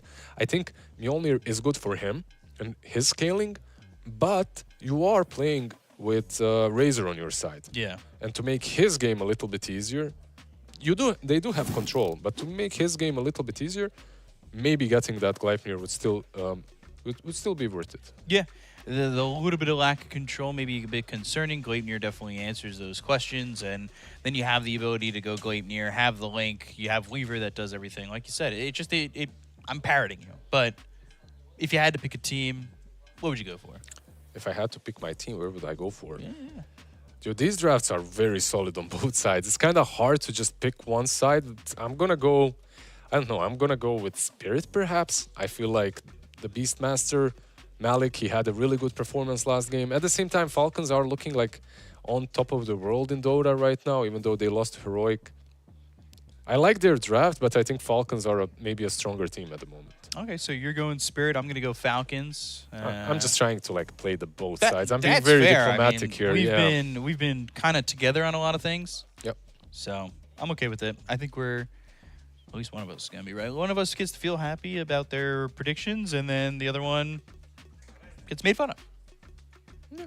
All right, cool. That's fine. Like, you can make fun of me. It's all right. You can make fun of me. I made so many bad predictions already. It's all good. Yeah, yeah, same. That's all I do. Anyway, game one should be starting in just a moment. I'm kind of excited for it. I think that this is a matchup that a lot of people really want, and is the rivalry with the new players going to be reignited, right? Yeah. It's like when you look at the organizations, this matchup is huge. Like you'd expect this maybe in grand finals, right? Like you'd expect some best of 5 Falcons versus Team Spirit. Right. But knowing that one team basically kept their full roster and the other absolutely reshuffled, you can't not favor Falcons here. At the same time, there's so many decent storylines, so many cool storylines like this young star on Team Spirit, even though he didn't play any official games almost. Like he's still an upcoming star just because of his performance a couple of times when he stood in and in pubs. This man is just owning. So Satanic, let's see what he can do on the Drow. Yeah, Drow's definitely one of those like not the flashiest heroes. Yeah. It's different. It's I want to say it's ever somebody's like top 3, but it's one that you need to be able to pull out. Because there are times when Drow is super duper strong. Yeah, she's becoming a bit more popular right now. I'm not sure if it's because of her alone or the heroes that are being played, but I see more Drow overall everywhere. We'll see. Of course, it's not really the flashiest hero, so if the game goes bad, it's really hard to come back in it. Is there anything crazy here? No. Fist of Death, I guess. Yeah, but that's kind of to be expected. At this point, I'm not sure if Fist of Death is actually really good or if just a everything meme. else is just kind of bad. Could be, honestly. Omnipresent for Omni Knight. Yep. So we'll see how these lanes go. Laurel having to bounce back after the last one, after the last game. Yeah, it wasn't the best block from him, by the way, as well. And it kind of hurts when you're playing into Razor. Of course, it's only level 1 Link, so he lost 5 damage. Who cares, right? Like, it's not 7. It's not massive. No, I guess it's not. I'm interested to see how Skitter does, because you can kind of do that. Shikuchi, you're on top of someone, you purify the Weaver. Yep. There are some combos that are really nice here, and it's just funny how much damage Omni Knight deals. But I'm all for it. Like, this hero has been like pretty dead for such a long time, so having him back kind of feels good. Definitely. See how Crit does on this Lion. That's always going to be the interesting part. You don't see this hero all too often, but it does give you layers of lockdown with the stun, with the Hex. And having burst damage against this team is going to feel pretty good too. Yeah, when you look at the heroes, right? Like, when you look at Hoodwink and Drow, I think those are the prime targets. That's some prime meat right there to use your burst on. If you're playing Lion in this situation, what's your build? I don't think the build very differs from one game to another. This game, though, like getting a shard a bit earlier wouldn't be that bad.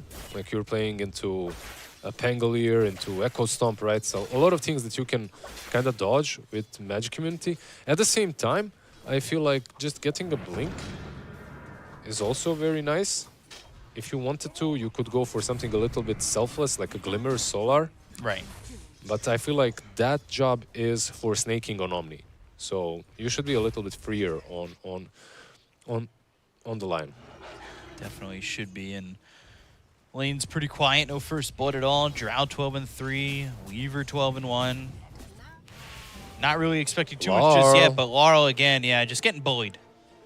And he needs a bounce back lane, that's for sure. And he's 7-4 right now. They need to get that second pick and pick this man a better lane. He's not enjoying this 2 games in a row. At the same time, like when you look at CS, they're even. They're exactly even. I gave that like, oh, he's just 7-4. You And then I baited me. I looked over and then I was like, oh, they're the same. Yeah, you baited me because there was one extra way for him, right, to maybe last it. So. Well, that's my bad. Well, It's all fake good. disappointment. It's all good. What can you do? But fake hype. Well, technically not hype. I feel like fake. Fake disappointment, fake despair. I'll go with. I understand it. Like after last game, I'm worried. you That's can, what it yeah, is. You can get baited. It's me being worried for somebody. Empathy. Yeah. One thing that I really like about this Drow, though, in this particular game, like when you look at Falcons, I really liked your Storm idea, right? Right. Because it would allow them to have this one mobility hero. Something that can just zip behind, make stuff happen. Earth Spirit, sure, Void Spirit, anything like that. I feel like this Drow can be very easily protected. I'm not sure. A Weaver cannot be the one that's jumping her only. So Amar and Lion might just have to buy those Blink Daggers. You need to find a way to get on top of her. I think there definitely needs to be a Blink Dagger for this Mars. Yep. And crit, you said crit too, right? Yep. Yeah, you're right. I just think that there's... One of them's got to get it. Both is going to be great. Neither feels pretty bad if they don't get Blink Daggers. 'Cause you need a way to get Weaver back there, and it starts with a stun. That's only one thing. Unless they execute something that we've seen today already, like some death ball, right? Like you play in front of your Omni Knight and you just roll down targets. Maybe that's also an option, but I don't think the game is as easy to execute that kind of style. Right? Net worth-wise, Pango pretty far behind. I think a lot of gold early maybe being spent on regen based on the way his inventory looks. Yep. That being said, now he's got boots, so... 5 minutes, no kills, B-Cop. Yeah. I need I could go over there and ask them to kill each other. I need Syndrans do something here, you know. Just do something. I can only do so much. Yeah, it's a very quiet beginning, and it's like when you look at levels, usually if a game is this quiet, you expect something from the mid lane, but you go over to mid lane and you understand that this Pango has very low amount of resources to work with because, like you said, he's forced to get some more regen to sustain himself in this lane. And the Razor just isn't the hero that rotates that easily, so... He's bought another Clarity. Let's see, though, minute 6. And maybe if the Power Rune is picked up here for the Razor, I mean, I think they're going to go for it and potentially get a kill. Especially if he doesn't have level 6. You just run at him. You now have that ult from Malrine. And there's that ult immediately into the swashbuckle away. And Crit gets and Crit gets an invis rune. So if you show up as this Pango, you might just get jumped. So you kind of would like to back off the lane, but here comes Crit. He's got the Earth Spike. No This is way. looking like first blood. There's the Hex Shield Crash, maybe keeping him alive long enough, but with that ult still going, Laurel ends up dead for first blood as Miposhka trying to get a turnaround play. They will trade out Crit as both supports come over from Team Spirit, but Malrine getting the benefits. I know we have Omnivision, right? Like, we can see everything. At the same time, that was such an obvious play. Like, with the line, Invis, and the Razor going in there, just dishing out the damage, diving the tier 1 tower. I think Pango just wasn't willing to leave the lane. I'm surprised. I don't think he was supposed to leave the lane. I'm just surprised they didn't react a little bit faster on the supports. At the same time, you know, like, you're stacking a little bit. You're hoping that the Pango will survive an additional second, which is all they needed, really. Nice plays by Falcons, not only because of the Lion rotating in, but also the Omni Knight that made sure they get the kill. Right. Yeah, that was well done. 7-minute Wisdom Rune picked up here. Crit's going to be level 4 now. Razor slept up. And nothing really doing, honestly. That one pair of kills was pretty much it so far. Yeah. Not the most volatile game so far, right? Like, very chill.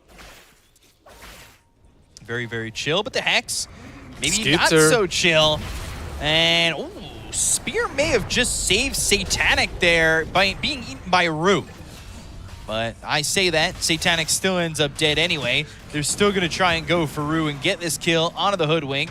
Aurora ends up being traded, and now Skitter falls by the wayside as it's Miposhka who gets both, taking out Crit. 3 heroes dead on the side of Falcons, and not as good as they thought it would be. Look, that rotation was great.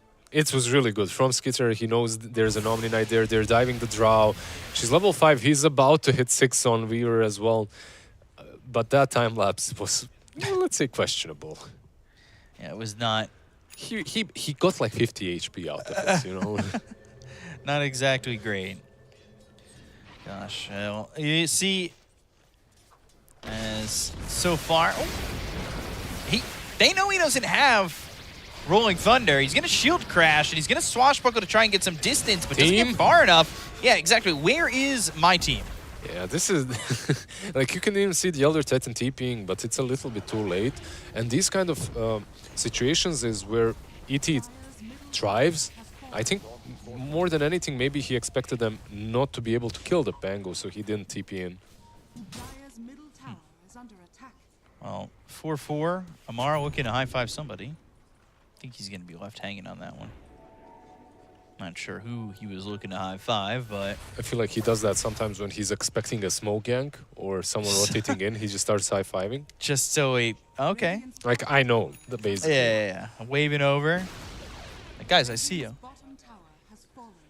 You know, you could just go to the voice line and say, what's the voice line? We see you. We can see you over there. Yeah. You just got to play that, and what you can play is the follow button for Fissure. So it's right under this video. You just press the follow button. You'll be sticking with us throughout the entirety of this event, as well as the ones that are planned for the end of the year in 2025.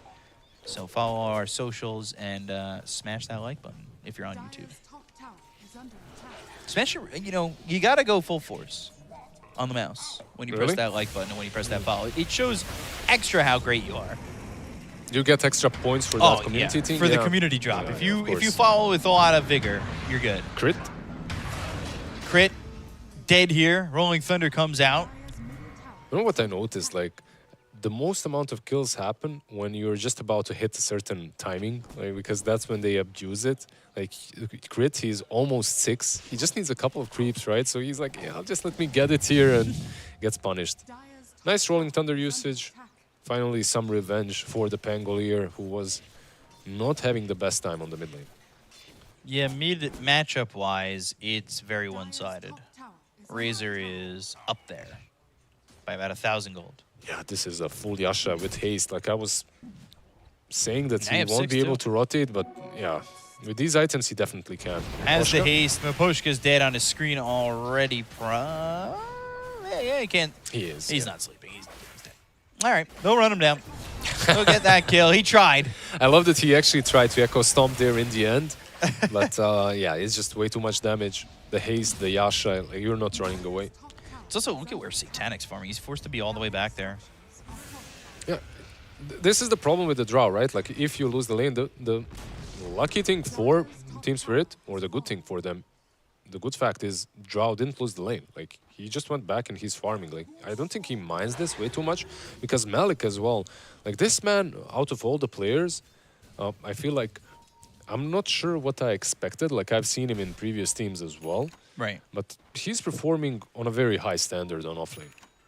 Playing really well, and there's the diffusal blade for the Pangolier. And Ruse over here. We've got this Watcher lit. And it was Helmet Dominator for the Beastmaster again. Just not seeing the Axe anymore. And I know they nerfed it, but... Yeah, I feel like the moment... So basically what happened, Roar got buffed, Axe got nerfed. People were like, okay, so you're saying I can have a longer Roar to hit someone and I can just use my beasts? Right. So, yeah, you can go for Helm of Overlord, dish out a lot of damage. Agrim's also isn't bad. It's still... Like, it got nerfed a bit, but not massively. And you can see players, like I believe 33 already bought it today. So, it's definitely playable, but it just gives other options. I feel like sometimes something is so broken that you have to go for it. That's what I would think, but not doing that quite yet. Blink Dagger soon for the Mars. We talked about this. You spoke about it mostly. The fact that you need this Blink Dagger maybe to jump on Satanic on the Drow. And you could see, obviously it was way before Blink Dagger was even going to be a thing, but that fight up top when they tried to get Satanic, it cost a little bit more than maybe they would like as the price of admission. And ultimately they end up losing too many. But now that you've got the Blink flying out for Mars, I kind of also expect a smoke. Yeah, I like that smoke, by the way, from Team Spirit, but they were read like a book. Crit literally circled exactly where they are as smoke, so they moved back. Now they're trying to circle where they think they are. Spirit circling the enemy jungle. Which isn't really the case, right? Like, absolutely no one there, but maybe they're circling where they want to go, where they want to ward up. I love these little drawings on the minimap. Like, they give a lot of... Like, Satanic is, you see this, guys? This is my house. Don't come here. I want to be here. Don't. You can come here, but only if they go on me. Definitely the case. They are smoked up. They're going to try and make a move, but let's see who they find. They get the Pangolier, and they will get this kill before the Rolling Thunder is out. Maureen getting that mega kill streak. Maureen looking really good. He's been streaking. He's got no deaths so far. Yeah, Larv had like 5-0. what 12 deaths in the last game, and this game as well. It's starting to hurt. It's not as bad. Like this game is much better, but he's still the lowest net worth core. Sometimes you just have to state the facts. He's not having the best game, but he's been thrown to the wolves once again. And it's all to open up the map for Satanic. Well, to an extent, I feel like the one that's benefiting from this the most is actually the Beastmaster. Yeah. Like he's farming, like you can see where he's farming. It's the safest place in the map. Pango kind of showed up there, soaked some experience, but that's it. He needs to go away. Get out of here. I need all this. You can't be coming through like that. And it will be, by the way, the Gleipnir on Skitter, so that's what he's going for. I definitely respect that. Like a lot of players, like Skitter included, sometimes goes for Mjolnir now. Right. And the item is good in certain circumstances, but here it's just so nice to get an extra catch for they have a lot of control, but it's still good. You know, you get some extra HP, you get some extra catch for the Razor. Are you surprised at the no axes for Beastmaster? Well, no, he's got one. Yeah, he's got one. Well, of course, he went 0-4-4, right? Yeah. Like, you can go both ways. I'm not super surprised. Like, some games, X's are better. Some games, you can just go for the beasts. So, have that passive, farm a little bit quicker. Okay. Well, what do you think is the big item for either of these teams? Because you said it was Blink Dagger for Amar. Yeah, and he got it. And it worked to get a kill pretty quickly. What's next for both these sides? Like, when you look at Falcons, it's very straightforward. It's BKB on the Razor, and it's the Gleipnir that we discussed on the Weaver. Oh, crit, he's waiting for them. In a great spot. Ah, they cancelled. Ooh. Couldn't they just send the boar, right? Even, you know what's, there's a fun interaction, like you can even send a spirit through it. Like the ancestral spirit. Yeah. Elder Titan, like it can go through Twin Gate. Which is a nice trick sometimes, because if you're starting the game and you do that immediately, you don't lose mana and you get all the damage that the spirit brings across the map. Grab all that damage, run in some heroes. We used to see, at least for Elder Titans back in the day, you'd stack the hard camp that was by the lane and then spirit that and try to get as much damage as you could. Yeah, I mean, it's a very good thing. Larl, not a very good place. Ooh, good bushwhack, but it's not going to matter. Crit, getting that first finger kill. Rue? And then Rue is going to be safe here to Gets leave. away. And crit, by the way, look at that. Melee, he's bonking those creeps. He's got one stack right now, but he's also got 2,000 gold. So that means trouble for everyone on Team Spirit, because Blink Dagger on Mars, Blink Dagger on Lion, they're slowly but surely coming online. Yeah. They definitely are. Maureen, BKB is the end goal here. And Crit has... Tango. All right, this is a roll and going to try and catch up to Crit. Has the defusal, so he'll inhibit Crit. Has Malik here, and they'll get the kill. It's a kill, but if you look at Crit and his items, like he didn't have it in that fight, or not fight, that gank, but now he does have a Blink Dagger. So he lost almost no gold. He just purchased it. That Impale gave him enough gold to buy the Blink. But it gives them confidence to go for this Roche. Yep, it's a big one.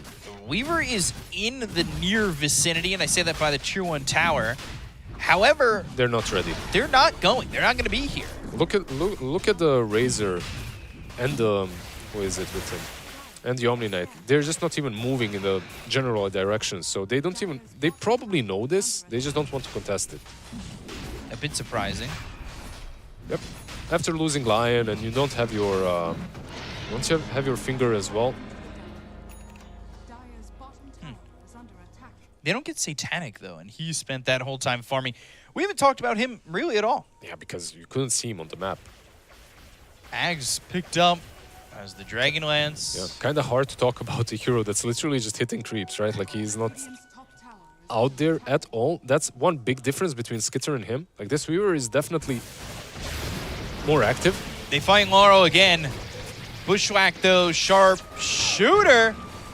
Gonna hit this Razor. Razor gonna try and survive and trying to get out of this one with that Manta. He is gonna die. They'll get the kill to Malik. They'll end up trading the Beastmaster, Snake King, but they've got the arena and the spear lands. Down goes Ruse. Satanic still just outputting some right-click damage as the air spike lands. They'll look for the sweep. It lands onto the Omni Knight. The multi-shot is there. They kill off Snake King, and Skitter gonna time-lapse and start to run the other way. So is that 2 for 2 in the end? Like, still, Team Spirit showing their teeth. Like, they had the Aegis, but I feel like Maureen went a little bit too deep, too far. It was a nice attempt. What he was doing is trying to bait them on the high ground. Oh, sticking in the that's area. A finger, right? That's... Is he gonna? He's not even gonna. No. Such a bro crit is. Keeping it for the more important targets. Yeah, he didn't. Like, he had it in the last fight, and he never used it as well because he knew that the targets they went on were already secured, so he didn't go for the finger. so many Lions would take every single kill, right? Get those juicy stacks up. I raised my hand. That's me. I mean, same. Absolutely. I think it's efficient. You get to 30-something minutes, you got 6, 7 stacks. Why not? Yep, I also absolutely agree. Maybe one of the reasons is like you have this carry that's absolutely joining every single fight, right? So making sure that perhaps Kitter gets a couple of these kills and make it worth his while, because he's not farming constantly. The swarm out onto the Tormentor, hoping to have a couple people show up. Yeah, they can do it. Like the two of them can actually kill it, because you just wait the swarm to take the armor like by 10, right? And then you go in and you can kill it off with the Weaver. So Crit now gets Shard, and this is a pretty good Shard game. Yep. It's a pretty good Shard game. Like, it's so good that we even discussed maybe buying it. Yeah. Like, the only thing that you can see against the Shard is, of course, some hero like a Drow can basically eliminate you in a couple of hits later on. So the immunity won't really help you. 4,000 net worth lead. Only 18 kills in 21 minutes. Not exactly the most aggressive fight game. Yep. But I want to say it feels as though there is that energy getting together, and it's going to explode into a lot of fights towards the end. Yeah, but we are getting there. Slowly but steadily. Everybody get their items, they're go. Getting those, yeah, Crit. Inhibited again, and has that Hex, has the Earth Spike. Oh. Acorn shot going to be avoided, and Crit just TP's out. It's well done. Close. It was so damn close. Like, if Rue was there like a millisecond earlier, he doesn't get to blink, but very nicely done by Crit. Understanding his limits. Understanding the enemy limits, too. Yep.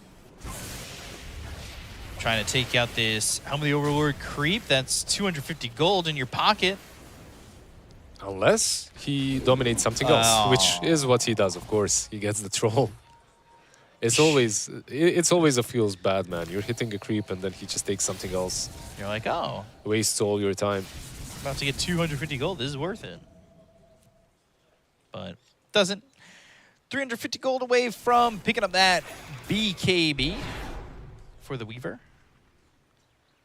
And you've also got BKB ready for Malrine. Things are lining up in terms of items, but you have let this Drow also to get to a BKB. Yes, Satanic is getting there. Fights galore. Snaking? Snaking. Snake. Oh, wait! The arena? How did Snake King get to stay there the entire time? Satanic? Hey, he's dead. It's one of Satanic's hidden skills. Like, he can just hide with a hero. It's like his own innate ability. Whatever he plays as Snake King, yeah, it's invisible. If he stays there still and doesn't move. Snake King slithering around looking like the Snake King.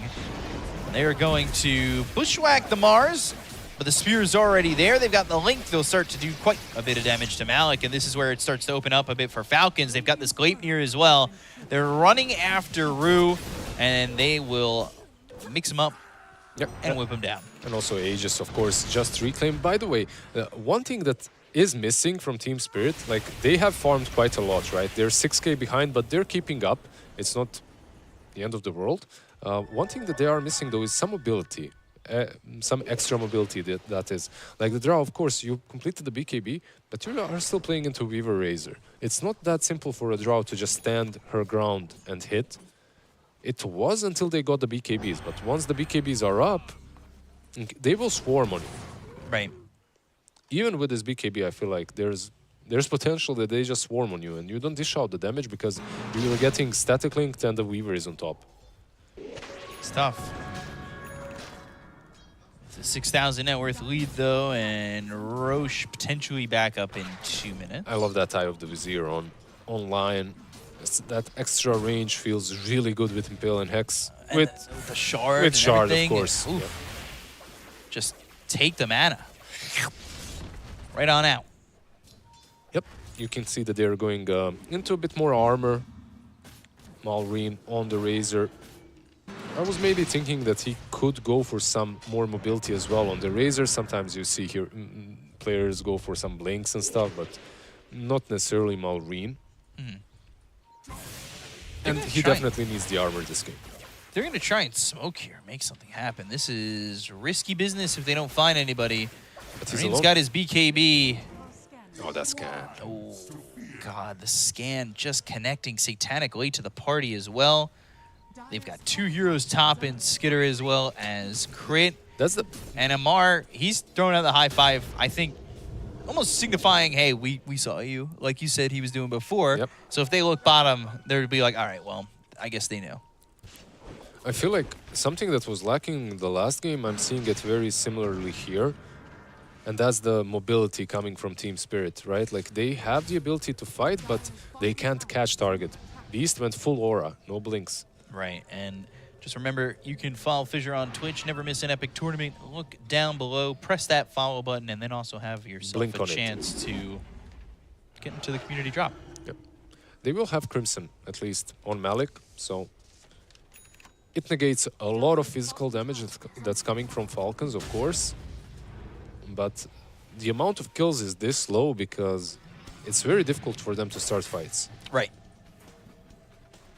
It's been a very difficult time so far, and now they're together on the side of Falcons as we're getting towards that timer for Roche. There's that Invis rune, the BKB, which was on a dead courier, now alive again, going to be picked up here for this Weaver. You don't want to let them sneak Roche again. Yeah, this is That's a for smoke. sure. This is a smoke right here. They're looking for a fight, and they've been moving S5 for quite some time, which means that they're basically ready. And when you look at those items, the BKB, Gleipnir, completed on Skitter, Yules with the blink on Amar. They're both going that way, Yeah. both teams. So. Both teams are extremely quick at taking Roche, so it's very difficult to leave that area. Spirit not exactly going right there. They're stopping a farm a little bit, and it's giving Falcons this opportunity to kind of claim the ground that they want to stand on for this fight. Not exactly great when you're thinking about coming in to compete against the Blink and then an Arena. Maybe a double spear with the shard picked up for the MOUZ. So you got to be very careful about how you play this out. They're not really making forward progress on Spirit. They're not willing to go yet. Roche is up. It's really difficult for a lineup that has these glass cannon ranged cores to contest areas without having vision there set up first. They're still going to try. They're still going to smoke up. Skitter forward, doesn't break the smoke. Spear going to be on cooldown for a little bit, so they don't have that with the initial Arena unless it waits for a couple more seconds, which it will. Amar standing on the high ground as they start to shift through these trees. Smoke's broken. Amar off to the side, hasn't found anybody just yet. Skitter towards the front. Acorn shot, bushwhack, that's going to be a miss. Rolling Thunder coming in with the blink. It's right on top of Malrine. Ooh, good Manta. Now, BKB, Primal Roar, they've got the Hex. That was the spear that pushed him back towards the Lion. So Crit gets the Hex, the Earth Spike to BKB. Amar's going to get an Arena down, but he's going to start to back away from the rest of the team. But they've got the Static Link onto Malik. They're trying to get the kill into the Beastmaster. They have a lot of damage coming through. The double spear from the MOUZ. They'll get the kill into Malik. They'll take out Look over and Satanic with BKB. He's trying to TP out and won't be able to do so. That's going to be 3 heroes dead. They'll look over Mapochka. They land that Earth Spike, make it a 4th. That's clean sweeping here for the side of Team Falcons. Yeah, there's one guy that survived, but this was... Once again, it's very easily demonstrated that they don't have a way to start things off easily. Like, Rolling Thunder just isn't it. Roar without some mobility also is not it. Like, you try to go on Malrine, but he's able to pop not only the Manta, but the BKB afterwards as well. Making it look easy. He's making it look easy, and he's buying so much time. Look, by the time Malik is there to Roar, he's already kind of set up, and now it's actually the Beastmaster. Even though he initiated, he's in a bad spot. His team is trying to follow up, but it only baits them into a bad position where all 3 of them are in the arena. It's so simple for Falcons to move in when they got the blink on Mars, when they got this Weaver that can just Sukuchi through the enemy lines. Meanwhile, on Team Spirit, I feel like their best bet in this game is just to sit on high ground and wait for these opportunities, because when they are the ones contesting and trying to go in, it's always going to look like that. Yeah, and he was able to link up to the 200 mark on that damage. Like, you're just outputting so much. Now you've got Ags on Pango, but I just don't know if it's enough. Satanic's just too far behind in my eyes. Beastmaster has nothing. Neither does this Pango in terms of net worth. Like, that's not nothing. Like, he's got some sick items, but not what he needs right now, right? It's just not enough. When you're looking at the differences in net worth, it's pretty massive between the cores. And it's the second time that we're seeing exactly the same build. Gunner went for it, right? Like, you can see you can see the idea behind it. It's really good. Like, we are still in an Aura meta, and it's bringing a lot of power to your teams. Like, this Drow and everyone else is more just tankier, right? Like, you're more survivable. But you're missing that crucial point, that initiation. Definitely are, and I think you may only have one more fight to kind of last here. Laurel, Blink, Hex in trouble again. The Earth spiked the finger with no hesitation, but doesn't quite get it. Now they're going to go to the Primal Roar. They've got themselves the 4-step forward with the Rolling Thunder coming in, but the Blink into the back line's actually ignoring Malrine. He never hit him. So the BKB is going to be popped. They'll go for the kill on Aurora. He's going to be able to survive with the Lotus Orb on him, but they get the kill on a Crit as well as Snaking. There's the Arena down as well as the Spirit. Hits on a Satanic. They're going to dust up to try and get the Vision onto the Weaver, but the Gladiators out. It's onto the Beastmaster. They get the kill on a Rue. It's going to be a 1 dead on the side of Team Spirit, and now they'll disengage on Falcons. That was... I'm still... on the edge. I get it. I get it that he's blinking behind to control maybe the Omni Knight as well and find him. At the same time, I feel like if he connects on the Razor... Just that split second that longer split wait. second, yeah, exactly. He can't pop BKB. But to explain it, I feel like his mindset is... His thought process is, if I hit him, it doesn't truly matter because Omni Knight is going to come in and repel. GA, repel, Razor is not dying anyway, so better to control the Omni and end up with two kills at least. Get this tier 2 tower over mid. There's still one over bottom. They're meanwhile getting the Tormentor in the part of the map, the Dire Tormy. Yeah, Skitter with the Nullifier as well. He's dishing out so much damage on that Weaver right now. And you can't, like, the Shield Crash isn't that valuable. Your Pikes and Force Staffs aren't that great anymore as well. They still have this Aegis too. Like, Falcons can reset and fight again. Poshka, queuing up that Aghanims. This is what I want to see. The true carry. Well, minus a bit of gold on that. That spear went forever. Yeah. That was a long spear. Amar's got that psychic headband. He pushed him And the far Bloodstone, enough away. He's got the Bloodstone as well. Oh my gosh, that was cool. Some extra AoE. That's kind of cool. Like, you don't see it way too often on Mars. Like, he is really feeling it this game. Yeah, he really is, and he's going for the refresher next. And Weaver, he still has this Aegis. Has a shard of his own. Weaver enjoying life. Could definitely say that with certainty that he is enjoying life. Yeah, when Skitter is playing Weaver, like, if he gets a game such as this one, you can feel some prime Skitter right there. Those are the vibes, because he is... It's probably one of his most played heroes. Yeah. Feels very comfortable on him. Even when Weaver is not in the meta, they pick it up for him. Definitely one of his favorites. As they take out that last outer tower. Still a minute left on this Aegis. Oh, okay. Sharpshooter the lane. Get those creeps. Not sure how necessary that is. But creeps and gold are creeps and gold. So Yeah, he's got no right-click damage, right, for that Acorn shot. Usually if you have some Maelstrom, you just clear the way with one shot, but...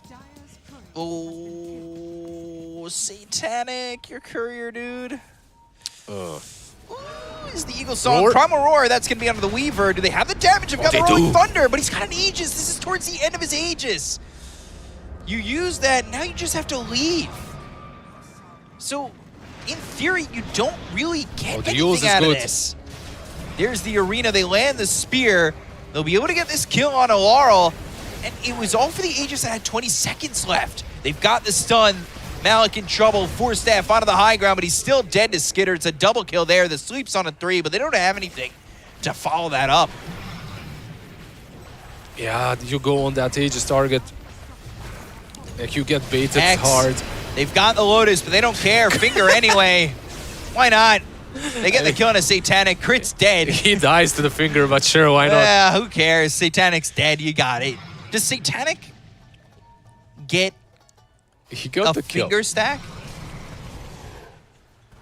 There's no way, right? Well, maybe. When we see the Drow again, maybe we'll take a look. Laurel, though. Psychic Headband, Amar pushing Laurel further away. They'll get the kill on Laurel. He's dead for 90 seconds. Does not have buyback. He's got the gem as well. Yeah, Spear connecting, This might be Purification. Rue gets killed off. Now they'll look for Maposhka. They're not stomping. Yeah, Miposhka. They're hoping maybe Drow can be up before they start really losing the base because they still have 3 lanes, right? Like, Yep. one more fight maybe. And Elder Titan is one of the best heroes to defend, right? Like, you just can constantly mess with them with the Echo Stomp. Ooh, that was really close. Arena in 4. Drow in 15. That'll be out. Maureen is going to sit on the high ground. No real Furies here with Skitter. The sleep is there, but what does it matter? The banner is down, the blink behind the back lines, and now the arena is going to be placed with the spear. They have the connect on to Malik, and Malik's going to be dead once again. The Drow is back up, but what can the Drow do? Yeah, the Drow is back up, but if you want to defend the last side, I don't think they're defending this one, but if you go for top to defend it, you need your Beastmaster buyback, which he does have. So maybe if you can delay it for like 20 seconds for Pango to be up, and then you buy back, you can have a proper fight here, which isn't something that they had. Oh, Drow went for it. Ooh. Satanic in trouble, dead again, and now they land the Earth Spike. They'll get the kill. They'll buy back. They're tipping Satanic, but this tip comes back. Maybe all in good fun. All in friendship and positivity.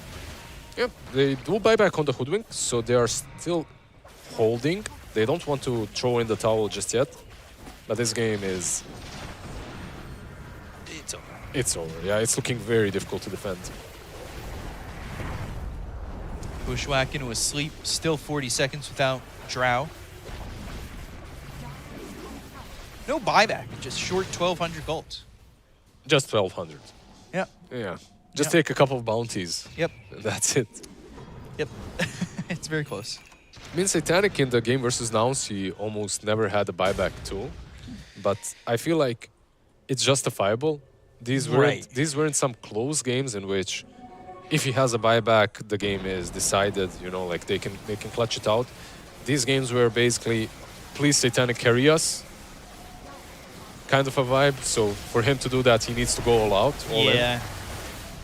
But he's been doing it a lot, so I'm starting to worry that maybe you need to start carrying buyback. Yeah, or hear me out. Yeah. Set up the game in a better way, so that's not the only thing to worry about. So is that on him or is that on somebody else then? Yeah, I don't think that's on him, but it's on Falcons. They're playing way too well. Like this game, it started off slow for sure, but once they got their items, they're all over the place. And Amar, look at that, level 24, too far for Team Spirit with a refresher and Bloodstone. He's doing a lot of work, and this extra range on the spear is actually working out so damn well. Those were the tips with the Drow. You just don't expect the Yules and everything, yeah. The headdress as well. So Drow back alive, Satanic. He didn't get the finger stack off the Lotus, now that I see it. It's a little disappointing. No butterfly yet on him as well. I wonder if the Glacier here was the play as well for him. Maybe. Maybe. But you just have, it's a luxury item, right? Like, you have other things to worry about. You get your next Tormentor, you have a chance. So, maybe not all too bad. Do they wait for Roche? It's only a minute away. They could, if they really wanted to. They are up quite a bit. They probably know, teams don't know exactly how much they're up, but they know they're up. I think they're aware that it's on. They're very aware, yeah. At this point, because you can argue that sometimes in the mid game you might not know, but just by checking the levels, pressing tab and seeing what your levels are and what the enemy levels, of course they're very well aware of the state of this game.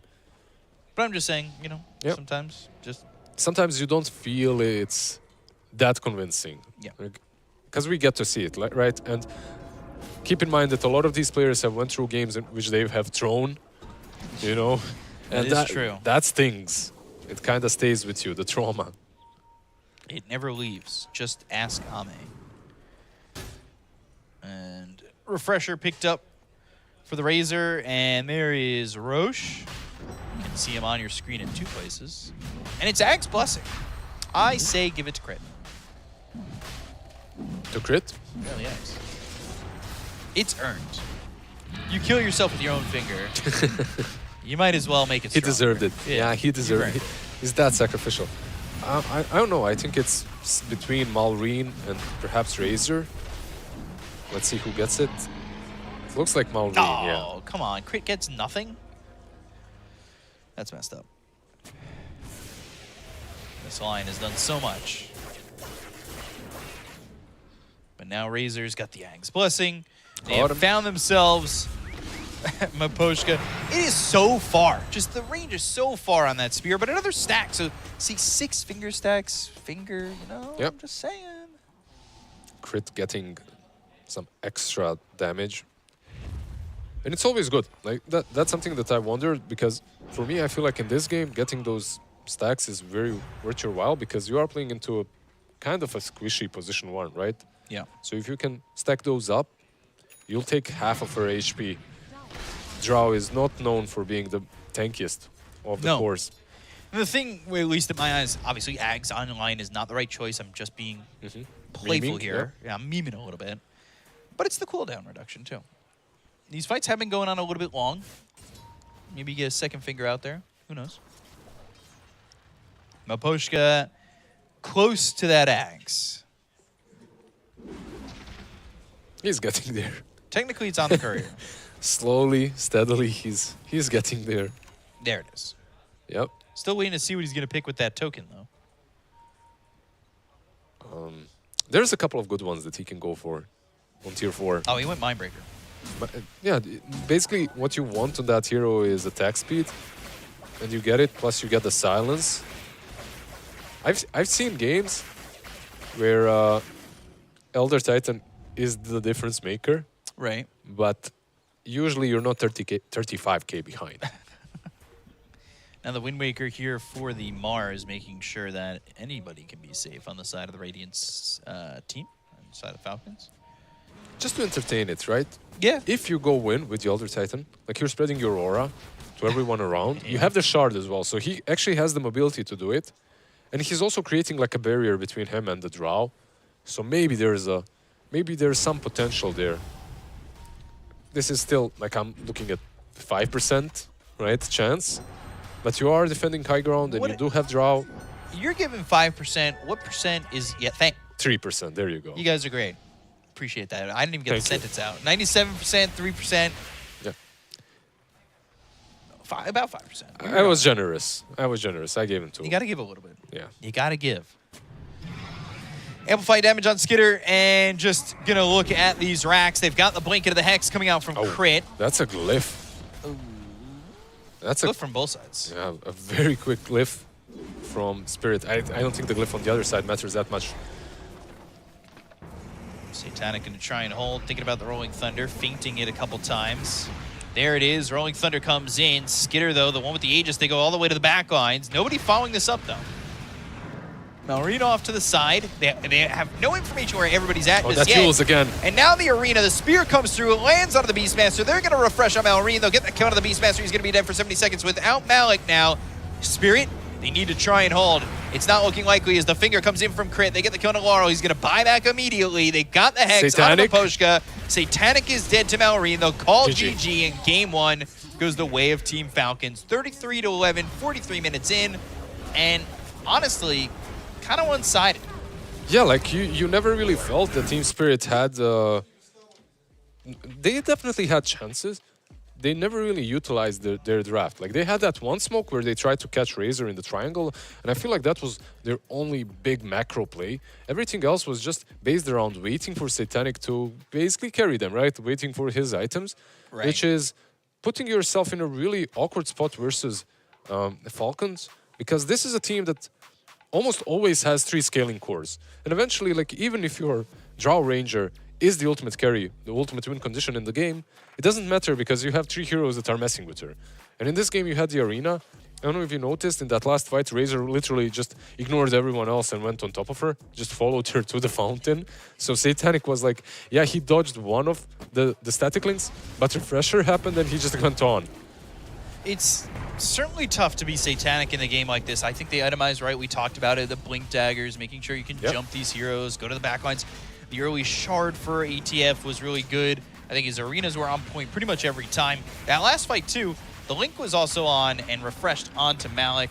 They land that spear, you follow, you have that damage. I mean, Satanic, what do you even do at that point, right? Yep. One really great thing as well from Mars, like you mentioned, it's the Yules, right? Like the way they used it against him, against the Pangolier. Every time he rolls, you just use him 1 second before it's done, and then he gets caught, and then the Arena Spear follow-up, which was made even easier by the Bloodstone and by the Mystic Headdress, or what's the name of that?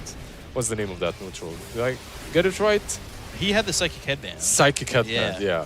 Mystic Headdress. I'm making shit up here. That actually gives you 8,000 mana, and it's a new item. Yeah.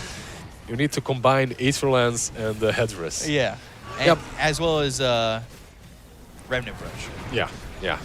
But overall, really solid performance by Falcons. Something that you kind of come to expect from them. And from Team Spirit, I feel like the key to their success is maybe just having a better mid lane. Just making sure that Larl isn't shut down completely, either by getting a better matchup one-on-one, or by rotating a little bit more around him, playing around him a bit more, because that's exactly what Falcons were doing.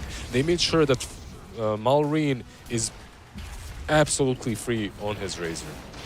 Yeah, it's something that I think they have to draft a little bit better and be focused on Laurel a little bit more and getting him the matchups that he needs to succeed. Because I think Satanic has proven that he can just kind of fall back, go to the jungle. He knows what he's doing when it's coming to farming off the map and farming out of vision. But Laurel right now, he's struggling, and you got to make his matchup, like you said, as easy as possible. So the draft has to change because I think it has to favor Laurel more. Yep. That Yules right here. And the last fight, Malrine just instantly focusing down Satanic with that refresher going on him on the right side. And yeah, like a very well-deserved victory, I would say, for Falcons. Nothing crazy, really. Team Spirit, that last game when they played versus MOUZ, like you called it. Like it broke Ame in BB Dacha, right? Yeah. I hope it didn't break Team Spirit as well. That Meepo pick can sometimes really make you, you know, like overthink. Question. Everything, yeah. It's tough, man. It might be the lore of Dacha that you play against that Meepo and then all of a sudden life kind of... Dude, what's up with the Omni Knight portrait? He's like... He's showing off. Yeah, he's definitely showing off. You're allowed to flex in these portraits. I think Elder Titan's doing a little bit of that as well. Hoodwink looks concerned. Yeah. I'm not sure why. Hoodwink is like, bro, what are you doing? You know, what do you mean you're dead again? Yeah. What do you mean I can't help you? But it's all Falcons, 43 minutes into the game. This start to finish really did feel... It felt one-sided. Like, I'm hoping Spirit bounce back in game number 2 because we want to see, and we talked about it before this series started, we want to see the rivalry kind of respark, right? You've got new guys who want to be a part of that, who are a part of a team in Spirit that has a lot of prestige coming from the past. And I think that coming in, there's a big shoes to fill, and it might be stressful. You know, maybe this is a time where Spirit skirt out of the group stage, but then they come into the playoffs with that day off and do more.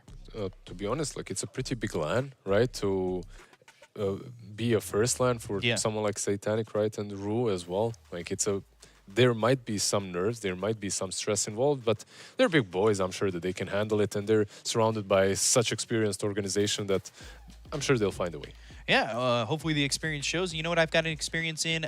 Sending it to a break. So we're going to see you guys in a moment. Stay tuned.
Welcome back to BB Dacha here in Belgrade, Serbia. I am B-Cop, joined here by Lizard, ready to go with the last game of the day. It's been 5 BO2s, a lot of games coming your way, a lot of Dota. I know some of you might have been joining us at later parts of the day or early parts of the day, and you're still here.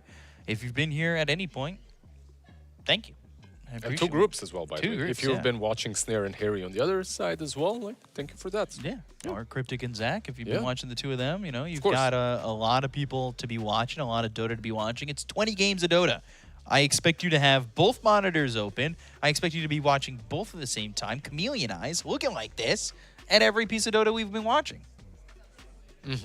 Follow absolutely everything and make sure that if we make a mistake when it comes to calling out drafts because we didn't see one of those other streams to call us Exactly. out, call B-Cop out. Don't call You me can call me out whenever you want. It's fine.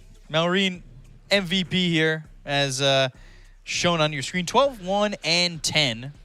And looking really good on that Razor. Absolutely. Like, he crushed that mid lane. He made Larl not feel so great on the Pangolier later on in the game as well. He was all over the place with the Razor. It's kind of hard. Like, I'm not sure. Like, if you ask me who to give the MVP to, I won't know for sure. Like, everyone kind of did their job. Right. I feel like Amar maybe made, for me at least, he made a little bit of like a flashy playstyle, right? So maybe I would lean towards him. But everyone was on point. Crit was on point with catching people out with his Lion, the safe lane. Skitter on the Weaver completely selflessly went and joined every single fight. He didn't shy away with some Mjolnir, you know, just farming away. No. Right. He went Gleipnir, he farmed. The only guy that I didn't really feel was snaking, but he was, you know, like pulling There all in the shadows. There in the shadows, pulling all the strings. And Yeah. he was probably the most important aspect of their draft because he basically didn't allow anyone to die. Yeah, it's Omni Night, right? In a nutshell. Yep.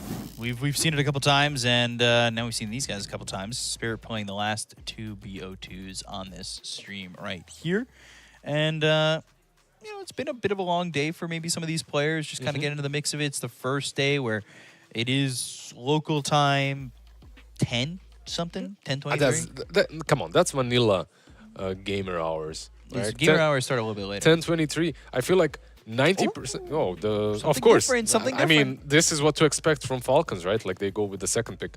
But yeah, like gamers, they're out of their element when you wake them up at 9 a.m. That's when they're out of their element, Yeah. right? Like Dota e-gamers, like And going yet you in. still text me at 9 in the morning. Go, Jim.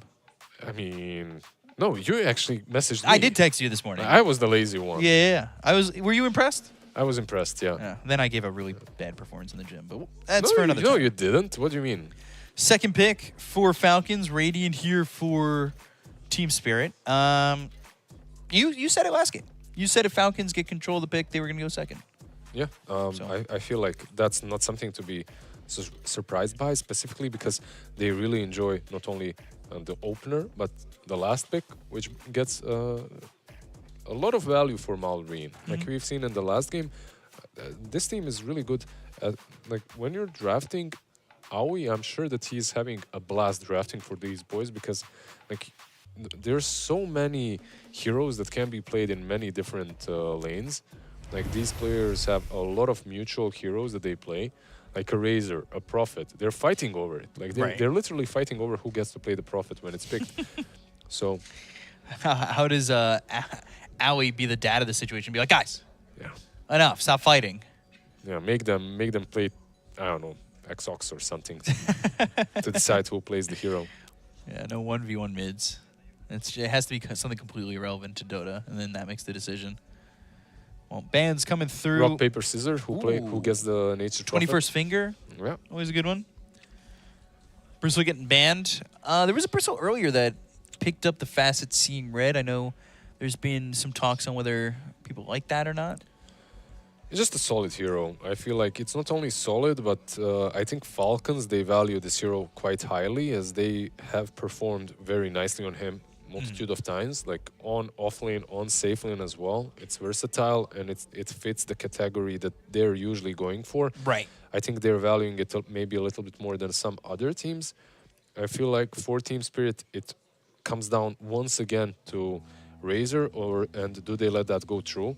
Because if you're letting the Razor, if you're letting the Prophet go through, maybe that Morphling again is playable.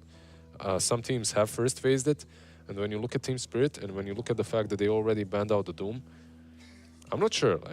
It's definitely exploitable. They went two in Amar, right? The Timber can be played mid. Yeah. The Doom mostly played offlane, and the Sand King that Malrine plays as well quite a lot. I mean, Malrine definitely, I almost want to say, and it's probably true at this point, opens up the draft for Amar. Yeah, There's so many things that he plays that you have to take out. Yeah, they basically do that for one another. Yeah. Also because they pick a hero and you just don't know where it's going, right? So the versatility between these two is one of the biggest strengths that Team Falcons have got. But one of the biggest strengths that Team Spirit have got right now is the clockwork. I value this hero extremely highly. I feel like position 5 or 4 clock is really good right now, but they go with the Prophet. We discussed this, right? Who's fighting? I can hear them already. I want to play Nature's Prophet is being said by like 4 people back there. The problem that you have when you're playing versus Prophet Falcons is like this hero eventually, the hero doesn't matter. He's just sending the Ironwood Treant at your base and taking the towers and the barracks. Like you even have to buy a Dagon or something just to deal with that. It's so stupid the damage that those Treants do. Or the Treant, the singular one. Yeah, that's true. One thing though, I feel like Heroic, they found a way to exploit their Prophet. They found heroes that are actually really nice against him and they picked it, and in that series at least, Falcons just completely moved the Prophet aside and they didn't pick it anymore.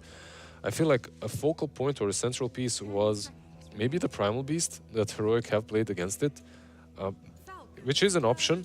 Another hero that's kind of good, or in general heroes that are good, are these spirits from the mid lane, which aren't banned once again. Like we have seen teams first phase a Storm Spirit. I see a Storm Spirit into a Prophet. I already kind of like it for him. Of course, you can go, the item builds that are being built on the Prophet are decent into the Storm, but I feel that it's still something that you can explore. Are you surprised that the Lion gets banned? Crit played this Lion so well that it gets a ban? I think it's even more telling that they want to pick up one of these spirits on the mid lane. Because Lion is probably one of the best heroes when it comes to the amount of control that it brings. Right. Pango is also left in the pool if that's something that you want to explore once again on Team Spirit. We'll see what they want here is using a good amount of reserve time just to get this last ban out of the way. Yeah, I feel like there's a couple of heroes that are optimal in any case. You have the Hoodwink, you have the Tusk. I feel like both of them are very nice and playable with the Prophet. They have, to each their own, they have different complements. You know, they complement him in a different way. Treant and Tusk, very nice. The Iron Treant, but they go with the ban on the Morphling first and foremost. Early morph ban, but we've seen carries banned in that phase quite a bit. I would say Luna's definitely the one that stands out to me in what's been banned in that phase a lot. I think they just don't want to be late game out carried by a morph, which is definitely a hero that can do that. Maybe hinting Razor. Hinting Razor, because Bristleback is banned out, so Razor is the only one kind of remaining that really doesn't deal well with the Morphling. But they snatch the Pango for themselves on Falcons. And this could be mid or off lane. Mostly we've seen so far off lane. And then he leaves Prophet, who's safe for mid too. So flex, still the name of the game at least. Yeah, it's simple to open up with all these cores if they're so flexible. Like they don't know where they're going.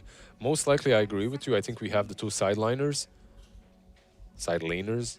the Prophet on the safe, most likely, and the Pango on the off. But that all comes down to the heroes that get picked up by Team Spirit, because Malrine is more than happy to pick up the Prophet as well. Struggling to drink that soda with the mic in the way. And the Primal. Okay, so they're a page out of Heroic's book. Yeah. Basically the same response. They're getting this Primal. It's really good into the Prophet. It honestly isn't that bad into Pango as well. Once you get that BKB, you can stop his roll, pulverize him mid-roll, which is also solid. Or if you have some extra range, you know, you can grab him anyway, but usually it does not happen. See what they want with this next pick, and they're quick on it. Dark Will, we've seen Dark Will be pretty good. This could hint at Puck, potentially. Honestly, anything, because this three heroes that they've opened up on Team Spirit, I love them. Like, I love every single one. Dark Willow actually has had a very high win rate in Wallachia versus the Pangolier. I remember this exact hero-to-hero matchup. Primal Beast into both the Pango and the Prophet sounds pretty good. And then you have Clockwork with Battery Assault into Pangolier as well. Like something to initiate with. The wider cogs together with Terrorizer is nice. Just a lot of damage. These two heroes, Clock and Primal Beast, they don't necessarily bring a lot of damage, and that's something that Dark Willow can compensate with. So overall, they complement each other very nicely. One thing they do not have is objective taking, right? Like, that's something that they're lacking, and you are playing into a Prophet, so eventually he's gonna start ratting you out. Something to worry about. Crystal Maiden's always nice. It's volatile, I would say. It's very vulnerable in a game like this. It's really good as well. Like, you're playing into Primal Beast, you get to shut him down. He tramples, you Frostbite, life's good. At the same time, if you are a little bit out of position, Clockwork catches you, or the Dark Willow, you're dead. You're dead. Now you get this last pick of the phase, and you got to wonder what they want. I feel like... And they could go back to another support and just kind of hold the flex on their cores. They can, but I feel like maybe with the Crystal Maiden being picked, they might be hinting into a Prophet mid. It's just the way I see it, right? Like, the Crystal Maiden might need something a little bit different. And they go with Muerta. But that's also still a flex. We've seen it support. It is. It definitely is, yeah. That's true. Because this... it's not the end-all, be-all in terms of just being a carry or something like that. No, 100% agree, yeah. Muerta is also very flexible. Like, with the off-renda facets, just getting back to the lane very quickly, and that's all it does. Like, the other bonuses are... Did you see the movie Coco? Can't remember by the name. You should. It's an animated movie, great movie. But every time I talk about the facet of Frenda, I think of that movie. I'll check it out. I'll check it out. Chat probably typing "Remember Me" right now. I'll educate myself. Good movie. 10 out of 10. Made me cry. Need to Google it right now. Minute of reserve time here for Team Spirit, and wondering what they want to do with what looks to be their 3-4-5 already picked up. We don't really see mid Primal as much anymore. Yeah, I feel like you can play it, by the way. You can play it as a mid laner. Sure, you can play it as offlane as well. I feel like the hero is very flexible into all of these that they've got on Falcons. A lot of time being taken again on this pick, but they'll go to the Terrorblade, which... Damn, that's a statement pick. Maybe...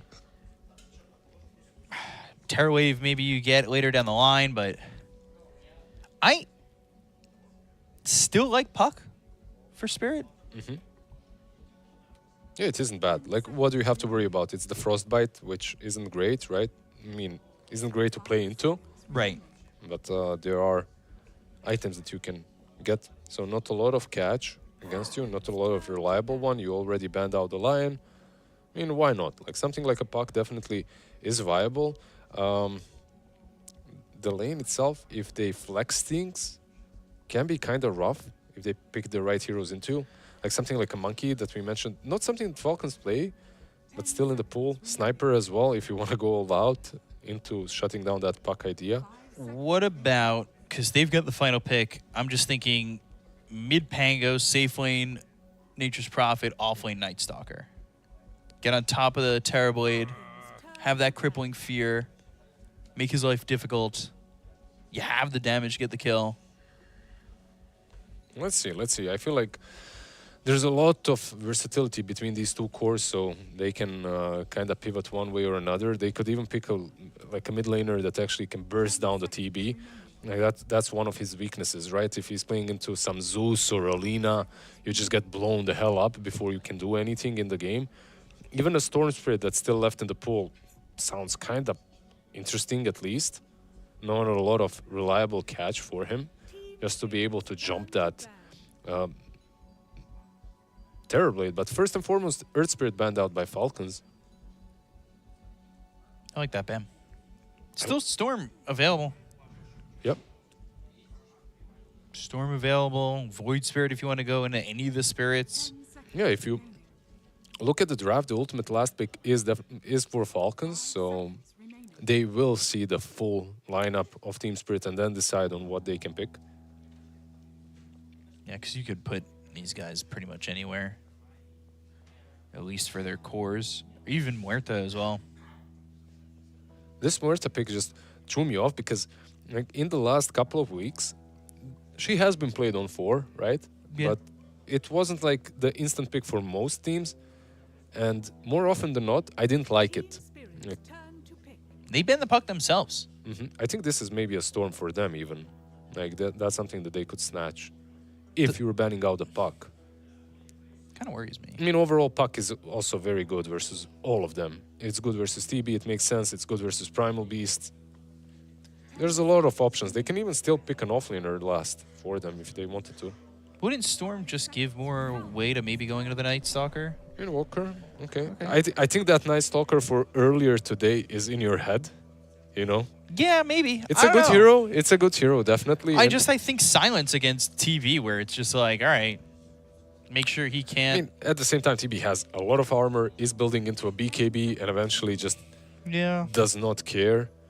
But in Walker pickup, let's see. They don't really have. They have what 5 seconds of reserve time. Stormer. Okay. Chaos. Okay. I was never going to say that. I'll be honest. It was never going to hit my brain.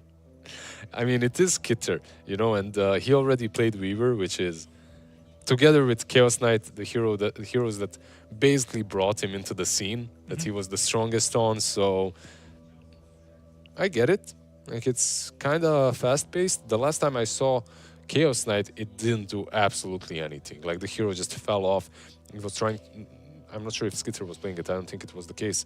But they were trying to go for some Orchid kind of a build to make him a little bit more viable earlier on. And he just never hit those timings. Like in this game, I feel like the lane is very strong. Like you're playing. This is what I said when I thought they were gonna pivot to something perhaps melee and not a CM plus Nature's Prophet lane. Right. Instead they get the CK, which is also much better into the Primal Beast because you can actually stun him and trample. Then you have the Frostbite as well. There's some counterplay. You're self-sustainable as well. So overall, I'm not the biggest fan of the CK, but I can see the way they're going again. If Skitter is playing selflessly like he did in game number 1, they will be breaking the map very quickly, while Satanic on TB is still trying to find that farm. At the same time, I feel like TB, he comes online way faster than Drow does, just because of the way he farms. Yeah, I'll be interested to see this CK. And, you know, I'm thinking about guys who came into the scene who are really good CK players. Skitter, obviously, one of them. Illidan. Illidan, yeah. He's my old school go-to. He's actually watching this stream with Yatro right now. Is as he? Well. Yeah, yeah. I wonder how excited he is to see that CK. Because I remember back a long time, 6+ years ago, Galaxy Battles, I saw Illidan pick CK and I was hyped for it. This was, I think Team Spirit, he was on Team Spirit then. It was their old iteration back then. Could be Team Spirit. Could also be a team, if you remember, SFT. Not Scary Faces, but there was a team SFT that he was on, and I feel like he played with a couple of, maybe even Thompson was on that team. I'm not sure, like top 2018, 2017, something like that. But to go into the predictions, I do think that this time around, I really like Team Spirit's draft. I feel like they've got what it takes to perhaps shut down Malreen finally, because he's had such a blast in game number 1. All right, well, if you were going to take Spirit, I will happily take Falcons. What? You just want to go against me, don't you? No, you... Okay, so last game, I was going to go with you. Then you say, oh, pick the other thing. It's better for the panel and better for the, you know, so one of us can look smart. Now I'm just messing with you. It's fine. I get it. Like, the drafts so far for me have been very close. it can go either way. Yeah. I kind of like what they've cooked up, and I'm not really a biggest believer, even though I believe in Skitter and what he can do with the CK. I don't believe in the hero that much. We'll see what they can do. Maybe accomplish, maybe roll the map the same way they did in game number 1. Yeah. And we'll see if the CK can do well. That CK, by the way, that I was talking about at Galaxy Battle is paired up with a Darkseer DK Phobos. DK Phobos. Yeah. That's a name right there. I used to love watching the two of them play together. We'll see how CK plays in this game number 2. Any facets sticking out at you? I don't think there's anything crazy. Nothing too much? Yeah. Okay. Ironwood Treant. Didn't go for the strong illusions. That's something that I see on CK, but he doesn't really need to this game, so it's kind of okay. Skitter, ooh, navigating the Bramble Maze, but right into a trample. He is in trouble. Snake King gonna be here, but the blood grenade. One hit. Oh! All right. All right. Cue up the replay. To replay that. That's Ronaldo right there. Oh, man. Not CR7. That's like the old Ronaldo. Yeah. God, it went down to 1. That And just couldn't survive. First blood for Team Spirit. I mean, you deserved it. Like that clock, 100%. If anyone ever deserved the first blood, that's this clock. Yeah, seriously, that was great. And well, we'll see how the game goes from there. You said you didn't know if you had the faith in the CK. It's not a great way to start. If He's a good goalkeeper, though. Wow. He defended. Yeah, he did defend. But, you know, did you defend or did you get hit and then it went past you? Well, it did stop as Okay. it hit him. So. All right. Yeah. So he made the save. He gave his life, but he defended. One shot on target, one save. That works Yep. out. So. I think even though Skitter did feed, like it doesn't really matter too much for this lane. I do feel that there's, of course, a lot of kill potential on both sides. I feel like we'll see a much more action-packed game than game number 1. But Well, we didn't have first blood till like 8 minutes in the last game. Yeah, exactly. But CK and CM, it's a strong lane into Primal Beast. It's a level 2 jump lane for this Dark Willow, who, if they get level 2 first on Falcons, I'm going to say it now, I give my B-Cop stamp of guarantee is dead. But you want to know who's actually dead? Crit on the Muerta. Yeah. Remember the last time we were casting Clock, we were actually talking about exactly this. One of the best heroes to get the first blood on is actually the Clockwork. Yeah, because you get those early boots, and now Rue is dead, and they are level 2. You called it. The B-Cop stamp of guarantee has only ever been stamped once. And it's been 100% successful. And we're good. Yeah. We could retire that. Laurel looking for a better game this time around. He has struggled a little bit, but hopefully he's kind of figuring it out as the day goes on. Yeah. It's definitely a much better lane. Like Nature's Prophet isn't easy for almost any hero to deal with, but yeah, with some quas levels on Laurel, at least you're not getting zoned, and you will be able to get the right amount of farm to start making some rotations. We actually didn't talk about it too much while the draft was happening, but it was something we talked about at the end of the first game. Do you think that Team Spirit accomplished getting him a good enough matchup on Laurel? I think so. I think so. Like they kind of saw almost all the heroes. They kind of knew that Nature's Prophet can be flexed mid for sure.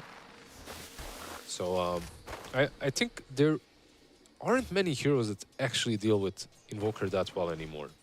Like this heal for Cold Snap, like sometimes even when you go on him, right? you think you got the kill, suddenly he's got 2 raid bans, you're diving the tower and he's just healing. You get baited very easily by Invoker at the moment. We'll have to see if that ever comes into play. Yeah. Crit needs to be careful. Like this is a scary lane. The slow from the TB and then Clockwork just runs you down. Yeah, especially like you said with the first blood, that's the one you want to be giving over to the boots. After that first blood, so Mapushka, we're going to have to check in and see if he just runs down these heroes or maybe even finds a way on top of, say, Amar, but... Oh, that's ballsy right there. Yeah, that's risky. At the same time, you don't really expect an item to be dropped, right, by someone that early on. To put it right in front of Amar, though, that is guts. Poshka 2 for 2 with those cogs. Just continuing to hit the cogs down. And, you know, a Satanic younger player coming in gets asked the question, do you have the guts? And he does. I mean, to drop an item like that, yep. I don't know. I'm hanging on to that little interaction right there because I think that it's is cool. crazy. It's cool. Like those kind of plays. Yeah. It's like when ATF came into the scene and he'd drop a Lincoln's and then pick it up to negate a Razor Link or something like that. I mean, as long as it's not a Yules, yeah. I think you're fine. Yeah, exactly. So Cogs and the battery assault on top of Amar. The calling will silence up Mapushka for a moment. I feel like this lane could have went much, much better, but Satanic took way too much damage, and Miposhka kind of greeded out with the region. This isn't actually the first time I'm seeing this. The first game versus Nouns as well, or the second one, not sure. Like, he doesn't bring as much region to the lane as most position 5s. Like, he's a little bit greedy on that side. Ooh, that dead shot hits, and Satanic might have been in a lot of trouble with the swashbuckle off cooldown. Yep. But trying to do what they can on this Muerta for crit. Twin Gate. And through the Twin Gate is the Crystal Maiden, and immediately using up more mana and going back. Okay. Well worth it. Yeah. Value. He wanted to see the world. And you did. Skidder doing a really good job of okay. I was going to say navigating the maze, but he turned around to go back Crit is here. towards this Primal Beast. They've got Crit over here. They'll land the dead shot. They've got the fear, the 2-second stun from Skidder. Crystal Maiden thinking about going bottom, but instead Crit comes top. Yep. Easy kill.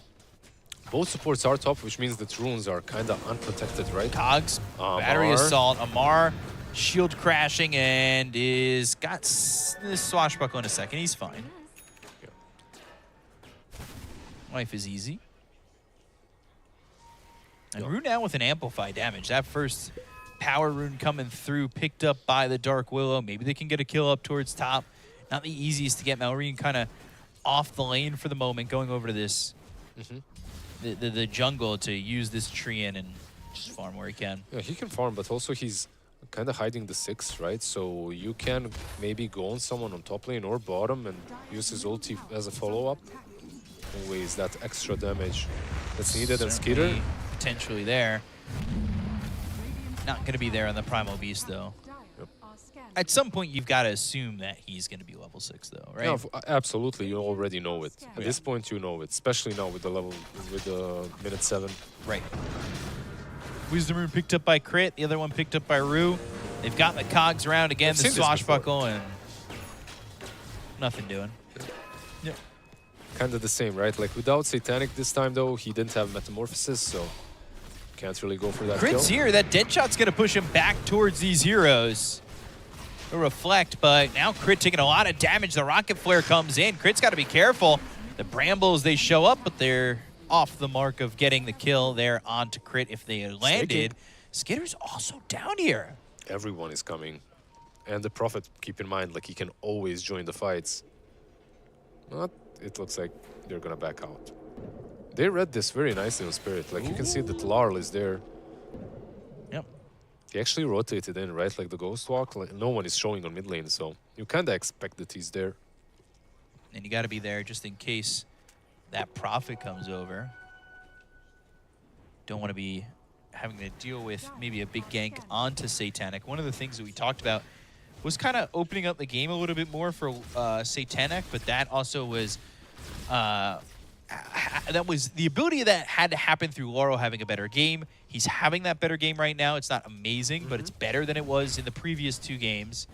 And now, does that affect Satanic in the way he farms? What can he get out of the game? I feel like Satanic is also just opening up the map for himself. Right. So, like this bottom lane, he's doing so well that he's able to keep up with the Chaos Knight, who's got a couple of kills, right? And he's already reached that level on TB where you truly cannot stop him. Like he's just gonna go back to jungle if you pressure the lane and use all his illusions. At this point, he's completely fine. And from here right now, we said the game, first play to last game was 8 minutes in, but the game's kind of slowed down again. I think both teams very content with farming for the moment. Yeah, also grabbing some levels, right? Like Crit, only level 4. Clockwork as well, moving towards the 6. Yeah, just getting towards those levels, and you know, the way that you can level up is by following Fissure. You press that follow button below the stream, and if you're on YouTube, it's on the left side. If you're on Twitch, it's on the right side, actually. Just 2 different streaming platforms, switching it up a little bit. They want Amar. He's got level 6. He has level 6. The shield crash, though, not exactly amazing. The battery assault's still coming through, but he holds the swashbuckle to get to the low ground, and now, well, Wrath of Nature's down. That was thrown maybe as a deterrent, but it didn't really deter them much. Gets him a couple creeps. I love that he went piggy mode to Pulverize. clear Snaking. distance. Yeah. Ulti. And the ulti. Shadow Realm Strike charged up, but all of a sudden the calling's there. You can't onslaught away. Rue is in trouble. He's dead too. Yeah, that's why you pick CM into Primal Beast usually. Not necessarily to solo him, but I'm sure that Snaking is more than happy with that. Was not really expecting that, truthfully. Yeah, so much damage, right? Like you can never expect.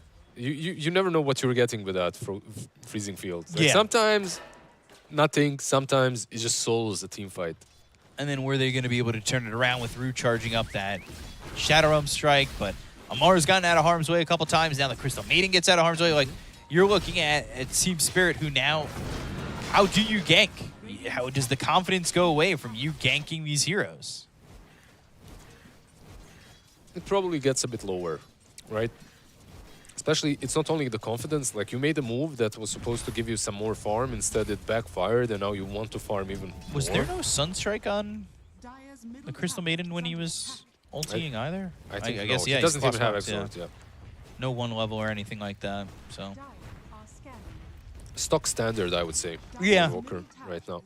I just was wondering if maybe he picked up a value level or something like that. Yeah. What's But he going, by the way, on Invoker? He went for double raid bans and...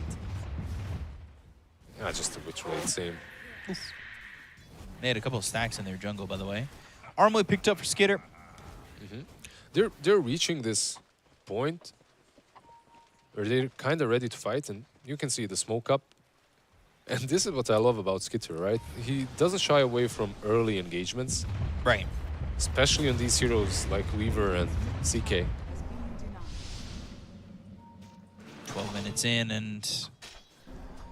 Have we seen Rolling Thunder used? No, right? No, not even defensively so far. He was so confident to just walk away and swashbuckle onto the low ground. Hasn't really needed it. Wrath of Nature flies out, and that's gonna hit. Oof. That's hit close. Rue, but Yeah. TP out. TP off that Shadow Realm. And he is, by the way, going for the Orchid on the Chaos Knight. Maybe the most common build right now.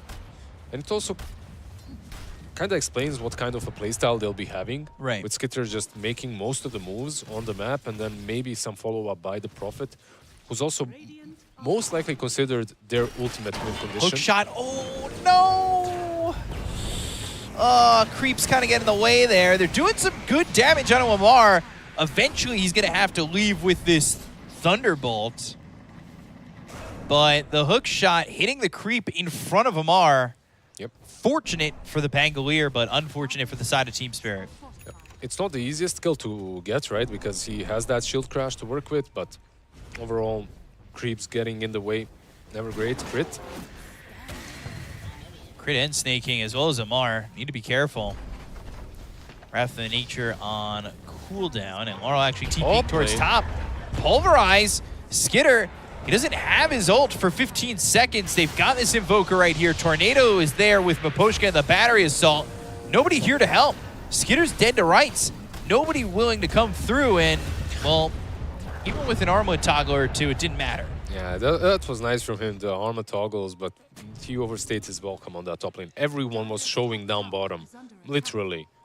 And he was pushing the top tier 1 tower, Yeah. so it's so easy for them to connect with one hero to TP in once the Pulverize is used.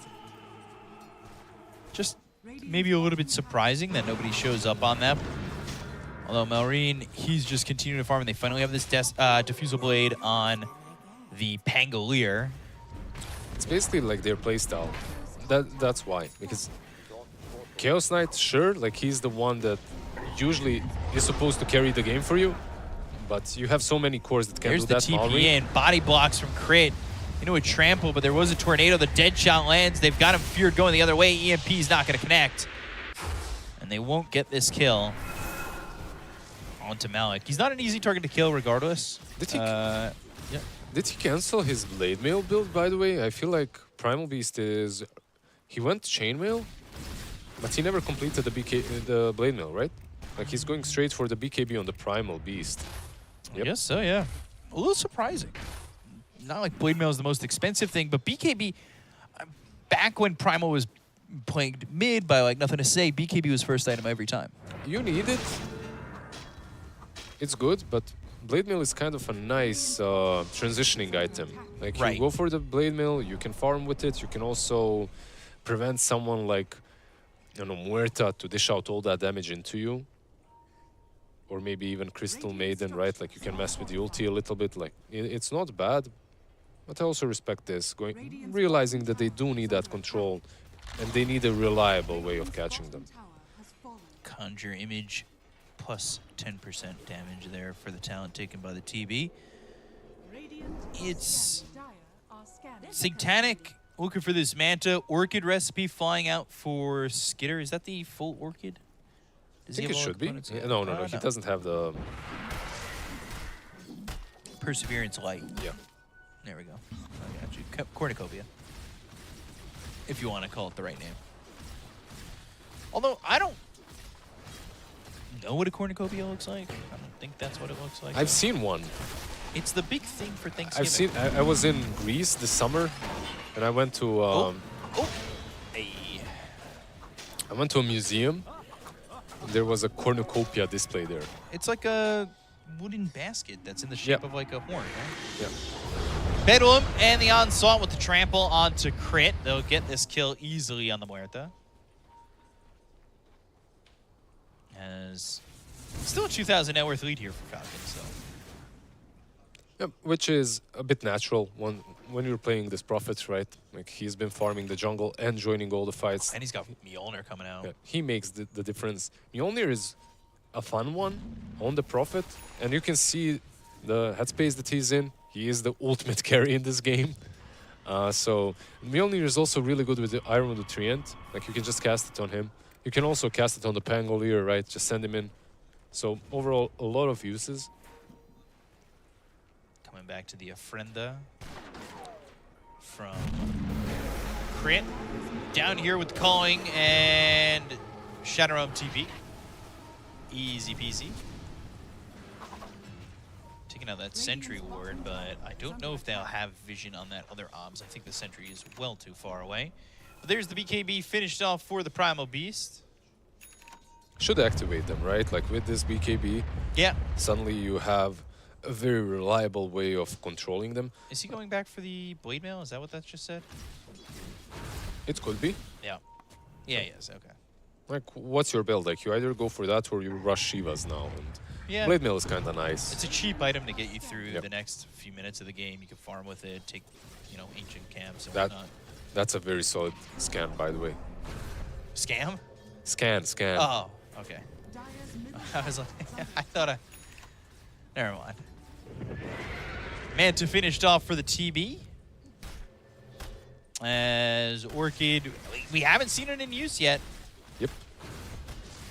Again, these teams very content with farming, but also hesitant to make a move because there's been times where they looked at each other, but now Tornado EMP, Trample looking for the Pulverize. They'll get the Trample on top. They'll look for the Pulverize now with the Sunstrike to get the kill to Skitter. They'll take out the CK to start. Rolling Thunder, bouncing Rue, one more right click. There's the kill. They've used that ult on this Muerta as they go after Snake. Go try to take out the Crystal Maiden. They have the damage with one more right click if they can get it. Hook shot comes in. Crit's going to be caught. Wrath of Nature flies through. Maposhka with a kick, but it's going to be wide left. But the Rocket Flare is on target as Maposhka is landing these shots. Yeah, this time he was a basketball player, I guess. Or, Taking the three. Or baseball, whatever. Throwing all. that rocket in. Rocket flare for 3. Yeah. I think it's safe to say that Orchid missed its timing, and that's something that in most of these games where I'm watching Chaos Knight or experiencing it in mine, like you get this Orchid, but it isn't on the same timing that it used to be. Right. And by the time you get it, there is a BKB on one core, Manta on another. You have to resort to hunting support. Satanic. Ooh, Uh-oh. that's a good one. That's a big one. The power of Nature's Prophet in Falcon's hands. Seriously, not even needing the CK there. Thought about going to the Terrorize, Pulverize, and Terrorize. The Fear. Shield Crush, though, doing a lot to keep him kind of healthy until the hook shot comes in and wears off and he's dead anyway. Laurel, though, Mamelrine Prophet power, man. Yeah. Gets one kill on TB on top lane. TP's bot gets another on the Invoker. Like, these kills for Malrine are just stacking up.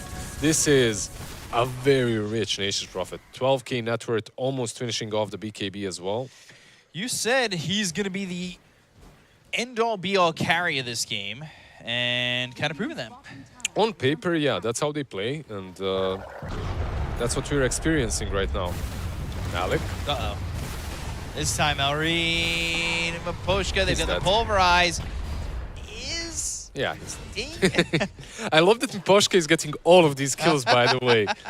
He just got like 3 out of 4 or 4 kills in a row. Yeah, he did. He gets a double kill on mid lane. He gets the kill on the Pango, and now he gets the Invoker as well.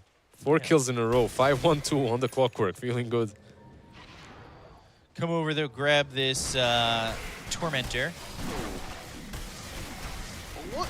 So now, my theory, by the way, on Tormentor is that the cube is not the thing that was tormenting. I think it's actually a prison because it's made. The glass is what's somebody's in the Tormentor, looking out, and they're imprisoned in the Tormentor.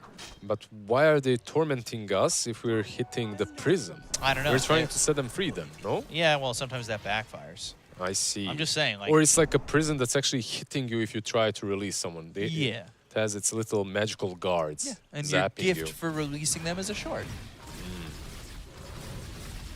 I think. So someone escapes and just gives you a shard. Here we Yeah, go. like look, it's kind of like glass. In the, you see what I mean? Yeah. I mean, sure. It's as good a theory as any. Did you hang out with Slacks recently, maybe? No. I see. Just with my thoughts. I see. Win probability 57 to 43% in favor of Falcons, who are currently going for Roche. Rolling that D20 with those shots coming in from the CK. Not the quickest Roche, but not the slowest either. It looks like Team Spirit are absolutely unaware because not even a rocket was used, right? Yeah. Because they definitely, yeah, look at the smoke. They kind of were going in the right direction, but a little bit too late. Maybe they can still take a fight. Even into Aegis, I feel like it is doable. Still just a 3,000 net worth lead. We were at about the same amount of kills as we were previously in the first game. There's the BKB for the Nature's Prophet. Is in. Orchid, 3-second stun. Rolling Thunder with the Thunderbolt. They're going to jump in. The dead shot lands, but Nunk is too strong and too tanky, and instead, they'll focus Maposhka. Malik is such a Chad, man. Like nerves of steel. Like he gets initiated like that and he never uses the BKB. Why would you? Why would you? Yeah, exactly. I mean, because you're worried about some follow-up. Pangolier and the stuns from the CK. I mean, they had to stack everything, right? Like the Rolling Thunder, the stun from the CK, and the dead shot from Huerta to kill that Primal Beast, so... And it only got him to about... 50%. Yeah. So, not even worth. But they got Maposhka, who had a 4-time streak, so it's good gold his way. All those skills that he... took. Stole. Yeah, no. Definitely deserved. Okay. plus 2 seconds on the Rolling Thunder duration. That, of course, definitely benefiting way more with the Thunderbolt facet.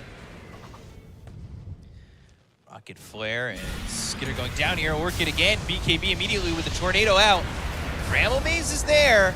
And Skitter's in trouble. The Onslaught and the Cursed Crown. They get the Aegis out of his hands. They hold Pulverize for this. Looking for the Terrorize. The Root comes through. They've got the Silence. Terrorize looked at once again, but never thrown. Amar. Rolling Thunder now going to hit on the Satanic as well as Laurel. Laurel forced F out of the high ground, stuck for a moment. He's got the extra 2 seconds, but now the hook shot on a 2. Maureen, he pops the BKB. The Curse Crown's going to be on him. It's not going to matter with the Swashbuckler getting away. They've got him caught within the cogs, but they're going to go to Amar. Now they're going to look over at Malk. He's got himself the Pulverize on a Skitter. Deadshot's going to be a whiff. They get the kill and a crit. They'll look over at Skitter. They'll get themselves a third, and it's a triple kill for Laurel.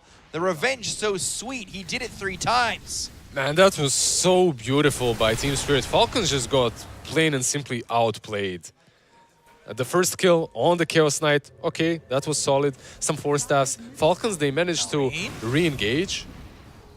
They know. The Onslaught looking to catch him, and another one. He is dead to rights. Whoa. Look at that Radiant Ward right there. Oh, my.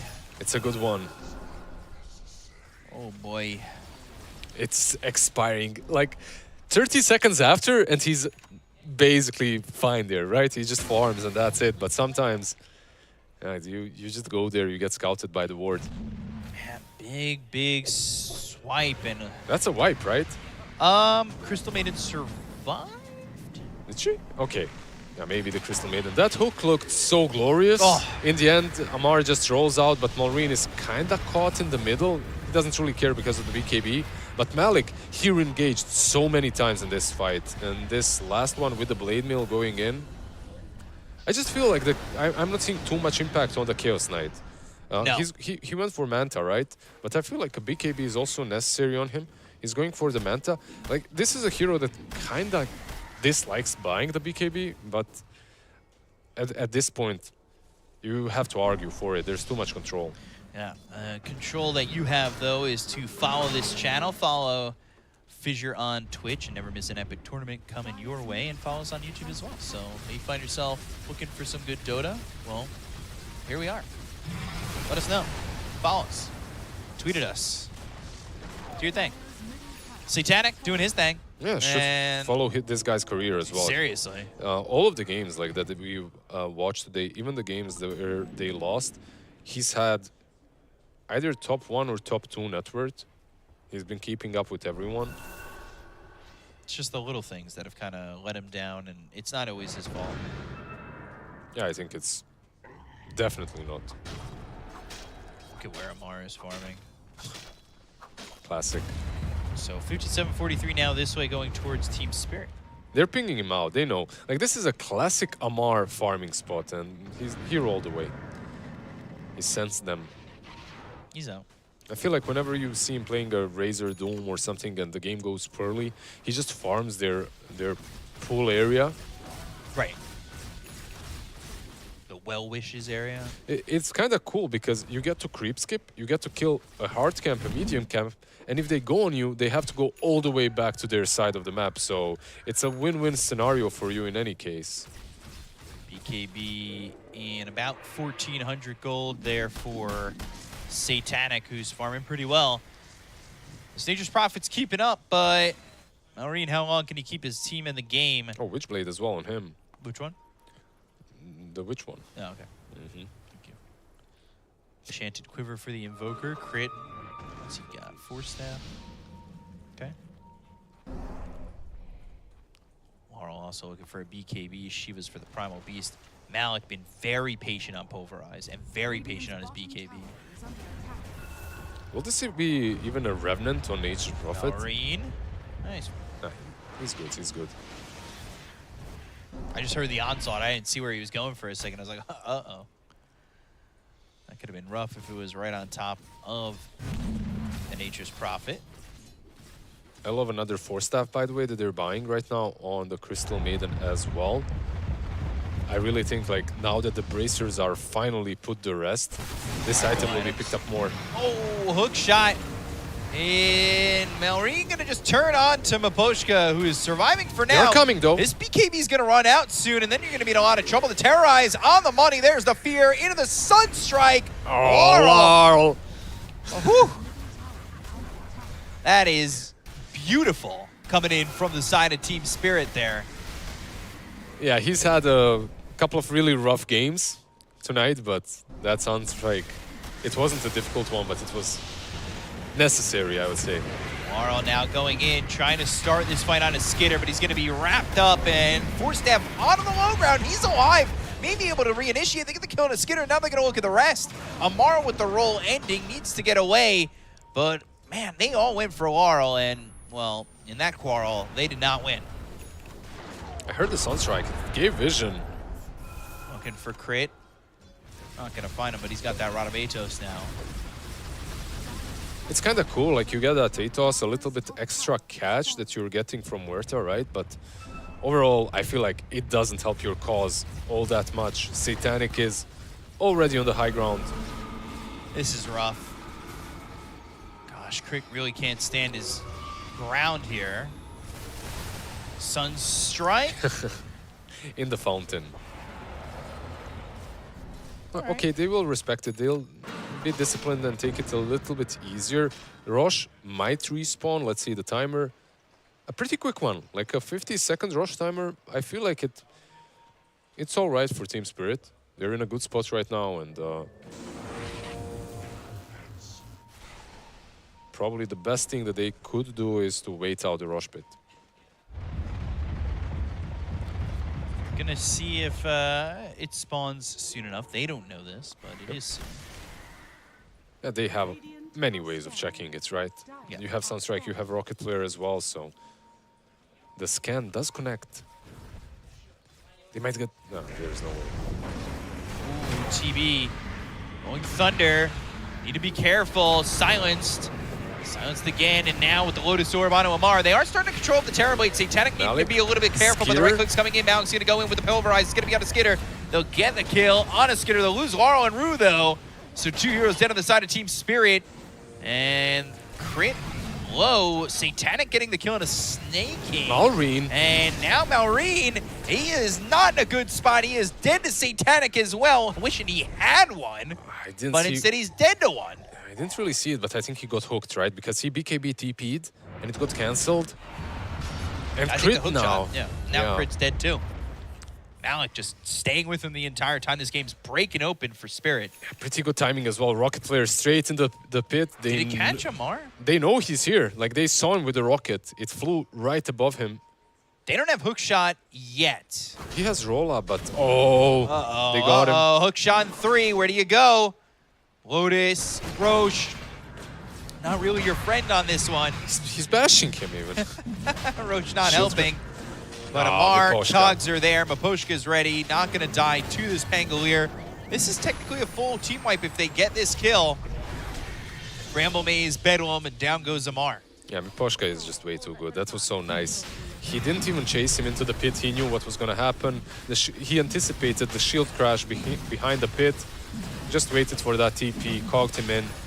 And this is just everything falling into place for Team Spirit and Satanic. Straight. Okay, you don't have Metamorphosis. Who cares? Like, they can't really fight you.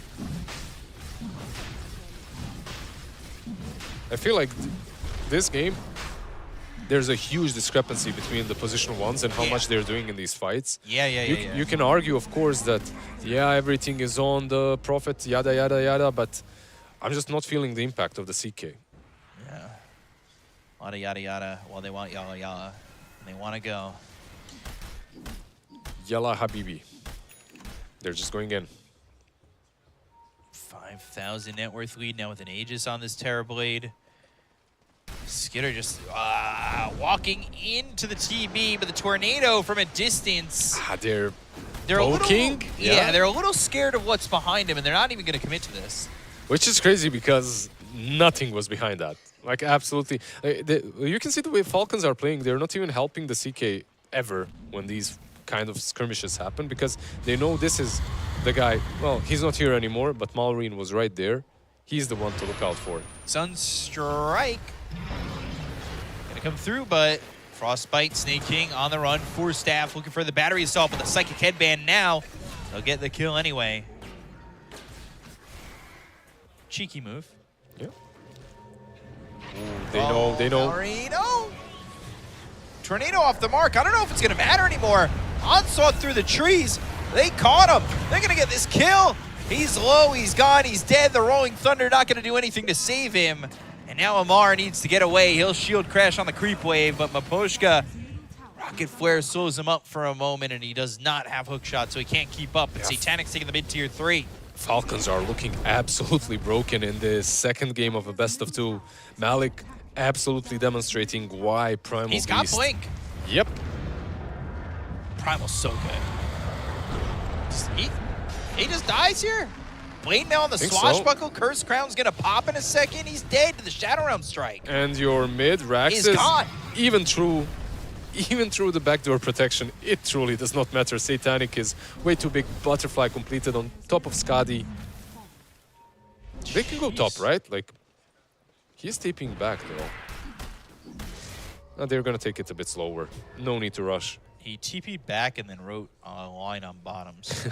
Okay, so yeah, the bottom lane may be a little bit more valuable. There's Tormentor, there are Wisdom Runes as well, but never mind. He's gonna take his own first, right? I think so. Does he just take it alone? Easy. I'm not sure he can. Oh, look at Maureen. Oh no! No. Maureen! No! No! Oh, the Sunstrike, everything. They were ready. They just know his farming tendencies. I'm not sure they knew exactly. I feel like that was more of a let's take the Tormentor together, and then he just TPs in there. They have a perfect ward to scout him out as well. That needs to be said. So they are expecting him there, but that was so reckless. Man, really rough. I love that Larl is trying to get every single kill that he can with the Sunstrike as well, even though it's gone. Oh. Yeah, they found Skitter again, and this is a Sunstrike coming through. Terrorize on the mark. Cogs keeping him in, and they'll get this kill. Rolling Thunder trying to do anything they can. Oh, Force Staff juking it out a little bit, going the other way. Another Force Staff. He's really trying to stay away from this Pangolier. They finally get the kill, though. It's going to be out of Baboshka, but here comes Malik. Lotus Sword. Satanic, by the way, just taking your base. Yeah, he's going thrown, by the way. He's throning them. He's throning. He's just going for the tier 4s. Guys, you might like this fight, but this fight doesn't like you. There's one tier 4 down. There's another tier 4 getting low. He's ending the game. Somebody's got to come back. He's knocking on the door. Malrine is back, but can you actually Malrine fight is him? back. BKB into the other illusions. He's going to just one more hit. Barely survive and gone. Malrine is dead. He's gone for 70 seconds. Your tier 4s are dead, and this is looking like the end as they'll go for crit. He'll Force Staff into the base. Satanic kind of playing with his food. Knows that he can get that kill in a crit. Who will buy back. But Satanic, this is the first game with his new team. He has popped off. It is looking Undeterribly. He's had some other games where he popped off as well, right? Like, this is the second series we're watching, but overall, he's definitely... BKB, Demonic Zeal, and now running. I want to say BKB could have finished the game, but now the roll-up, now the chase. They still don't have Malrine. Curse Crown's going to pop. They've got the upgrade with the brambles around him, and he's going to be hitting those. Lotus Sword placed on him, so they'll stop the pulverize. And yet now Spirit, the throne with the throne at about 300 health. Yeah, he definitely could have BKB'd them went for that, but Yeah. they decided to not take it a little bit slower. Maybe savor the moment, you know? Inject that into his veins. He took top set of racks. He took both tier 4s while they were fighting. Yep. Objective gaming, my friend. Anything but. It's a very Oh, look at this solid wraparound. sound strategy. Look at this wraparound. I mean, you gotta give it to them. Still going for it. They could have called it when they were getting fountain dove. But instead, they want to make the move. and fight this out. With one set of racks remaining, Dato is picked up for Laurel. He's hitting hard. I feel like there's some. He's had a couple of really rough games. So This is a cathartic game for him. exactly. This is like his revenge arc. Seems like it so far.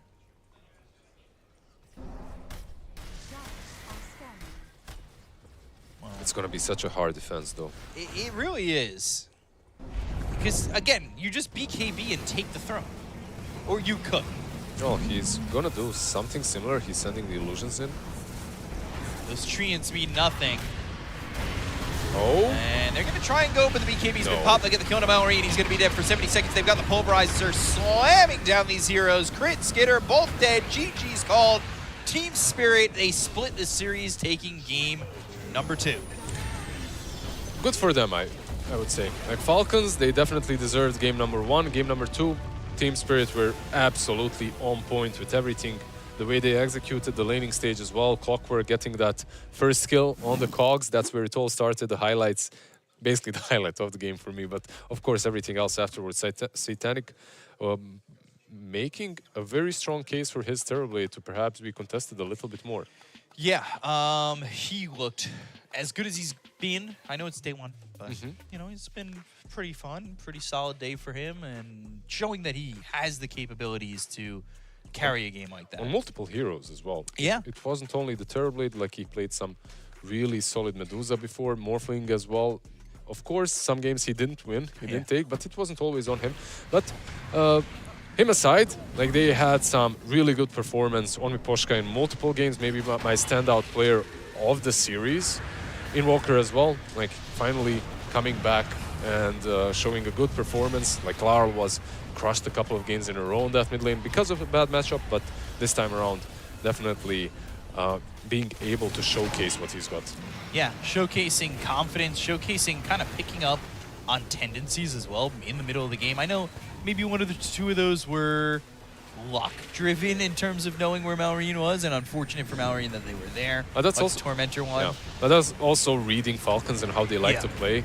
Like you could see that they were hunting ATF around the pool area. They also warded their own Tormentor area just to see if Malrine TP's there. One hero that really couldn't find a place in the game, one player was Skitter, right? Like this last game He from missed him. his timing. The first game on Weaver, I feel like you can make these plays because Weaver is that kind of a hero. Even if those rotations fail, like you can kind of fall back to something. You have that Maelstrom, you have maybe Gleipnir, you can farm some Ancients, you can come back. With Chaos Knight, it's kind of different. Like if you miss a couple of those first rotations, if that Orchid doesn't connect, you just fall off. Yeah. You just find yourself in a bit of a poor situation, and I mean, ultimately, Team Spirit, they looked really good. This is like the first full all-out power from them, and it looked really good, and I'm really happy for them. Yeah, definitely deserved one, right? Like, you kind of hate to see a team lose 3 games in a row, even if it's the group stages. Of course, these games still do matter quite a lot, so... Yeah, 2 teams go home in the group, so you don't really know who exactly is safe. Especially because you reshuffled, right? Like, yeah, it's questionable what your confidence levels are at the moment and how confident you feel in the squad. On paper, you're all amazing players, like top tier, and also like on the leaderboards, the upcomers are very high up there. Right. But you don't know how they're gonna mesh with the old faithful, right? Like with Larl, with Miposhka. Right now, with a little bit of time, I think the potential is just the same like with the old squad. Yeah, definitely. And you've got the captain of Miposhka kind of leading the charge, and Laurel, who's, you know, like you said, the standout veteran for them and their mid player. And it looks really good from the side of Team Spirit. You got to wonder what else they're going to be doing next. And, well, to find out, we do have Jenkins interviewing with a man who shares a birthday with me, Miposhka. So. That's right. I'm here with Miposhka. Congratulations. Thank you. How you feeling? You just played 4 games in a row. What are the vibes on the team right now? I think, to be honest, I think our start was not kind of tough today. Personally, I felt not perfect, you know. But now I think we played 1-1 with Falcons, 1-1 with MOUZ, and I think it's okay. It's okay for us, and I think we got some experience, and we will play better. I got to ask about the new roster, Satanic in particular. Is this guy the monster that people are making him out to seem? Is this guy going to win a TI someday? Yeah, definitely. He is. But he needs a lot of practice still, but I will teach him. Is that the dynamic? Are you kind of the father figure to these new guys on your team? What? Are you like the father? You're like the dad to these guys? I mean, sometimes, yeah, I feel myself that I'm much older than my teammates, especially Satanic. And he's really young, and I sometimes I see like myself in I forgot the word. I see myself in him, you know. Yeah. Like your past self. Okay, one more question about being a captain. It switched from kind of first pick priority to second pick priority, and there's also this argument that like Radiant is better. What do you guys prefer to have? Radiant, first pick, second pick? So you want me to tell you all our secrets? That's right, ladies and gentlemen. We're going to head back to the panel with the next segment. Could have got all those secrets.